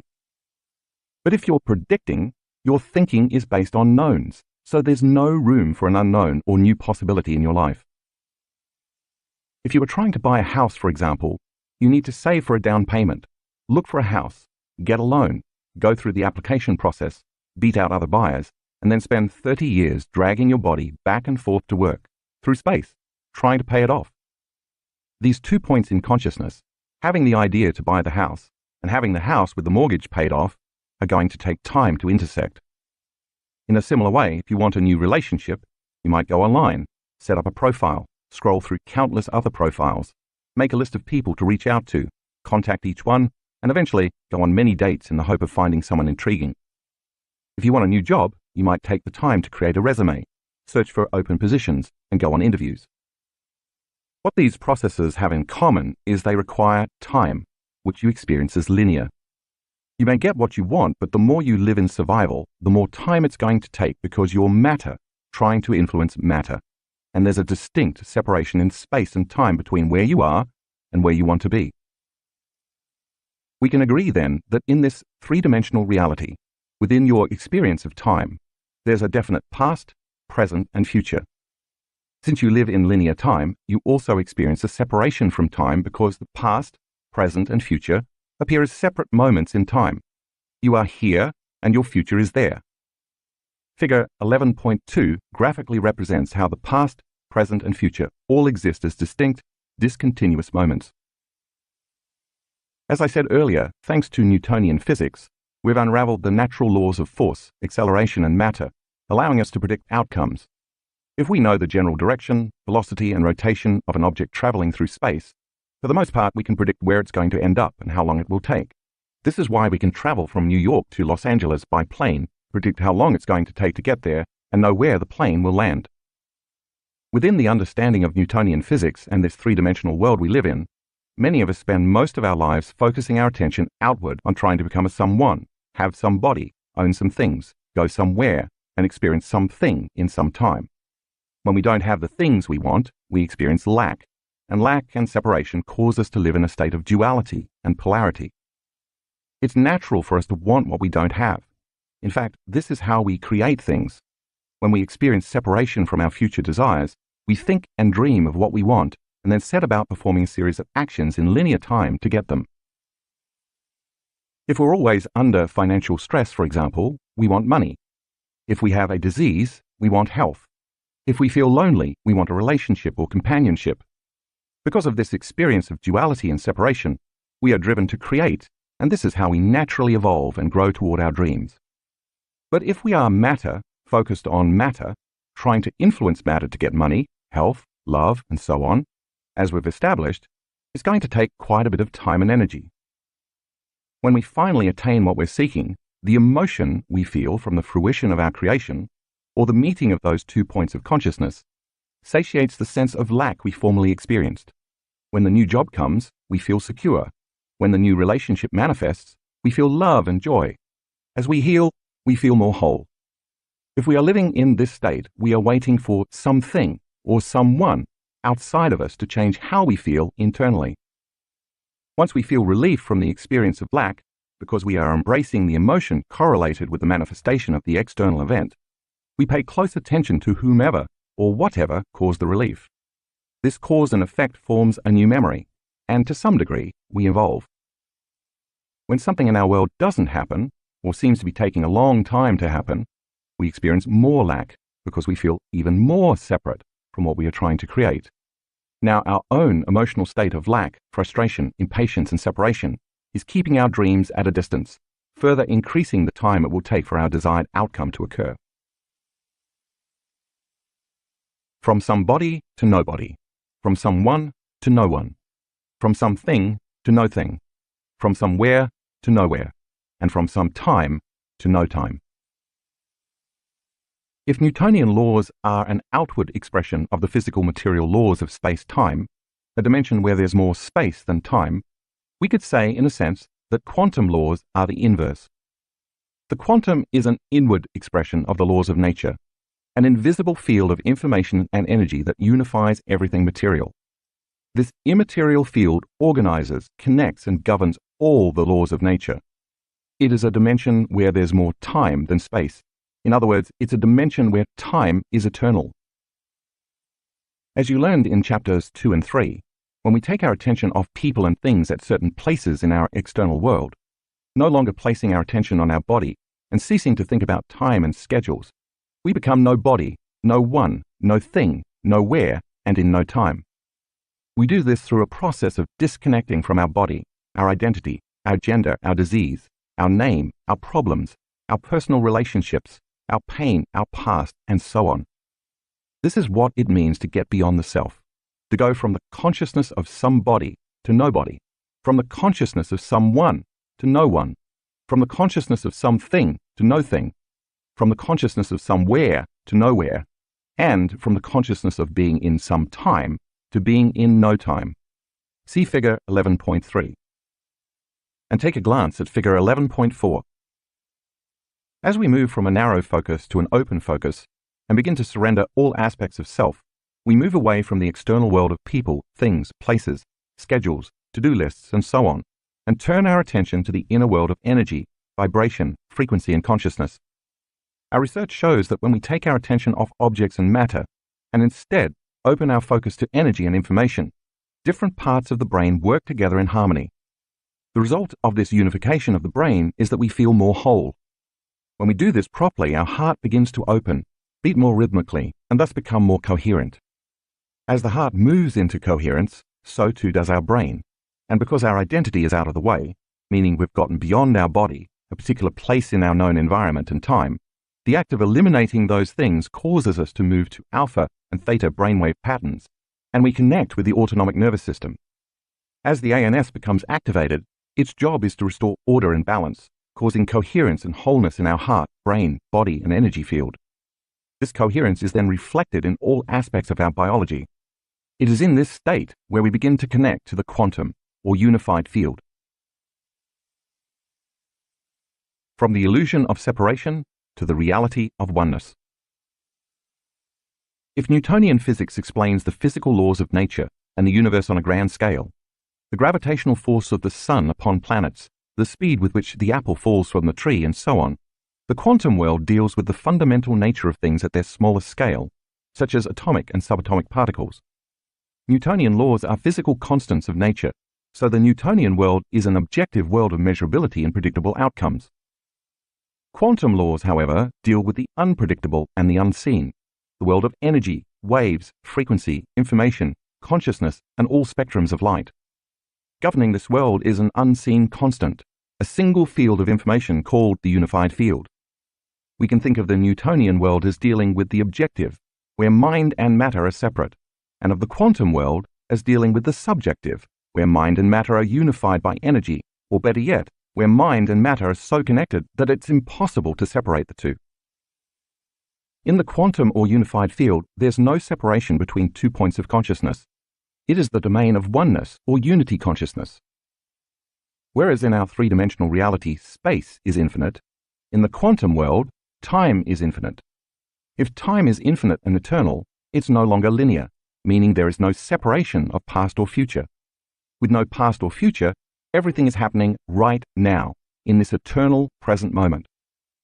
Because time is infinite in this time-space reality, as we move through time, we experience space or spaces. In the material world of things, when we move through space, we experience time. Yet in the immaterial quantum world of energy and frequency, the opposite is true. In the world of space-time, as we increase or decrease the speed with which we go from point A to point B, the time it takes to get there changes. In the world of time-space, as we become aware of an increase or decrease in the speed of the frequency or vibration of energy, we can go from one space to another space, or from one dimension to another dimension. When we collapse space, we experience time in the material reality. When we collapse time, we experience spaces or dimensions in the immaterial reality. Each of those individual frequencies is carrying information or a level of consciousness that we experience as different realities as we become aware of them. In figure 11.5, you can see that as you move through time, you experience different dimensions in the eternal present moment. In space-time, you experience the environment with your body, your senses, and time. Time appears linear because you are separate from objects, things, people, and places, as well as the past and the future. In time-space, however, you experience this realm with your awareness, as a consciousness, not as a body with senses. This realm exists beyond your senses. You access this domain when you are totally in the present moment, so there is no past or future, just one long now. Since your awareness is beyond the realm of matter, because you have taken all of your attention off matter, you can become aware of different frequencies, all carrying information, and these frequencies allow you to have access to different unknown dimensions. So if you are in a realm above the senses and unfolding as a consciousness into the energy of the unified field, you can experience many possible dimensional realities. I know that this is a big bite to take in all at once, so hang in there. If you are confused, it means you're about to learn something new. When I say that as you move through time you experience space or spaces, I mean all possible dimensions and possible realities. We could say then that in this time-space reality, all possible spaces or dimensions exist in an infinite time. This is the unified field, the realm of possibility, unknowns, and new potential realities, all of which exist in endless time, which is every time. Let's think of it another way.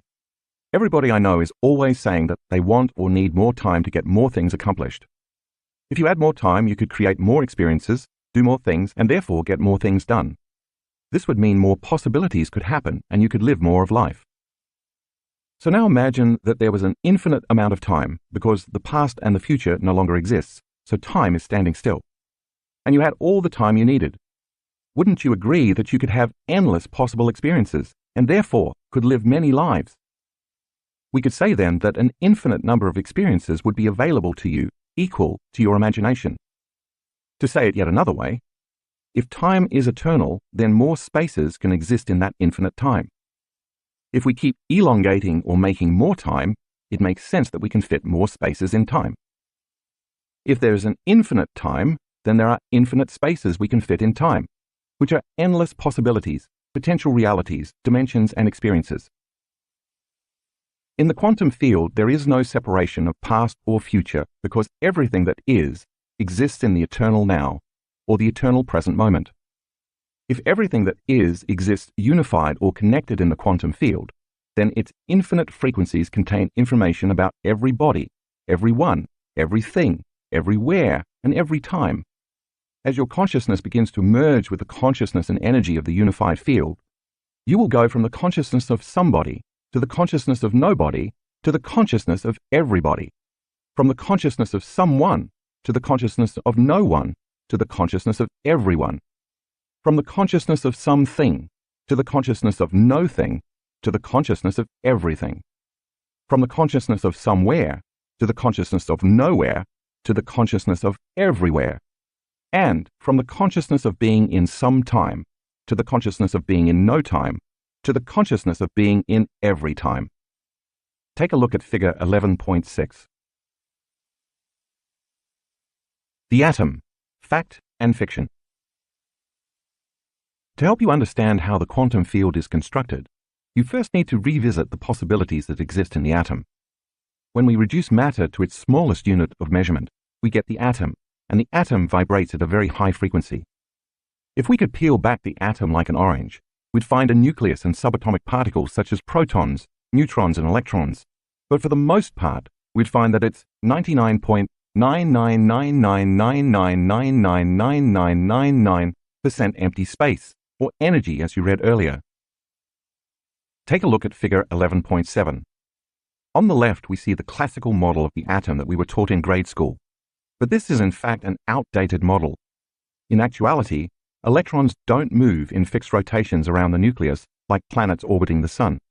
Instead, as you see on the right, the space around the nucleus is more like an invisible field, or a cloud of information. And as we know, all information is made up of light, frequency, and energy.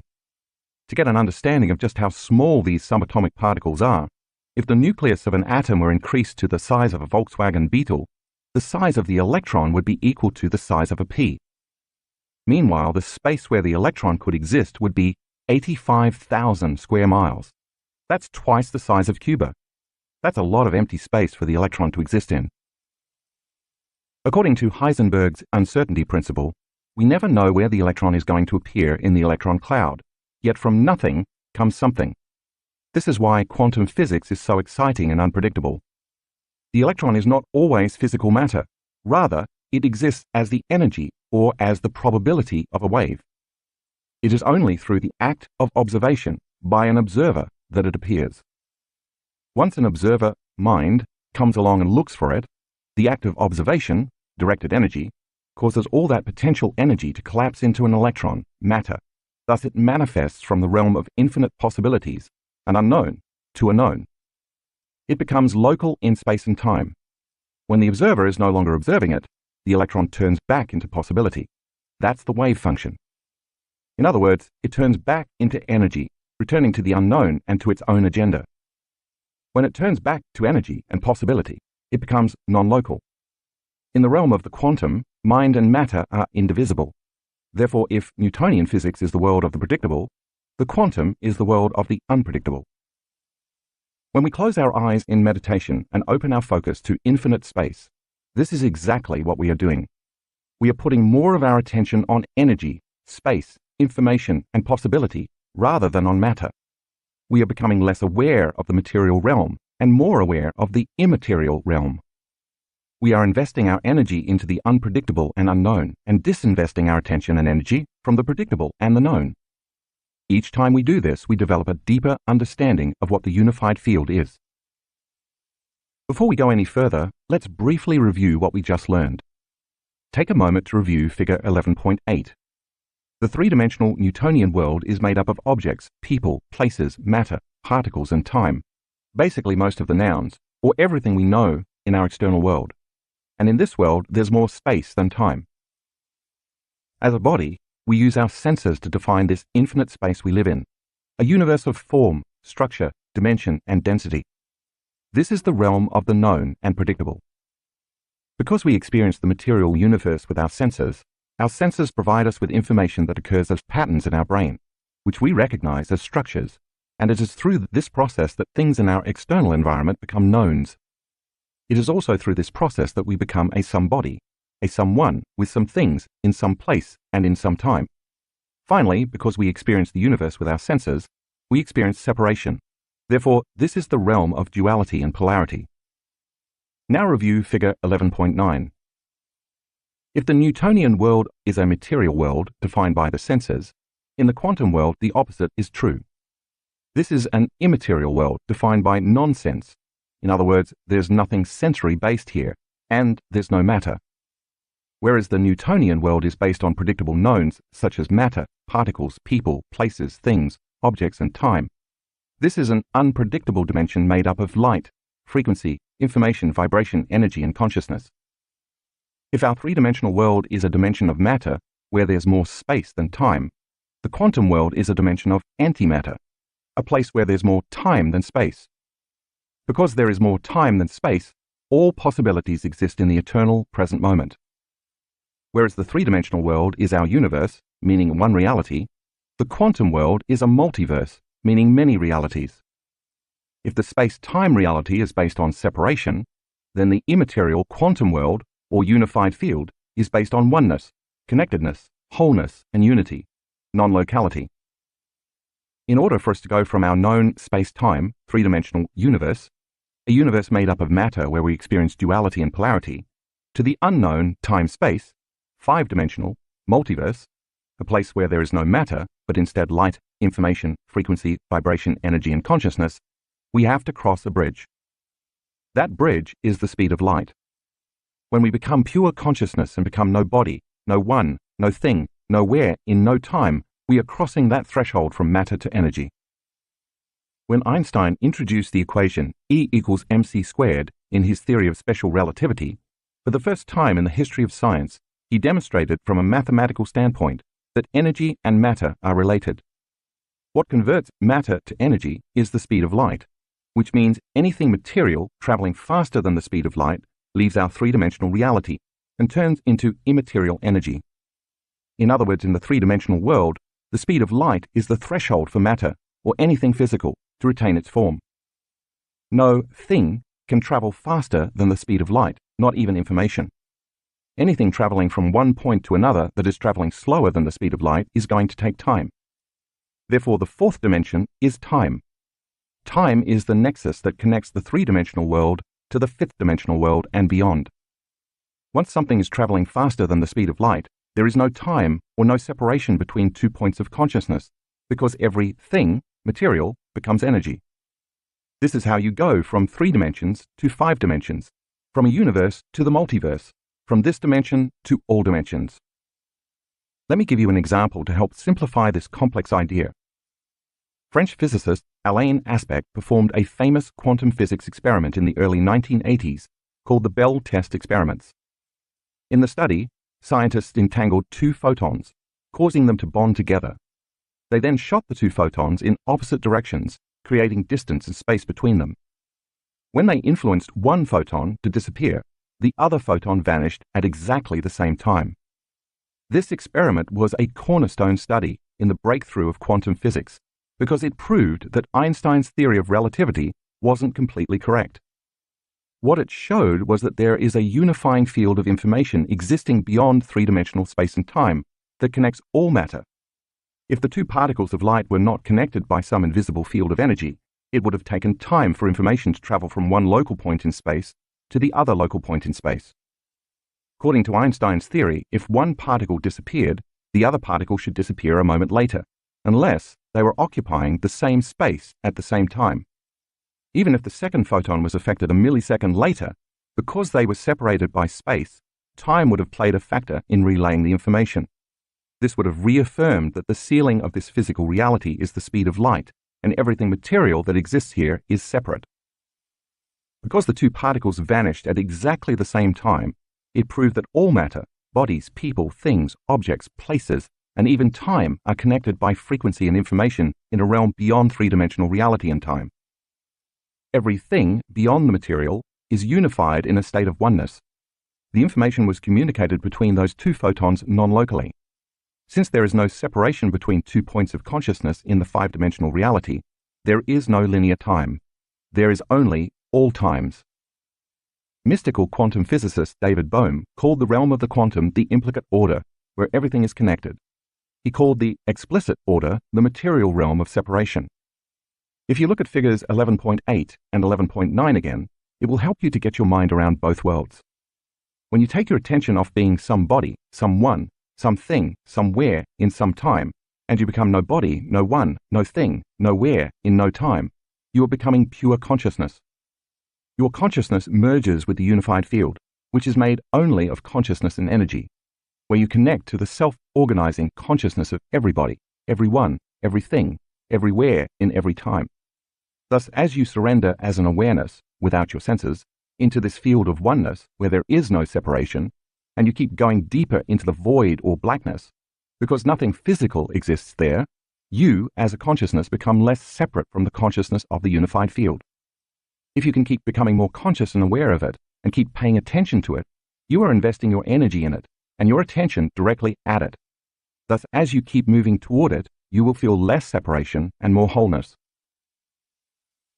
Finally, since only the eternal present moment exists in the unified field, because there is no linear time, only all time, the consciousness and energy of the unified field that is observing all matter into form is always in the present eternal moment. Therefore, in order for you to connect and unify with it, you will have to be completely in the present moment as well. If you review figure 11.10, it shows how you can collapse your own separation and individual consciousness to experience the oneness and wholeness of the unified field. One last point about the speed of light. In this realm of the material world, visible light is a frequency based on polarity, electrons, positrons, photons, and so on. If you look ahead a bit at figure 11.11, according to the scale, approximately 1/3 of the way up from the slowest frequency is where the division of light takes place. Above this wave or frequency is where matter goes from form to energy and singularity, and below this frequency are division and polarity. When the division of light takes place, photons, electrons, and positrons come into being because the visible light field holds the information template of matter as organized frequency in patterns of light. This division of light is where the Big Bang occurred, where singularity became duality and polarity, where the universe eventually appeared as organized information and matter. That's why this void is eternal blackness. There is no visible light. Because matter vibrates at such a slow frequency, to enter the time-space dimension or the unified field, you can't enter as a body or matter, so you must become no body. You can't take your identity, so you're going to have to become no one. You can't take things, so you must become no thing. You can't be somewhere, so you're going to have to get to nowhere. Finally, if you're living by a familiar past or predictable future where time appears linear, to get to the place of time-space, you're going to have to experience no time. How do you do this? You keep placing your attention on the unified field, not with your senses, but with your awareness. As you change your consciousness, you raise your energy. The more you become aware of this invisible field, the more you're moving further away from the separation of matter and closer to oneness. Now you're in the quantum, or the unified field. This is the realm of information that connects every body, everyone, everything, everywhere, and every time. The unified field, becoming every body, everyone, everything, everywhere, in every time. Matter is very dense, and because of its density, it vibrates at the slowest frequency in the universe. In figure 11.11, you see that as you raise matter's frequency by speeding it up faster and faster, matter, as we know it, dematerializes into energy. At some point just beyond the visible light spectrum, above the realm of duality and polarity, any information about matter converts to more unified energy. As you can see, the higher the frequency, the more orderly and coherent that energy becomes. At this level of frequency and energy, duality and polarity unify to become one. We call this love or wholeness because there is no longer any division or separation. It is where positive and negative join, where male and female unite, where the past and future merge, where good and bad no longer exist, where right and wrong no longer apply, where opposites become one. As you continue up this scale away from matter and separation, you continue to experience greater and greater degrees of wholeness, order, and love. The orderliness of this more coherent energy is carrying information, and that information is more and more love. If you continued speeding matter up even faster, eventually it would be vibrating so fast as a frequency that it would exist as a straight line. Infinite frequencies exist in that line, which means infinite possibilities exist there as well. This is the zero-point field, or the point of singularity of the quantum, an omnipresent, ubiquitous field of information that exists as energy and frequency that is observing all of reality into order from a single point. We could call this the mind of God, unity consciousness, source energy, or whatever nomenclature you want to use to define the self-organizing principle of the universe. This is the place where all potentials or possibility exists as a thought, the ultimate source of a loving intelligence and an intelligent love that is observing all of this physical reality into form. Therefore, the greater the frequency we experience, the greater the energy. The greater the energy, the greater the information we have access to. The greater the information, the greater the consciousness. The greater the consciousness, the greater the awareness. The greater the awareness, the greater the mind. The greater the mind, the greater ability we have to affect matter. In the hierarchy of universal laws, quantum laws trump Newtonian or classical laws. This is why Einstein said, "The field is the sole governing agency of the particle." For the quantum field governs, organizes, and unifies all the laws of nature and is always directing energy into order by patterning light into form. On our own planet, we need only look at nature to see how Fibonacci's sequence, otherwise known as the golden ratio, a recurring mathematical formula found throughout nature that brings about order and coherence, brings order to matter. It's the zero-point field made of possibilities or thought, because thoughts are possibilities, that is slowing its frequency down, creating order and form. The unified field is a self-organizing intelligence that is always observing the material world into order and form. The more you can surrender to it, move closer to it, and become one with it, the less separation and lack you feel, and thus the more wholeness and oneness you experience. When you as an awareness unfold into this infinite realm of possibilities, you begin to feel connected to the consciousness of everyone, every body, everywhere, everything, in every time, including your future dreams. Since consciousness is awareness, and awareness is paying attention, the first step to experiencing the unified field is to become aware of it, because if you're not aware of it, it doesn't exist. Thus, the more you pay attention to this field, the more you will become aware of it. There is a caveat, however. As we've seen, the only way you can enter the realm of pure consciousness is to become pure consciousness. In other words, the only way to enter this kingdom of thought is as a thought. This means you have to get beyond your senses by taking your awareness off matter and particles, and instead place it on energy or the wave. If you can unfold as an awareness into this unseen, immaterial realm of infinite blackness and become aware that you are an awareness in the presence of a greater awareness, your consciousness will merge with a greater consciousness. If you can do this, if you can get out of the way and linger as a consciousness or awareness in this field, if you can keep surrendering to this intelligent love, the same innate intelligence that's creating the universe and giving you life, it's going to consume you. This loving intelligence is both personal and universal, within you and all around you. And when it consumes you, it's going to create and restore order and balance in your biology, because its very nature is to organize matter in a more coherent way. Now you are moving through the eye of the needle, and on the other side of the eye, there is no longer the separation of 2 points of consciousness. There is one consciousness, or oneness. This is where all possibilities exist.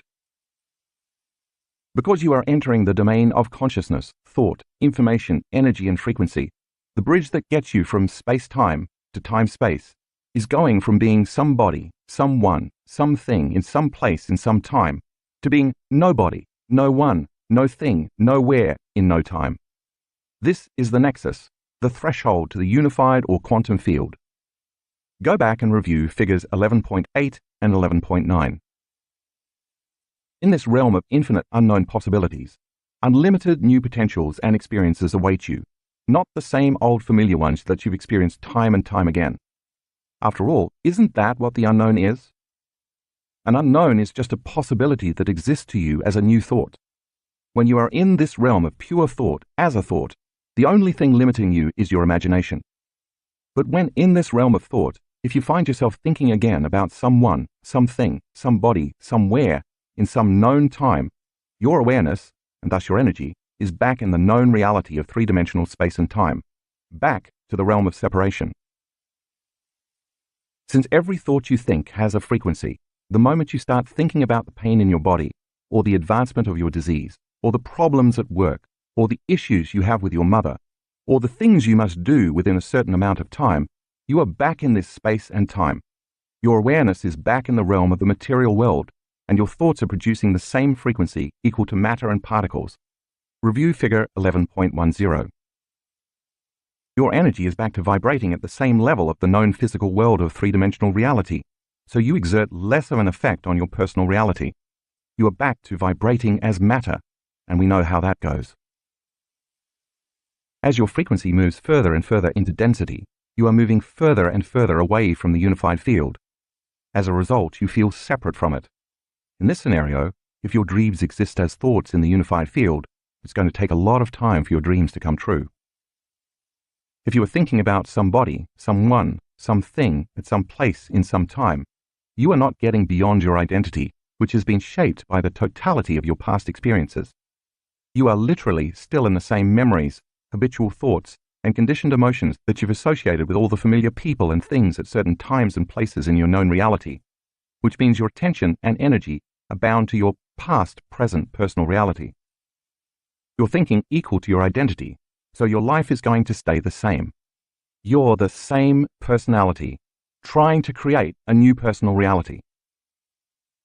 When I say you have to get beyond yourself, it means to forget about yourself.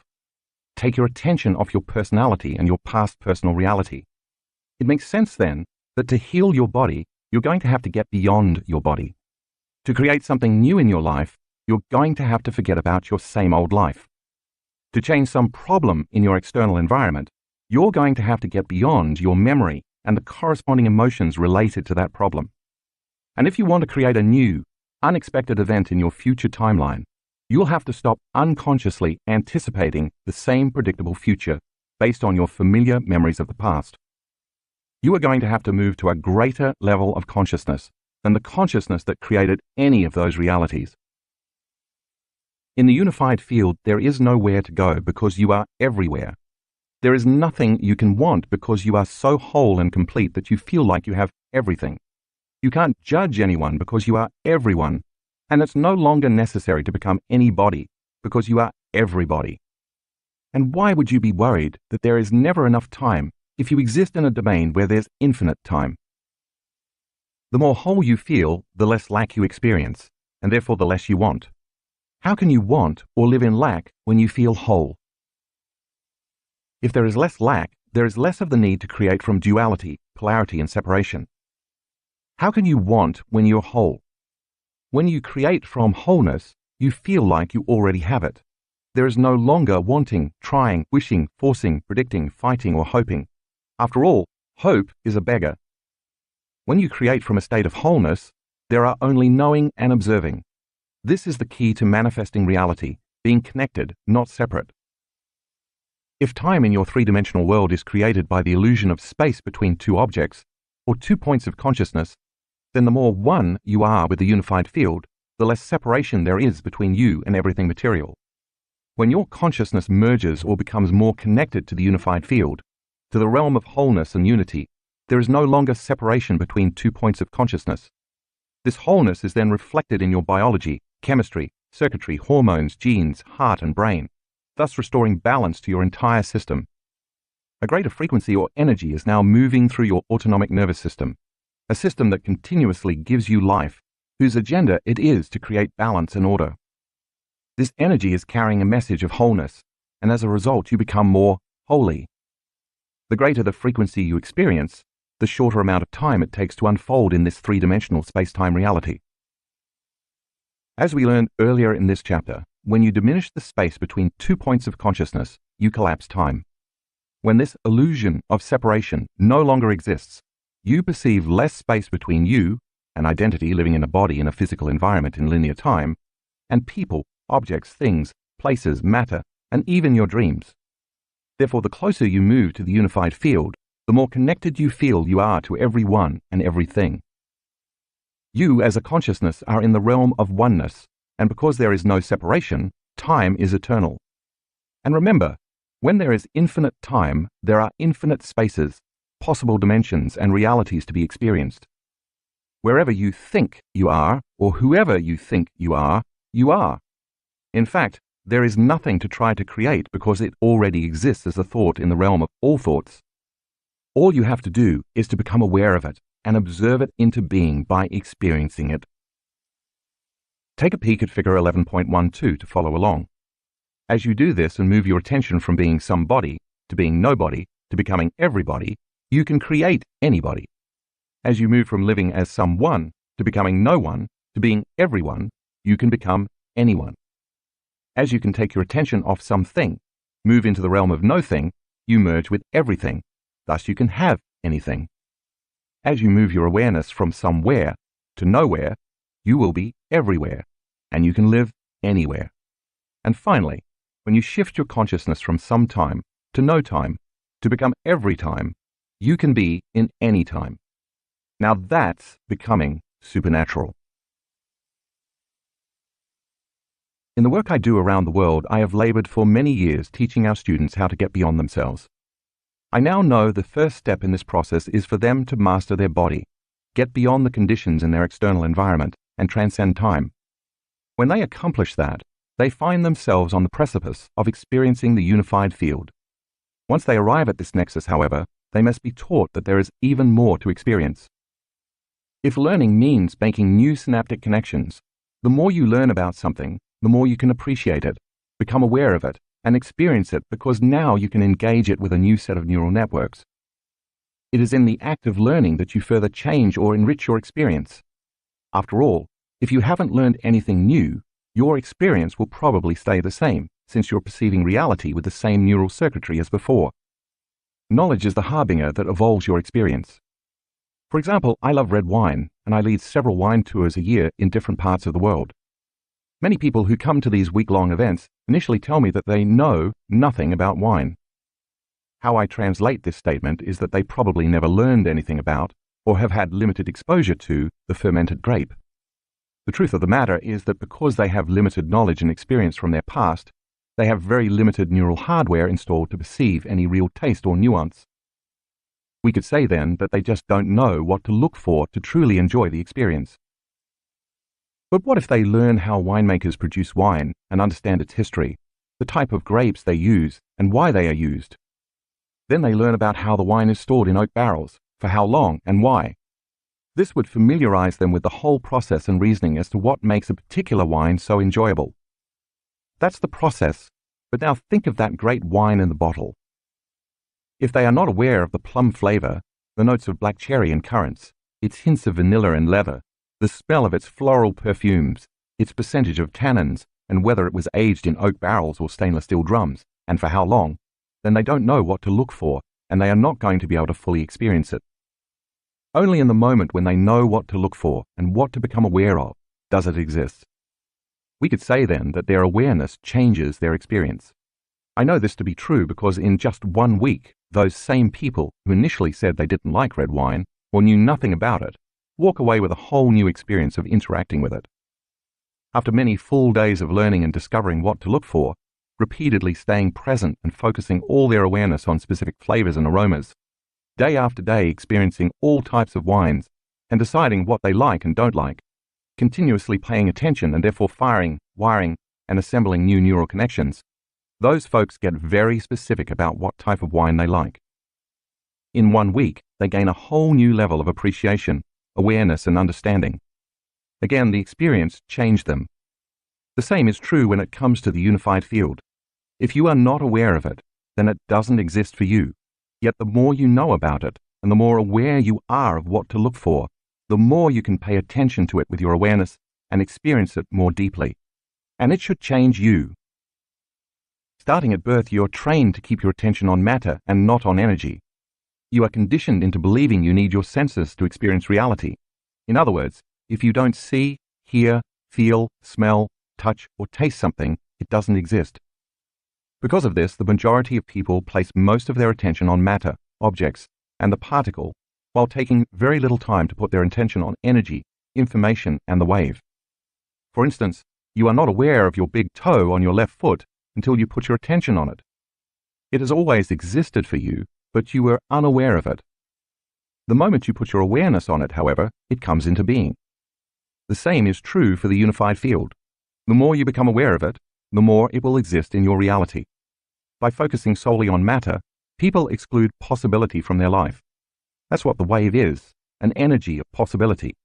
The more you pay attention to it, the more possibilities should show up in your life. Because wherever you place your attention is where you place your energy, the moment you become aware of the unified field, your attention upon it causes it to expand. For example, when you place your attention and awareness on your pain, it expands, because you experience more of it. If you keep attending to your pain and experiencing more and more of it, it becomes a part of your life. The same thing also happens with the unified field. When you place your attention on it and become more aware of it, it expands. And just as I said about pain, when you experience more of it, it exists as part of your life. Simply by placing your attention on the unified field, as you become aware of it, notice it, experience it, feel it, interact with it, and stay present with it moment after moment, it shows up and unfolds in your reality on a daily basis. How does it show up and unfold? As unknowns, serendipities, synchronicities, opportunities, coincidences, luck, being in the right place at the right time, and moments filled with awe. In my best description from experience, this unified field is a divine, loving intelligence and an intelligent love that is within and around you. So each time you focus your attention on it, you are becoming aware of the presence of the divine within and all around you. As you place your attention on it, the divine should appear more in your life. Since consciousness is awareness, and awareness is paying attention, when you are aware of it and pay attention to it, you begin to merge with it. Your experience of it will literally cause you to become it.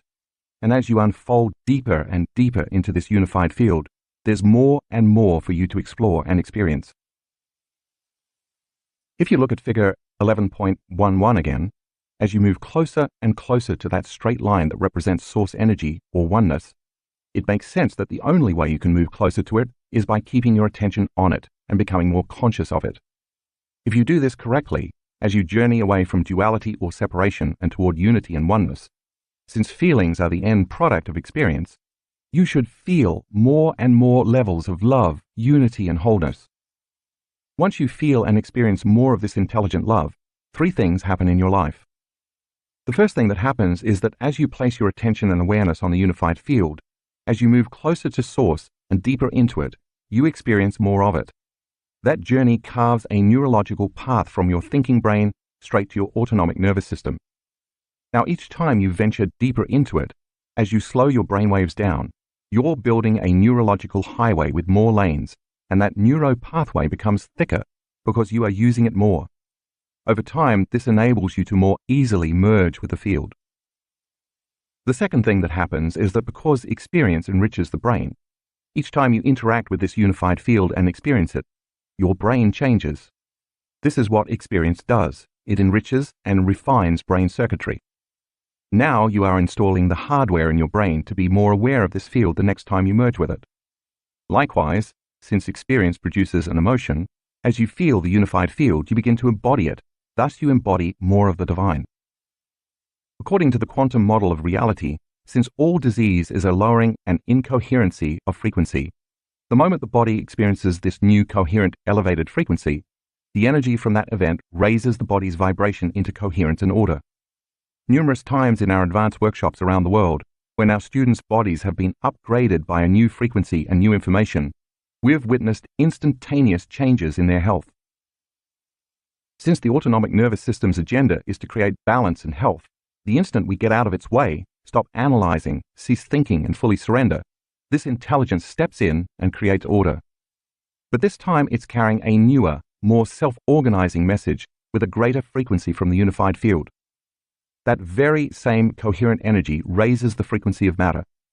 It's like changing the frequency of a static-filled radio station to one that is carrying a clear frequency and signal. The body is receiving a more coherent signal. When this happens, you will feel intense love, a profound joy for existence, a heightened sense of freedom, indescribable bliss, an awe for life, elevated levels of gratitude, and a humbled sense of true empowerment. In that moment, the energy from the unified field, in the form of emotion, is reconditioning your body to a new consciousness and a new mind. In a heartbeat, the elevated emotions signal new genes in new ways, changing your body and moving it out of your biological past. The third thing that happens as you move closer toward the unified field is that you begin to hear or experience knowledge and information differently. That's because you've changed your brain circuits and are no longer the same person. You will meet truth on a whole new level, and things that you thought you knew will seem like a brand new encounter. Your inner experience has changed your perception of what is happening in your outer world. In other words, you've awakened. Once you have an experience, a feeling, or better understanding of the unified field, once it changes your brain circuitry, it allows you to experience and perceive reality in new ways. In fact, you will see a spectrum of life that your brain did not have the circuitry to perceive before. The next time your brain fires those networks, you already have the hardware to experience even more of the reality. You are now perceiving more of a reality that has always existed. You merely lacked the circuits to perceive it previously. If on a consistent basis, you can make this journey all the way to source, see figure 11.11 again, and connect with it, the moment you truly interact with it, you will begin to behave more like it. Its nature becomes your nature, and now more intelligent love is being expressed through you. What are its innate qualities?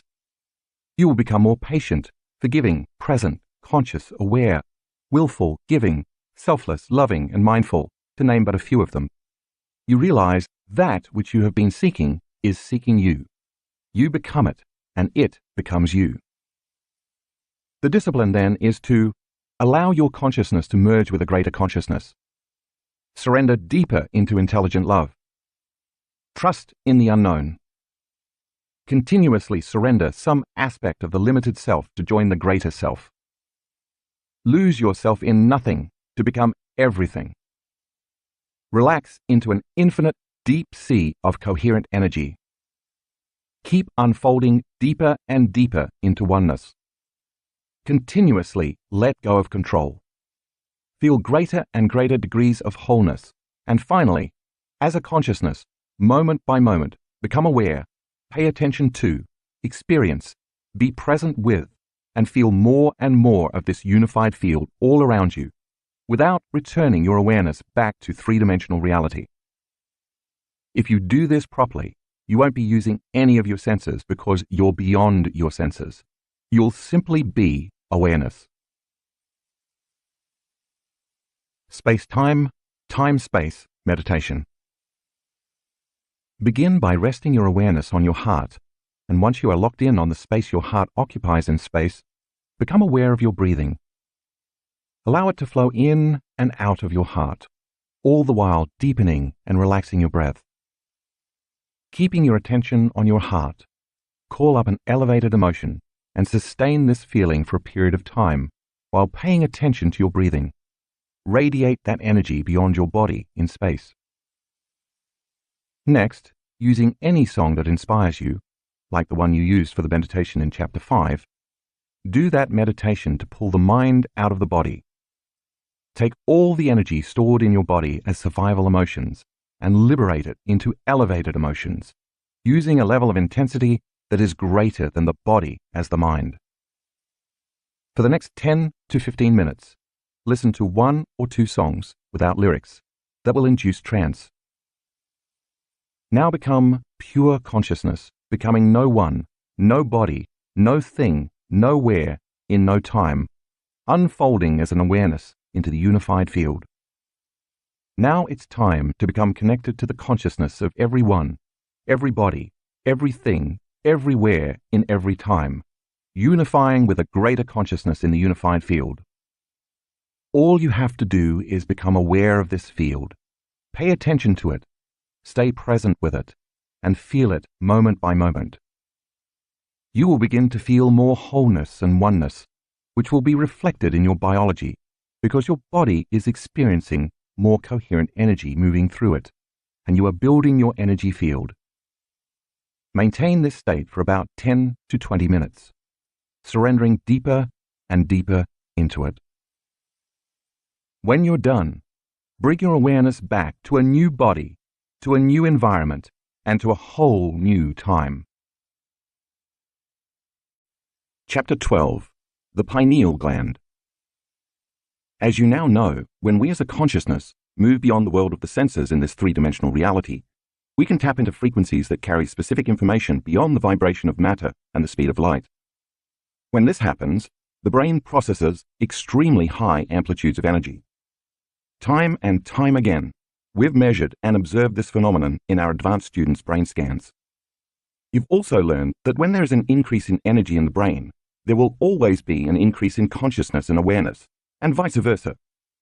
In fact, it's very difficult to determine whether it is the energy or the level of consciousness that causes these extreme measurements. But I don't think we can separate the two, because you cannot have a change in energy without a change in consciousness, or a change in frequency without a change in information. As you connect to deeper levels of the unified field, the brain is activated by a greater energy that carries specific information in the form of thoughts and imagery. The brain then literally tracks and records this profound inner event, and to the person having the experience, whatever is happening in their mind seems more real than any past external event. In that moment, the increased energy in the form of a profoundly powerful emotion captures all the mind's attention. This is the instant the brain and body receive a biological upgrade. If someone can sit in a chair with their eyes closed during meditation and have a significantly heightened sensory experience without their senses, it begs the question, what is happening in the brain to explain this supernatural effect? To the person having the experience, despite the fact that they're sitting still, it seems more real than any other experience, determined by their senses, that they've ever had. This begs more inquiry. How can we have a fully amplified sensory experience without our senses? What are the specific functions of the brain and body that translate interactions with the quantum field into profound inner experiences? In other words, if we can interface with a more coherent field of information, which then creates such stimulating inner events, there must be a neurological, chemical, and biological explanation for such supernatural occurrences. What are the unique systems, organs, glands, tissues, chemicals, neurotransmitters, and cells involved that could give rise to such intensely profound experiences? Could there be physiological components that are just sitting dormant, waiting to be activated? 4 states of consciousness will help provide a framework for the information in this chapter. The first is wakefulness, which of course is when we are aware and conscious. Next is sleep, where we are unconscious and the body is restoring and repairing. Then comes dreaming, which is an altered state of consciousness when the body is catatonic, but our minds are engaged in inner visual imagery and symbolism. And finally, there are transcendental moments of consciousness that are beyond our understanding of reality. These transcendent events seem to change us and the way we look at the world forever. I want to give you my best understanding about the biology, chemistry, and neuroscience of those transcendental experiences. Let's start with the molecule melatonin, which is responsible for all of this. Melatonin, the dreaming neurotransmitter. When you wake up in the morning and return to the world of the senses, the moment your eye perceives light through your iris, receptors in the optic nerve send a signal to a part of your brain called the suprachiasmatic nucleus. It then sends a signal to the pineal gland, which responds by making serotonin, the daytime neurotransmitter. As you will recall, neurotransmitters are chemical messengers that transmit and communicate information between nerve cells. The neurotransmitter serotonin tells your body it's time to wake up and start your day. As you integrate information between all your senses in order to create meaning between your inner and outer world, serotonin stimulates your brainwaves from delta to theta to alpha to beta, causing you once again to realize you're in a physical body in space and time. Thus, when your brain is firing in beta brainwaves, you put much of your attention on your outer environment, your body and time. That's normal. As night falls and it gets dark, a similar but inverse process occurs.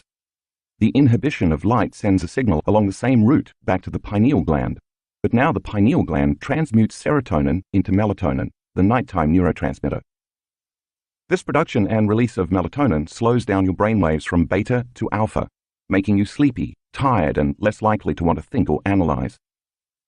As your brainwaves slow down to alpha, you become more interested in returning your attention to your inner world rather than your outer world. Eventually, as your body falls asleep and goes into a catatonic state, your brainwaves move from alpha to theta to delta, thus inducing periods of dreaming as well as deep, restorative sleep.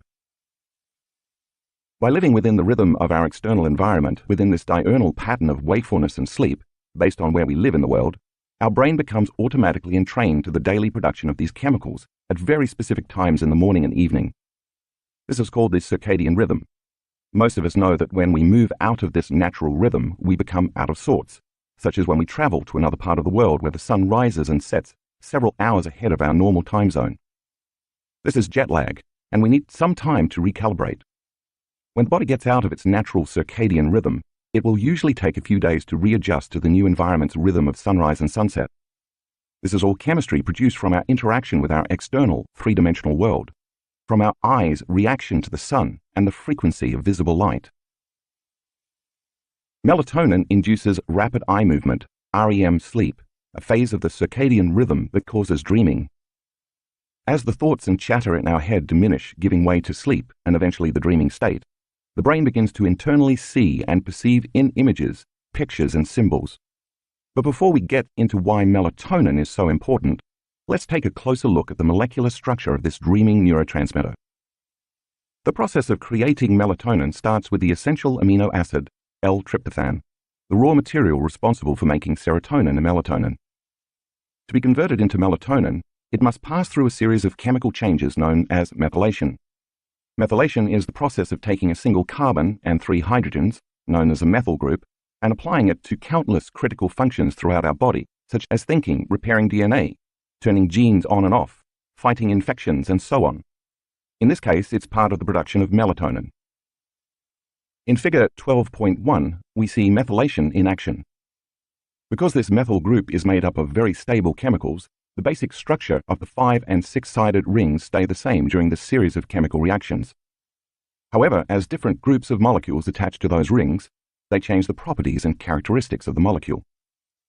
Beginning with L-tryptophan, the pineal gland transmutes it into 5-hydroxytryptophan, 5-HTP, which then becomes serotonin. Serotonin is a more stable molecule than 5-HTP, can sustain itself in the brain, and has a more useful function, as we'll soon see.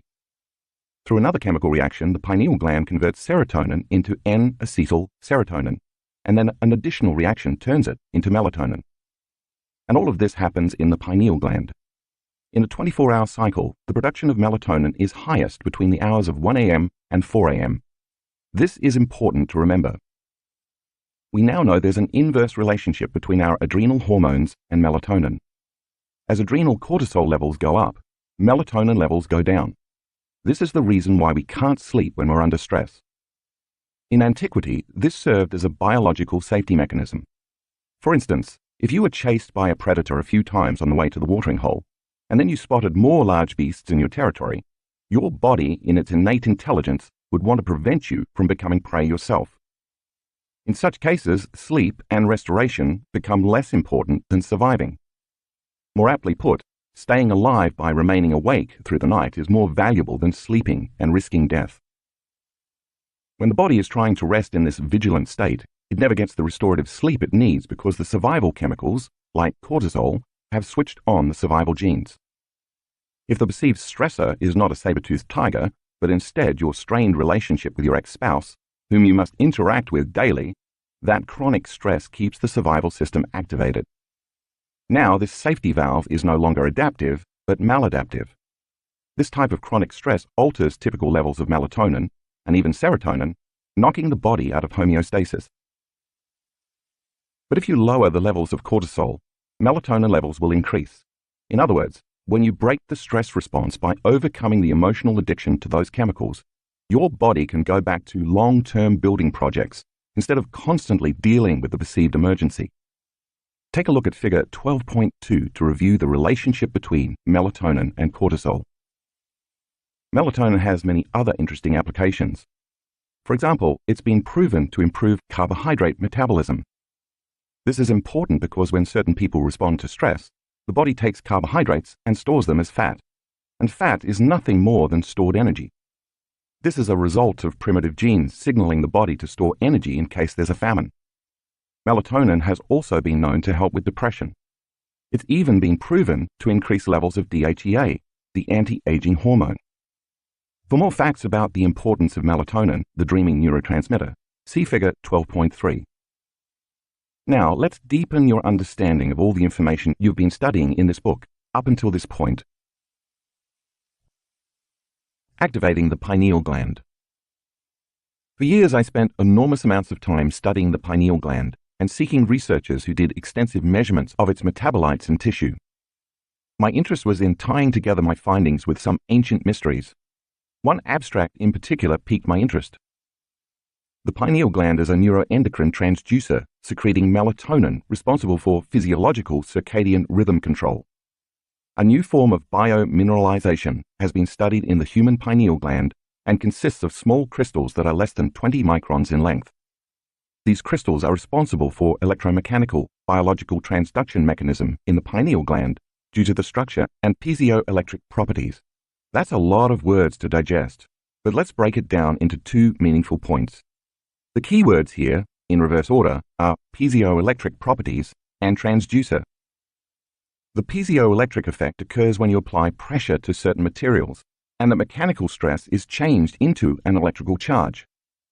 To put it in simple terms, the pineal gland contains calcite crystals made of calcium, carbon, and oxygen, and because of their structure, they express this effect. Like an antenna, the pineal gland has the capacity to become electrically activated and generate electromagnetic fields that can tune into information. That's point number one.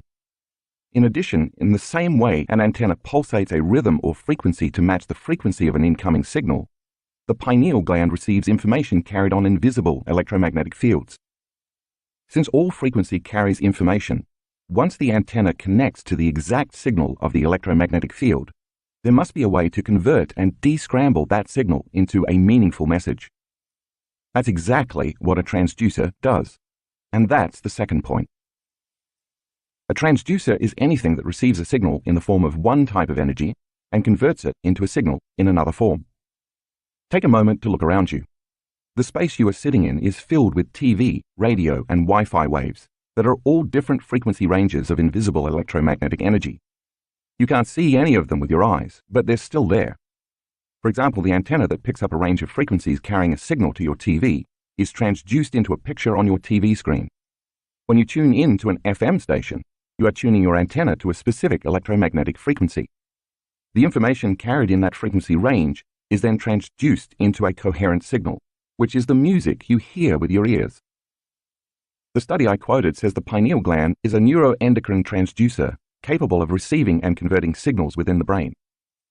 When the pineal gland acts as a transducer, it can pick up frequencies above our three-dimensional space-time sensory-based reality. Once the pineal gland is activated, it can tune into higher dimensions of this space and time, which we learned in the previous chapter is the realm of time-space. And like a TV, it can then turn the information carried on those frequencies into vivid imagery and surreal, lucid, transcendental experiences in our mind, including profoundly heightened multi-sensory visions beyond our vocabulary. This is a bit like experiencing a multi-dimensional IMAX movie. At this point, you may be wondering, since this little gland exists inside my skull, how am I going to exert mechanical stress on the crystals in it, create a piezoelectric effect, and activate the pineal gland so it becomes like an antenna? And how will that antenna pick up frequencies and information beyond matter and light so that it can transduce those electromagnetic signatures into a meaningful imagery, like a transcendental experience beyond this three-dimensional reality? For the pineal gland to become activated, 4 important things must happen. I will address 3 of them now, and then I will give you the fourth step, and it's time to learn the meditation. 1. The piezoelectric effect. Critical to creating the piezoelectric effect in the pineal gland are the calcite crystals mentioned above and shown in figure 12.4. Remember, these are very tiny crystals, approximately 1 to 20 microns in length. To put this in context, their size can range anywhere from 1/100th to 1/4 the width of a human hair. For the most part, they are octahedron, hexahedron, and rhombohedron in shape.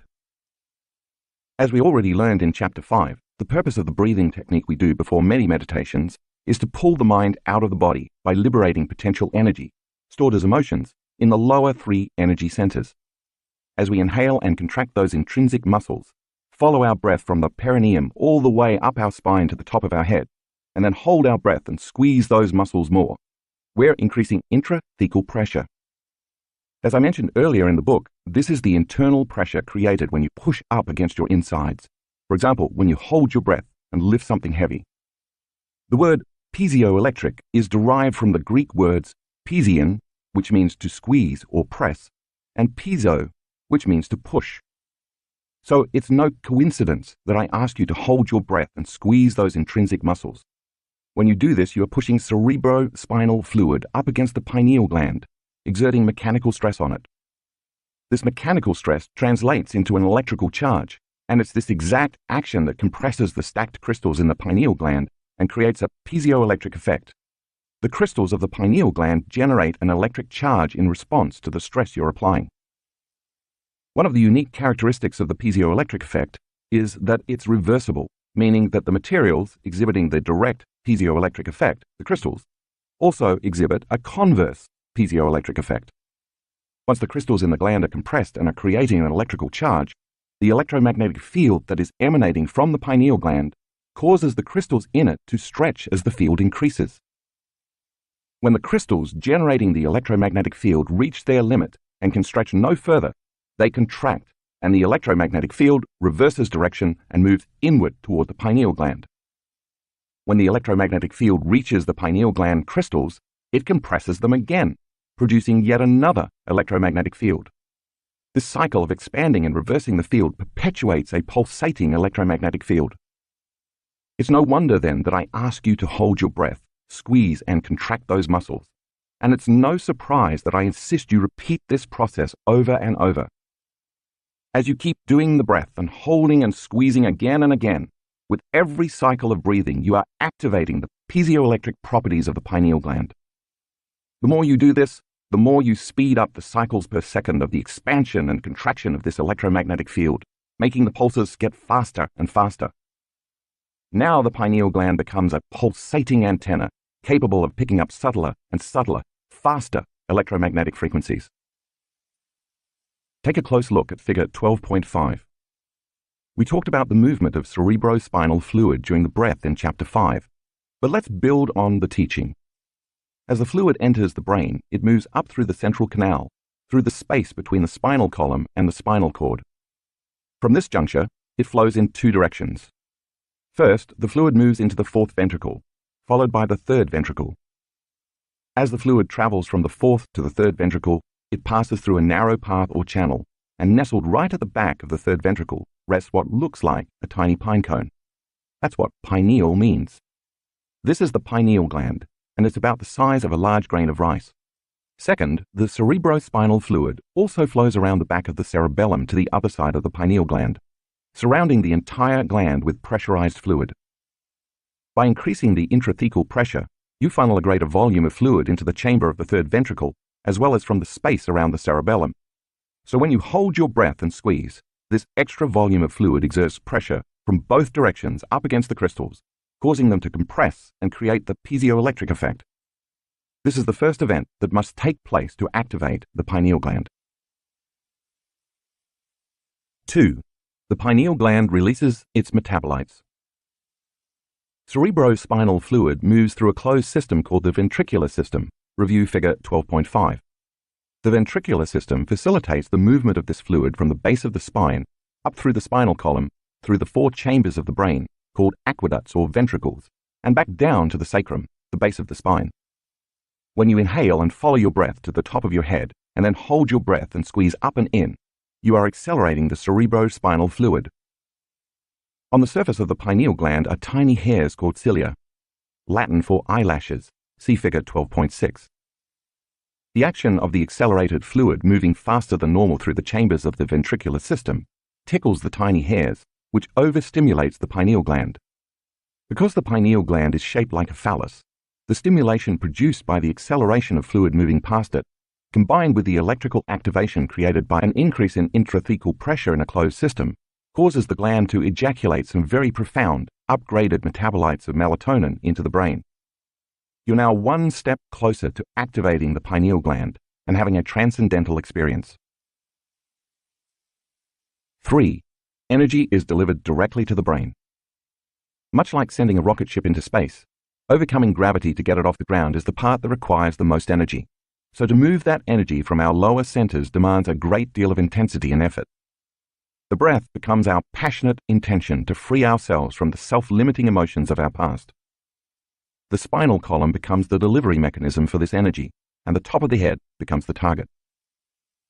As you know by now, every time you perform the breath, you send charged particles up the spinal column.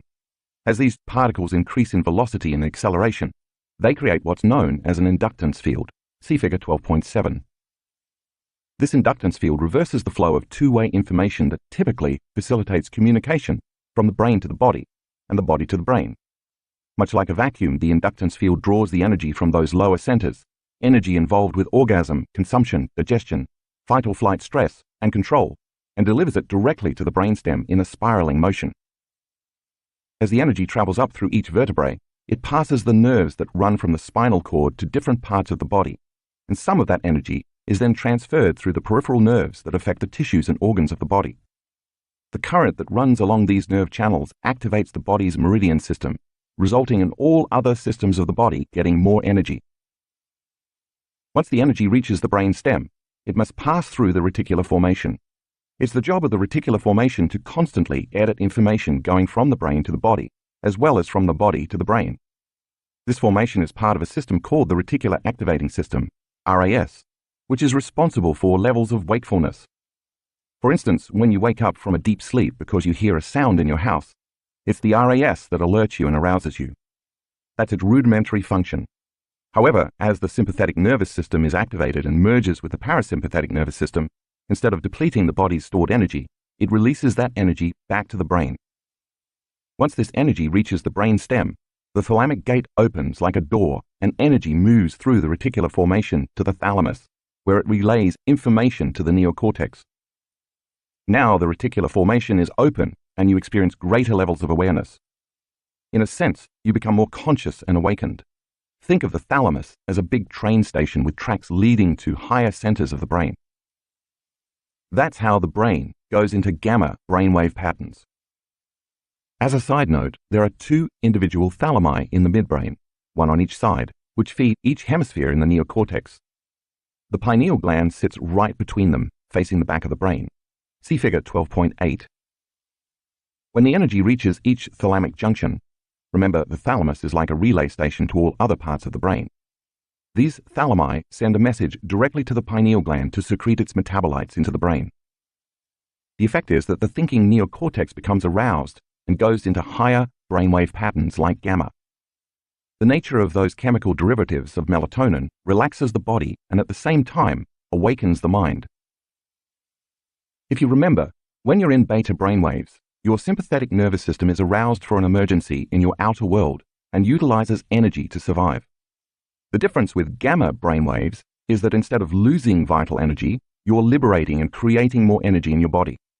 You're not in any emergency or survival state when this occurs.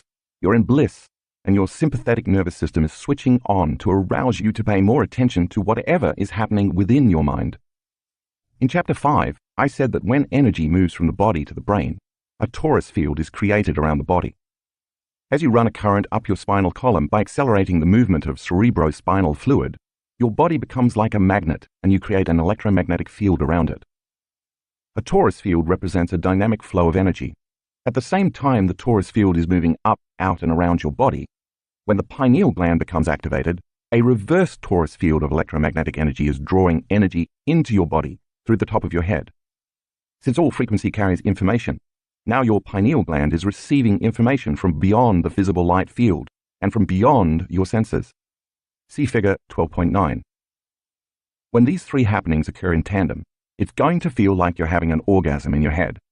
You've now created an antenna in your brain, and this antenna is picking up information from realms beyond matter and beyond space and time.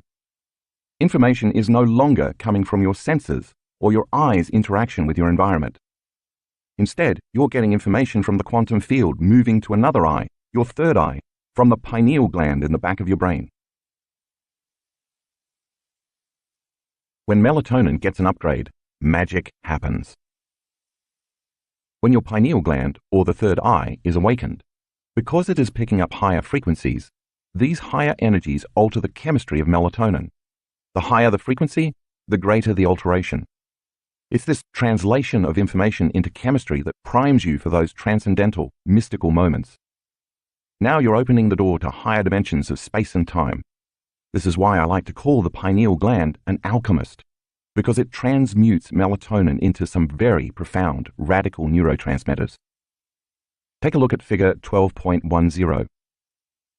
As higher frequencies and higher states of consciousness interact with the pineal gland, one of the first things to happen is that these frequencies transmute melatonin into chemicals called benzodiazepines. Benzodiazepines are a class of drugs from which Valium is created that anesthetize the analytical mind, so all of a sudden the thinking brain relaxes and stops analyzing. According to functional brain scans, benzodiazepines suppress neural activity in the amygdala, the brain's survival center. This limits chemicals that cause you to feel fear, anger, agitation, aggression, sadness, or pain. Now your body feels calm and relaxed, but your mind is awakened. Another chemical created from melatonin produces a class of very powerful antioxidants called pinolines. See figure 12.10. Pinolines are important because they attack free radicals, which harm your cells and cause aging.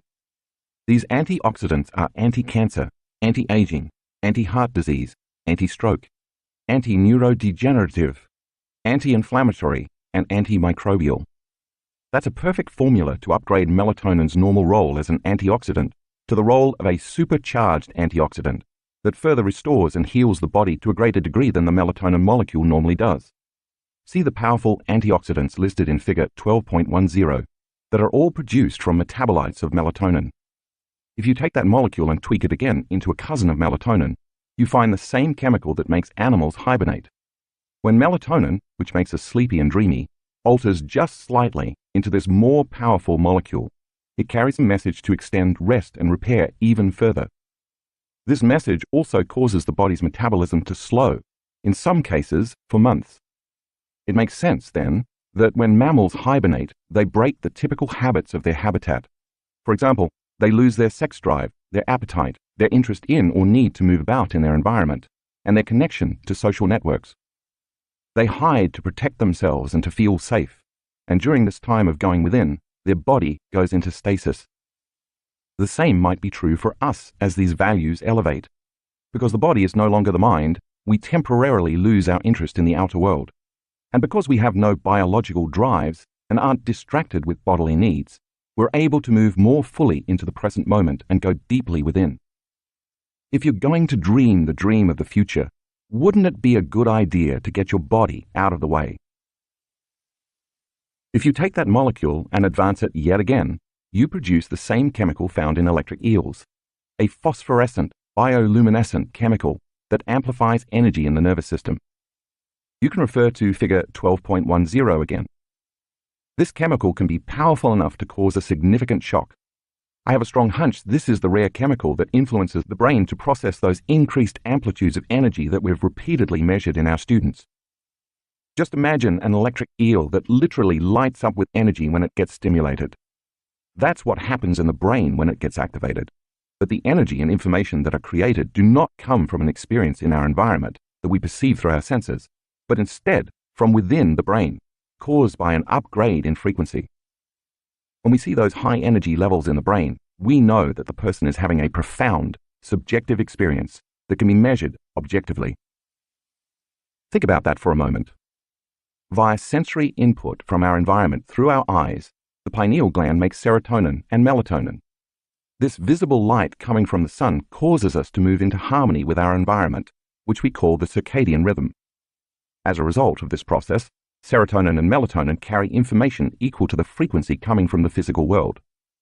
Because we perceive visible light through our senses, those molecules are inherent to humans. Thus, they are equivalent to the realm of our three-dimensional reality. Remember, as Einstein said, that the ceiling of this material world is the speed of light. But what happens as the brain processes an increase in frequency and information from a realm beyond the senses and beyond the speed of light? Is it possible that information and energy coming from the unified field change the chemistry of melatonin to become another chemical counterpart in the brain? And could our brain translate those frequencies into a message? If energy is the epiphenomenon of matter, it makes sense that the information coming from a frequency faster than visible light would be able to alter the molecular structure of melatonin into profound elixirs within our brain. The pineal gland is responsible for translating that information into a chemical variation of melatonin. Therefore, that molecule carries a different message equal to that frequency. That new frequency is now influencing an enhanced superchemical. That's no longer natural, that's supernatural. Melatonin gets an upgrade. Not only does this phosphorescent, bioluminescent chemical increase the energy in the brain, but it enhances the imagery the mind internally perceives so that everything looks as though it's made of vivid, surreal, luminescent light. As a result, people have reported experiencing colors they've never seen before because they exist outside their known experience of the visible light spectrum. These colors appear as profound, otherworldly, glowing lights in a technicolor, lucid, opalescent world of suspended beauty. Everything appears as if it's emitting beautiful light made of vivid, radiant energy that you can feel. This world of golden, shimmering, bright halos within and around everything appears more illuminated than your sensory-based reality. And of course, it will be difficult to take your attention off all its beauty. Because all your attention is on this experience, it will seem as though you are actually there, totally present in this other world or dimension. Take a look at figure 12.10 again. Alter melatonin one more time and you produce the chemical dimethyltryptamine, DMT, one of the most powerful hallucinogenic substances known to man. This is the same chemical found in ayahuasca, a traditional spiritual plant medicine used in ceremonies by the indigenous people of the Amazon. DMT's primary active ingredient is said to create spiritual visions and profound insights into the mystery of the self. When ayahuasca or other plant chemicals containing this molecule are ingested, the body receives only DMT. But when the pineal gland is activated, it receives the whole blend of aforementioned chemicals, and this causes some very profound inner experiences. Some of these experiences have been reported to create profound time dilation. Time appears infinite, time travel, journeys to paranormal realms, visions of complex geometric patterns, encounters with spiritual beings, and other mystical, interdimensional realities. Many of our students during the pineal gland meditation report amazing encounters beyond their known physical world. When these chemicals are released in the brain, the mind has experiences that appear more real than anything that person has ever encountered in their sensory-based reality. This new dimension is difficult to articulate with language. The novel experience that results will occur as a complete unknown, and if you surrender to it, it's always worth it.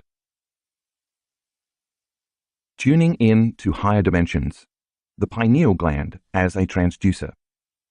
Depending on the translation you're using, in Matthew chapter 6, verse 22, Jesus said, "If thine eye be single, thy whole body shall be full of light."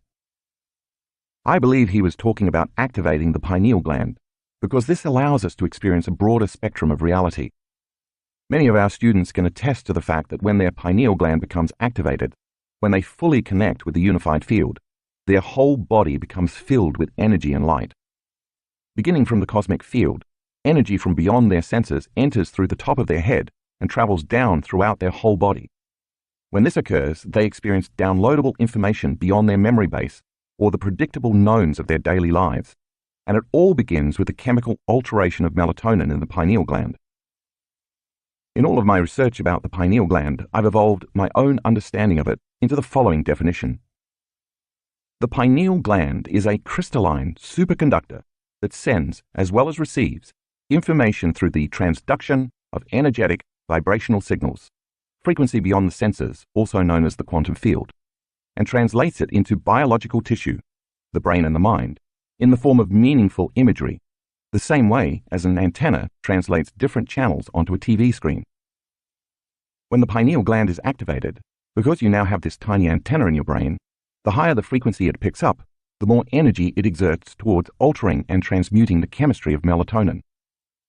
As a result of this change in chemistry, you're going to get a very different experience from what melatonin normally produces.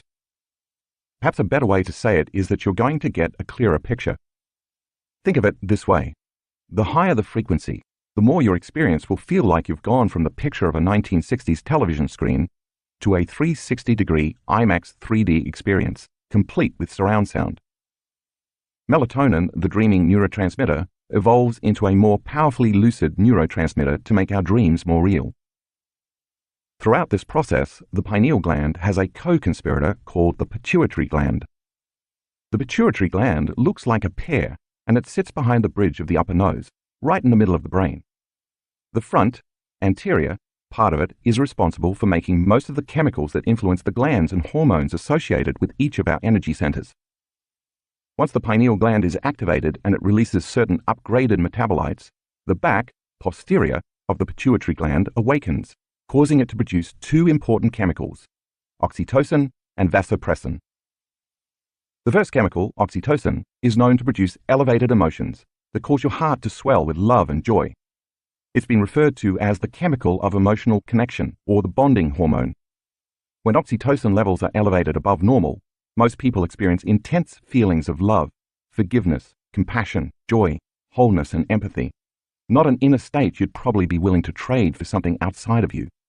These states are, after all, the beginning of unconditional love. When oxytocin levels go up beyond a certain level, research shows that it's difficult to hold a grudge. In a study conducted by scientists at the University of Zurich, 49 participants played a variation of what is known as the trust game 12 consecutive times. In this game, an investor with a certain amount of money must decide either to keep it or to share some of it with another player called the trustee. Whatever sum the investor shares with the trustee is automatically tripled. The trustee is then faced with a decision: keep all the money, leaving the investor with nothing, or share the tripled sum with the investor, who is obviously hoping to make a profit. Basically, the either-or decision comes down to betrayal. While a selfish act is a win for the trustee, it leaves the investor at a loss. But what if oxytocin is introduced into the equation? In the study, the researchers gave some players a squirt of oxytocin in their nose before the game, giving the others a squirt of placebo. The researchers then took fMRI, functional magnetic resonance imaging, scans of the investors' brains as they made their decisions regarding the amount to invest and whether or not to trust. After the first 6 rounds, the investors were given feedback on their investments and were notified that their trust had been betrayed about half of the time.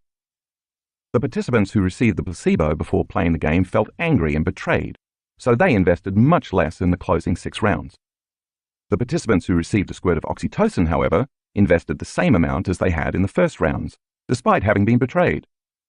The fMRI scans showed the key areas of the brain affected were the amygdala, associated with fear, anxiety, stress, and aggression, and the dorsal striatum, which guides future behaviors based on positive feedback. Participants who received the oxytocin had much lower activity in the amygdala, equating to less anger and fear of being betrayed again, as well as less fear of financial loss. They also had much lower activity in the dorsal striatum, meaning they no longer needed to rely on positive results to make future decisions. As this study demonstrates, the moment the posterior pituitary releases its chemicals and oxytocin levels go up, this shuts down the survival centers in the brain's amygdala, meaning it cools off the circuits for fear, sadness, pain, anxiety, aggression, and anger. Then the only thing we feel is a love for life. We've measured the levels of oxytocin in our students before and after our workshops. At the conclusion of the event, some of them had elevated their levels significantly. When we interviewed those students, Many of them kept saying, "I'm just so in love with my life and everyone in it. I never want this feeling to go away. I want to remember this feeling forever. This is who I really am." The other chemical the pituitary gland makes as the pineal gland is activated is called vasopressin, or antidiuretic hormone. As vasopressin levels go up, the body naturally retains fluids, causing the body to become more water-based. This is important because if you're going to process a greater frequency, you need water to act as a conduit to better handle the higher frequency in the body, and to then translate that frequency into your cells. The moment vasopressin goes up, it creates a more stable thyroid gland, which affects the thymus and the heart, which affects the adrenals, which affects the pancreas, which produces a chain cascade of positive effects all the way down to the sexual organs. When we tune in to these higher frequencies, we have access to a different kind of light, a frequency faster than visible light, and all of a sudden we are activating a greater intelligence within us. Now, because the pineal gland is activated, we can pick up higher frequencies, which in turn produces a change in chemistry. The higher the frequency we pick up, the more it alters our chemistry, which means the more visual, hallucinogenic, and higher energy experiences we have. The crystals in our pineal gland, acting like a cosmic antenna, are the doorway to these higher vibrational realms of light and information.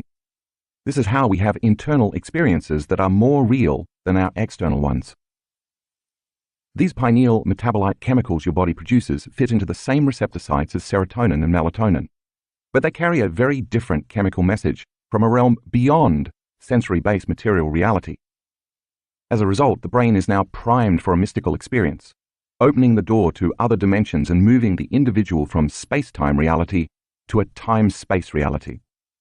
Since all frequency carries a message, and that message is a change in chemistry, once the pineal gland gets activated and you start experiencing and processing these higher frequencies, energies, and elevated levels of consciousness, they often present themselves as complex, changing, geometric patterns, usually perceived in the mind's eye. This is good. This is information. When you have these mystical experiences, because your nervous system is so coherent, it's able to tune in to these super coherent messages. In the darkness of the void, the pineal gland becomes the vortex for these very organized patterns and packets of information, and as you place your attention on them, just like a kaleidoscope, they constantly change and evolve. The same way a TV picks up frequencies and turns them into pictures on the screen, the pineal gland chemically transduces higher frequencies into vivid, surreal images. In graphic 13 in the color insert, you can see some of these geometric patterns which are called divine or sacred geometry. Such patterns have been around for thousands of years.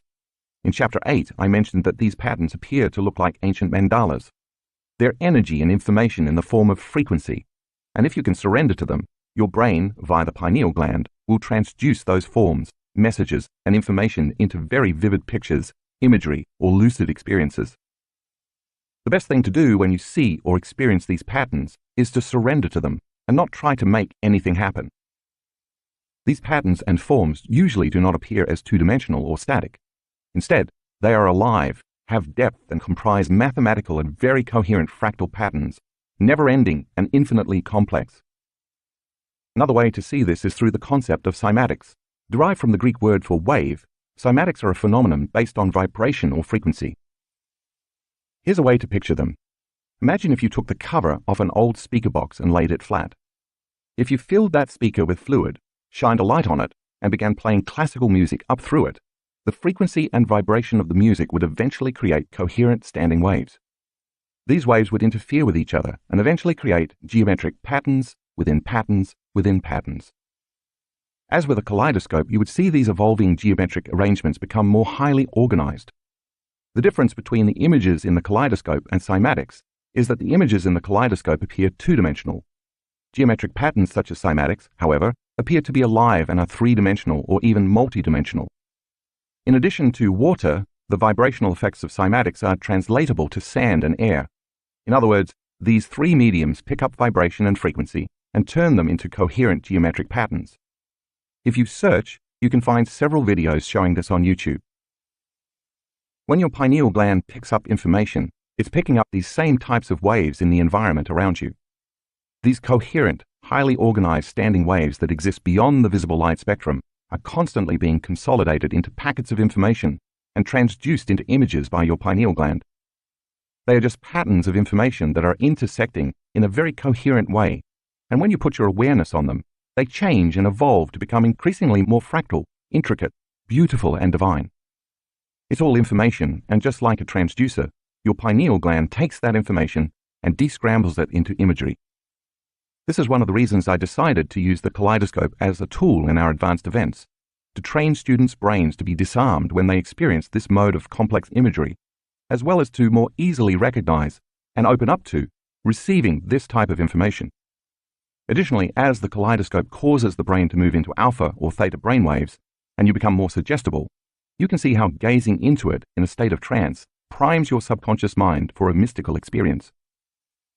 Once your pineal gland picks up the imagery, fasten your seatbelts because things are going to get exciting.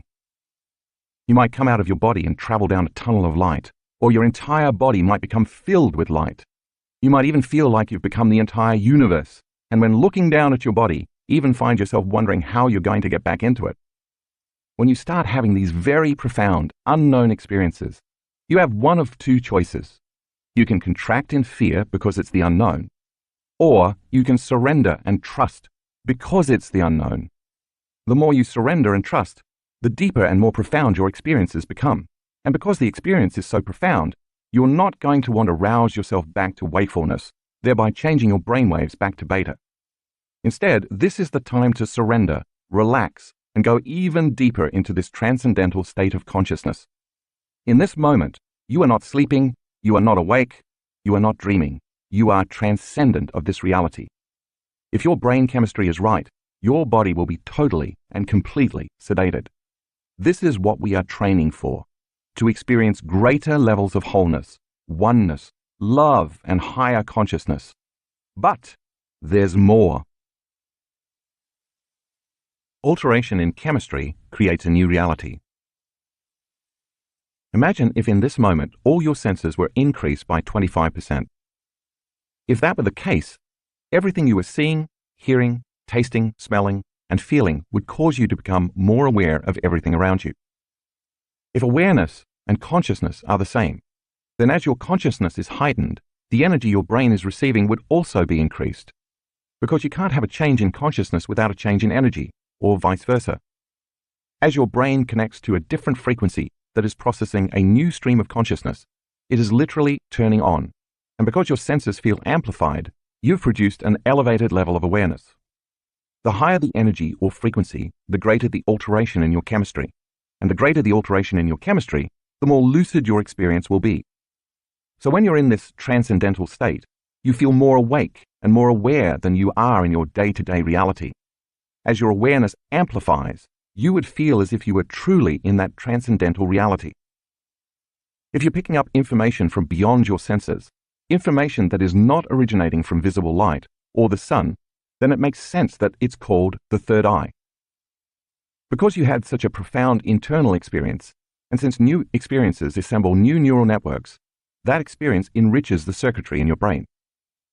As your body processes these higher energies, that energy alters your chemistry, and if the end result of an experience is an emotion, then this experience creates elevated feelings and emotions. When it's activated, you are seeing with a different eye, with inner vision. If the accumulation of feelings equals an emotion, and emotion is energy, then we know that when you experience survival emotions, because they are a lowering of frequency, you feel more like the density of matter and chemistry. But as you experience these higher states of consciousness, because they vibrate at a higher frequency, you will begin to feel less like matter or chemistry and more like energy. That's why I call this energy in the form of feelings elevated emotions. If the environment signals the genes in a cell, and experiences from the environment creates emotions, and emotions are the chemical feedback from the experience in the environment, then if nothing ever changes in the external environment, nothing changes in the internal environment of the body, which is still the outer environment of the cell. For example, when you live by the same self-limiting emotions for years, your body never biologically changes because it doesn't know the difference between the emotion coming from the outer environment and the emotion coming from your inner environment. Instead, the body believes it is living in the same environmental conditions because the same emotions are producing the same chemical signals. Just as the body lives in an external environment in which nothing is changing, the cell too lives in a chemical environment in which nothing is changing. But when you start having these internal experiences of heightened awareness and expanded consciousness, experiences that are more real and sensory than any in the past, the moment you feel that new heightened emotion or ecstatic energy, you've altered your internal state, and as a result, you're going to pay more attention to the images of the reality created within you. And if you have a new experience that is so real it captures all the brain's attention, that new experience, or awakening, embosses the event neurologically in your brain. That new emotion now creates a long-term memory, and those new emotions signal new genes. But this time the experience that's creating the long-term memory is not coming from your outer environment, it is coming from your inner environment, which is still the outer environment of the cell. Because the event is so powerful that you cannot not be aware, therefore, the higher the energy, the higher the consciousness. The higher the consciousness, the greater the awareness. The greater the awareness, the broader experience of reality you have. As we know, all perception is based on how the brain is wired from our experiences in the past. We don't perceive things in our reality the way they are. We perceive reality the way we are. If you just had an internal experience in which you saw profound, mystical beings, witnessed a glow, a halo, or light around everything, felt the wholeness, oneness, and interconnectedness of everything and everyone, or experienced a completely different time and space, when you open your eyes after the experience, your spectrum of reality in your waking state will be broadened. That's because the inner experience changed your brain, and now you're neurologically wired to perceive a greater expression of reality.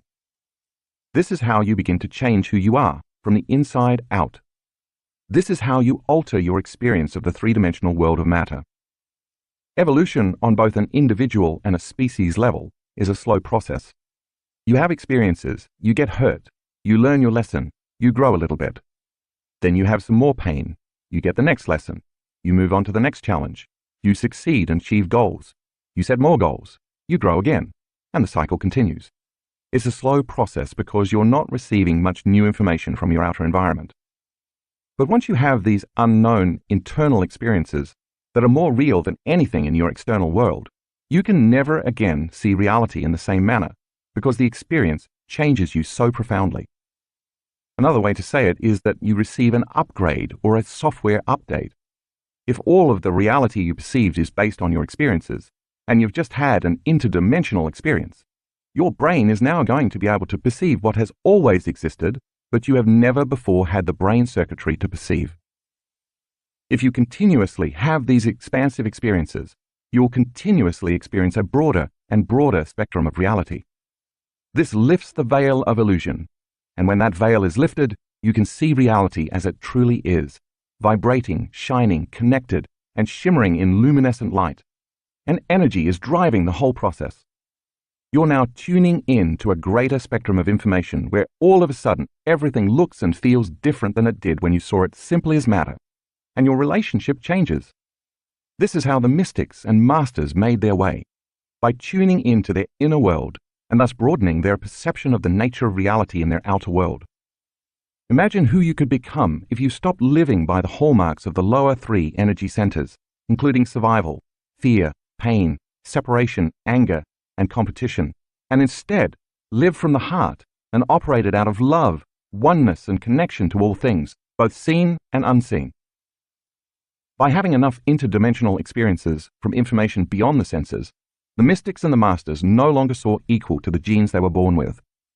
They no longer processed things the way the brain they'd been given at birth had been wired, the way the human brain has been imprinted for thousands of years. Instead, because of their interaction with the field, they created the awareness, the circuitry, and the mind to perceive a different reality, one that's always been there. These mythic and magical properties of the pineal gland, the brain's alchemist, are certainly not new information, although it seems modern science is just now catching up to what ancient civilizations have always known. Melatonin, mathematics, ancient symbols, and the pineal gland. On July 23, 2011, a crop circle that looks very much like the chemical structure of melatonin appeared in the English countryside in Roundway near Devizes, Wiltshire. See figure 12.11. Is the crop circle an elaborate hoax? Or is somebody somewhere in another dimension trying to tell us something. As you read this section, you can decide for yourself whether such things happen by coincidence or intelligent design. The brain has two hemispheres, and if you divided them in half by slicing the brain down the middle, you would perform what is known as a sagittal cut. When looking at a sagittal cut in figure 12.12, pay particular attention to the location and collective formation of the pineal gland, thalamus, hypothalamus, pituitary gland, and corpus callosum. Does that formation remind you of anything? Meant to signify protection, power, and good health, it's the ancient Egyptian symbol called the Eye of Horus. Is it possible that there was an ancient teaching about the autonomic nervous system, the reticular activating system, the thalamic gate, and the pineal gland? The Egyptians must have known the significance of the autonomic nervous system and realized that activating the pineal gland meant they could enter the other world or other dimensions. In the Egyptian system of measurement, the Eye of Horus also represented a fractional quantification system to measure parts of the whole. In modern mathematics, we call this the Fibonacci constant, or Fibonacci sequence. As I mentioned earlier in the book, this is a mathematical formula that shows up everywhere in nature, displayed in patterns you can see in sunflowers, seashells, pineapples, pine cones, eggs, and even the structure of our Milky Way galaxy. Also known as the golden spiral, the golden mean, or the golden ratio, the Fibonacci constant is characterized by the fact that every number after the first two is the sum of the preceding two. If you superimpose this formula over the brain and began dividing squares while adding another square and another square, you'd get a fractal pattern, a never-ending pattern that repeats itself at every scale. Starting at the pineal gland, this formula outlines the exact structure of the brain. See figure 12.13. Are you beginning to think that there might be something special going on with the pineal gland? In Greek mythology, Hermes was a messenger of the gods who could move in and out of earthly and divine realms. He was considered a god of transitions and dimensions, as well as a guide to the afterlife. His main symbol was the caduceus, which consists of two snakes wrapped around a rod, the top of which unfolds into wings or birds. See figure 12.14. The caduceus, which Hermes used as a staff, is often considered a symbol of health. Do you think those snakes moving up the staff represent the movement of energy up the spine from the body to the brain? And the wings, the liberation of the self when the energy arrives at the pineal gland to signify enlightenment? The crown represents our highest potential and our greatest expression of the divine when we activate our pineal gland, represented by the pine cone. The crowning of the self is the conquering of the self. This is why I chose this image for the cover of this book. Tuning in to higher dimensions of time and space meditation. Since melatonin levels are at their height between 1 a.m. and 4 a.m., that's the best time to do this meditation. Start by activating your heart center for one song. Then bless your energy centers, starting with the lowest one, as you learned in the Blessing of Your Energy Centers meditation in Chapter 4. Bless this energy center by resting your attention first in the space of that energy center, and then in the space around it. Do this for the first and then for the second energy center, and then focus your attention on the first and second center at the same time. Continue this process with each energy center, creating a bigger field by connecting each new energy center to the prior centers. Eventually, you'll align all 8 centers and the energy around your entire body simultaneously. This should take about 45 minutes. Then lie down for 20 minutes and let your autonomic nervous system take the orders to balance the body. Now, sit up and do the breath, bringing that energy all the way up to the top of your head.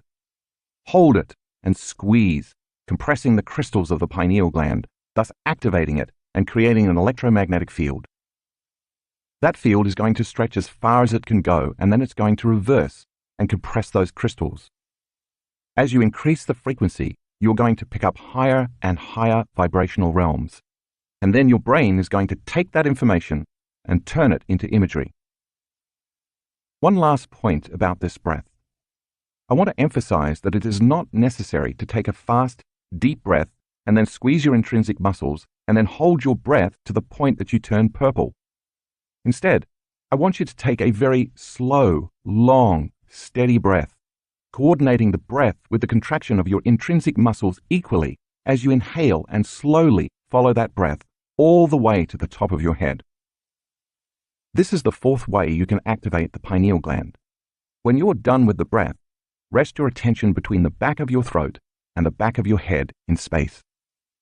You are locating that gland, and by placing your attention there, you are placing your energy there. Keep your attention there for about 5 to 10 minutes.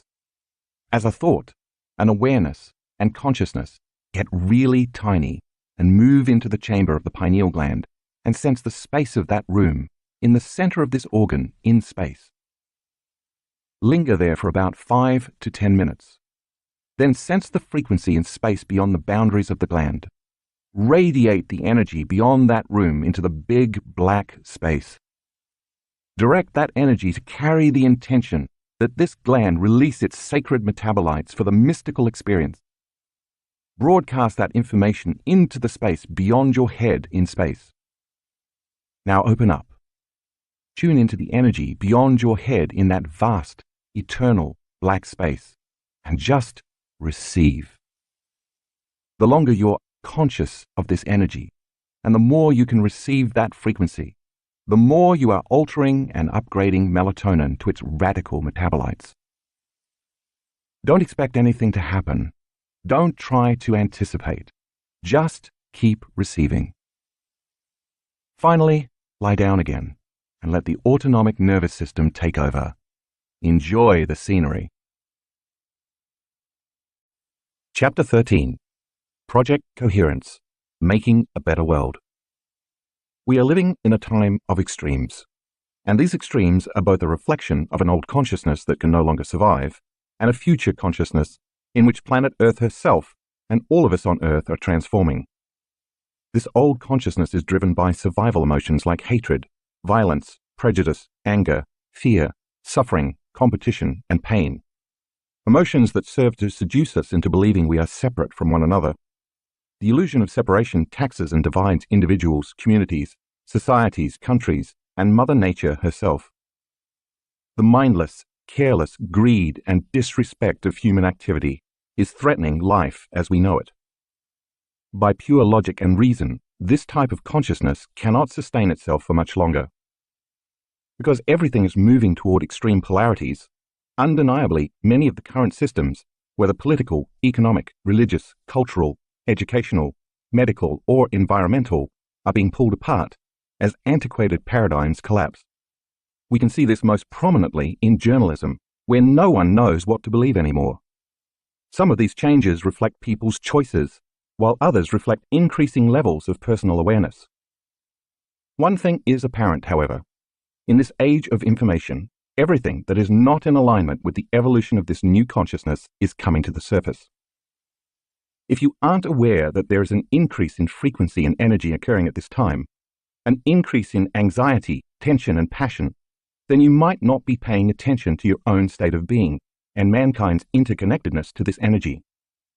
In addition to the upheavals in our highly charged political, social, economic, and personal environments, many people also feel as if time is speeding up, or that more momentous happenings are occurring in a shorter amount of time. Depending on your outlook, this could be either an exciting time of awakening or an anxiety-inducing moment in history. Regardless, the old must fall away or break down so that something more functional can emerge in its place. This is how people, species, consciousness, and even the planet itself evolve. This excitement in energy both within humans and nature begs several questions. Could greater influences be at play that are affecting mankind's correlation to violence, war, crime, and terrorism, and conversely, peace, unity, coherence, and love? And is there a reason why all of this is happening at this particular time? The history of peace-gathering projects. To date, the power of temporary peace-gathering projects has been exhibited and thoroughly field-tested in more than 50 demonstration projects and 23 peer-reviewed scientific studies scrutinized by independent scholars around the world. The results have consistently demonstrated a positive effect in the immediate reduction of crime, warfare, and terrorism by an average of greater than 70%. Think about that for a moment. When a group of people come together with this specific intention or collective consciousness to change something or to produce an outcome, if they create it with the energy and emotions of peace, unity, or oneness, Without physically doing anything, that unified community can produce changes 70% of the time. To quantify the results of these studies, scientists use a measurement called lead-lag analysis. The purpose of lead-lag analysis is to uncover correlations between people and incidents. For example, if you looked at the lead-lag analysis of a chain smoker, it would show that the more a person smokes, the greater chance they will have of developing lung cancer. In relation to peace-gathering projects, the studies have found that the greater the number of meditators or peace gatherers, combined with the amount of time they meditate, the greater influence the gathering has upon decreasing incidences of crime and violence in society. A powerful example is the Lebanon Peace Project, which brought together a group of meditators in Jerusalem in August and September of 1983 to demonstrate the radiating influence of peace. Although the number of meditators fluctuated over time, it was often large enough to achieve the super radiance effect for both Israel and nearby Lebanon. This effect happens when a group of specially trained meditators come together at the same time on a daily basis to create and radiate a positive effect on society. The results of the 2-month study showed that on days when there was a high participation of meditators, a 76% reduction of war deaths occurred. Other effects included reduced crime and fires, decreased traffic accidents, less terrorism, and increases in economic growth. The results were then replicated in 7 consecutive experiments over a 2-year period during the peak of the Lebanon War. All of this was achieved simply by combining people's intentions for peace and coherence with the elevated emotions of love and compassion. This clearly demonstrates that the more unified the consciousness of a group of people within a specific elevated energy is, the more it can change the consciousness and energy of others in a non-local way. In what's considered one of the top 3 peace-gathering studies in the Western Hemisphere, the RAND Corporation think tank assembled a group of nearly 8,000, and sometimes more, trained meditators to focus on world peace and coherence during 3 periods ranging from 8 to 11 days each, from 1983 to 1985. The results showed that during this time, worldwide terrorism was reduced by 72%. Can you imagine the results and positive effects, as well as the speed with which they would occur if this type of meditation and mindfulness was part of the education curriculum? In still another study, this time in India from 1987 to 1990, 7,000 people gathered to focus on world peace. During that 3-year period, the world witnessed remarkable transformations toward world peace. The Cold War ended, the Berlin Wall came down, the Iran-Iraq War came to an end, South Africa began to move towards abolishing apartheid, and terrorist attacks subsided. What surprised everyone was the swiftness with which these global changes occurred, all in a relatively peaceful manner. In 1993, from June 7th to July 30th, approximately 2,500 meditators gathered in Washington, D.C., in a highly controlled experiment to focus on peace and coherent energy. For the first 5 months of the year, violent crime had been steadily on the rise, yet soon after the study began, a significant statistical reduction in violence, as measured by FBI uniform crime reports, crime and stress in Washington, D.C., began to occur. These results point to the fact that a relatively small group of people united in love and purpose can have a statistically significant effect on a diverse population. On September the 11th, 2001, due to the immediacy of global media, human beings all over the planet felt horror, shock, fear, terror, and grief as planes crashed into the New York City's World Trade Center, the Pentagon in Washington, D.C., and a field near Shanksville, Pennsylvania. In an instant, the world's collective consciousness tuned into this event. Powerful emotional outpourings around the globe occurred as people bonded, formed communities, and took care of one another. During the unfolding of events on 9/11, scientists at Princeton University's Global Consciousness Project were collecting data via the internet from more than 40 devices around the world. As data poured into a central server in Princeton, New Jersey, the scientists witnessed dramatic changes in the patterns in their random event generator. Think of a random event generator as a computerized coin toss. It's measuring heads or tails, or ones and zeros, so according to statistics, it should produce nearly 50-50 results. The dramatic changes in patterns right after the event caused the scientists to determine that the collective emotional response of people's outpouring was enough that it could actually be measured in the Earth's magnetic field. What all of these studies ultimately point to is that there's significant evidence that group meditations of the right size with skilled meditators who change their emotions and energy can influence and create non-local, measurable effects on peace and global coherence. If these peace-gathering projects are a force for coherence throughout a society, are there antithetical forces that could be working against humans to produce incoherence? The Earth's relationship to solar cycles. As the Earth rotates daily on its axis, every morning the sun brings light to the darkness, warmth and comfort to the chill of night, photosynthesis to plants and security to humans. It's for this reason that as far back as 14,000 BCE, adoration of the sun has been sketched onto stone tablets and cave walls. Countless mythologies, including civilizations in ancient Egypt and Mesopotamia, the Mayans and the Aztecs, and the Australian Aborigines, to name just a few, have extolled the sun as worthy of worship, as well as a source of enlightenment, illumination, and wisdom. No matter the location, most cultures have recognized the sun as the prime controller of all life on Earth, because without it, life here could not exist. For the most part, humans are electromagnetic beings, entities that constantly send and receive messages via vibrational energies, whose bodies are made up of gravitationally organized light and information. In fact, everything material in this three-dimensional world is gravitationally organized light and information. Just as we are individual electromagnetic beings, we are but a small link in the chain of an electromagnetic world, the individual parts of which cannot be separated from the whole. On a grand scale, it is impossible to deny the interconnectivity between the sun's energy, the Earth's energy, and the energy of all living species. On a micro level, all you have to do is look at the life cycle of a fruit or vegetable to understand this interdependence. The vegetable or fruit begins as a seed when environmental conditions such as water, temperature, nutrient-rich soil, and photosynthesis conspire. These conditions enable the seed to germinate. Eventually, the blossom of the seed becomes an integral part of an ecosystem, as well as the source of sustenance and nourishment for various forms of life. This complex chain and delicate balance of events all begins with the Earth's uniquely situated location in our solar system. Known as the circumstellar habitable zone, this is a range of orbital distance around a star, our Sun, in which a planet can support liquid water. While the Sun may be almost 93 million miles away, when it becomes active, it has significant consequences to life on Earth, because the Earth and the Sun are related by electromagnetic fields. The purpose of the Earth's electromagnetic field, see figure 13.1, is to protect it from the harmful effects of solar radiation and sunspots, cosmic rays, and other forms of space weather. Although not totally understood, sunspots are relatively dark, cool areas of the Sun, caused by interactions within the Sun's magnetic field. They can be up to 32,000 miles in diameter.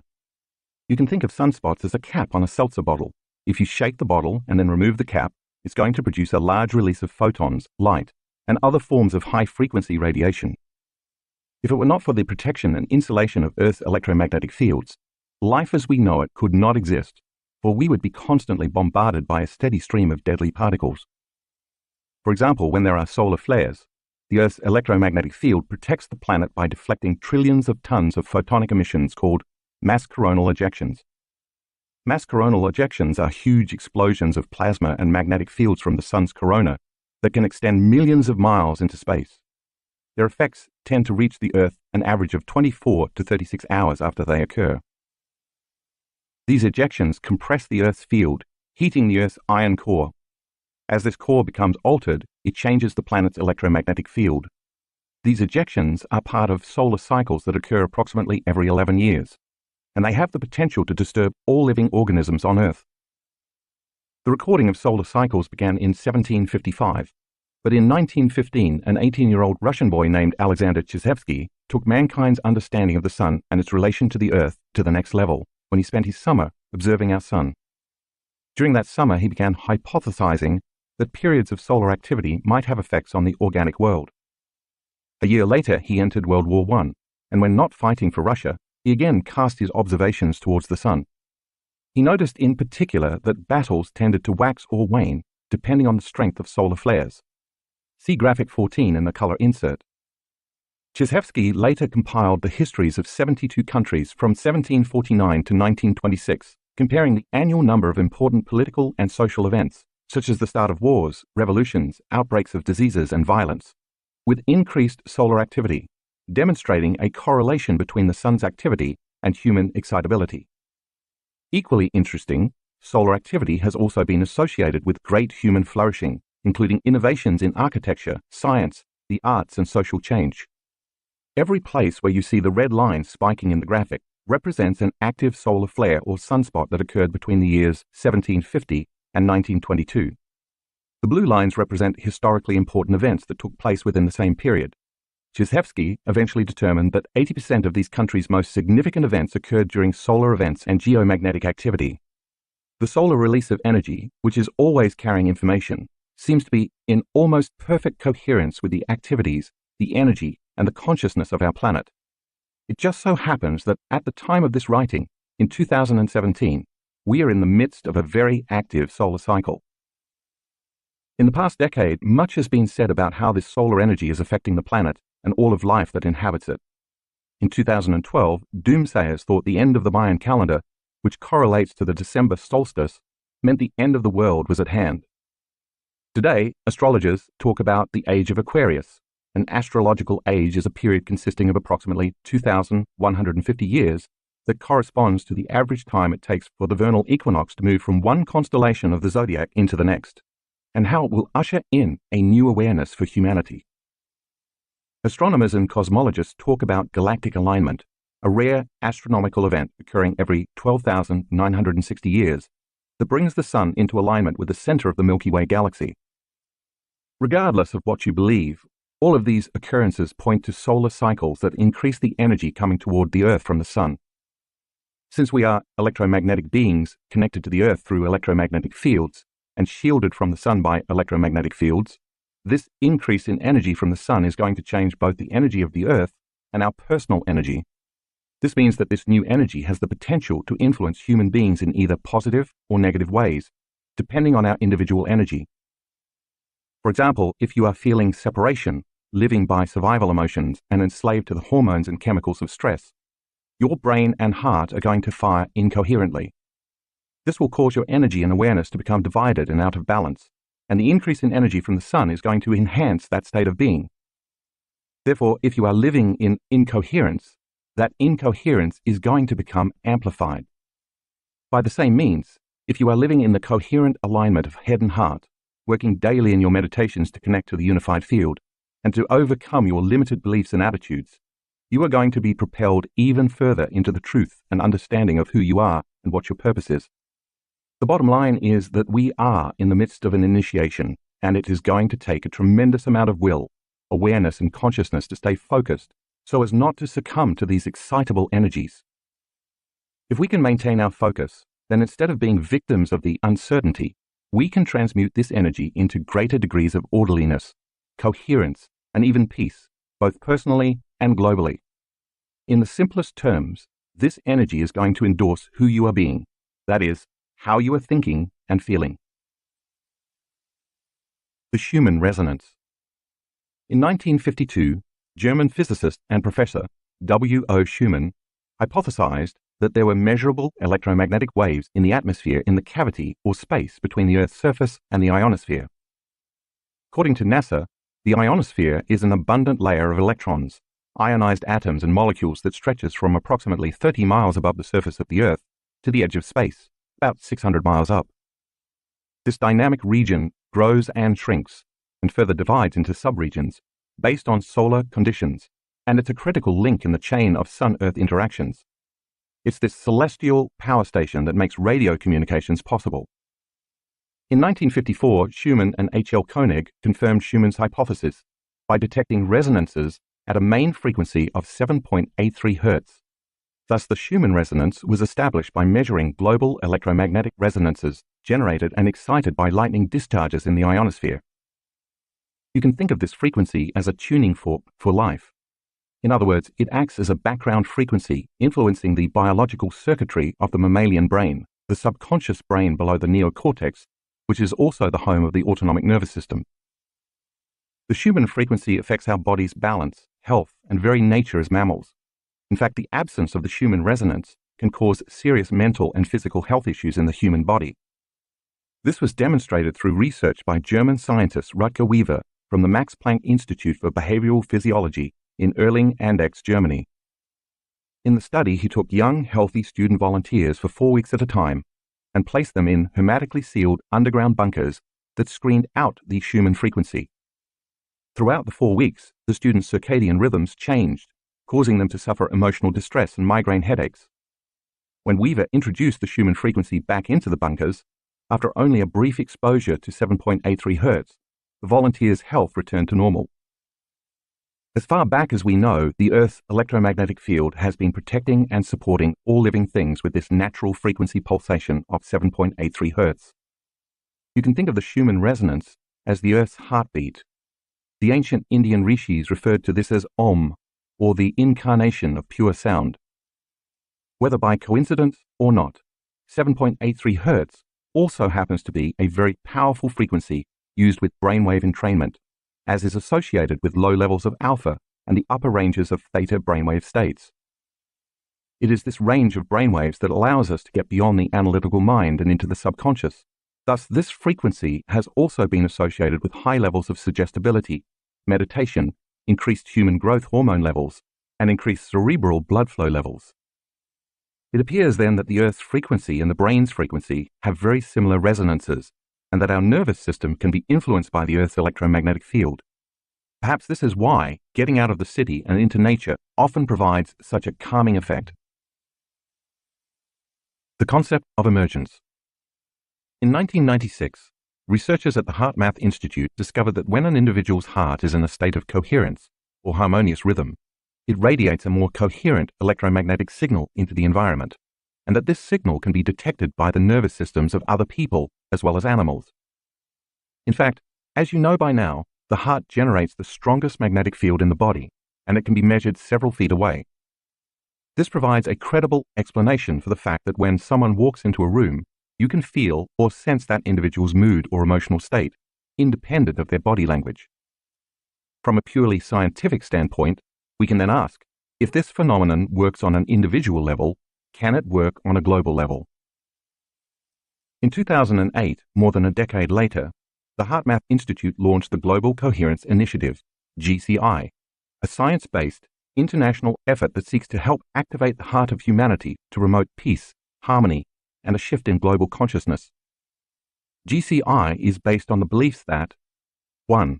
Human health, thoughts, behaviors, and emotions are influenced by solar, geomagnetic, the Earth's magnetic field, activity.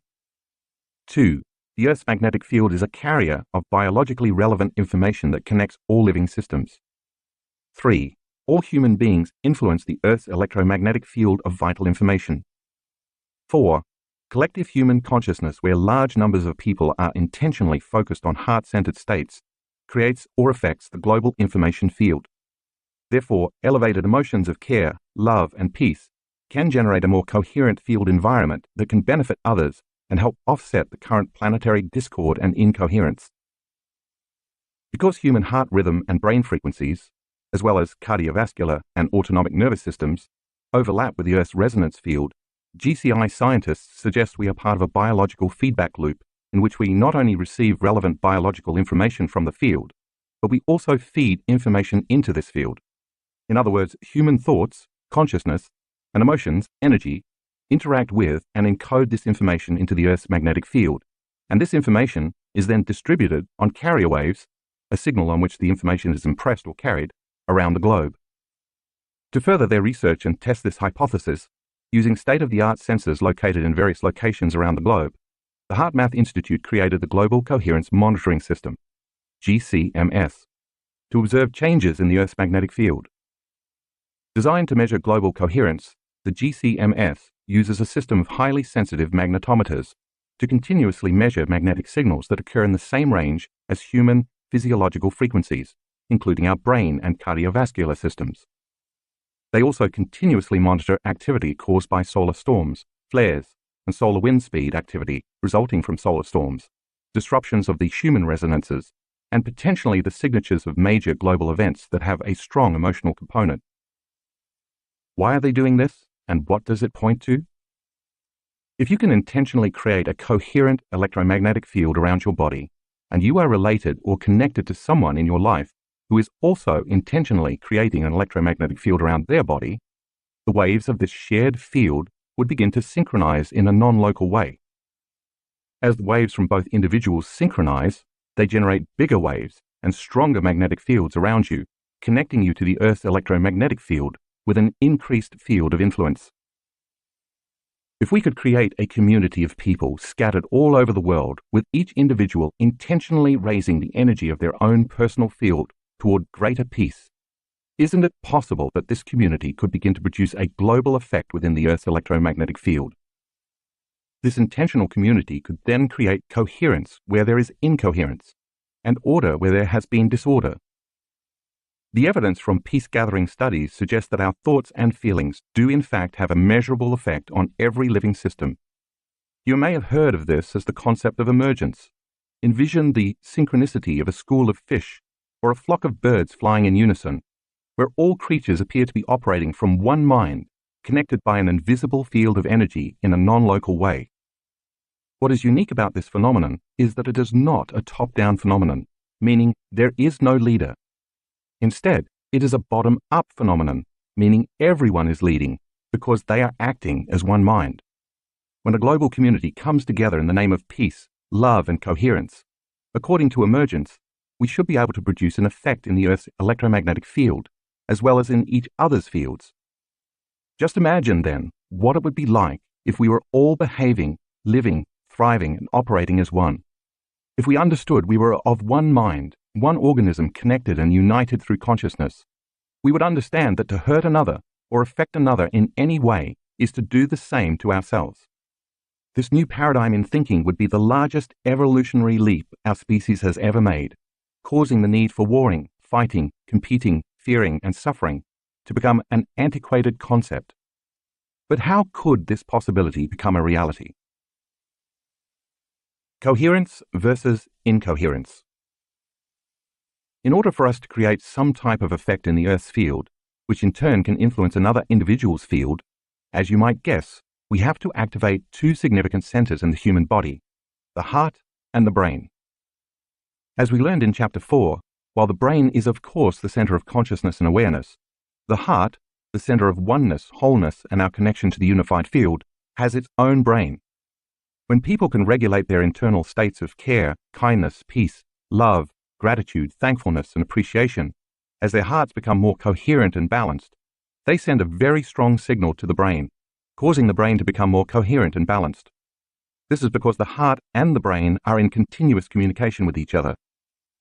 By the same means, once someone moves beyond the association to their body, their environment and time, and takes their attention off matter and objects, they become no body, no one, no thing, nowhere, in no time. As you well understand by now, when they get beyond themselves and put their awareness on the immaterial world of energy, they connect to the unified field, the place where there's no longer separation between any body, any one, anything, and anywhere in any time. This causes them to unify with the consciousness of every body, every one, everything, and everywhere in every time. As a consciousness, they have now entered the quantum field of energy and information, the place where consciousness and energy can influence the material world in non-local ways. The side effect of this process is that it creates more coherence in the brain and in our energy, so our biology becomes more whole. In our research, we found that when the brain becomes more coherent, it affects the autonomic nervous system and the heart. The heart, our connection to the unified field, then acts like a catalyst to amplify the process of coherence back into the brain. Because the heart sends more information to the brain than the brain sends to the heart, the more coherence you can achieve through the elevated emotions of the heart, the more the brain and the heart synchronize. This synchronization produces measurable effects not only within the body, but also within the electromagnetic field surrounding the body. And the bigger the field we produce around our body, the more we can affect others in a non-local way. How do we know this? Because we've seen this over and over in our students' HRV measurements. Evidence of the influence of the heart's electromagnetic field upon the field of another's heart can also be seen in a heart math study in which 40 participants were divided into groups of 4 around 10 card tables. While the heart rhythms of all 4 participants at the table were being measured, only 3 people were trained to raise their emotions through heart math techniques. When the 3 trained participants raised their energy and sent positive feelings to the untrained participant, that person also went into higher states of coherence. The authors of the study concluded that evidence of heart-to-heart synchronization across subjects was found, which lends credence to the possibility of heart-to-heart biocommunications. Key to the process of coherence is getting beyond the analytical mind. We know this because we've measured it enough times in the brain scans of our students. Their participation has also demonstrated that with enough practice, coherence can be achieved in a relatively short amount of time. When the thinking brain is quieted, it moves into alpha or theta brainwave states, and this opens the doorway between the conscious and subconscious mind. The autonomic nervous system then becomes more receptive to information. By raising our energy through the feelings of elevated emotions, we become less matter and more energy, less particle and more wave. The bigger the field we can create with these energies, as energy, awareness, and consciousness, the more we can influence others in a non-local way.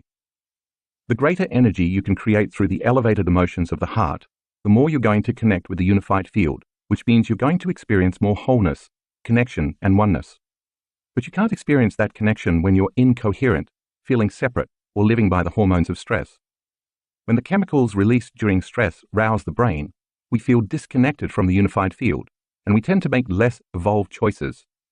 We know without a doubt that the emotions of competition, fear, anger, unworthiness, guilt, and shame keep us separate from one another because they produce slower and lower frequencies than elevated emotions like love, gratitude, care, and kindness, which produce faster and higher frequencies. We also know that the faster the frequency, the more energy is present. This prompted us to ask several questions. What if we assembled a community of several hundred people in one room, had them open their hearts and generate elevated energetic states, and then asked them to send the intention for the greatest good of a select group of people gathered in the same room? What would happen if the electromagnetic field around each person's body merged with the field of the person sitting next to them? Could those elevated emotional states then begin to produce a change in energy in the room? Is it possible that everybody experiencing elevated emotions and energy could begin to create coherence within a community? Building a collective coherent field. Since early 2013, we've partnered with our friends at the HeartMath Institute to further our research. Since we began measuring our students' physiological states, we've scanned thousands of brains and hearts, resulting in a significant amount of information. We have been overwhelmed and mystified by some of the data we've collected when common people start doing the uncommon. Over the course of this journey, in collaboration with HeartMath, we've witnessed amazing measurements in our students. We've taken equally amazing measurements of the collective energy in the rooms where our students have gathered, measurements that show consistent daily increases in energy, using a sophisticated sensor from Russia called Sputnik, mentioned briefly in Chapter 2. Since elevated emotions related to the activity of the autonomic nervous system produce electromagnetic fields, increasing those emotions results in changes in blood microcirculation, perspiration, and other functions of the body. Because Sputnik is so sensitive, it can quantify environmental fluctuations by measuring barometric shifts, relative humidity, air temperature, electromagnetic fields, and more. Take a look at graphics 15A and 15B in the color insert. In these measurements from our workshops, you can see a trend that demonstrates an increase in the collective energy of the room.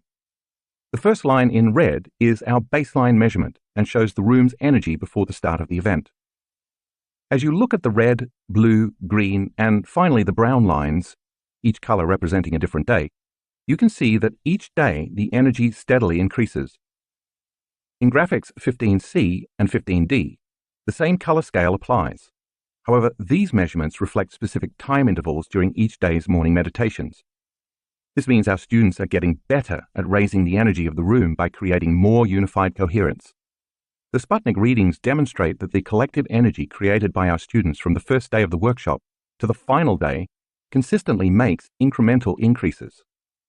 Within that trend, we've found that most groups are extremely focused and the energy rises every day. About 1/4 of the time, the energy stays relatively the same for the first day or two, but in the following days, the energy increases significantly. We believe this is because during the first day or two, the group is working on overcoming themselves by breaking the energetic emotional bonds that keep them connected to their past-present reality. So during this time, they are drawing from the unified field to build their own personal electromagnetic fields. This siphoning from the field tends to cause the collective energy in the room to drop. But once those individual fields become greater, more enhanced, and coherent, they entrain to one another, which is when we tend to see dramatic increases in the energy of the room. Figure 13.2 shows that when two coherent waves come together, they create a bigger wave. This is called constructive interference. The bigger the wave, the higher the amplitude of energy. As a result of our students' more coherent waves coming together during our workshops, the energy of the group field increases, and then there's more energy to heal and to create or access greater levels of mind, which can sometimes lead to mystical experiences. My team and I have been consistently humbled by our students' profound healings, their ability to increase and regulate elevated states, and their reports of mystical experiences or acute insights into their lives as a result of learning how to regulate their brainwaves, open their hearts, and go into coherence. Some of these occurrences could be labeled as miracles, but we believe it's just a part of the process of becoming supernatural. This led us to wonder if our students could affect the nervous systems of others, and if so, what the implications of that would be. These questions would spark the birth of Project Coherence. Project Coherence. In collaboration with the HeartMath Institute, we performed numerous experiments whereby we took a small, random sampling of about 50 to 75 people at our advanced workshops, attached HRV monitors to their chests, and placed them in the front row of the room for 3 meditations over the course of 24 hours. Since HRV not only provides insight into the coherence of the heart, but also gives us information about the brain and emotions, we wanted to measure subjects' HRV for a full 24 hours. To start the meditation, everyone in the room placed their attention on their heart center and began breathing through this center slowly and deeply, as you learned to do in Chapter 7. Next, they cultivated and sustained an elevated emotion for 2 to 3 minutes, broadening their heart's electromagnetic fields and moving from a state of selfishness to a state of selflessness. Then we had the collective of 550 to 1,500 students broadcast the energy of their elevated emotions beyond their body into the space of the entire room. Next, we had them lay the intentional thought in that frequency for the greatest good of the students sitting in the front of the room wearing the HRV monitors, that their lives be enriched, their bodies be healed, and mystical experiences find them. Our goal was to measure the collective energy in the room and its potential non-local effect on the people wearing the HRV monitors. Could those elevated levels of energy and frequency in the form of love, gratitude, wholeness, and joy cause another person's heart to go into coherence, even if they were on the other side of the room? Our results confirmed our hypotheses. Not only did the broadcast energy produce a coherent effect on the people wearing the HRV monitors, but each of their hearts went into coherence at the exact same time, in the exact same meditation, on the exact same day. And this was not a one-time occurrence. We repeatedly found consistent results across our events. What does this mean? Our data supports the HeartMath Global Coherence Initiative's belief that an invisible field exists upon which information is communicated. This field links and influences all living systems, as well as our collective human consciousness. Because of this field, information is communicated non-locally between people at a subconscious level through the autonomic nervous system. In other words, we are bound and connected by an invisible field of energy, and this energy field can affect everyone's behaviors, emotional states, and conscious and unconscious thoughts. Because all frequency carries information, the magnetic fields produced in the hearts of the student body acted as carrier waves for this information. If at our workshops we can produce non-local effects on others, shouldn't our elevated, heart-centered emotions be able to produce non-local effects on our children, partners, co-workers, or anyone we have a relationship or share a connection with? If you look at figure 13.3, you notice 17 people going into heart coherence at the exact same time, on the exact same day, during the exact same meditation. All of these students who went into heart coherence were being entrained by the energy of others. The students sending the energy embraced the intention for the greatest good of those people wearing the heart rate monitors. The results show that when we get out of our own way, we can become one mind and non-locally connect to one another. Through that connection, we can influence the autonomic nervous system of others so they will feel more balanced, coherent, and whole. Imagine what could happen if you had thousands of people all doing the same for the entire world. Shortly after these global meditation events, our students began sending us emails asking that since we showed that we could indeed create a measurable change in the energy of a room where 550 to 1,500 people were gathered, could we then produce the same effect on a global scale? So it was our students who requested we organize global meditations, giving birth to Project Coherence. We broadcast our first Project Coherence over Facebook in November 2015, with more than 6,000 people from all over the world joining together online to collectively create a more loving and peaceful world. In our second meditation, more than 36,000 online viewers participated, and in our third global meditation, more than 43,000 joined forces. It is our intention to continue to host these Project Coherence events, each time creating a stronger, radiating influence of peace and love over the planet. In time, we hope to measure these effects. Project Coherence Meditation. Start by acknowledging your heart center. With focus and awareness, lock into that center. Open your focus and begin to become aware of the space it occupies in space, as well as the space around the space your heart occupies in space. Then move as a thought and an awareness into the center of the earth and radiate your light beyond the earth in space. All I want you to do is raise your frequency and hold on to that emotion. Still as a consciousness and awareness, slowly move away from the earth and then take the earth as a thought and place it in your heart. As you hold the entire planet in your heart, raise the frequency of the earth as a thought and broadcast that energy beyond your body in space. Radiate your love into the earth. Chapter 14. Case Studies. It Could Happen to You. In this final set of supernatural case studies, please note that none of the people you'll read about here tried to make anything happen. They simply had an intention and at the same time surrendered the outcome to something greater. When they hit that moment, whether it was a healing or a mystical experience, their personality wasn't creating the experience. Something greater came through them and did it for them. They connected to the unified field, and it was their interaction with this intelligence that moved them in some way. As you know by now, after everything you have read in this book, that intelligence also lives within you. Divine. Can you hear me? In 2014, Stacy began experiencing severe headaches. For 25 years, she had worked in healthcare as both a registered nurse and an acupuncturist. She had always maintained a healthy lifestyle and rarely took medications, so the sudden appearance of headaches so excruciating they nearly caused her to black out was alarming. After a year of exploring countless alternative therapies, she finally went to a doctor who ordered a CAT scan.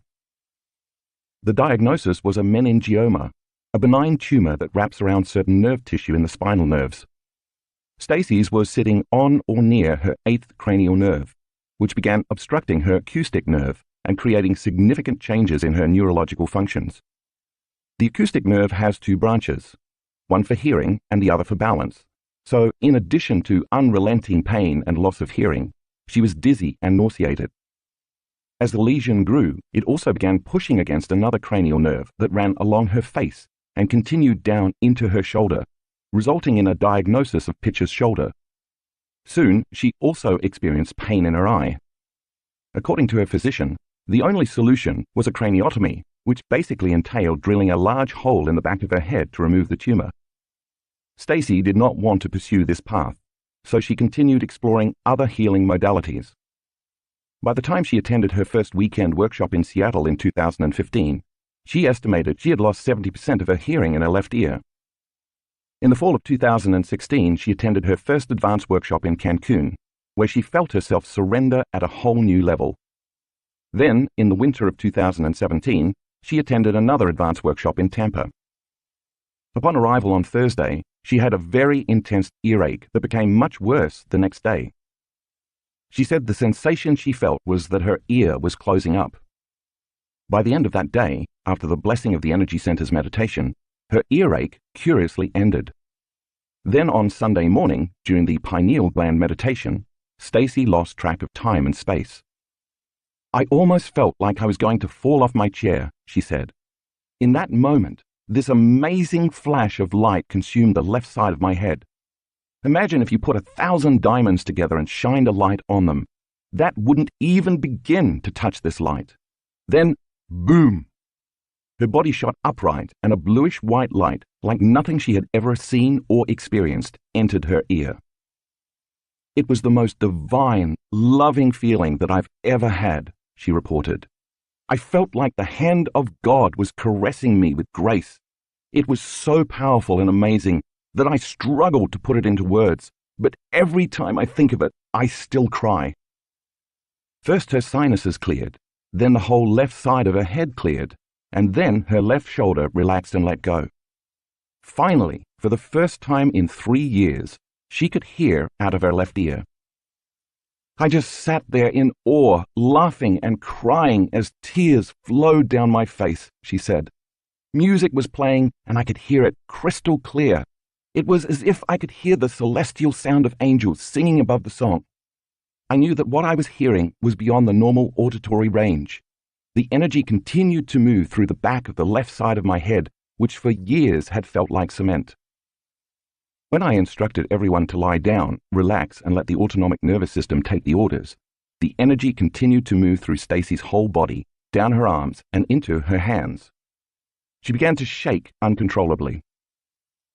It was as if I could feel every synapse and muscle in my body firing, in my toes, my legs, my head, and my neck and chest. My heart center felt wide open. I just remember thinking, whatever this is, I'm taking the ride.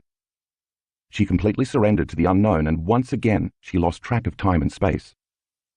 When that portion of the meditation ended, she found herself sitting in her chair, with the energy slowing and quieting down. Her thinking brain began to kick in. Even though she could hear, she began to doubt what had just occurred. Perhaps her ear was not totally healed. Perhaps the tumor was still present. Or perhaps she wasn't even worthy of healing.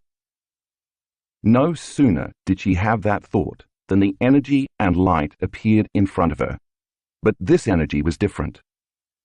It was red like the heart and blue like energy, and it was three-dimensional, she remembered. It was about 2 feet in front of me and was almost slithering like a snake. All this was happening with my eyes closed. It was multi-dimensional, beautiful, crazy, gorgeous, fractal, and it came right up to my face. It was almost as if this energy wanted to say, "You have doubts? We'll show you." Then it shot into my heart. My chest opened up. I sat back on the chair, and my arms fell wide open. I knew it was the energy of everything, the energy of chi, of spirit, of the divine, of the universe. Life is different now, she told me. For one, my hearing is at 100%. But it's more than that. It's hard to put into words, but I know that no matter what, I'm going to be okay. Life will never be the same because I know underneath everything, it's spirit who is looking to be heard and healed. Janet hears, "You are mine."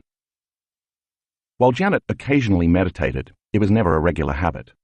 Yet one afternoon, 25 years ago, during a meditation, she had what she calls a spontaneous experience.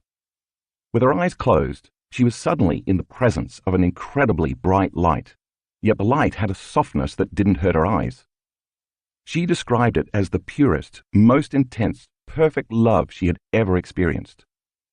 For the next 25 years, she prayed, meditated, and did everything else she could to try to recreate that transcendental experience. In the spring of 2015, Janet attended an advanced workshop in Carefree, Arizona.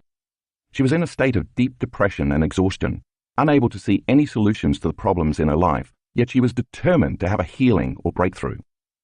Above all else, she was excited to be with more than 500 people, united in the belief that they were greater than their physical bodies. For the duration of the workshop, Janet went after the mystical with a level of intensity that was greater than her depression.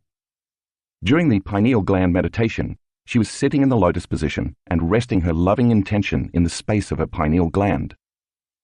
All of a sudden, the gland activated, and a brilliant white light coming from inside her head illuminated her pineal gland. It was the same light she had experienced 25 years earlier.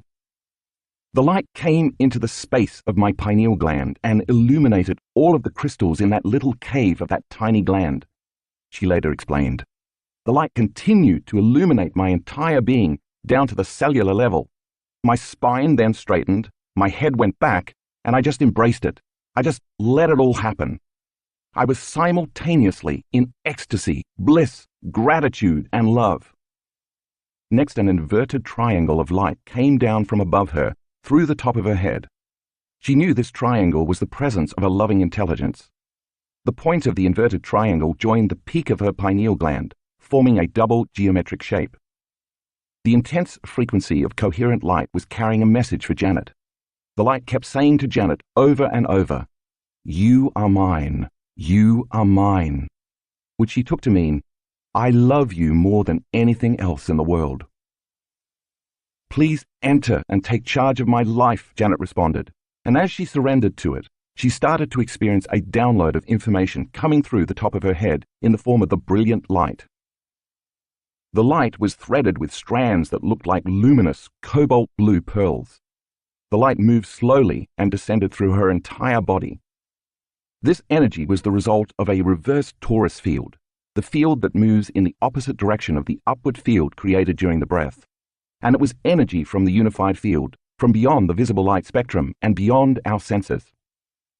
The inner experience was so real that it rewired her brain and sent a new emotional, energetic signal to her body, and in an instant, her past was washed away. The download of the frequency of coherence and wholeness gave her body a biological upgrade. By the time she left the workshop, her depression and her exhaustion were completely gone. "This ecstatic experience," she insisted, "has changed my life forever." Connected beyond time and space by love. During a Project Coherence meditation broadcast from Lake Garda, Italy, participants from all over the world joined us in the belief that we are more than just matter, bodies, and particles, and that consciousness influences matter and the world. During the meditation, Sasha was in New Jersey visualizing bringing the earth into her heart. When we went to the heart, I felt all these shoots and leaves growing from my heart center and through my body, she told me. There were branches, leaves, and blossoms coming out of my arms, fingers, and ears, as well as white blossoms all over my face. I had literally become the surface of the earth garden. As soon as the meditation was over, Sasha looked down at her phone and saw that her best friend, Heather, had sent her a picture from Ireland. While we had been doing the meditation, Heather had been walking through a garden. She happened to look down and saw moss growing on a rock in the shape of a heart.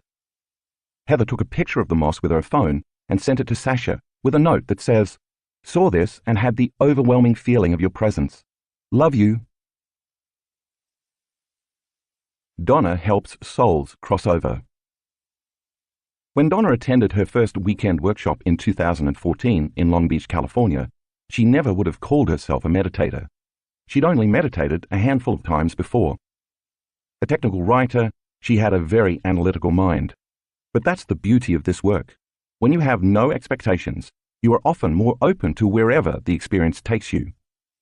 So she was totally taken by surprise when at some point during one of her meditations that weekend, she slipped out of her everyday consciousness and found herself surrounded by hundreds of interdimensional beings.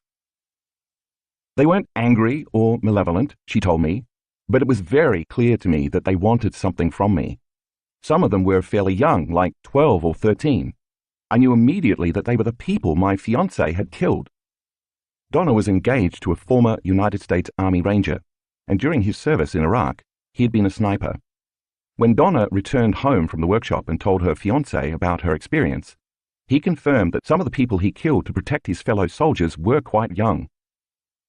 While she found the connection curious and fascinating, she didn't know what to do with the information. But there was no question in her mind that the experience was real because it was beyond anything she could have simply conjured. 2 years later, Donna was at an advanced workshop in Carefree, Arizona. After completing the first meditation, she turned to a friend sitting next to her and said in a daze, without even being aware of what she was saying, "There are beings in this room, and they are here to help us." Early Sunday morning for the pineal gland meditation, Donna was slated to have her brain scanned. Once again, at some point during the meditation, Donna found herself suddenly in the company of the same interdimensional beings who had surrounded her during her first workshop 2 years earlier. But this time they were standing in a line off to her right. Again, I felt like they wanted something from me, but I didn't know what it was, she said. Then, in my mind's eye, as though I was looking through a virtual reality headset, I saw another line forming on my left. There were 2 types of beings in this line. One type looked human-like, but they were very large and had a shimmering golden look, and the other type seemed to have a blue hue to them. She innately knew that if she took the people who were killed by her fiancé in the war, who were lined up on the right, and gave them to the beings on the left, the people on the right would receive what they needed. Because the people who had been killed by sniper fire had died so suddenly without any warning, some were confused about whether they were alive or dead. Some weren't sure where to go or what to do, while others were trying to stay in this dimension because they were attached to their loved ones and couldn't move on. They were stuck in between matter and light, yet somehow they recognized that Donna was the bridge or the facilitator who could help them cross over. And it was all happening in a very real, very lucid experience. To say I handed them over to the other beings is not quite right, she explained. But it was something like me passing them over. It's really beyond language. But when they passed to the other side, it seemed like they passed through the other beings. And then I could see them running across a field of waist-high red mist. I could feel all the freedom, joy, and happiness they were experiencing as they ran across this field.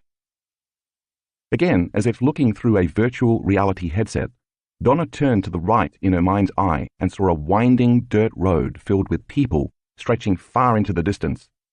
She sensed they were from Bosnia and Serbia, which she couldn't quite make sense of. It felt almost as if the word got out.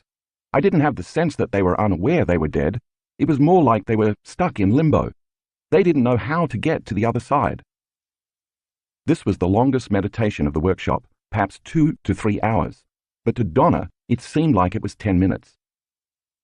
Donna attended another advanced workshop in Cancun in the fall of 2016. This time, when I asked the students to surrender their consciousness to merge with the consciousness of the unified field, Donna had the experience of becoming the universe. She went from the consciousness of somebody, something, someone, somewhere, in some time, to the consciousness of nobody, no thing, no one, nowhere, in no time, to the consciousness of everybody, everything, everyone, everywhere, in every time. In the instant her consciousness connected with the unified field, the field of information that governs the laws and forces of the universe, she became the universe. She was in bliss. Since that experience, my life has become magical and I'm experiencing a new energy and vitality like never before, she reported later. I keep having one powerful experience after another, and I can never go back to the way my life was before starting to practice this work. Jerry returns from the brink of death. On August 14, 2015, Jerry was putting a project together on his back deck. As he was reading the directions, he felt a sudden, sharp pain right below his sternum. He thought perhaps it was gas, so he took some medication, but it didn't go away. Instead, he lay down to rest, and it got worse. By the time he tried to get up, he started losing his ability to stand, and thought he might pass out. As the pain became more intense and his breathing grew shorter, he called an ambulance. With all his might, he dragged himself about 15 feet outside to the driveway so the paramedics wouldn't have to kick in his door. Kneeling on the driveway, he collapsed, waiting for the emergency medical technicians. When they arrived, they assumed he was having a heart attack and immediately began to follow that protocol. "You guys don't understand. I'm having a really hard time breathing," he told them. "We have to get to the hospital right away." Jerry knew what he was talking about. He'd worked for 34 years as a medical technician in the very emergency room where they were about to take him.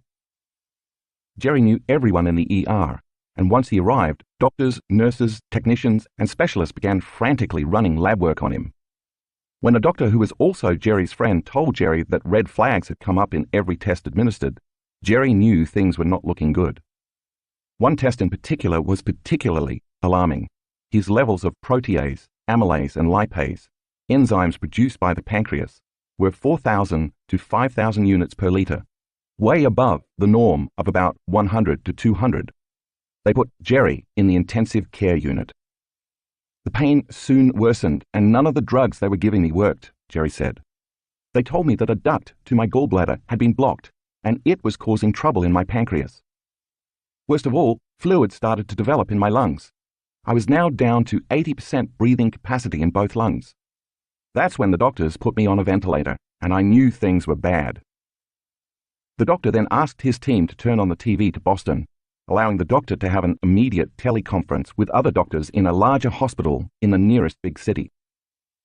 In all the time I'd worked at the hospital, I'd only seen the TV to Boston come on a few times for the most serious of traumas or for people who are dying, Jerry said. It means they have no idea what is happening. When a doctor you have trusted for years tells you they don't know what's going on, well, that's when my stress hormones started to kick into high gear. While all of this was happening, the medical staff told Jerry's wife that if there was any end-of-life paperwork she needed to get in order, now would be the time to go home and get it. She left, sobbing. Jerry soon realized he needed to start taking care of himself. He knew that if he allowed the stress hormones to start taking over, he was not going to win. I went from being a guy who hadn't been sick in years, who did yoga all the time and ate well, to all of a sudden being in the ICU. I kept telling myself, I can't go down this road. I can't give in to the fear. So I didn't. Since he'd recently read my book, You Are the Placebo, he started thinking, I gotta change these thought patterns. I can't allow these thoughts to make more cortisol to get into the body and start doing more damage to what's left of me.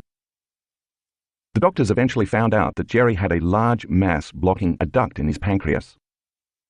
The mass was not letting the mucus drain, so everything in the gland was backing up and spilling over into his bloodstream. My doctors stayed with me for 3 days straight, he says. They put an oxygen mask on me because I couldn't breathe. I had IVs on both sides, and meanwhile I kept thinking, watch your thoughts, relax, put something into the quantum field that's going to help you and not hurt you, because you're already knocking on the door. I'm gonna be okay. This too shall pass. I'm gonna be all right. Whenever he was conscious, Jerry placed his energy on overcoming himself, changing his state of being and creating a different outcome, constantly tuning in to a different potential in the unified field. Fortunately, he had a private room, giving him plenty of opportunity to do his meditations whenever he wanted to. Jerry spent a week in the ICU, and by the end of that time, when he moved to a progressive care unit, the oxygen mask was gone and Jerry was walking around. Even so, he could not eat or drink anything for 9 weeks. If he ate anything or even had water, his pancreas would release acid into his body, eventually killing him. The only nourishment he received was through an IV. When Jerry was admitted to the hospital, he weighed 145 pounds. When he was discharged, he weighed 119. When he finally went home, still with an IV pole, he continued to do the work. As October drew near, the mass was still present. His doctors suggested he see a specialist in Boston to undergo surgery. Because Jerry was a medical professional, 2 days before the surgery, he suggested his medical team take some more tests and scans, so the doctors would have the most up-to-date information. I know all the X-ray technicians, and yet when they told me I no longer had a mass, I didn't believe them. I called in the radiologists and the doctors. They just kept saying, Jerry, we're looking at your film right now. We're telling you there's nothing there. I'm calling the guys in Boston to tell them there will be no surgery. Jerry later realized that by constantly raising his energy, moving into a feeling of health, and changing the thoughts and beliefs that he was sick to the thoughts and beliefs he was going to be fine, the higher frequency caused him to heal. I wasn't going to allow myself to think, woe is me, this is going to be bad. I kept working on this every day, for as much of the day as I could. I put the right message, intention, and energy out into the quantum field to heal myself, and eventually, I did. Afterword. Being peace. What I hope you take away from this book is that it's not enough to change your state of being only when you meditate. It's not sufficient to just think and feel peace with your eyes closed, and then open them and carry on throughout the day in limited, unconscious states of mind and body. In many of the peace-gathering projects and studies, mentioned in Chapter 13, when the experiments concluded, very often the reduced violence and crime return to their former baseline levels. This means that we actually have to demonstrate peace, which requires us to get our bodies involved, and that means we have to move from thinking to doing. Every time we change our state of being and begin our day by opening our hearts to the elevated states that connect us to a love for life, a joy for existence, the inspiration to be alive, a state of gratitude that our future has already happened, and a level of kindness toward others, we must carry, maintain, and demonstrate that energy and state of being throughout the day, whether we are sitting, standing, walking, or lying down. Then when upsetting events occur in our lives or in the world, if we demonstrate peace rather than unconsciously act in predictable, so-called natural reactionary ways, expressing anger, frustration, violence, fear, suffering, or aggression, we are no longer contributing to the world's old consciousness. By breaking that cycle and demonstrating peace by example, we give others permission to do the same. Because knowledge is for the mind and experience is for the body, when we move from thinking to doing and experience the corresponding emotions of peace and inner balance, the moment we begin to embody peace is when we really begin to change the program. By tempering those reactive behaviors, and thus no longer creating the same redundant experiences and emotions, we no longer fire and wire the same circuits in the brain. This is how we cease conditioning the body to live in the self-limiting emotions of the mind, and this is how we change ourselves and our relationship to the world around us. Every time we do this, we are literally teaching our body to chemically understand what our mind has intellectually understood. This is how we select and instruct the latent genes that cause us to thrive, not just survive. Now peace is within us, and we are knocking on the genetic door to biologically become exactly that. Isn't that what every great charismatic leader, saint, mystic, and master throughout history has continually preached? Of course, it's going to feel unnatural in the beginning to go against years of automatic conditioning, unconscious habits, reflexive emotional reactions, hardwired attitudes, and generations of genetic programming, but that is exactly how we become supernatural. To do what feels unnatural means going against how we have all been genetically programmed or socially conditioned to live when we are threatened in some way. I'm sure any creature that has broken from the consciousness of the tribe, the pack, the school, or the herd in order to adapt to a changing environment must have felt the discomfort and uncertainty of the unknown. But let's not forget that living in the unknown means that we are in the realm of possibility. The real challenge is not to return to the level of mediocrity that the prevailing social consciousness agrees on merely because we don't see anyone else doing what we are doing. True leadership never needs confirmation from others. It just requires a clear vision and a change in energy, that is, a new state of being, that is sustained for a long enough period of time and executed with a strong enough will that it causes others to raise their own energy and become inspired to do the same. Once they do raise themselves from their own limited state of being to a new energy, they see the same future that their leader sees. There is power in numbers. After all my years of teaching people about personal transformation, I know no one changes until they change their energy. In fact, when someone is truly engaged in change, they are less likely to talk about it and more prone to demonstrate it. They are working on living it. This requires awareness, intent, staying present, and constant attention to their inner states. Perhaps the biggest hurdle is not only being uncomfortable, but also being okay with being uncomfortable, because discomfort is our challenge to grow. It makes us feel more alive. After all, if stress and the survival response are the result of not being able to predict our future, thinking or believing that we are unable to control an outcome or that things are going to get worse, then opening our minds and hearts to believe in possibility requires going against thousands of years of genetically hardwired survival traits. We must lay down the very thing that we have always used to get what we want for something much better to occur. To me, that's true greatness. If we can do it once, disturb those neural networks equated with anger, resentment, and retribution, and instead activate the neural networks related to experiences of caring, giving, and nurturing, and so create the corresponding emotions, then we should be able to do it again. And the repetition of these choices will neurochemically condition our mind and body to become one. When the body knows how to do this, as well as the mind, it becomes innate, familiar, easy, and second nature. Then thinking and demonstrating peace, which once required focused awareness, becomes a subconscious program. Now we've created a new, automatic peaceful state of being, and again, that means that now peace is within us. This is how we memorize a new internal neurochemical order that's greater than any conditions in our external environment. Now we're not just being peace, but mastering it, as well as mastering ourselves and our environment. Once enough of us can achieve this state of being, once everybody is locked into the same energy, frequency, and elevated consciousness, just like schools of fish or flocks of birds moving as one in a unified order, we'll begin to act as one mind and emerge as a new species.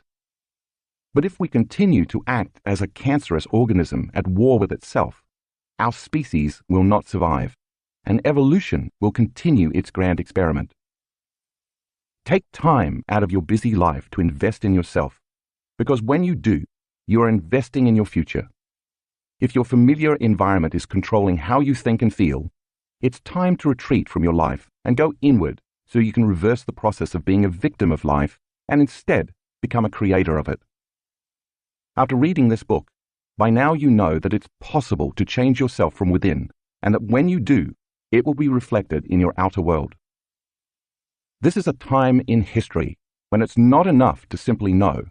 This is a time to know how.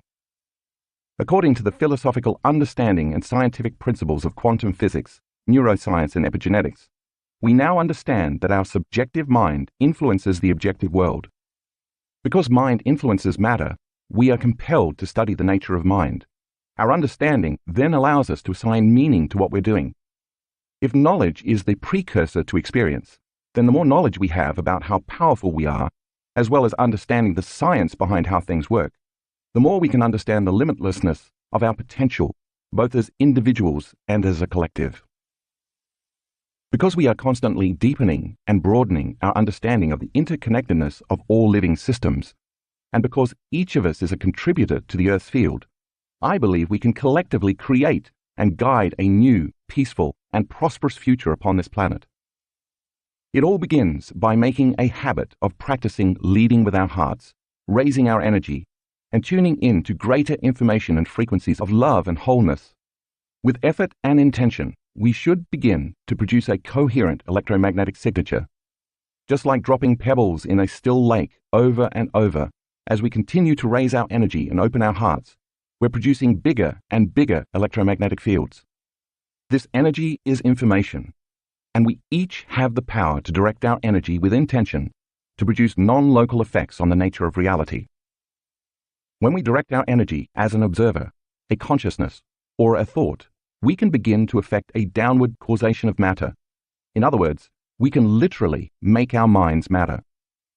When we practice these concepts on a consistent basis, changing our levels of energy from survival states to greater levels of awareness, compassion, love, gratitude, and other elevated emotions, these coherent electromagnetic signatures entrain to one another. The effect should then be that we can unify communities that were once separated by the belief that we are just matter.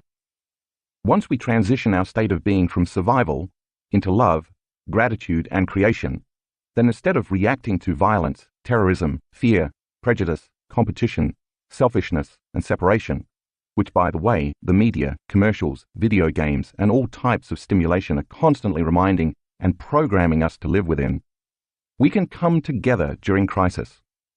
We will have no further need for splintering, assigning blame, or seeking revenge. Every time we meditate as a global community, we're casting a larger, stronger, coherent wave of love and altruism around the world. If we do this enough times, we should be able to not only measure the changes in energy and frequency around the world, but measure our efforts by the positive changes in the events that take place in our future. To stand up for justice and peace, then, you must first find peace within yourself. You must then demonstrate peace to others, which means you can't make a stand for peace or be peace while you're warring with your neighbor, hating your coworker, or judging your boss. If everybody, and I mean everybody, chose peace, and if we came together at the exact same time, imagine the type of positive change we could create in our collective future. There would be no conflict. What's equally powerful is that when we are the living embodiment of peace, we show up as unpredictable to others, and then they pay attention. Thanks to mirror neurons, a special class of brain cells that fire when we see someone perform an action, we are biologically wired to mimic each other's behavior. Modeling peace, justice, love, kindness, care, understanding, and compassion allows others to open their hearts and move from fearful, aggressive states of survival to feeling wholeness and connectedness. Think what would happen if we all understood how interconnected we were to one another and to the field, rather than feeling separated and isolated. We might actually begin to take responsibility for our thoughts and emotions, because we would finally understand our state of being affects all of life. This is how we begin to change the world, by first changing ourselves.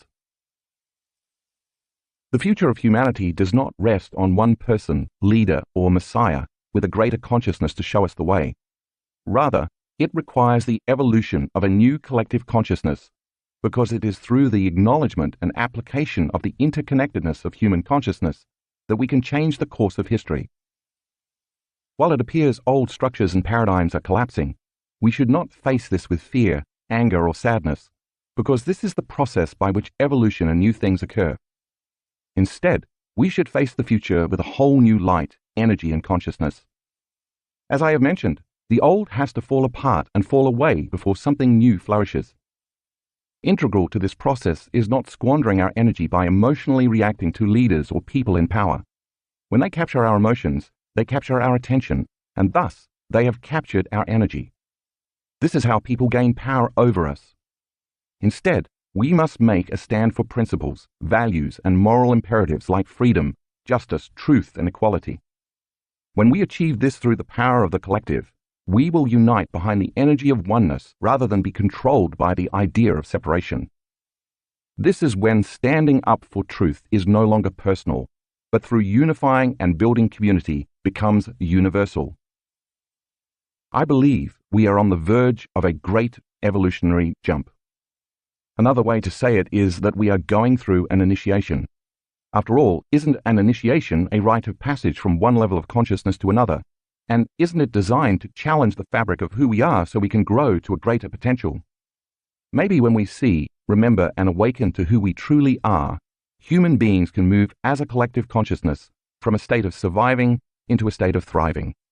It's then that we can emerge into our true nature and fully access our innate capacity as human beings, which is to give, to love, to serve, and to take care of one another and the earth. So why not ask yourself every day, what would love do? This is who we really are, and this is the future I'm creating, one in which each and every one of us becomes supernatural. Thank you for listening. For more information about Dr. Joe Dispenza's workshops, meditations, and products, please visit drjoedispenza.com. Becoming Supernatural: How Common People Are Doing the Uncommon, by New York Times best-selling author Dr. Joe Dispenza. Read by Adam Boyce. Audible hopes you have enjoyed this program.